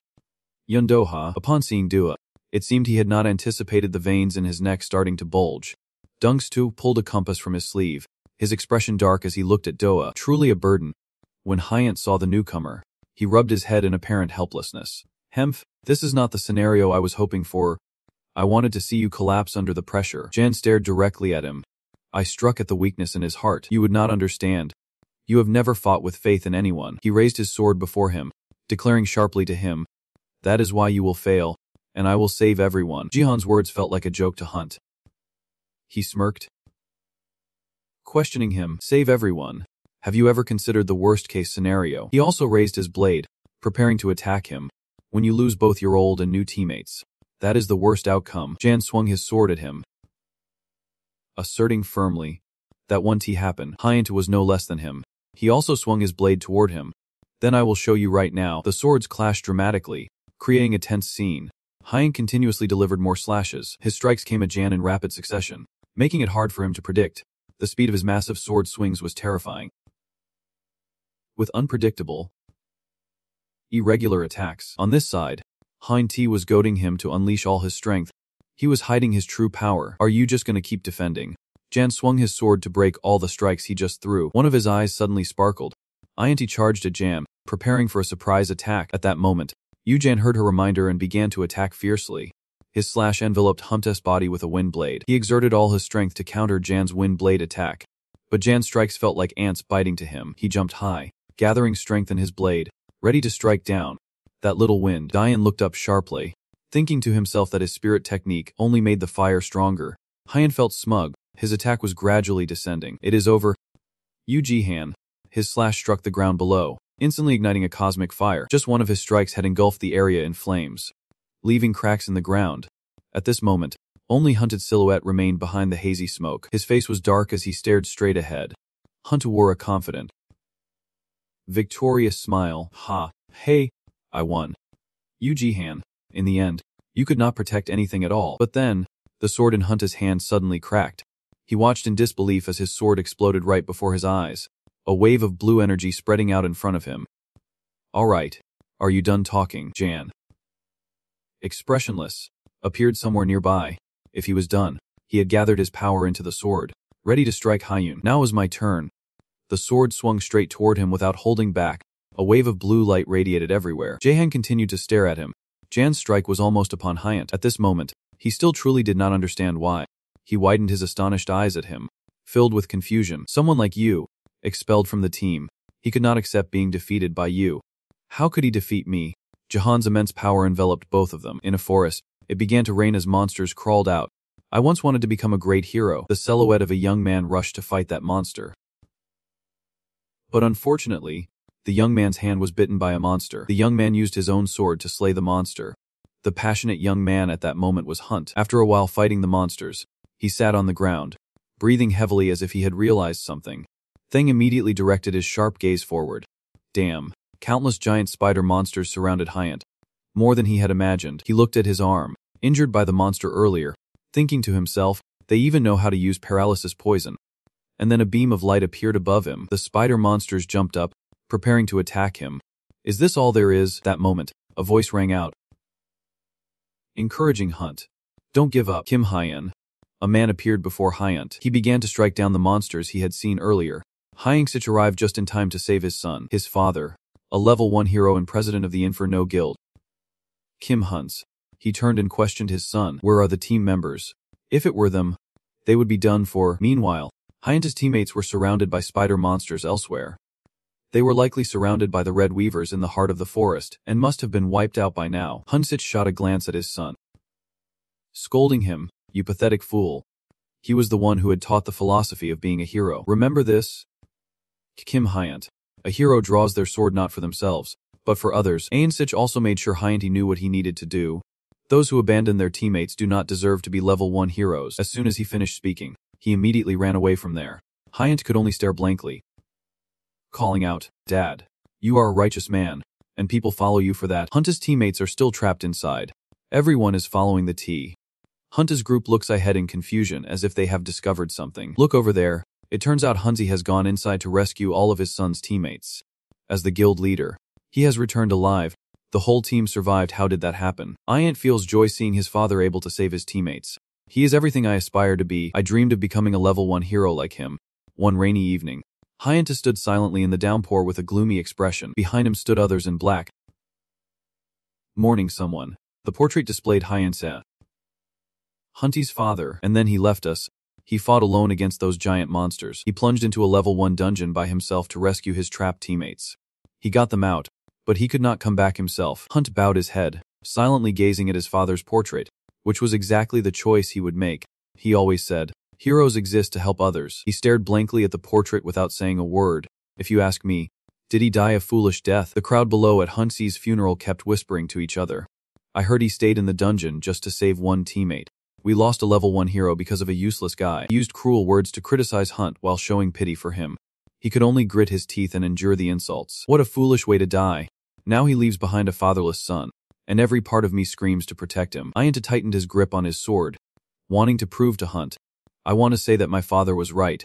that he is the strongest hero I have ever known. He raised his fiery sword with the most vicious look, preparing to strike down. But they were not wrong.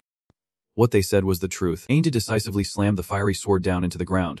The people at the funeral could only crouch down, holding their heads, questioning him. Hyante, what are you doing? You call yourself his son and act this way. Hyante's face was filled with veins, tears streaming down uncontrollably. Father was wrong. I am not like him. The entire house had turned into a sea of flames as he declared, I won't help trash. Hunt now seemed like a different person. The following year, I left my father's guild and joined Crow's, but his sharp demeanor and gaze remained unchanged. You are about to join us as a new assistant. The figure of a young man wearing glasses did not turn around but greeted everyone. Very pleased to meet them. Jan seemed very shy, scratching his head to introduce himself. I am Yuja, and from now on, I will be the assistant for the group. I hope everyone will help me.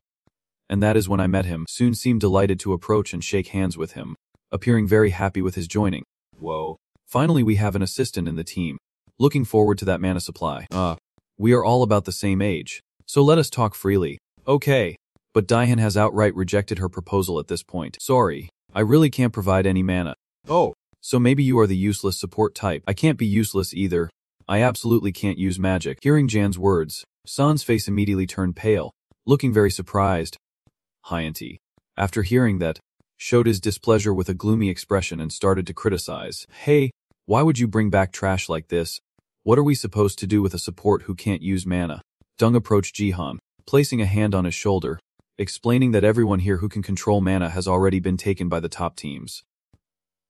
Unfortunately, this is the only support I can give you guys. Jan, hearing what he said, felt unhappy and pushed his hand away from him. Just accept it. After all, it is only temporary. Jan then stepped forward and boldly declared his self-affirmation. I know I am still lacking, he confidently asserted to everyone here. But at least I won't be a burden to the team. I will support as much as I can. Hunt had been watching Jihan with a wary gaze, wondering about him. What is this guy?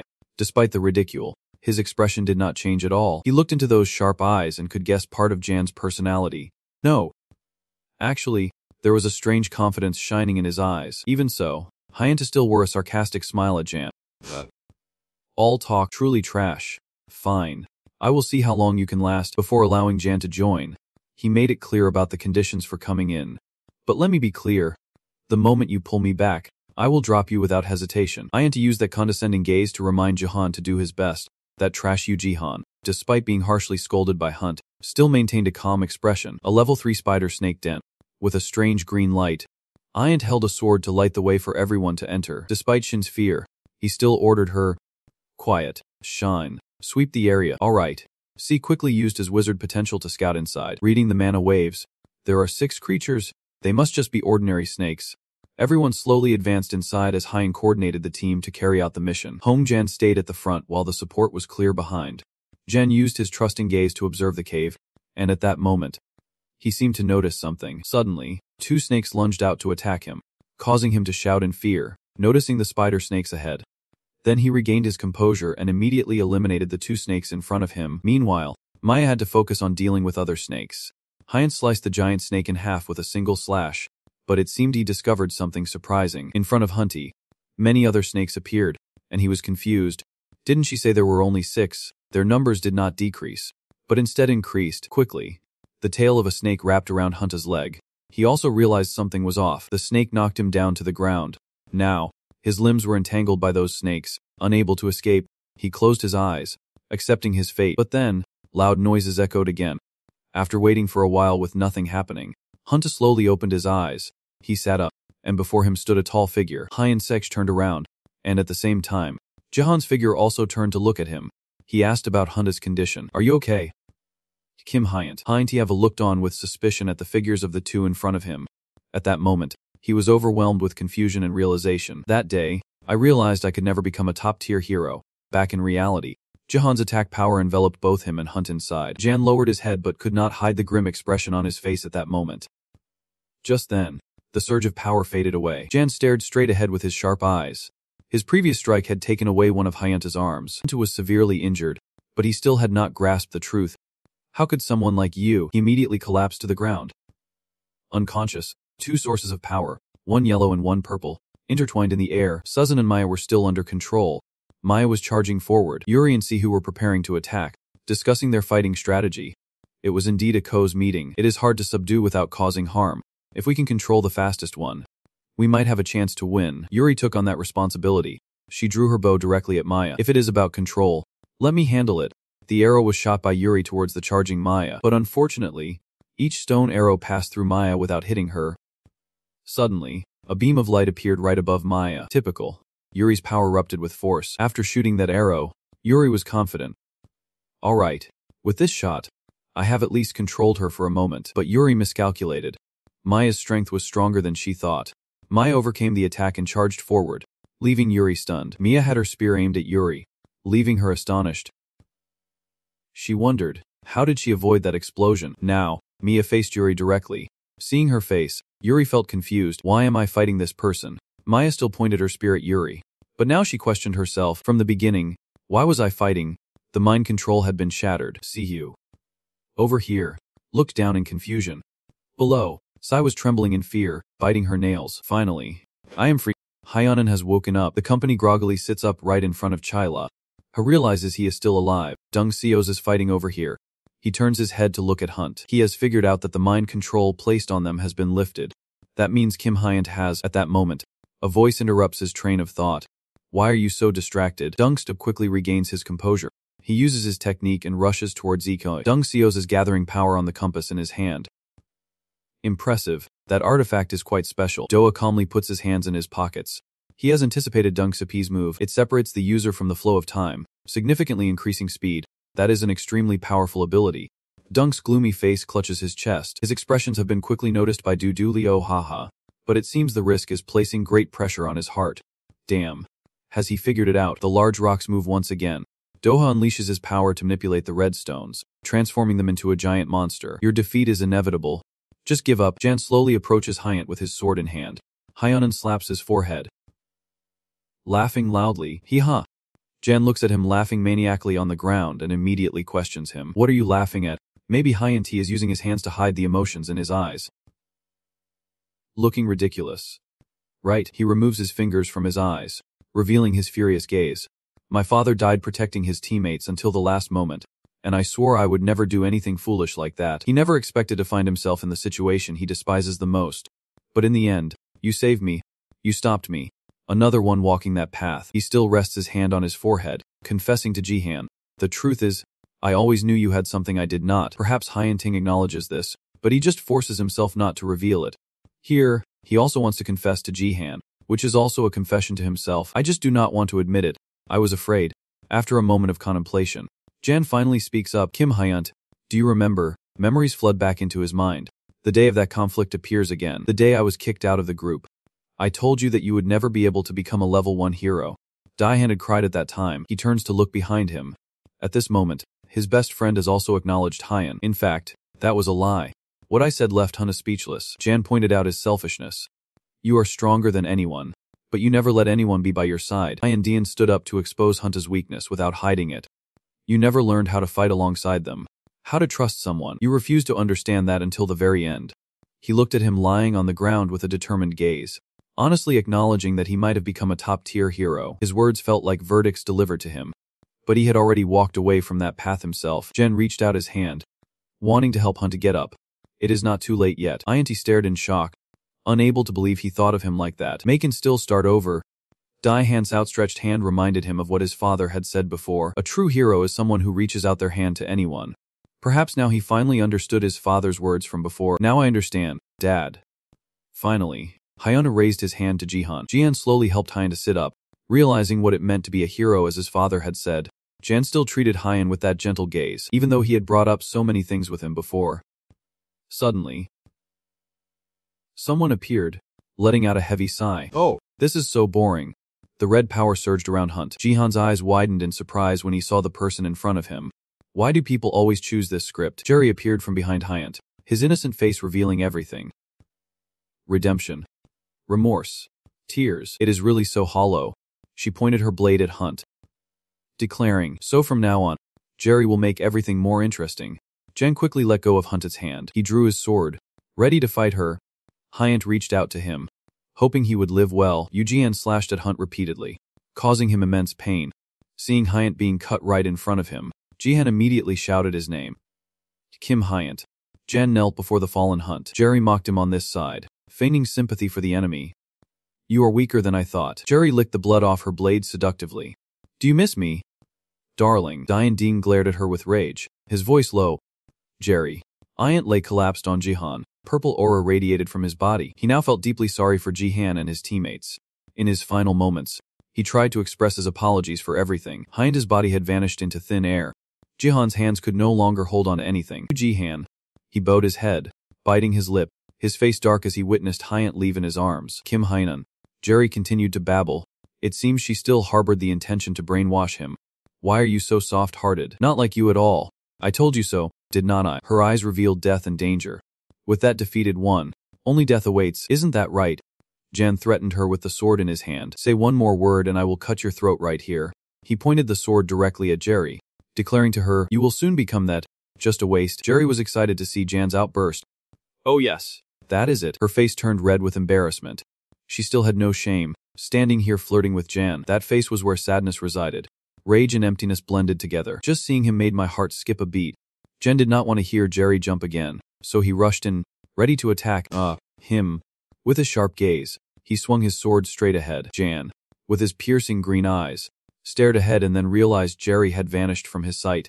He also noticed she was concealing her presence with mana. Suddenly, Jerry reappeared right behind Jan. With an expressionless gaze, he focused on your chaotic fighting style. At this moment, Jian glanced behind him and spotted Jerry. Now I see through you. He quickly turned around, dodging his attack. Dian raised his sword high, gathering energy, preparing to unleash the next blow. Accelerating, he swung his sword, unleashing a burst of blue light. Jerry, caught off guard, fell victim to Jan's attack, clutching her stomach. Now I feel doubtful. Even though I concealed my presence with mana, he still read my next move. She was injured, collapsing to the ground right in front of Jan. At this moment, Jan radiated energy, looking down at Jerry ominously, declaring, you are no longer my match. Jerry. He had grown much stronger. Now, he did not hesitate to expose Jerry's true intentions for coming to him. I know you are collaborating with Ji No Kim. What is he planning to do with Russ's heart? Even at this point, she remained tight-lipped. The heart of the master. Jerry had no idea what you were talking about. Out of nowhere, a heart appeared before Jan. Wait, are you talking about this? Upon seeing the heart in her hand, Jan was taken aback and questioned. Russ's heart. When did she get it? Jan's brow furrowed tightly, staring intently at that heart. Suddenly, a loud explosion occurred, and the silhouette of someone appeared here. It was a surprise appearance to warn Jihan of the situation. Yu Jihan apologized for jumping in suddenly, but danger is approaching. Receiving this news, he also praised it. Good decision. Seeing the figure in front, he also showed suspicion. That guy, you fought him before, right? Yeah, I think so. Jin also recognized the true identity of the mysterious person before him. He was one of the enhanced beings created by Ubasef. Die. You hero. Seeing the mysterious figure, Jan recalled something from the past. Wait, I definitely defeated him before. How is he still alive? But then he stopped caring about that. I remember the crucial mission right now. Forget it. First we need to find Jerry and get Reyes's heart back. That figure suddenly spoke up. Surprised. You should not be like this. The enhanced humans can be replicated whenever we want. Minsu greeted Jihan with a casual smile. Long time no see. You Jihan. Seeing Minsu here, Jahan began to piece everything together. Lim Minsu. I should have guessed you were behind this. Minsu put on a fake smile and explained. I am not pretending that I did this alone. Kim is the one providing the resources to create these products. With a snap of his fingers, more monsters appeared behind Minsu. The angry monsters stared ahead, and Minsu proudly introduced the creatures he created. And as a result, I have been able to showcase 85 of the greatest masterpieces in the Republic of Korea. He even threw a challenge at Jihan. So why do not you try fighting them? But seeing those monsters, Jahan maintained a calm, sarcastic expression. I am so tired of you guys. Jahan glanced back. I can handle this myself. Q and Yuri were surrounded by those monsters, and he was very worried about them. But Sue and Yuri were in danger. Yuri, seeing the monsters in front of her, wondered, who are these guys? They are enhanced humans, merging mana cores taken from monsters. Sai-Hu recalled his father. Dad, why did you harm so many people? Yuri over here also thought of a new plan. If the mana core could be used on her. She remembered Soon lying in bed, barely breathing, waiting to be saved. Perhaps it could heal soon. The monsters then simultaneously attacked the two of them. A monster's hand slowly approached, and they noticed she was still standing there, frozen. Just then, Juno arrived with those monsters. Chiller and Chayla also attack the monsters. Yuri and Saihu were both surprised to see them here. Flymaster of Krosos. Right, Junho explained why he was here. We will also join the fight. At the same time, Mai and Sun arrived to back them up. Limium with a terrified expression. Questioned, you should have run away silently.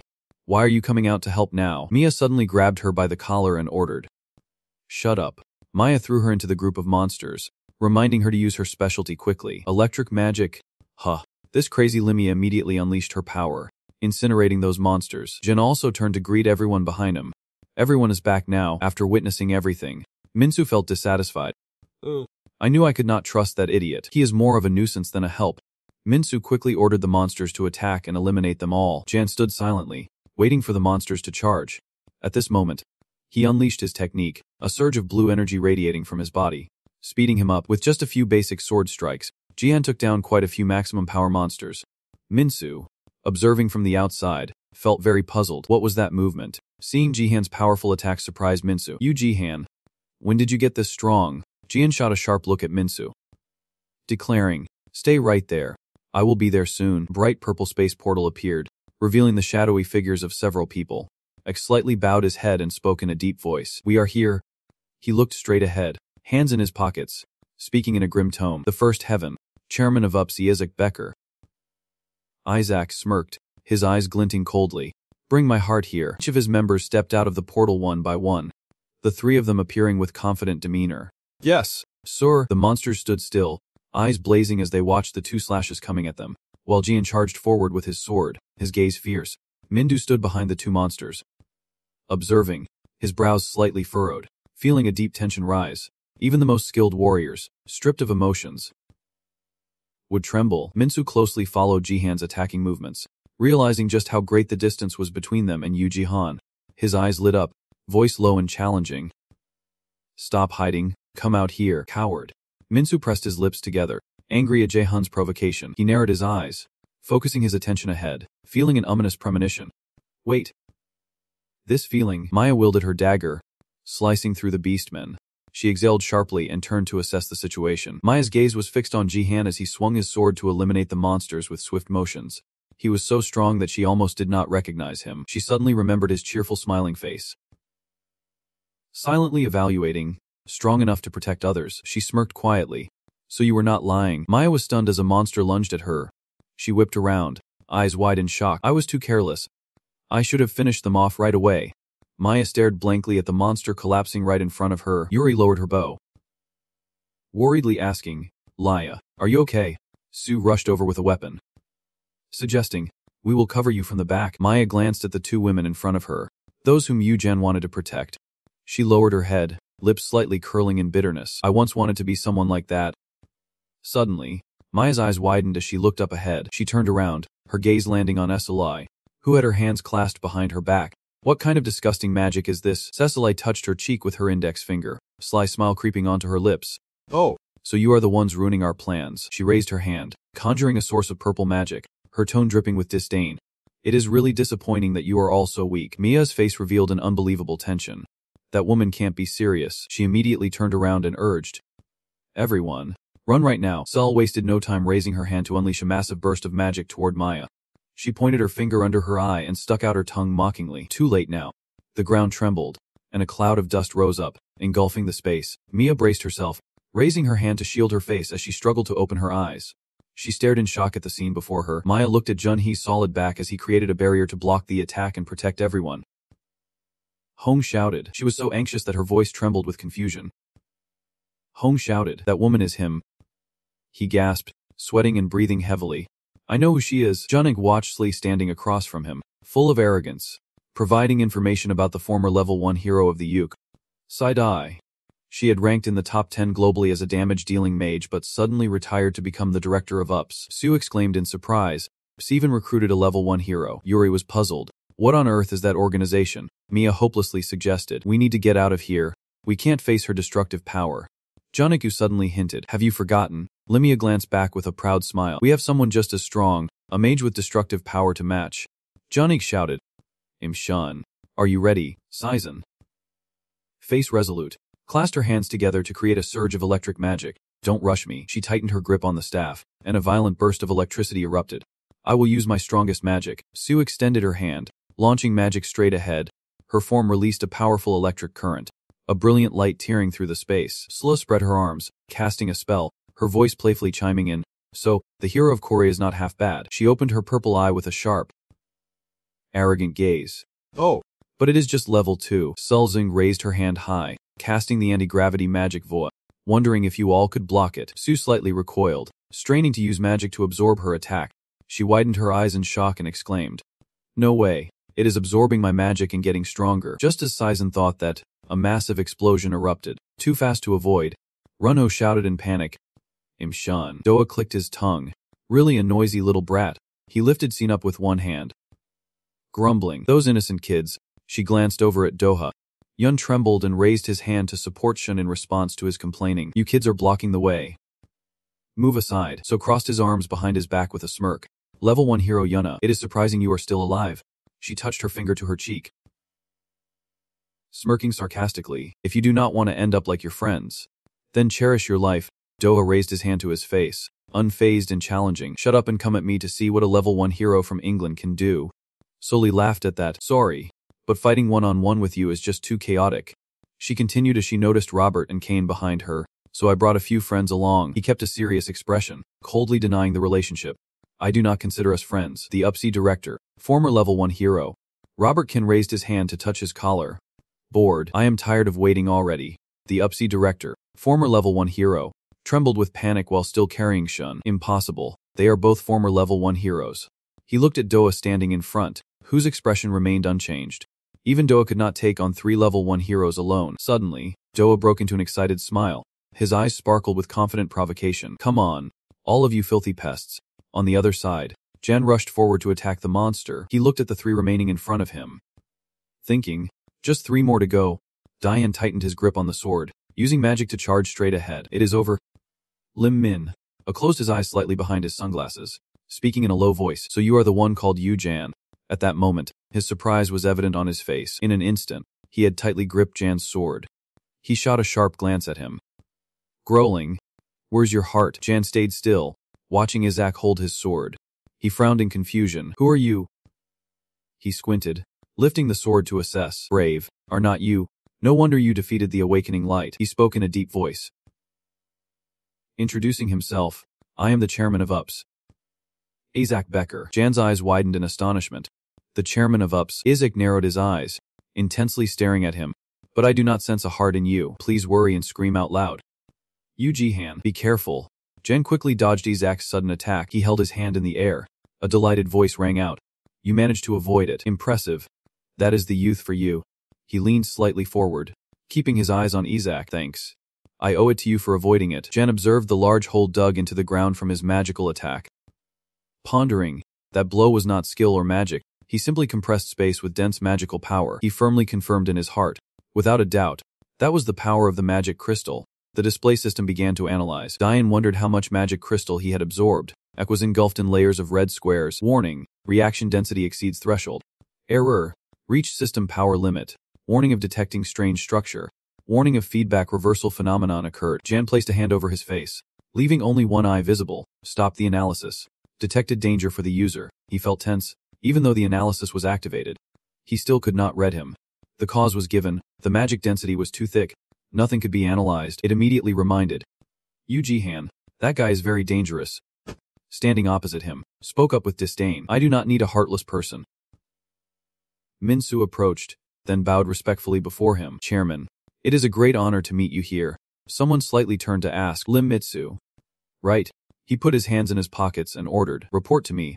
Starting with the results, Minsu immediately reported the situation. The heart of Laios is currently in Jerry's possession. We just need to eliminate the obstructing factor to complete it. Isaac praised with satisfaction. Got it. Well done. Where is Jerry? Suddenly, a cheerful person appeared. Jerry had always been right beside him. He called softly. Jerry spoke up with a sly tone. Here is the heart of the leader you wanted. Sir, Jerry took great care of it. Isaac reached for the heart. So this is what will make me complete. At this moment, Jihan rushed forward with his sword, shouting, how can you just hand it over to him? He swung his hand down towards Isaac. Jan's eyes widened upon hearing his disdainful voice. Foolish. Isaac suddenly appeared behind him. Not acting when given the chance is arrogance. Diane fell into confusion. His body could not move. He stared back in surprise, wondering how he got behind him. Even the analysis could not read his movement. He held the heart in his hand and a new idea sprang up. Fine. That is convenient. I was planning to test the power of the liquid heart and quickly channel my magic into it. He stood still as the magic gradually gathered at the heart. The group of Junho looked up in astonishment at that scene. Yuri and Sihu frowned with tension. Doa's gaze is now filled with rage. Slee exclaimed in delight. Is it starting? Meanwhile, Robert slowly raised his hand to check the time. About 5 minutes earlier than planned. Isaac saw the massive source of magic before him, not expecting the awakening of the supremacy. Minixu excitedly praised. It truly was a stunning sight. This is the power of the chairman. You dominate the heaven party. Jerry smirked with interest. You dominate heaven. That black magic source gradually enveloped the space.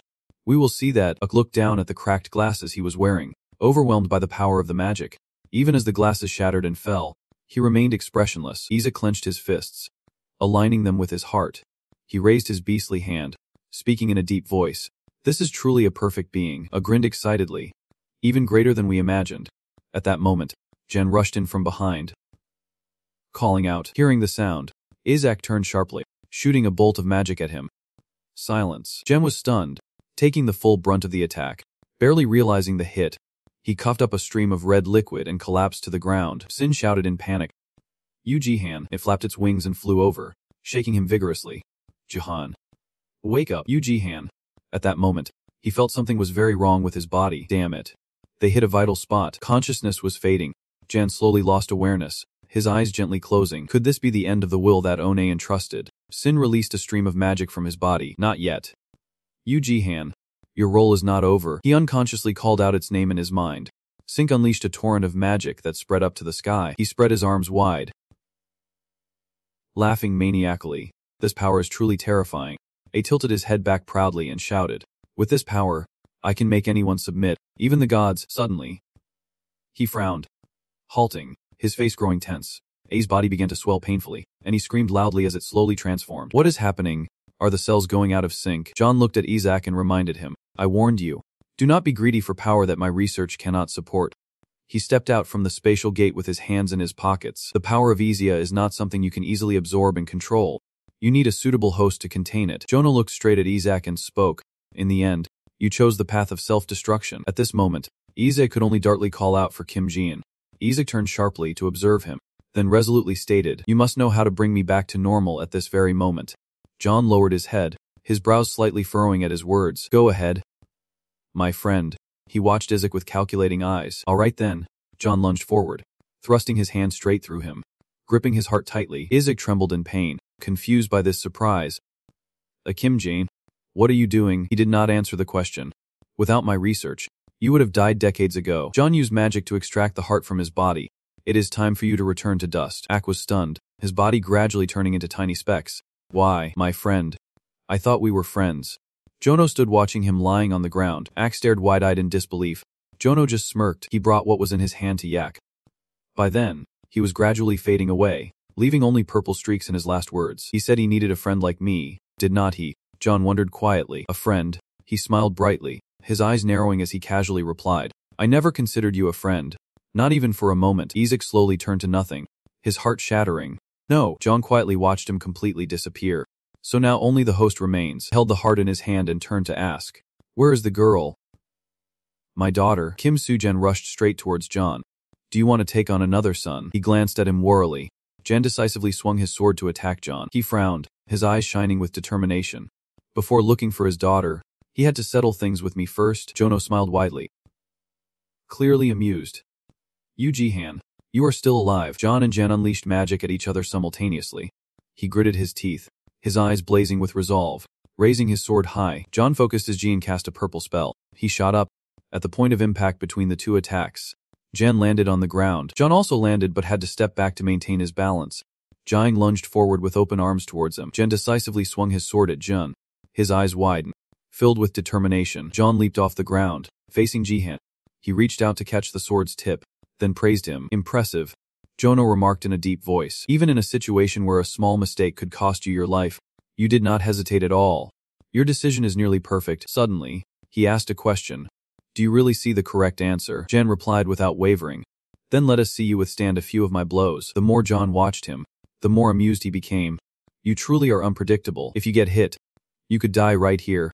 Jan was stunned by his remark. You exceed my expectations. It is not just about strength. John shot him a sharp look. Surely you have some ability that I do not know about. What is it? The thing that makes you so troublesome. Jan kicked straight into his stomach without hesitation. Don't pretend. John fell hard to the ground. But his laughter did not stop. Right. You are the most interesting creature I have ever met in the age of Nahas. He continued to strike at him, asking, so what is your real purpose? John leaned toward Jan. My purpose. Isn't it obvious? He swung his hand straight at him. Evolution. John quickly tilted his face, dodging the blow. Evolution. He and Jen charged at each other fiercely. The awakening of heroes, the emergence of other races, the mutation of plants and animals, and undefined threats. He watched the sword in Jihan's hand getting closer to him and continued, all in just 30 years. As Jan swung a long strike without caring about what he was saying. So what? John jumped up. Just as I said, there is no guarantee these absurd events will stop. The corner of his eye crinkled with excitement. To face it, humanity must break the mold and push past limits, Jan firmly stated, and there is no guarantee they will continue either. Your argument is a bit extreme. He focused on Jean, rebutting. Your reasoning is completely meaningless. Stop spouting fancy words. Just say what you really mean. He squinted, chuckling with delight. Your eyes are quite determined, are not they? All right. I will tell you the plan. Jono kept the smile on his face as he explained. 30 years ago, when the first gate opened, I nearly died. He sat helplessly on the ground amidst the flames. All I saw were corpses and fire. No rescue. No help. He trembled at the sound of the monster growling behind him. Ryan gasped when he heard the piercing scream. He was stunned and turned around abruptly. That was when I would encounter it. Jono was transfixed, staring intently at the figure before him. A shimmering being appeared, a creature far beyond humanity. It slightly parted its mouth, a beauty that humans could not comprehend. The being gazed ahead, embodying a fear that could never be touched. John stared at it, utterly captivated. I was instantly enchanted. He stood amidst the flames, filled with regret. Since then, I never saw it again, nor did anyone else. John raised his hand to his face, wondering, what was it, an ally or an enemy? Can it be called an existence? He covered most of his face, leaving only one determined eye visible. I must find the limits of humanity and how to reach it. Jan frowned, questioning him. So why did you cause this chaos just to see it again? John looked at his hands and answered the obvious question. If it was just to see it, I would not have come this far. He channeled magic into his hands, ambitious to continue. I am trying to recreate that being with my own hands. Dehan was surprised. Recreate it? John grinned brightly as he calculated. When the gate opened and other races flooded in, conflict was not all they brought. They also brought knowledge. The book he thought of appeared, a magic book from another world, containing a completely different logic. Two spirits stood back to back, combining two opposing forces. A gate would open in the void. Jono remembered reading books for information. After countless experiments, he believed that the gate led to where that being was. Jan vaguely realized his intent. So you plan to use Lias and Na Kim Su's daughter as hosts? John did not deny it but stated it outright. Exactly. He raised both hands, his voice deep, filled with rage and peace, destruction and harmony as two opposing forces balanced in one body. Then John intertwined his fingers and declared, that being above humanity will be recreated here. He turned to Jihan with curiosity. Well, you Jihan, are not you even a bit curious? He bluntly replied. Not at all. John imposed his thoughts on his own. No, you definitely felt it. The image of Jan carrying a bag, quietly walking alone on the desolate road, a fleeting sense of helplessness in living a human life. That limit. That lowliness. He looked up, enduring each drop of rain, feeling it more clearly than anyone. John observed Jia, manipulating his voice. We deserve to break free from those chains.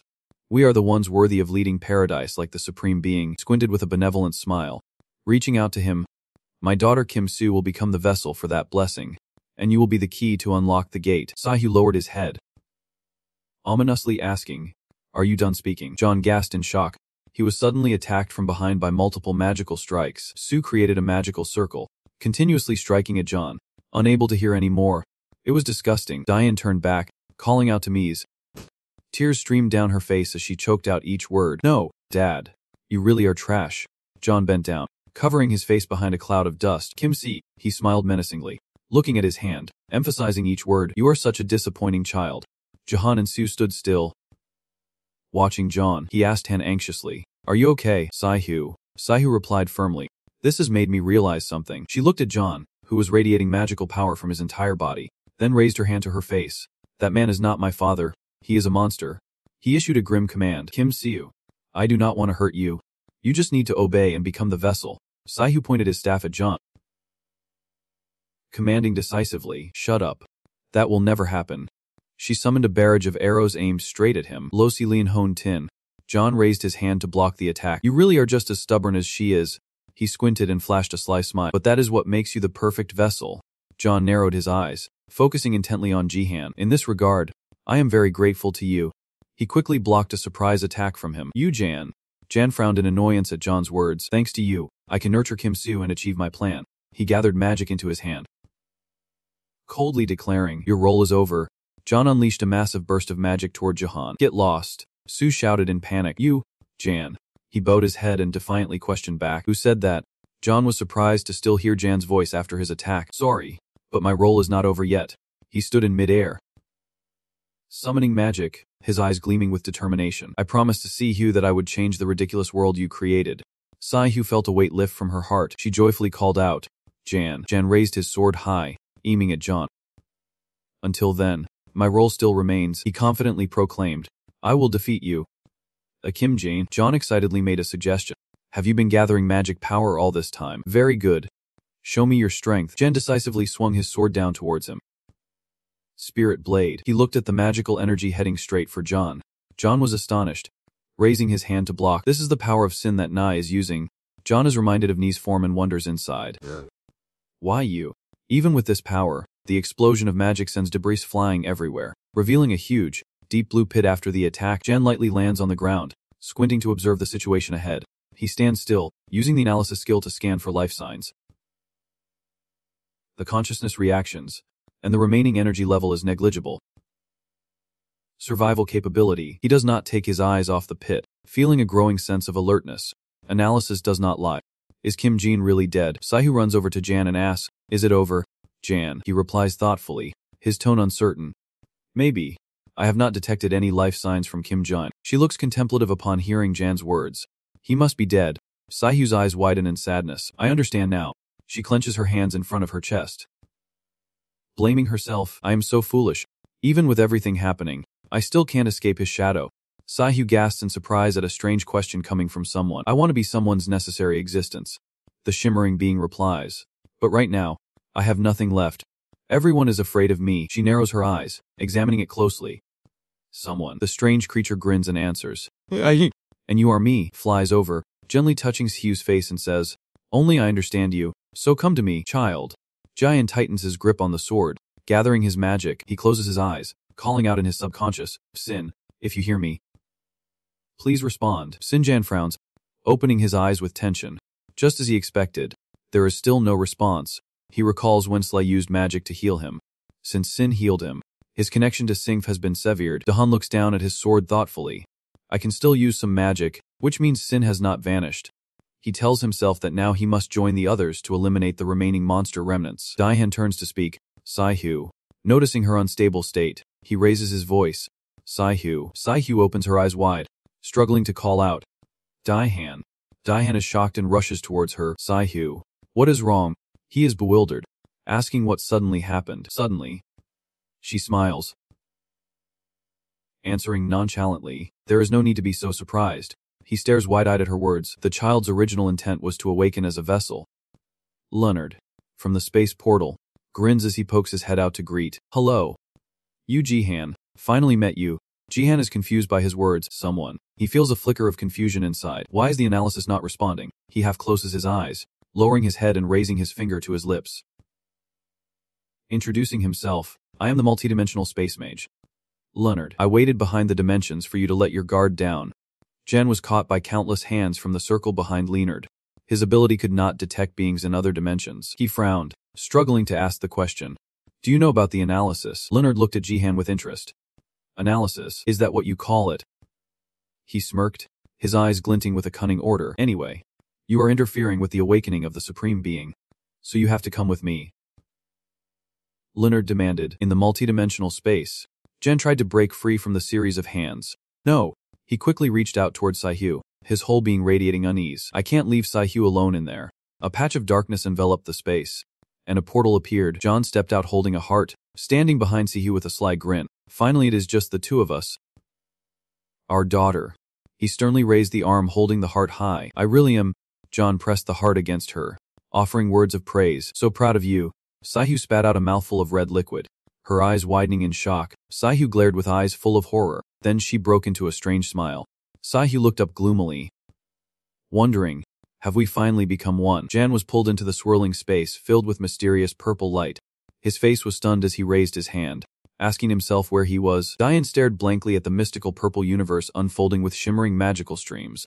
This emptiness felt like being at the core of the Xin. Suddenly, Leonas appeared, making him unexpectedly glance over. Hello. Diane, he smiled with squinted eyes, one hand in his pants pocket, waving cheerfully. You have come to a place beyond space. A place created just for you. Jen was shocked by the person in front of him. Renat. Leonard narrowed his eyes, a cold glint revealing countless calculations. Sorry for bringing you here so suddenly, but this is the only way for us to have a proper conversation. He predicted Jan's movement and quickly leaned back to dodge the strike. Oh, you are really quite disappointing after all. His face showed anger as he gripped the sword tightly, commanding without hesitation. Take me back right now. Leonard hardly cared for Jihan's words, lowering his head and lifting one leg. Speaking darkly, I told you that you are quite impatient, and it seems that is really true. But if I were you, I would not waste energy so recklessly. He reached for the tip of Jan's sword, calmly stating his hypothesis. Perhaps the Supreme Being has manifested through that woman's body. He subtly deduced Leonard's plot. And you expect me to just stand still while hearing that? He arrogantly asserted that you can't stop it if things continue as they are. Leonard flashed a bright smile as a drop of sweat trickled down his face, suggesting, so why do not you be quiet and listen to what I have to say? After everything, I am just carrying your will like you do. Daihan frowned, his eyes glinting with suspicion. What are you talking about? How do you know about that song? At that moment, Kang Chan suddenly appeared behind him, demanding he put down the sword. Jan said firmly, he is not our enemy. Hearing that familiar voice, Jen was stunned and turned around. Kang Chan made a V sign under his chin, winking playfully. Is there a problem? Why are you looking at me like you have seen a ghost? He was shocked to recognize the person in front of him.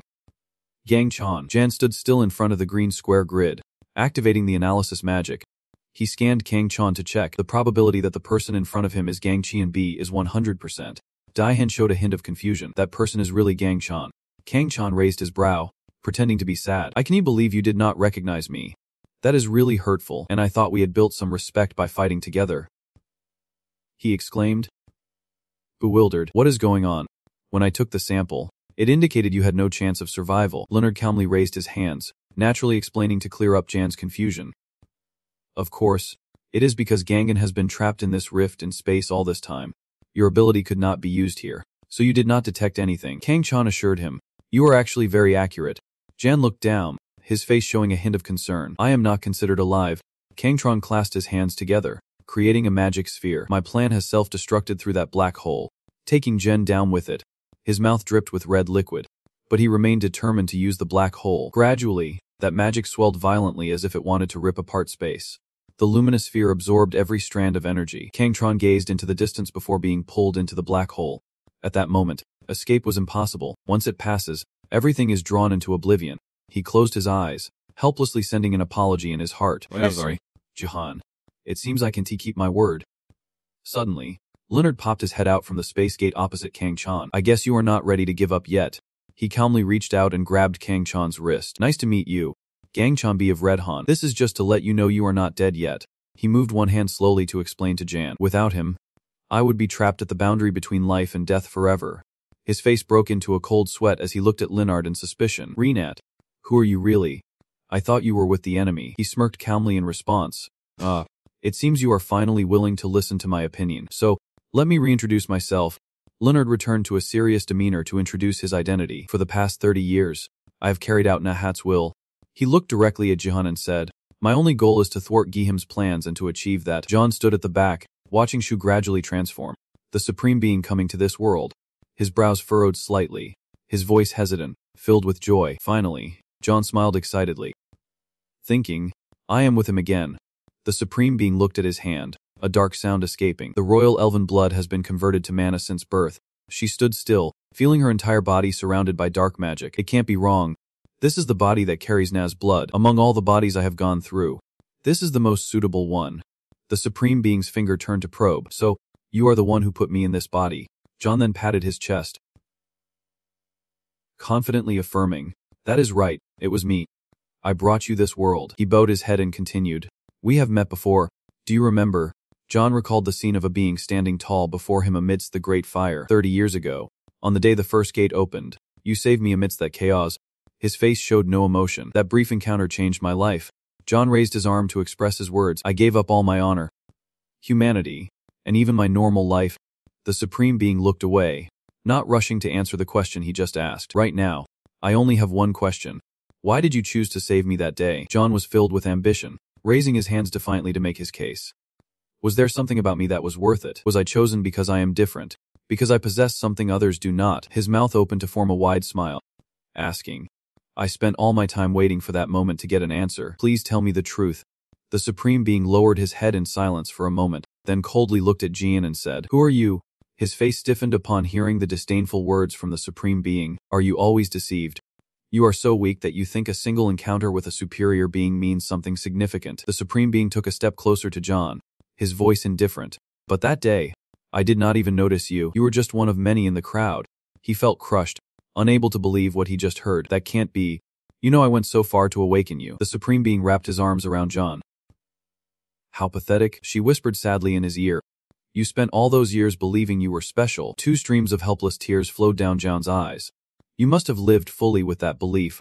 But do not worry too much. From this moment on, you will become what you desire, something truly special. The Supreme Being smiled, his face brightening up. You will become a part of me.